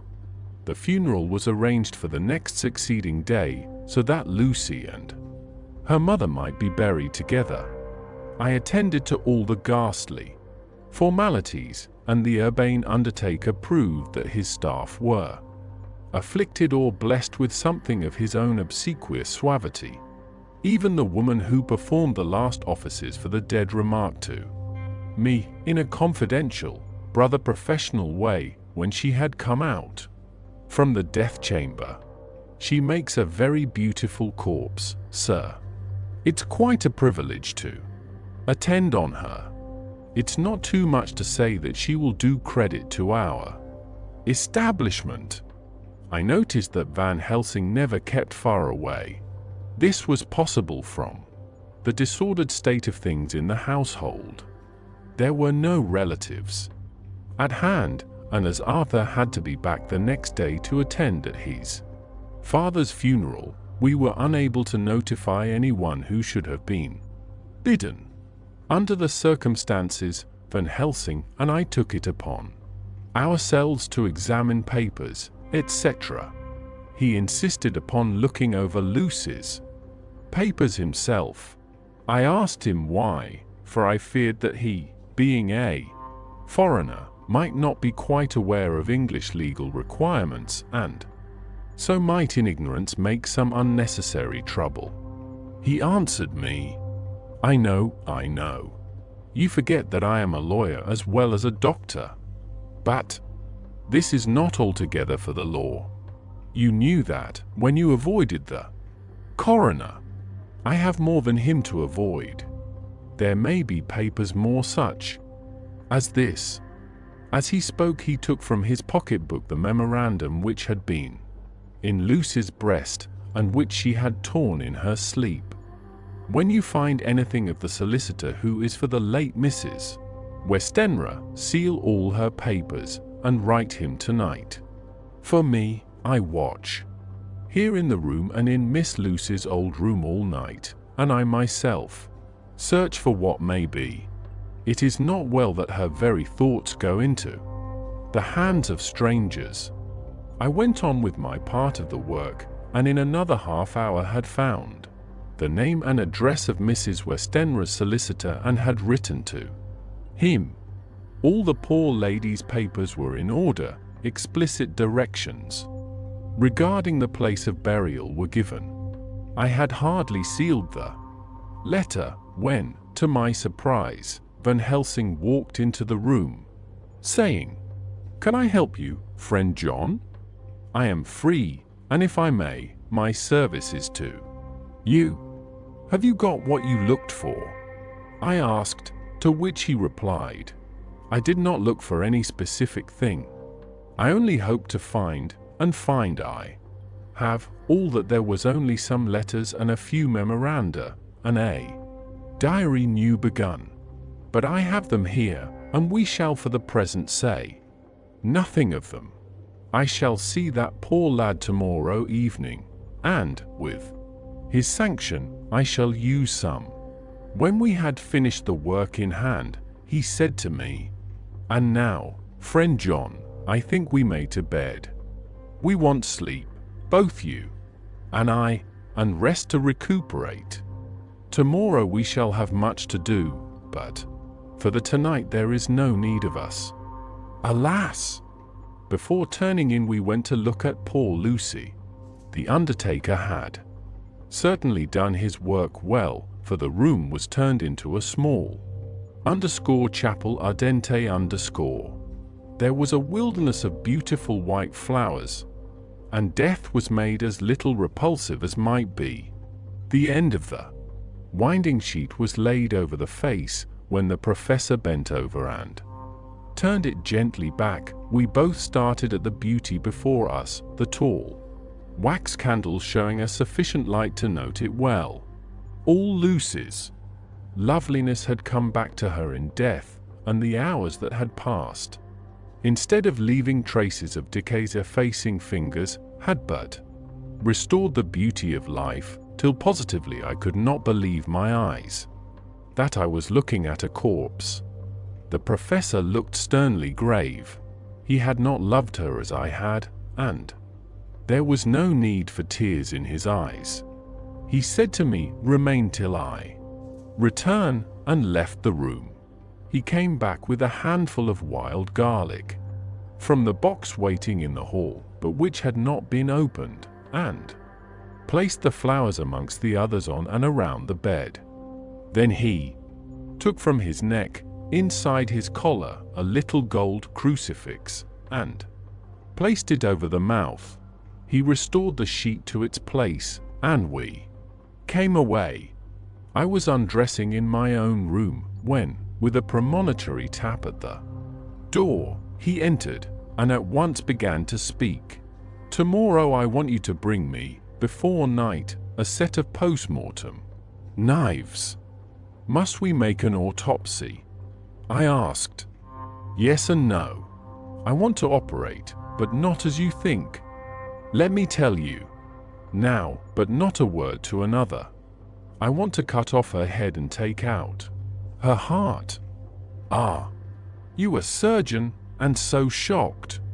You, whom I have seen with no tremble of hand or heart, do operations of life and death that make the rest shudder.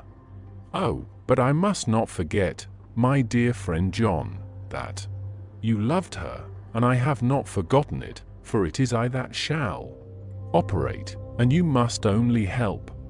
I would like to do it tonight, but for Arthur I must not. He will be free after his father's funeral tomorrow, and he will want to see her to see_it_.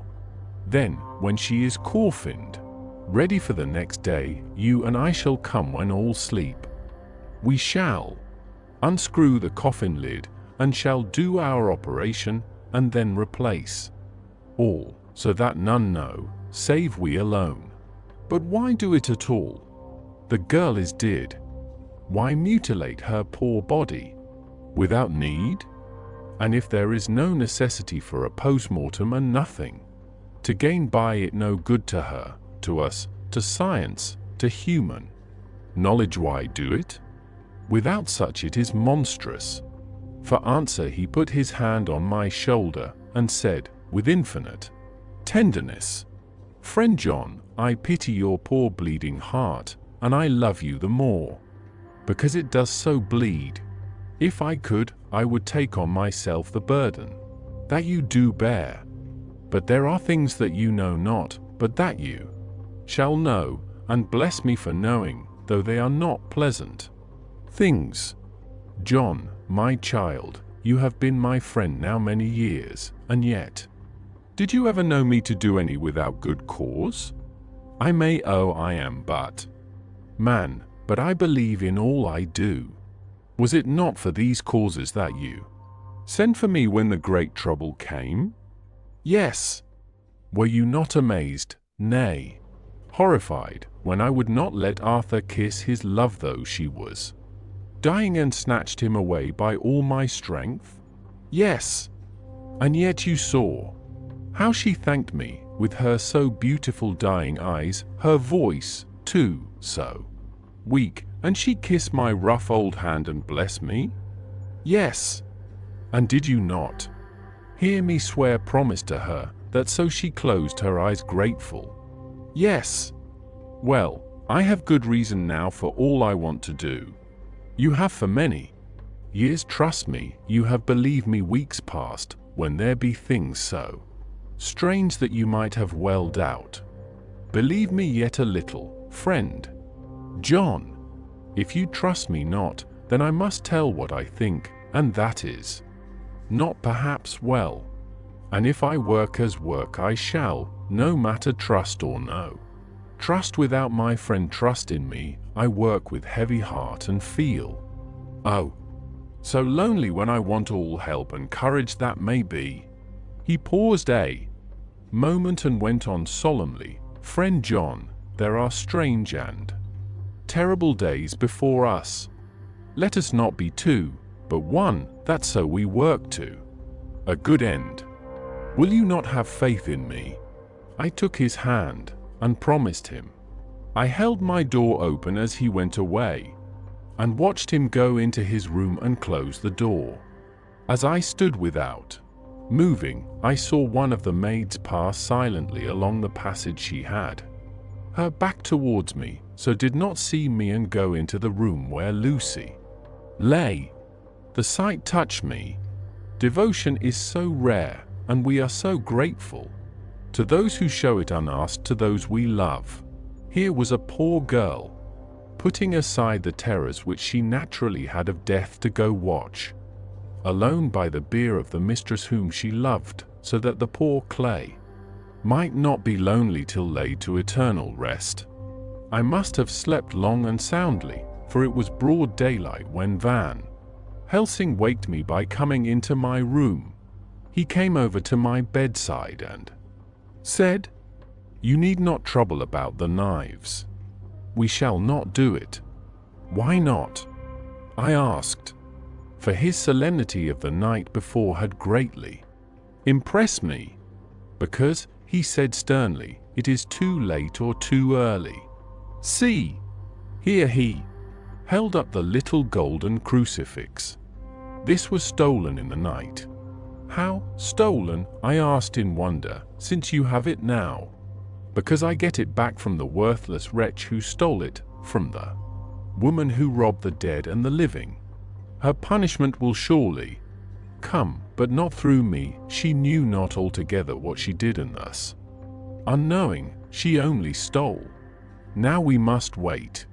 He went away on the word, leaving me with a new mystery to think of, a new puzzle to grapple with. The forenoon was a dreary time, but at noon the solicitor came, Mr. Marquand, of Holman, Sons, Marquand and Lidderdale. He was very genial, and very appreciative of what we had done, and took off our hands all cares as to details.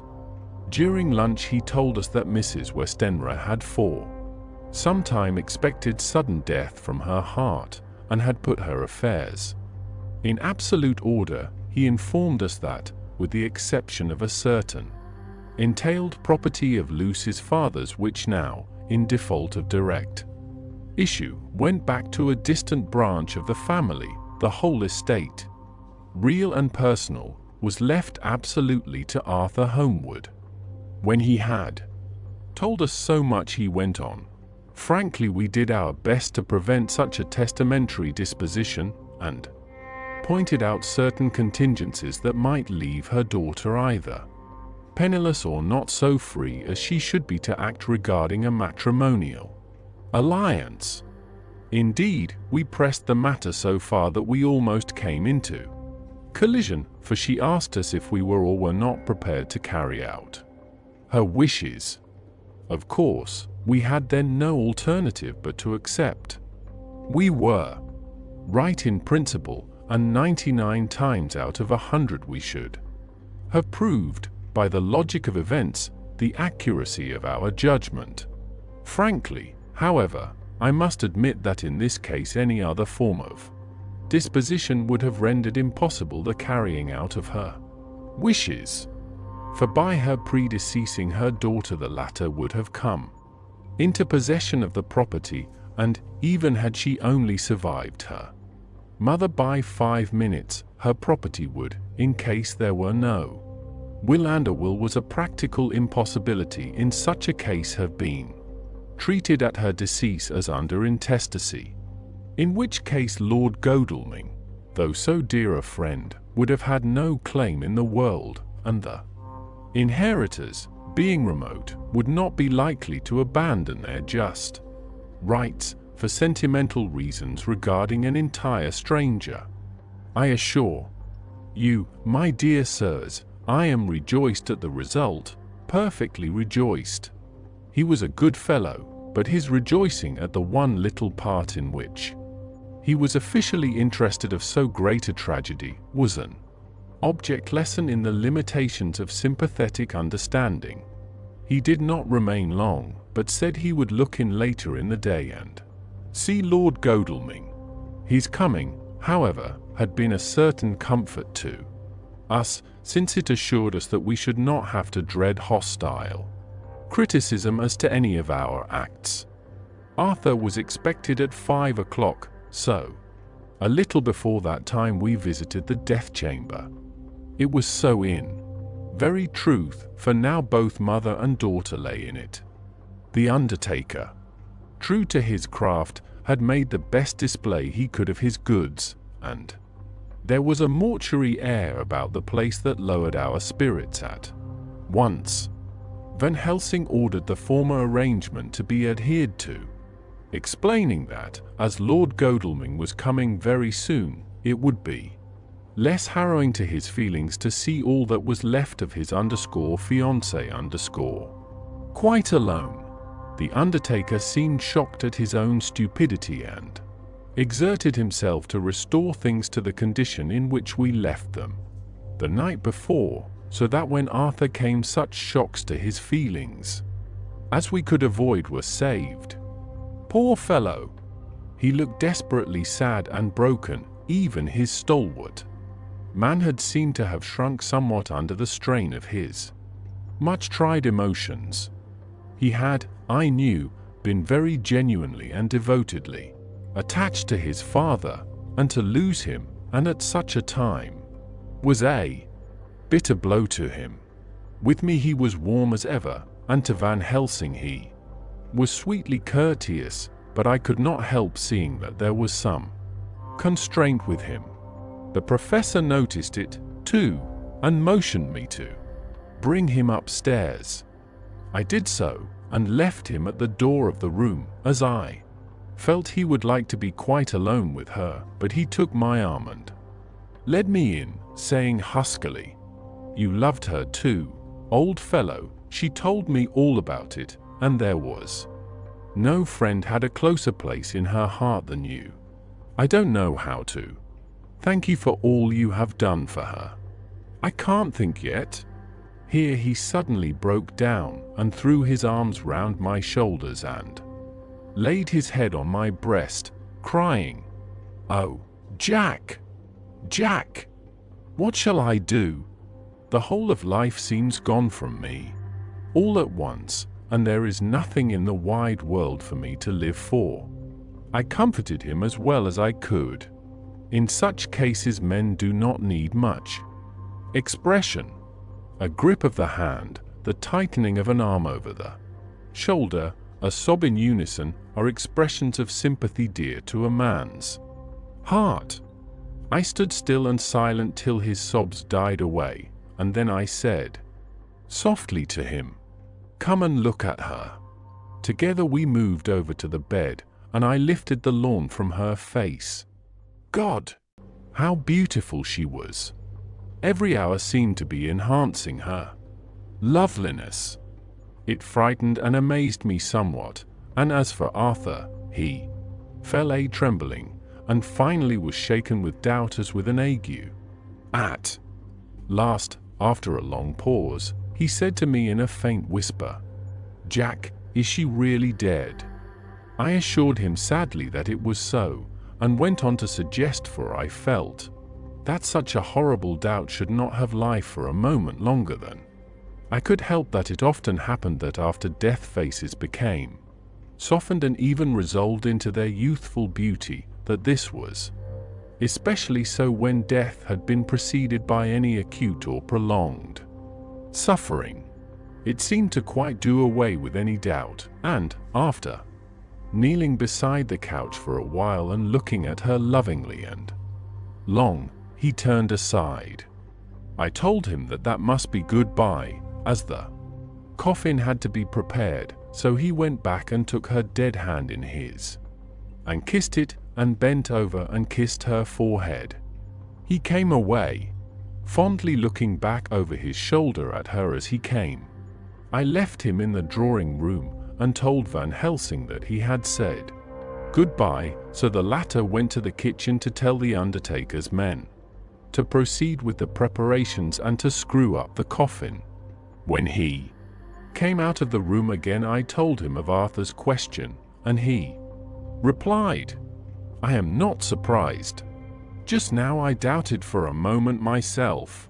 We all dined together, and I could see that poor Art was trying to make the best of things." Van Helsing had been silent all dinner time, but when we had lit our cigars he said, "Lord," but Arthur interrupted him. "No, no, not that, for God's sake. Not yet at any rate. Forgive me, sir. I did not mean to speak offensively, it is only because my loss is so recent." The professor answered very sweetly, "I only used that name because I was in doubt. I must not call you Mr., and I have grown to love you, yes, my dear boy, to love you as Arthur." Arthur held out his hand and took the old man's warmly. "Call me what you will," he said. "I hope I may always have the title of a friend. And let me say that I am at a loss for words to thank you for your goodness to my poor dear." He paused a moment and went on, "I know that she understood your goodness even better than I do, and if I was rude or in any way wanting at that time you acted so. You remember." The professor nodded. "You must forgive me," he answered with a grave kindness. "I know it was hard for you to quite trust me then, for to trust such violence needs to understand, and I take it that you do not, that you cannot trust me now, for you do not yet understand.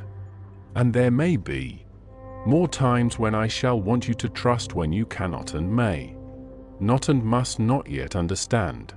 But the time will come when your trust shall be whole and complete in me, and when you shall understand as though the sunlight himself shone through.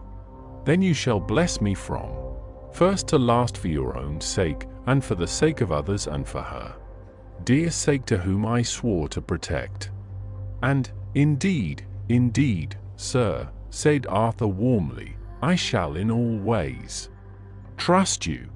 I know and believe you have a very noble heart, and you are Jack's friend, and you were hers. You shall do what you like. The professor cleared his throat a couple of times, as though about to speak, and finally said, May I ask you something now? Certainly. You know that Mrs. Westenra left you all her property. No, poor dear, I never thought of it. And as it is all yours, you have a right to deal with it as you will. I want you to give me permission to read all Miss Lucy's papers and letters. Believe me, it is no idle curiosity. I have a motive of which, be sure, she would have approved. I have them all here. I took them before we knew that all was yours, so that no strange hand might touch them. No strange eye look through words into her soul. I shall keep them, if I may. Even you may not see them yet, but I shall keep them safe. No word shall be lost, and in the good time I shall give them back to you. It's a hard thing I ask, but you will do it, will you not, for Lucy's sake? Arthur spoke out heartily, like his old self.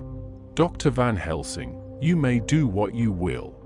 I feel that in saying this I am doing what my dear one would have approved. I shall not trouble you with questions till the time comes. The old professor stood up as he said solemnly, And you are right. There will be pain for us all, but it will not be all pain, nor will this pain be the last. We and you too, you most of all, my dear boy, will have to pass through the bitter water before we reach the sweet. But we must be brave of heart and unselfish, and do our duty, and all will be well. I slept on a sofa in Arthur's room that night. Van Helsing did not go to bed at all. He went to and fro, as if patrolling the house, and was never out of sight of the room where Lucy lay in her coffin, strewn with the wild garlic flowers, which sent, through the odor of lily and rose, a heavy, overpowering smell into the night. Mina Harker's journal. 22 September. In the train to Exeter.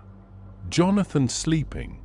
It seems only yesterday that the last entry was made, and yet how much between then, in Whitby, and all the world before me. Jonathan away, and no news of him, and now married to Jonathan a solicitor, a partner, rich, master of his business. Mr. Hawkins dead and buried, and Jonathan with another attack that may harm him.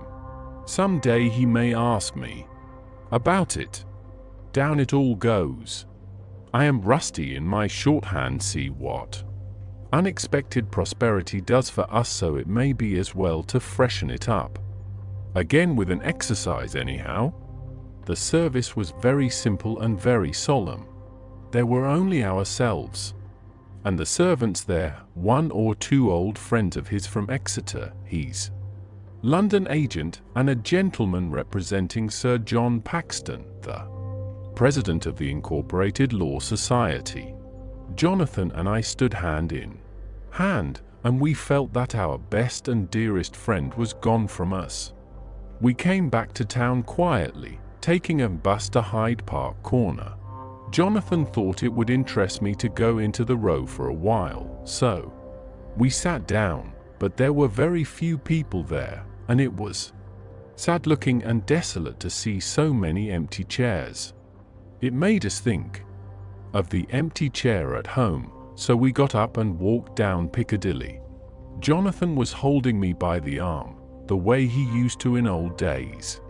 Before I went to school, I felt it very improper, for you can't go on for some years teaching etiquette and decorum to other girls without the pedantry of it biting into yourself a bit, but it was Jonathan, and he was my husband, and we didn't know anybody who saw us, and we didn't care if they did. So on we walked. I was looking at a very beautiful girl in a big cartwheel hat, sitting in a Victoria outside Giuliano's, when I felt Jonathan clutch my arm so tight that he hurt me, and he said, under his breath, "My God."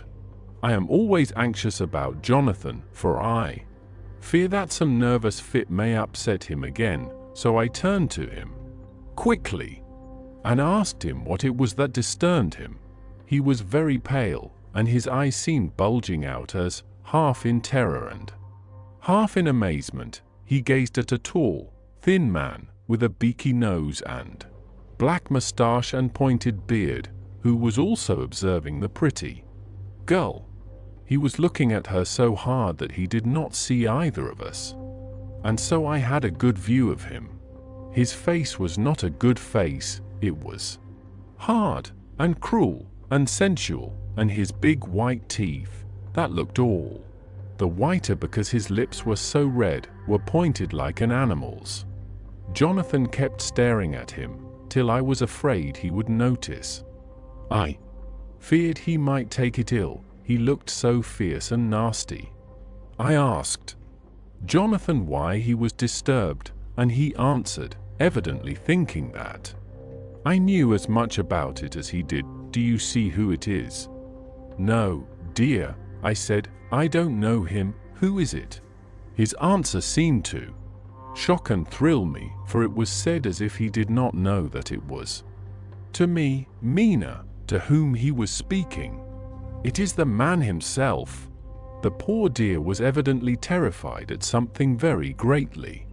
Terrified. I do believe that if he had not had me to lean on and to support him, he would have sunk down.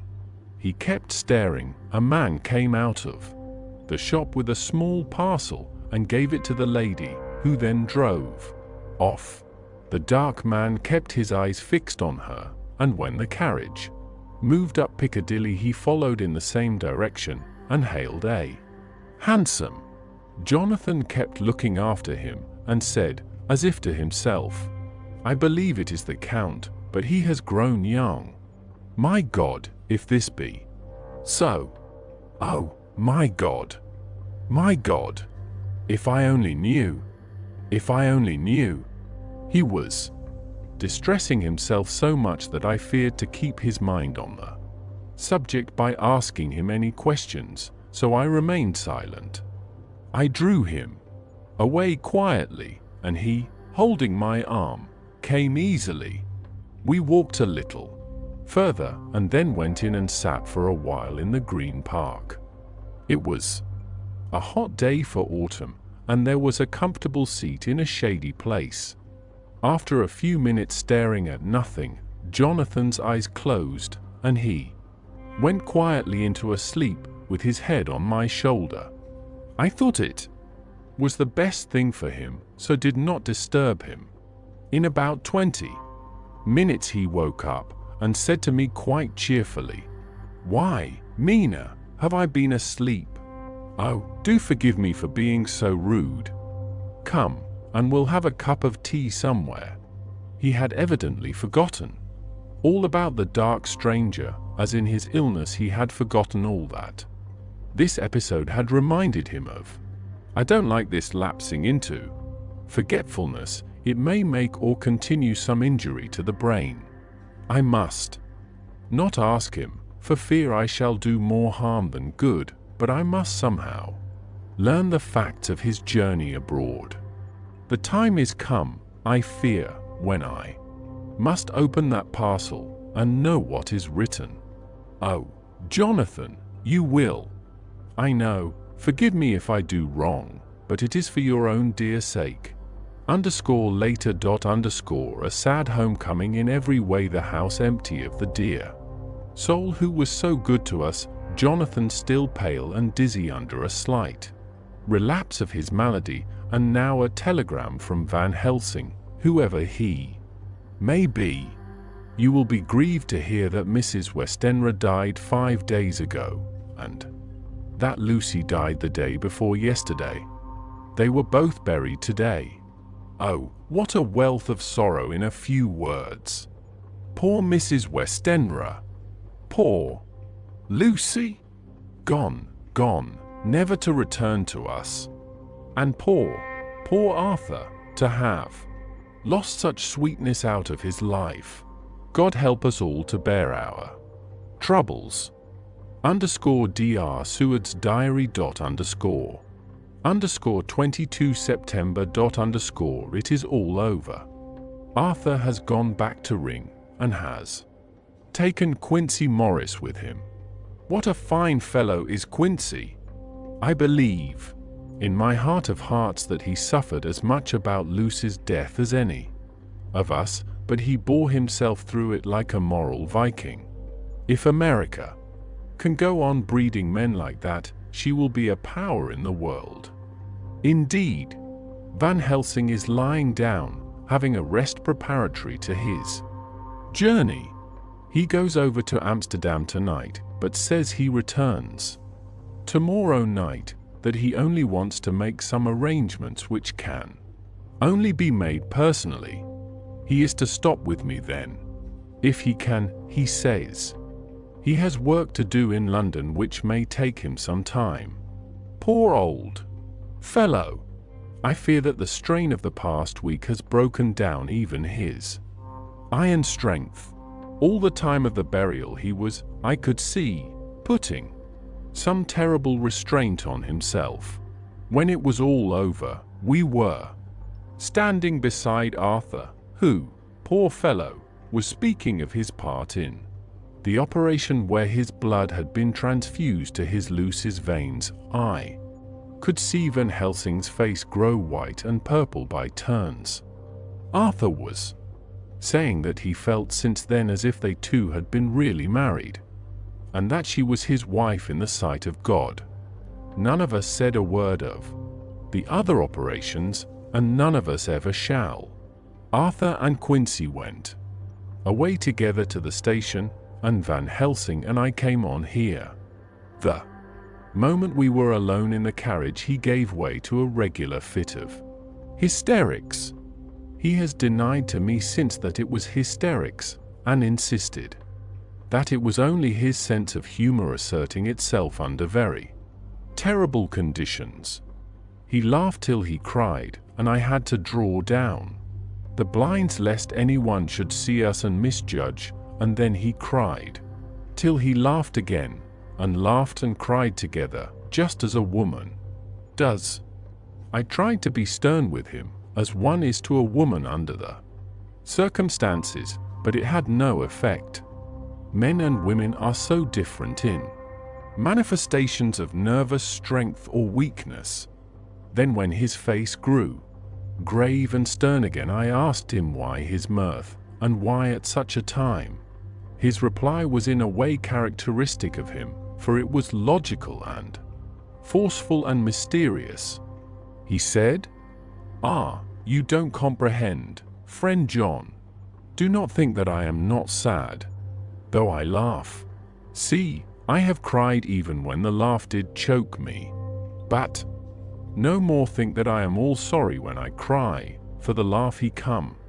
Just the same, keep it always with you that laughter who knock at your door and say, 'May I come in,' is not the true laughter. No, he is a king, and he come when and how he like. He ask no person, he choose no time of suitability. He say, 'I am here. Behold, in example I grieve my heart out for that so sweet young girl, I give my blood for her, though I am old and worn, I give my time, my skill, my sleep, I let my other sufferers want that so she may have all.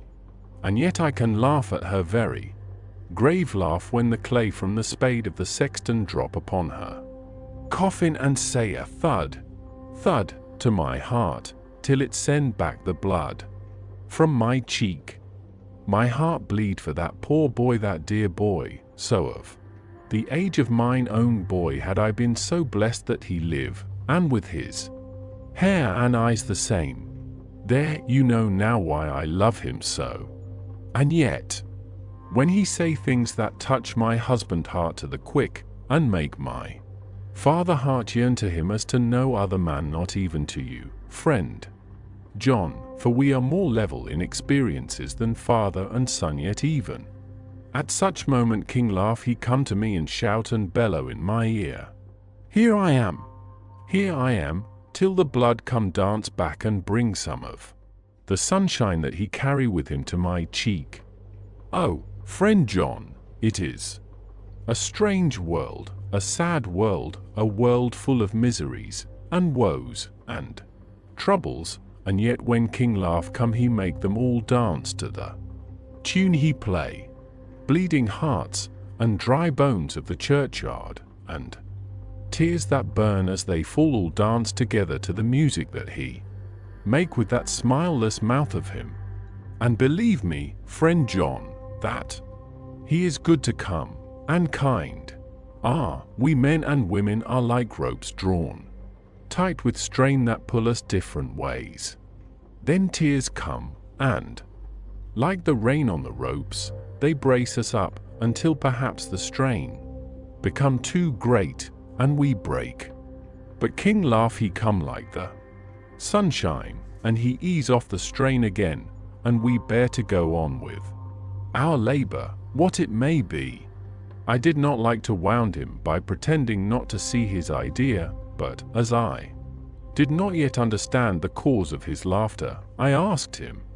As he answered me his face grew stern, and he said in quite a different tone, oh, it was the grim irony of it all, this so lovely lady garlanded with flowers that looked so fair as life, till one by one we wondered if she were truly dead. She laid in that so fine marble house in that lonely churchyard, where rest so many of her kin, laid there with the mother who loved her, and whom she loved, and that sacred bell going toll, toll, toll, so sad and slow, and those holy men, with the white garments of the angel, pretending to read books, and yet all the time their eyes never on the page, and all of us with the bowed head.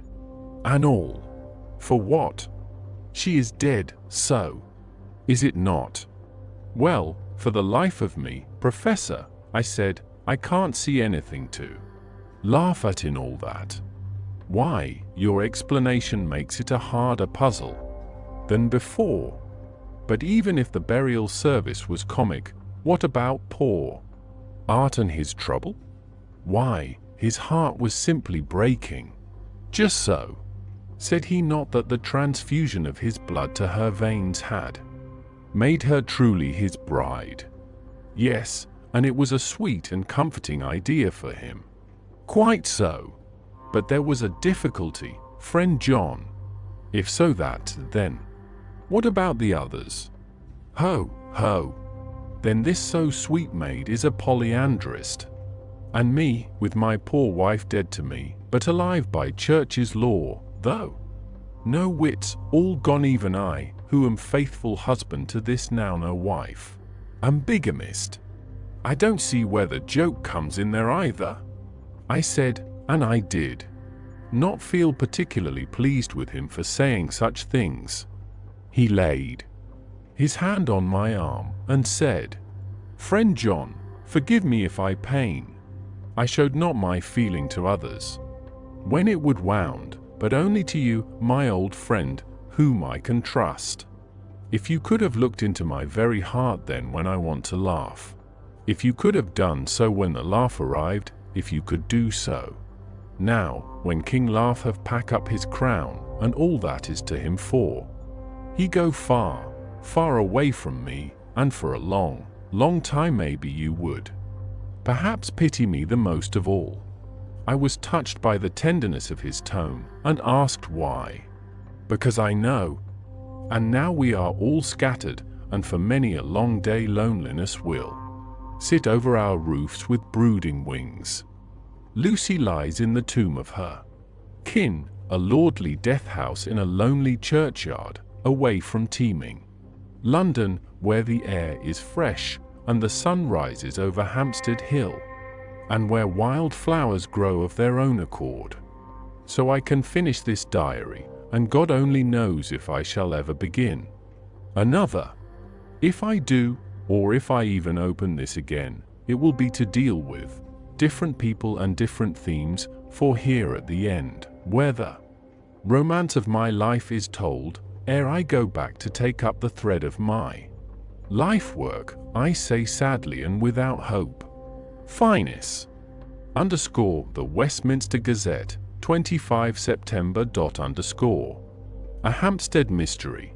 The neighbourhood of Hampstead is just at present exercised with a series of events which seem to run on lines parallel to those of what was known to the writers of headlines as the Kensington Horror, or the Stabbing Woman, or the Woman in Black. During the past 2 or 3 days, several cases have occurred of young children straying from home or neglecting to return from their playing on the heath. In all these cases, the children were too young to give any properly intelligible account of themselves, but the consensus of their excuses is that they had been with a bloofer lady. It has always been late in the evening when they have been missed, and on 2 occasions the children have not been found until early in the following morning.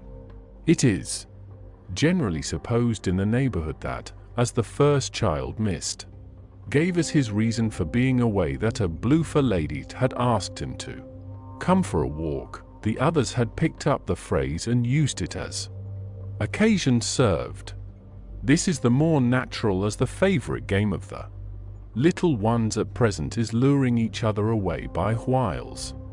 A correspondent writes us that to see some of the tiny tots pretending to be the bloofer lady is supremely funny. Some of our caricaturists might, he says, take a lesson in the irony of grotesque by comparing the reality and the picture. It is only in accordance with general principles of human nature that the bloofer lady should be the popular role at these al fresco performances. Our correspondent naively says that even Ellen Terry could not be so winningly attractive as some of these grubber-faced little children pretend and even imagine themselves to be. There is, however, possibly a serious side to the question, for some of the children, indeed all who have been missed at night, have been slightly torn or wounded in the throat. The wound seems such as might be made by a rat or a small dog, and although of not much importance individually, would tend to show that whatever animal inflicts them has a system or method of its own. The police of the division have been instructed to keep a sharp lookout for straying children, especially when very young, in and around Hampstead Heath, and for any stray dog which may be about. The Westminster Gazette, 25 September. Extra special. The Hampstead Horror. Another child injured. The bloofer lady. We have just received intelligence that another child, missed last night, was only discovered late in the morning under a furze bush at the Shooter's Hill side of Hampstead Heath, which is, perhaps, less frequented than the other parts. It has the same tiny wound in the throat as has been noticed in other cases. It was terribly weak, and looked quite emaciated. It too, when partially restored, had the common story to tell of being lured away by the bloofer lady. Chapter 14. Mina Harker's Journal. 23 September. Jonathan is better after a bad night. I am so glad that he has plenty of work to do, for that keeps his mind off the terrible things, and oh, I am rejoiced that he is not now weighed down with the responsibility of his new position. I knew he would be true to himself, and now how proud I am to see my Jonathan rising to the height of his advancement and keeping pace in all ways with the duties that come upon him. He will be away all day till late, for he said he could not lunch at home. My household work is done, so I shall take his foreign journal and lock myself up in my room and read it. _24 September _ I hadn't the heart to write last night. That terrible record of Jonathan's upset me so. Poor dear, how he must have suffered. Whether it be true or only imagination, I wonder if there is any truth in it at all. Did he get his brain fever and then write all those terrible things, or had he some cause for it all? I suppose I shall never know, for I dare not open the subject to him. And yet that man we saw yesterday, he seemed quite certain of him. Poor fellow! I suppose it was the funeral upset him and sent his mind back on some train of thought. He believes it all himself. I remember how on our wedding day he said, unless some solemn duty come upon me to go back to the bitter hours, asleep or awake, mad or sane, there seems to be through it all some thread of continuity. That fearful Count was coming to London, if it should be, and he came to London with his teeming millions. There may be a solemn duty, and if it come we must not shrink from it. I shall be prepared. I shall get my typewriter this very hour and begin transcribing. Then we shall be ready for other as if required. And if it be wanted, then, perhaps, if I am ready. Poor Jonathan may not be upset, for I can speak for him and never let him be troubled or worried with it at all. If ever Jonathan quite gets over the nervousness, he may want to tell me of it all, and I can ask him questions and find out things, and see how I may comfort him. Letter, Van Helsing to Mrs. Harker. _24 September. Confidence. Dear Madam, I pray you to pardon my writing, in that I am so far friend as that I sent to you sad news of Miss Lucy Westenra's death. By the kindness of Lord Godalming, I am empowered to read her letters and papers, for I am deeply concerned about certain matters vitally important. In them I find some letters from you, which show how great friends you were and how you love her. Oh, Madam Mina, by that love, I implore you, help me. It is for others' good that I ask to redress great wrong, and to lift much and terrible troubles that may be more great than you can know. May it be that I see you? You can trust me. I am friend of Dr. John Seward and of Lord Godalming, that was Arthur of Miss Lucy. I must keep it private, for the present from all. I should come to Exeter to see you at once if you tell me I am privileged to come, and where and when. I implore your pardon, Madam. I have read your letters to poor Lucy, and know how good you are and how your husband suffer, so I pray you, if it may be, enlighten him not, lest it may harm. Again your pardon, and forgive me. Van Helsing. Telegram, Mrs. Harker to Van Helsing. 25 September. Come today by 10:15 train if you can catch it. Can see you any time you call. Mina Harker. Mina Harker's Journal. 25 September.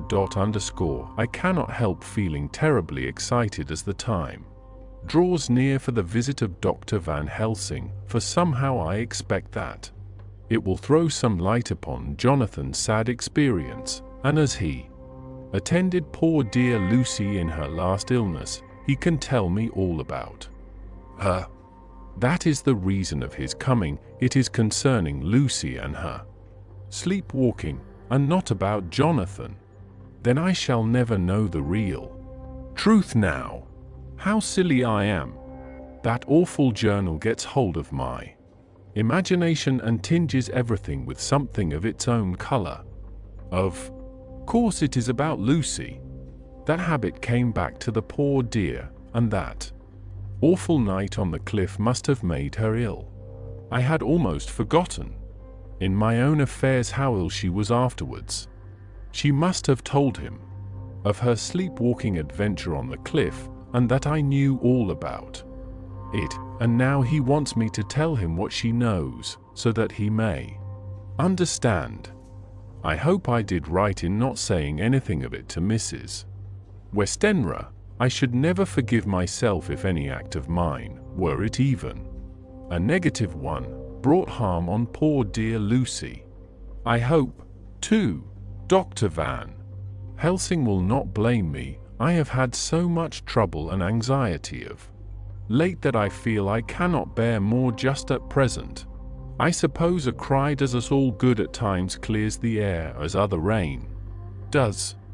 Perhaps it was reading the journal yesterday that upset me, and then Jonathan went away this morning to stay away from me a whole day and night, the first time we have been parted since our marriage.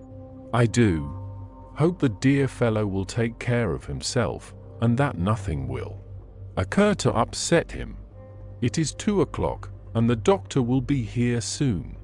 Now, I shall say nothing of Jonathan's journal unless he asks me.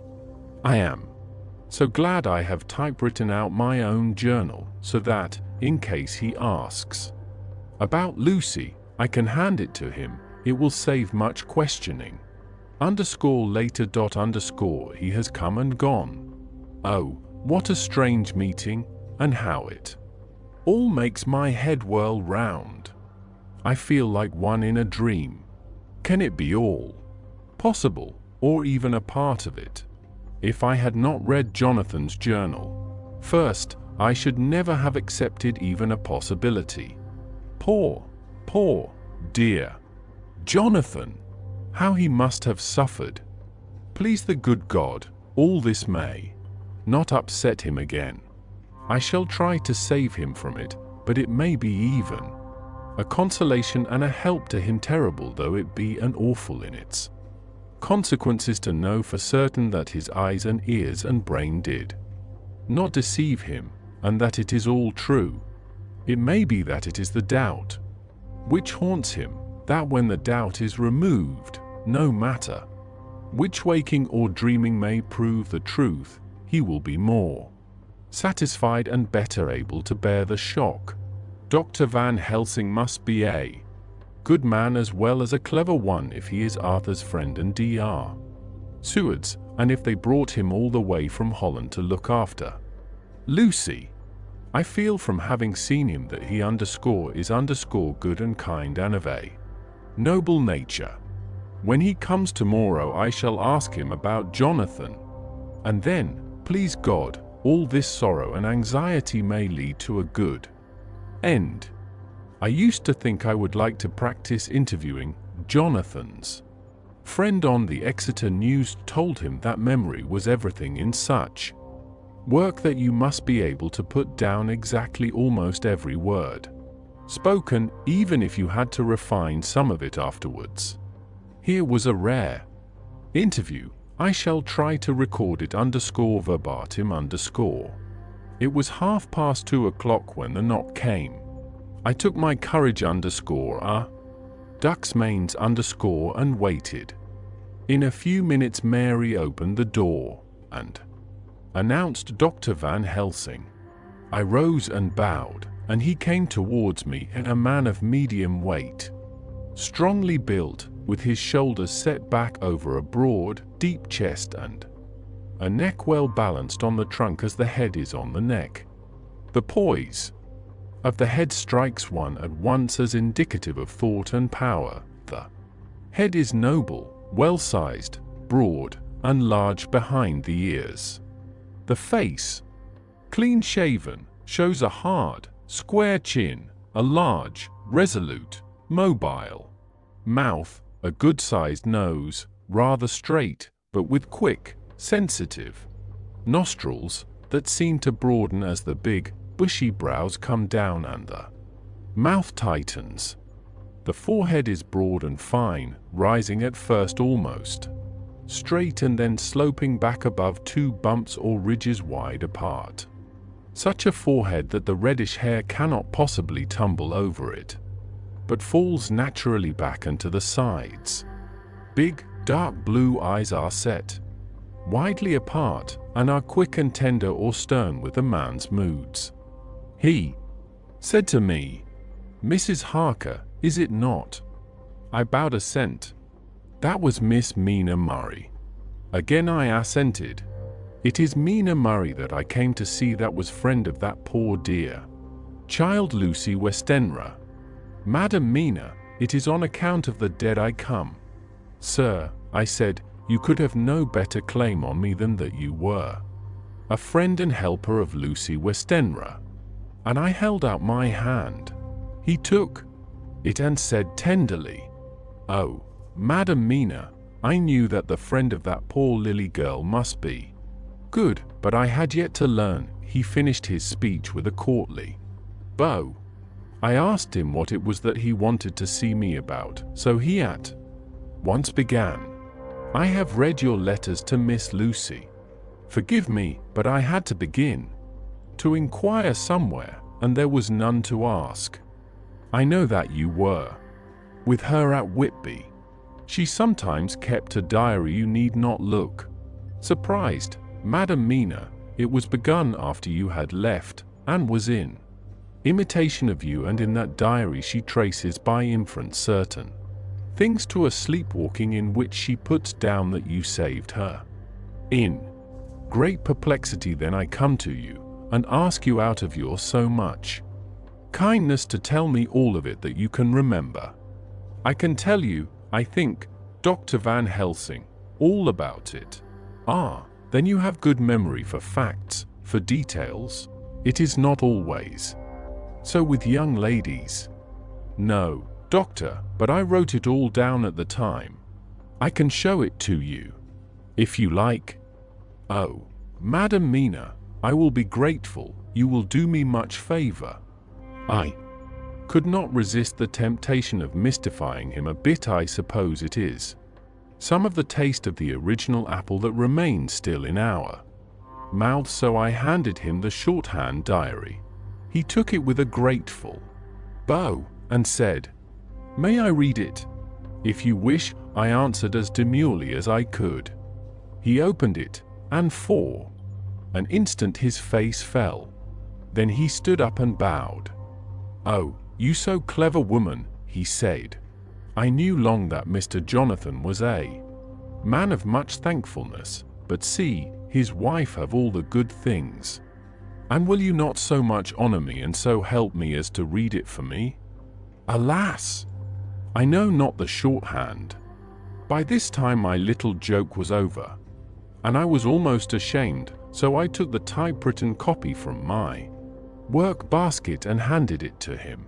"Forgive me," I said, "I could not help it, but I had been thinking that it was of dear Lucy that you wished to ask, and so that you might not have time to wait, not on my account, but because I know your time must be precious, I have written it out on the typewriter for you." He took it and his eyes glistened. "You are so good," he said. "And may I read it now? I may want to ask you some things when I have read."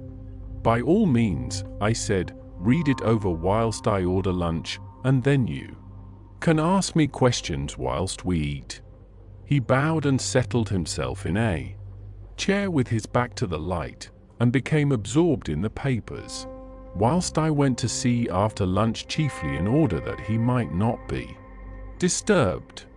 When I came back, I found him walking hurriedly up and down the room, his face all ablaze with excitement. He rushed up to me and took me by both hands. "Oh, Madam Mina," he said, "how can I say what I owe to you? This paper is as sunshine. It opens the gate to me. I am dazed, I am dazzled, with so much light, and yet clouds roll in behind the light every time. But that you do not, cannot, comprehend. Oh, but I am grateful to you, you so clever woman. Madam, he said this very solemnly, if ever Abraham Van Helsing can do anything for you or yours, I trust you will let me know. It will be pleasure and delight if I may serve you as a friend, but all I have ever learned, all I can ever do, shall be for you and those you love. There are darknesses in life, and there are lights. You are one of the lights. You will have happy life and good life, and your husband will be blessed in you. But, doctor, you praise me too much, and then you do not know me. Not know you, I, who am old, and who have studied all my life men and women, I, who have made my specialty the brain and all that belongs to him and all that follow from him. And I have read your diary that you have so goodly written for me, and which breathes out truth in every line. I, who have read your so sweet letter to poor Lucy of your marriage and your trust, not know you. Oh, Madam Mina, good women tell all their lives, and by day and by hour and by minute, such things that angels can read, and we men who wish to know have in us something of angels' eyes. Your husband is noble nature, and you are noble too, for you trust, and trust cannot be where there is mean nature. And your husband, tell me of him. Is he quite well? Is all that fever gone, and is he strong and hearty? I saw here an opening to ask him about Jonathan, so I said. He was almost recovered, but he has been greatly upset by Mr. Hawkins's death. He interrupted. Oh, yes, I know. I have read your last 2 letters. I went on. I suppose this upset him, for when we were in town on Thursday last he had a sort of shock. A shock, and after brain fever so soon. That was not good. What kind of a shock was it? He thought he saw someone who recalled something terrible, something which led to his brain fever. And here the whole thing seemed to overwhelm me in a rush. The pity for Jonathan, the horror which he experienced, the whole fearful mystery of his diary, and the fear that has been brooding over me ever since, all came in a tumult. I suppose I was hysterical, for I threw myself on my knees and held up my hands to him, and implored him to make my husband well again. He took my hands, and raised me up, and made me sit on the sofa, and sat by me. He held my hand in his, and said to me with, oh, such infinite sweetness, my life is a barren and lonely one, and so full of work that I have not had much time for friendships, but since I have been summoned to hear by my friend John Seward, I have known so many good people and seen such nobility that I feel more than ever, and it has grown with my advancing years the loneliness of my life. Believe me, then, that I come here full of respect for you, and you have given me hope, not in what I am seeking of, but that there are good women still left to make life happy, good women whose lives and whose truths may make good lesson for the children that are to be. I am glad that I may here be of some use to you, for if your husband suffer, he suffer within the range of my study and experience. I promise you that I will gladly do all for him, that I can all to make his life strong and manly, and your life a happy one. Now you must eat. You are overwrought and perhaps over-anxious. Husband Jonathan would not like to see you so pale, and what he like not, where he love, is not to his good. Therefore for his sake you must eat, and smile. You have told me all about Lucy, and so now we shall not Speak of it, lest it distress. I shall stay in Exeter tonight, for I want to think much over what you have told me, and when I have thought I will ask you questions, if I may. And then, too, you will tell me of husband Jonathan's trouble so far as you can. But not yet. You must eat. Now, afterwards you shall tell me all. After lunch, when we went back to the drawing room, he said to me, "And now tell me all about him." When it came to speaking to this great, learned man, I began to fear that he would think me a weak fool, and Jonathan a madman. That journal is all so strange, and I hesitated to go on. But he was so sweet and kind, and he had promised to help, and I trusted him, so I said, "Dr. Van Helsing, what I have to tell you is so queer that you must not laugh at me or at my husband. I have been since yesterday in a sort of fever of doubt. You must be kind to me, and not think me foolish that I have even half believed some very strange things." He reassured me by his manner as well as his words when he said, "Oh, my dear, if you only know how strange is the matter regarding which I am here, it is you who would laugh. I have learned not to think little of anyone's belief, no matter how strange it be. I have tried to keep an open mind, and it is not the ordinary things of life that could close it, but the strange things, the extraordinary things, the things that make one doubt if they be mad or sane. Thank you, 1,000 times. You have taken a weight off my mind. If you will let me, I shall give you a paper to read. It is long, but I have typewritten it out. It will tell you my trouble and Jonathan's. It is the copy of his journal when abroad, and all that happened. I dare not say anything of it. You will read for yourself and judge. And then when I see you, perhaps you will be very kind and tell me what you think." "I promise," he said as I gave him the papers. "I shall in the morning, so soon as I can, come to see you and your husband, if I may. Jonathan will be here at 11:30, and you must come to lunch with us and see him then. You could catch the quick 3:34 train, which will leave you at Paddington before 8.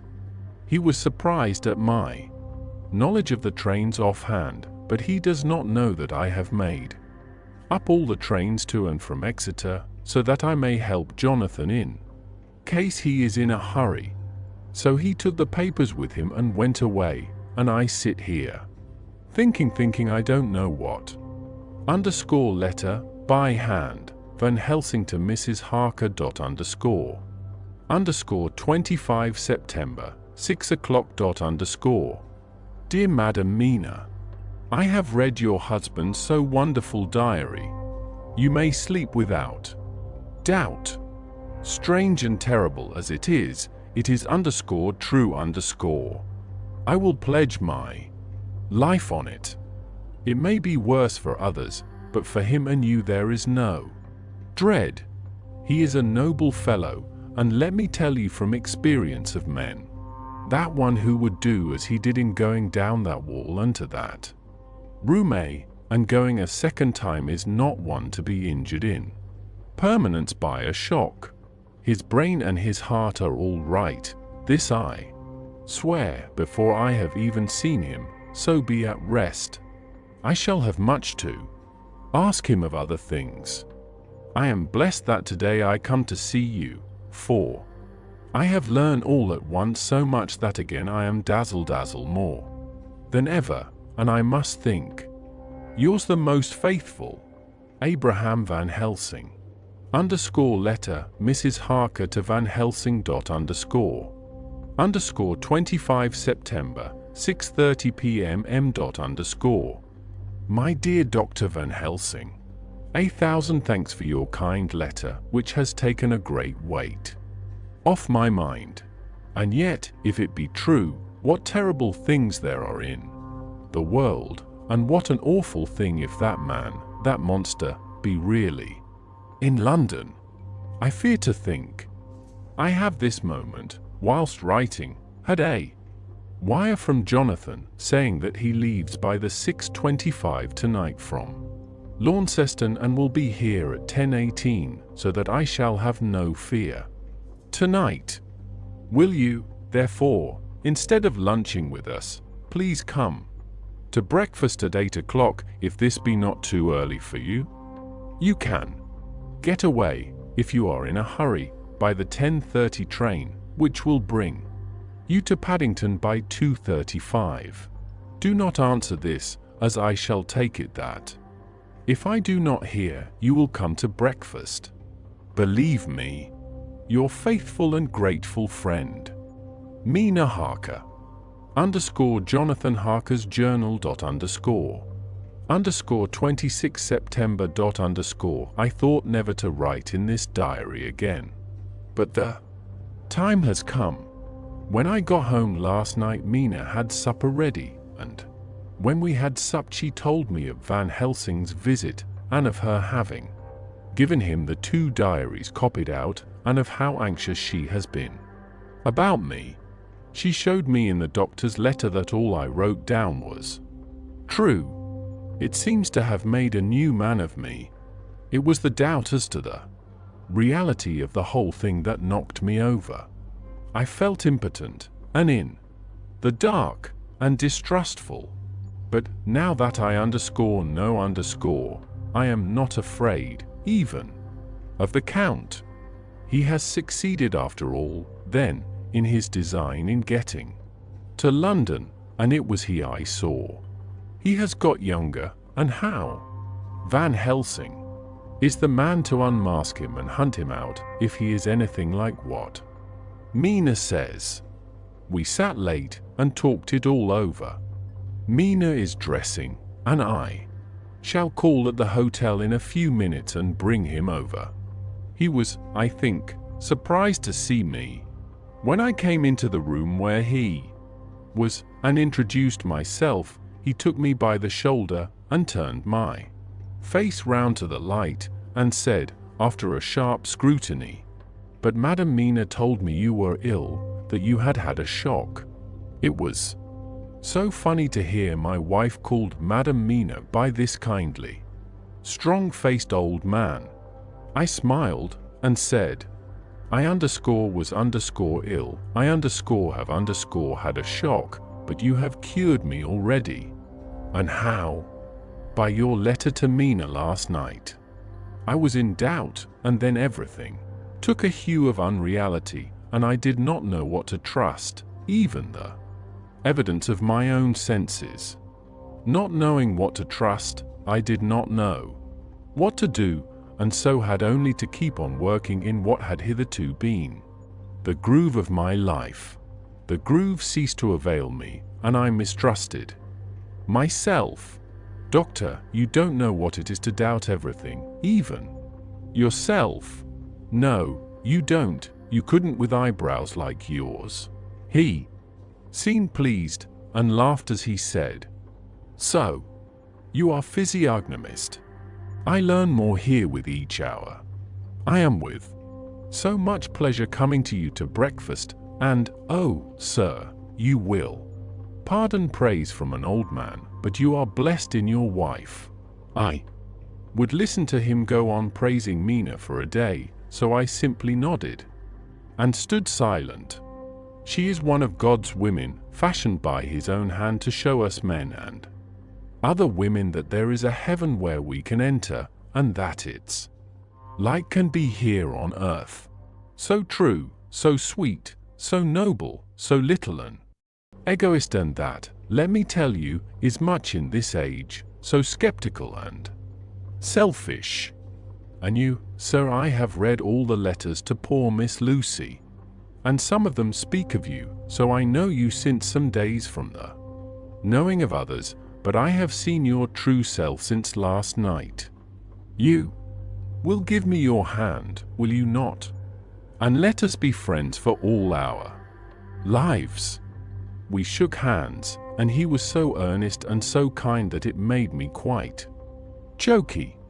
"And now," he said, "may I ask you for some more help? I have a great task to do, and at the beginning it is to know. You can help me here. Can you tell me what went before you're going to Transylvania? Later on I may ask more help, and of a different kind, but at first this will do." "Look here, sir," I said, "does what you have to do concern the Count?" "It does," he said solemnly. "Then I am with you heart and soul.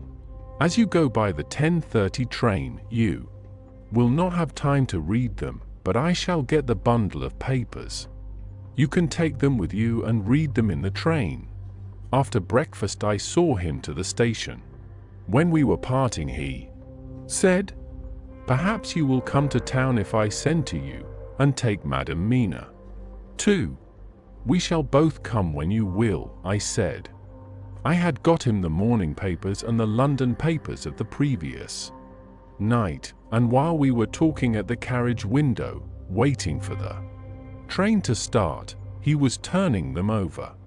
His eyes suddenly seemed to catch something in one of them, the Westminster Gazette. I knew it by the color, and he grew quite white.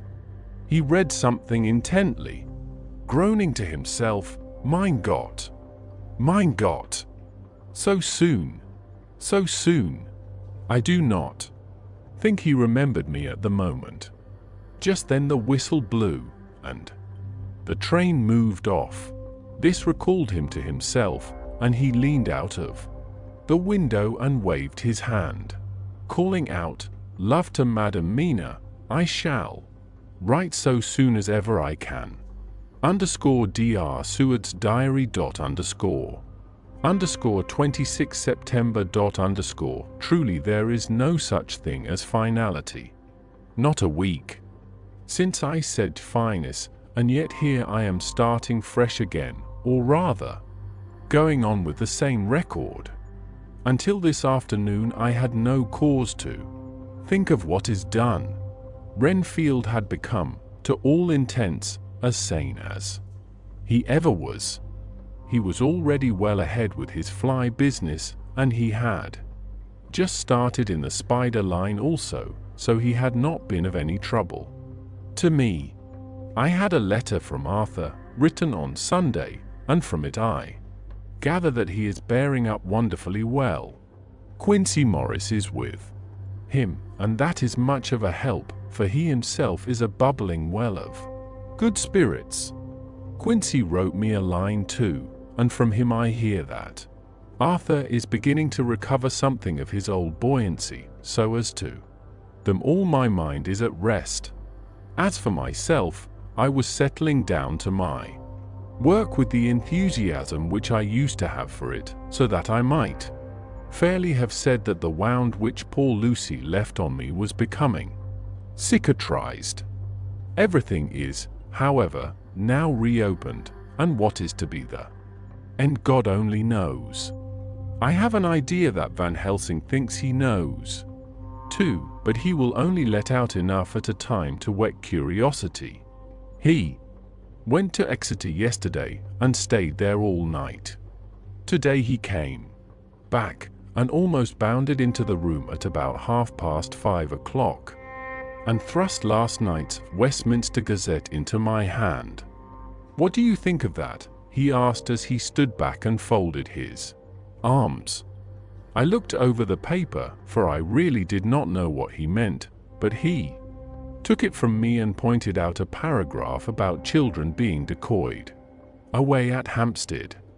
It did not convey much to me until I reached a passage where it described small punctured wounds on their throats. An idea struck me, and I looked up. "Well," he said, "it is like poor Lucy's." "And what do you make of it?" "Simply that there is some cause in common. Whatever it was that injured her has injured them." I did not quite understand his answer.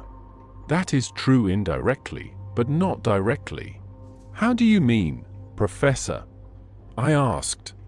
I was a little inclined to take his seriousness lightly for, after all, for days of rest and freedom from burning, harrowing anxiety does help to restore one's spirits, but when I saw his face, it sobered me.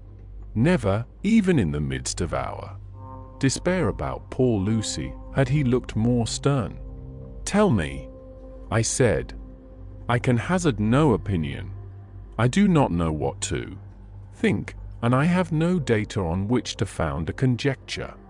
Do you mean to tell me, friend John, that you have no suspicion as to what poor Lucy died of, not after all the hints given, not only by events, but by me, of nervous prostration following on great loss or waste of blood? And how the blood lost or waste?" I shook my head. He stepped over and sat down beside me and went on. "You are clever man, friend John, you reason well, and your wit is bold. But you are too prejudiced. You do not let your eyes see nor your ears hear, and that which is outside your daily life is not of account to you.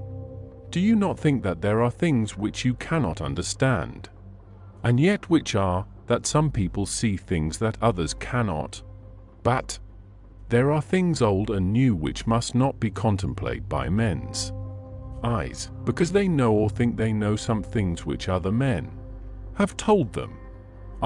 It is the fault of our science that it wants to explain all, and if it explain not, then it says there is nothing to explain. But yet we see around us every day the growth of new beliefs, which think themselves new, and which are yet but the old, which pretend to be young like the fine ladies at the opera. I suppose now you do not believe in corporeal transference? No? Nor in materialization? No? Nor in astral bodies? No? Nor in the reading of thought? No?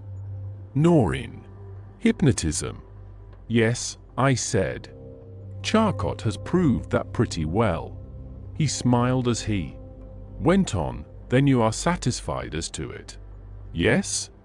And of course then you understand how it act, and can follow the mind of the great Charcot. Alas, that he is no more into the very soul of the patient, that he influence. No? Then, friend John, am I to take it that you simply accept fact, and are satisfied to let from premise to conclusion be a blank? No? Then tell me, for I am student of the brain, how you accept the hypnotism and reject the thought reading.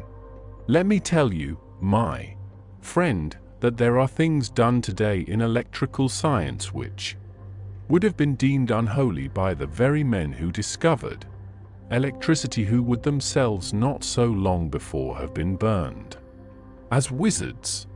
There are always mysteries in life.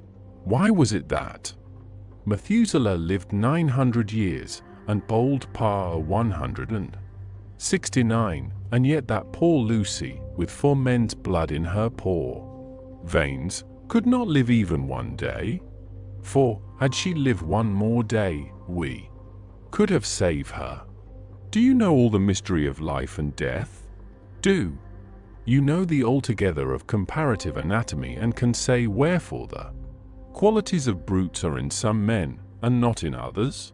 Can you tell me why, when other spiders die small and soon, that one great spider lived for centuries in the tower of the old Spanish church, and grew, till, on descending, he could drink the oil of all the church lamps?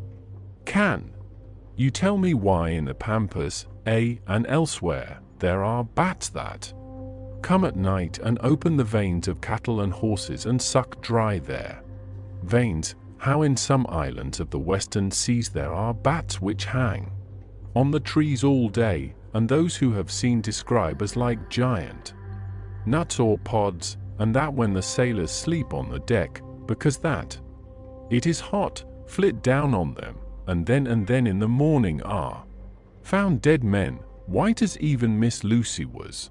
Good God, Professor, I said, starting up. Do you mean to tell me that Lucy was bitten by such a bat, and that such a thing is here in London? In the 19th century. He waved his hand for silence and went on. Can you tell me why the tortoise lives more long than generations of men, why the elephant goes on and on till he have seen dynasties, and why the parrot never die only of bite of cat or dog or other complaint? Can you tell me why men believe in all ages and places that there are some few who live on always if they be permit, that there are men and women who cannot die? We all know because science has vouched for the fact that there have been toads shut up in rocks for thousands of years, shut in one so small hole that only hold him since the youth of the world. Can you tell me how the Indian Farker can make himself to die, and have been buried, and his grave sealed and corn sowed on it, and the corn reaped and be cut and sown and reaped and cut again, and then men come and take away the unbroken seal, and that there lie the Indian Farker, not dead, but that rise up and walk amongst them as before? Here, I interrupted him. I was getting bewildered, he so crowded on my mind his list of nature's eccentricities and possible impossibilities that my imagination was getting fired. I had a dim idea that he was teaching me some lesson, as long ago he used to do in his study at Amsterdam, but he used then to tell me the thing so that I could have the object of thought in mind all the time. But now I was without this help, yet I wanted to follow him, so I said, "Professor, let me be your pet student again. Tell me the thesis, so that I may apply your knowledge as you go on. At present I am going in my mind from point to point as a madman, and not a sane one, follows an idea. I feel like a novice lumbering through a bog in a mist, jumping from one tussock to another in the mere blind effort to move on without knowing where I am going." "That is good image," he said. "Well, I shall tell you. My thesis is this: I want you to believe. To believe what? To believe in things that you cannot. Let me illustrate. I heard once of an American who so defined faith, that faculty which enables us to believe things which we know to be untrue. For one, I follow that man. He meant that we shall have an open mind, and not let a little bit of truth check the rush of a big truth, like a small rock does a railway truck. We get the small truth first. Good. We keep him. And we value him, but all the same we must not let him think himself all the truth in the universe. Then you want me not to let some previous conviction injure the receptivity of my mind with regard to some strange matter. Do I read your lesson aright? Ah, you are my favorite pupil still. It is worth to teach you. Now that you are willing to understand, you have taken the first step to understand. You think then that those so small holes in the children's throats were made by the same that made the hole in Miss Lucy? I suppose so. He stood up and said solemnly, "Then you are wrong. Oh, would it were so! But alas! No. It is worse. Far, far worse. In God's name, Professor Van Helsing, what do you mean?" I cried. He threw himself with a despairing gesture into a chair, and placed his elbows on the table, covering his face with his hands as he spoke. They were made by Miss Lucy. Chapter 15. Dr. Seward's diary _continued _. For a while sheer anger mastered me. It was as if he had during her life struck Lucy on the face. I smote the table hard and rose up as I said to him, "Dr. Van Helsing, are you mad?" He raised his head and looked at me, and somehow the tenderness of his face calmed me at once. "Would I were," he said. Madness were easy to bear compared with truth like this. Oh, my friend, why, think you, did I go so far round? Why take so long to tell you so simple a thing? Was it because I hate you and have hated you all my life? Was it because I wished to give you pain? Was it that I wanted, now so late, revenge for that time when you saved my life, and from a fearful death? Ah, no. Forgive me, said I. He went on. My friend, it was because I wished to be gentle in the breaking to you. For I know you have loved that so sweet lady. But even yet I do not expect you to believe. It is so hard to accept at once any abstract truth, that we may doubt such to be possible when we have always believed that you know of it. It is more hard still to accept so sad a concrete truth, and of such a one as Miss Lucy. Tonight I go to prove it. Dare you come with me? This staggered me. A man does not like to prove such a truth, Byron. Excepted from the category, jealousy, and prove the very truth he most abhorred. He saw my hesitation, and spoke. The logic is simple, no madman's logic this time, jumping from tussock to tussock in a misty bog. If it be not true, then proof will be relief. At worst it will not harm. If it be true, there is the dread, yet very dread should help my cause, for in it is some need of belief. Come, I tell you what I propose. First, that we go off now and see that child in the hospital. Dr. Vincent of the North Hospital, where the papers say the child is friend of mine, and I think of yours since you were in class at Amsterdam. He will let 2 scientists see his case. If he will not let 2 friends, we shall tell him nothing, but only that we wish to learn. And then, he took a key from his pocket and held it up. And then we spend the night, you and I, in the churchyard where Lucy lies. This is the key that locked the tomb. I had it from the coffin man to give to Arthur. My heart sank within me, for I felt that there was some fearful ordeal before us. I could do nothing, however, so I plucked up what heart I could and said that we had better hasten, as the afternoon was passing. We found the child awake. It had had a sleep and taken some food, and altogether was going on well. Dr. Vincent took the bandage from its throat and showed us the punctures. There was no mistaking the similarity to those which had been on Lucy's throat. They were smaller, and the edges looked fresher, that was all. We asked Vincent to what he attributed them, and he replied that it must have been a bite of some animal, perhaps a rat, but for his own part, he was inclined to think that it was one of the bats which are so numerous on the northern heights of London. Out of so many harmless ones, he said, there may be some wild specimen from the south of a more malignant species. Some sailor may have brought one home, and it managed to escape.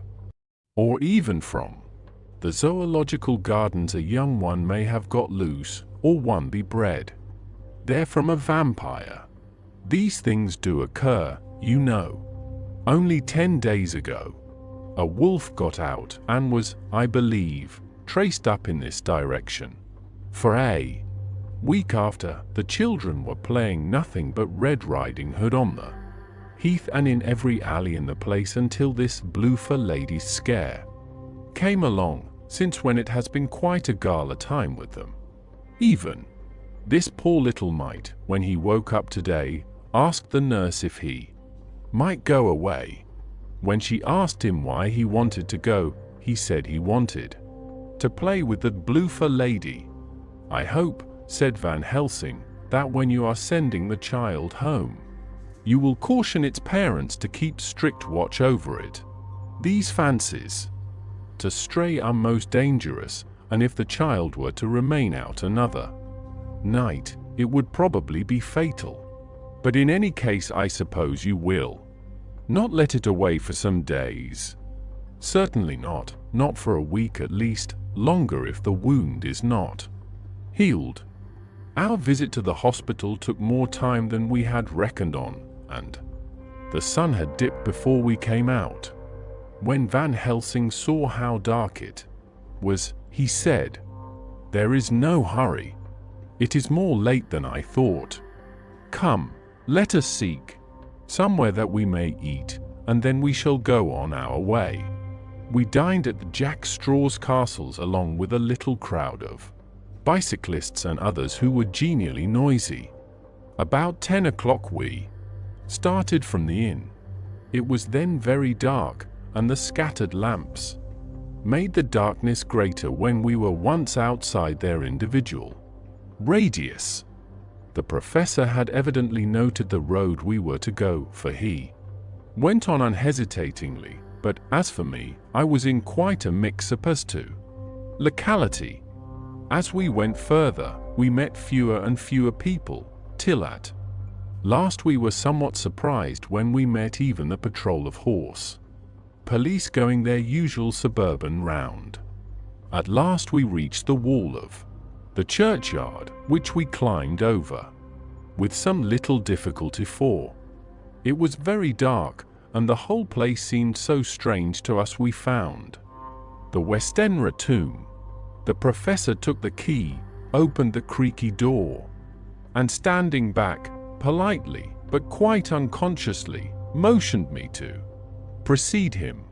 There was a delicious irony in the offer, in the courtliness of giving preference on such a ghastly occasion. My companion followed me quickly, and cautiously drew the door to, after carefully ascertaining that the lock was a falling and not a spring one. In the latter case we should have been in a bad plight. Then he fumbled in his bag, and taking out a matchbox and a piece of candle, proceeded to make a light. The tomb in the daytime, and when wreathed with fresh flowers, had looked grim and gruesome enough, but now, some days afterwards, when the flowers hung lank and dead, their whites turning to rust and their greens to browns, when the spider and the beetle had resumed their accustomed dominance, when time discolored stone, and dust-encrusted mortar, and rusty, dank iron, and tarnished brass, and clouded silver plating gave back the feeble glimmer of a candle, the effect was more miserable and sordid than could have been imagined. It conveyed irresistibly the idea that animal life was not the only thing which could pass away. Van Helsing went about his work systematically, holding his candle so that he could read the coffin plates, and so holding it that the sperm dropped in white patches which congealed as they touched the metal. He made assurance of Lucy's coffin. Another search in his bag, and he took out a turnscrew. "What are you going to do?" I asked. "To open the coffin.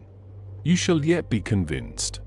Straightway he began, taking out the screws, and finally lifted off the lid, showing the casing of lead beneath. The sight was almost too much for me. It seemed to be as much an affront to the dead as it would have been to have stripped off her clothing in her sleep whilst living. I actually took hold of his hand to stop him. He only said, "You shall see," and again, fumbling in his bag, took out a tiny fret saw, striking the turnscrew through the lead with a swift downward stab, which made me wince. He made a small hole, which was, however, big enough to admit the point of the saw. I had expected a rush of gas from the weak old corpse. We doctors, who have had to study our dangers, have to become accustomed to such things, and I drew back towards the door. But the professor never stopped for a moment. He sawed down a couple of feet along one side of the lead coffin, and then across and down the other side. Taking the edge of the loose flange, he bent it back towards the foot of the coffin and, holding up the candle into the aperture, motioned to me to look. I drew near and looked. The coffin was empty. It was certainly a surprise to me and gave me a considerable shock, but Van Helsing was unmoved. He was now more sure than ever of his ground, and so emboldened to proceed in his task. "Are you satisfied now, friend John?" he asked. I felt all the dogged argumentativeness of my nature awake within me as I answered him. "I am satisfied that Lucy's body is not in that coffin, but that only proves one thing." "And what is that, friend John?" "That it is not there." "That is good logic," he said, "so far as it goes. But how can you account for it not being there?" "Perhaps a body snatcher," I suggested. "Some of the undertaker's people may have stolen it." I felt that I was speaking folly, and yet it was the only real cause which I could suggest. The professor sighed.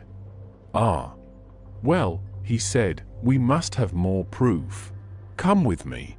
He put on the coffin lid again, gathered up all his things and placed them in the bag, blew out the light, and placed the candle also in the bag. We opened the door and went out.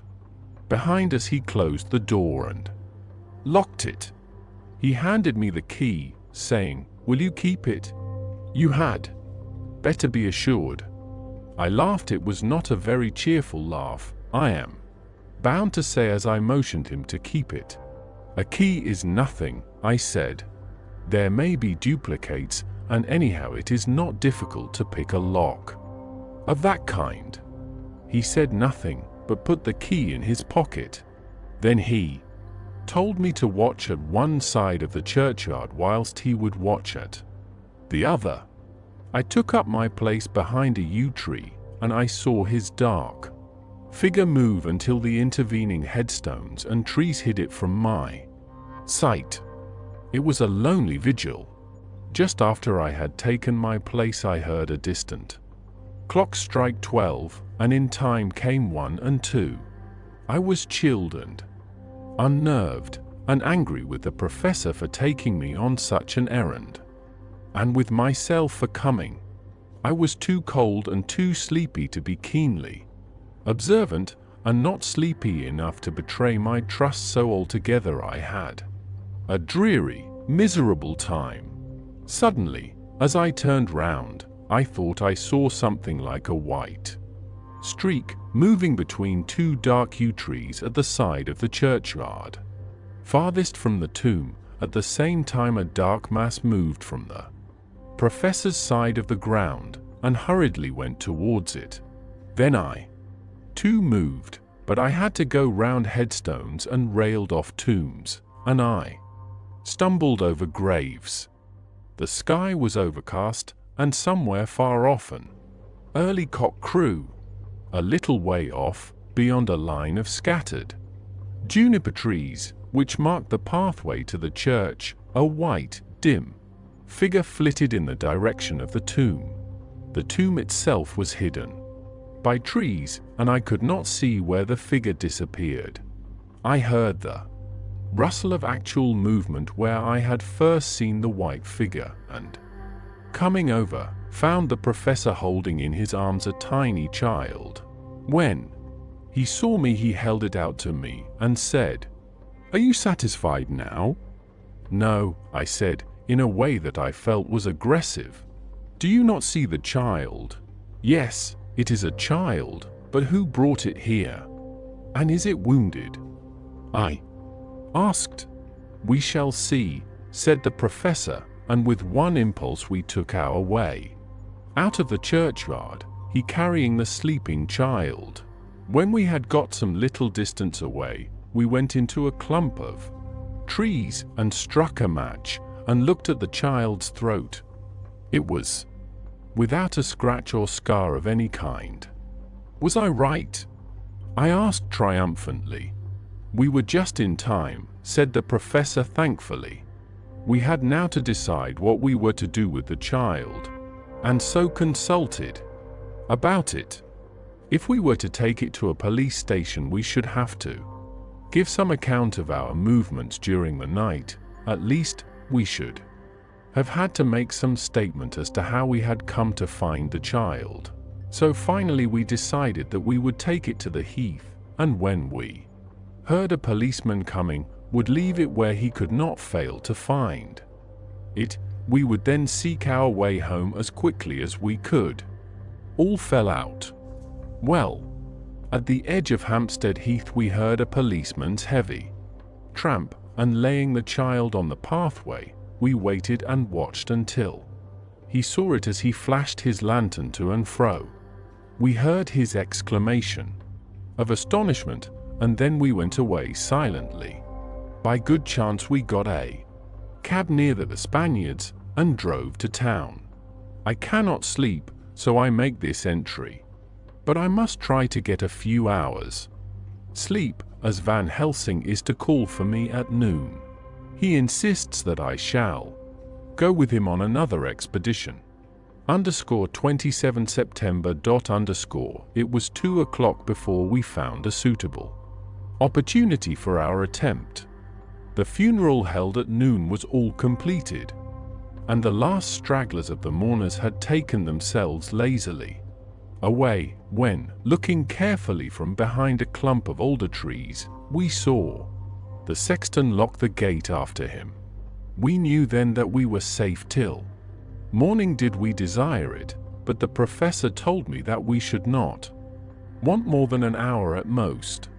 Again I felt that horrid sense of the reality of things, in which any effort of imagination seemed out of place, and I realized distinctly the perils of the law which we were incurring in our unhallowed work.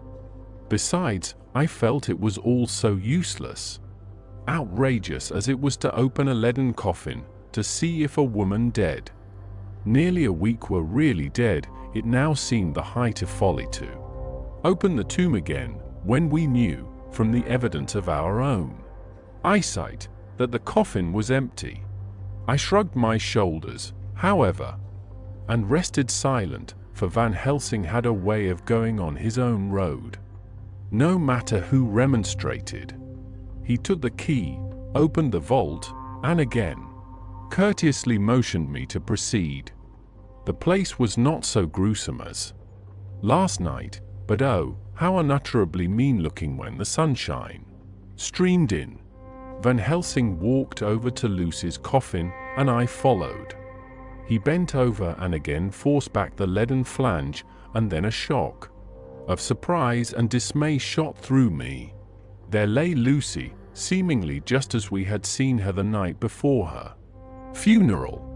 She was, if possible, more radiantly beautiful than ever, and I could not believe that she was dead. The lips were red, nay redder than before, and on the cheeks was a delicate bloom. "Is this a juggle?" I said to him.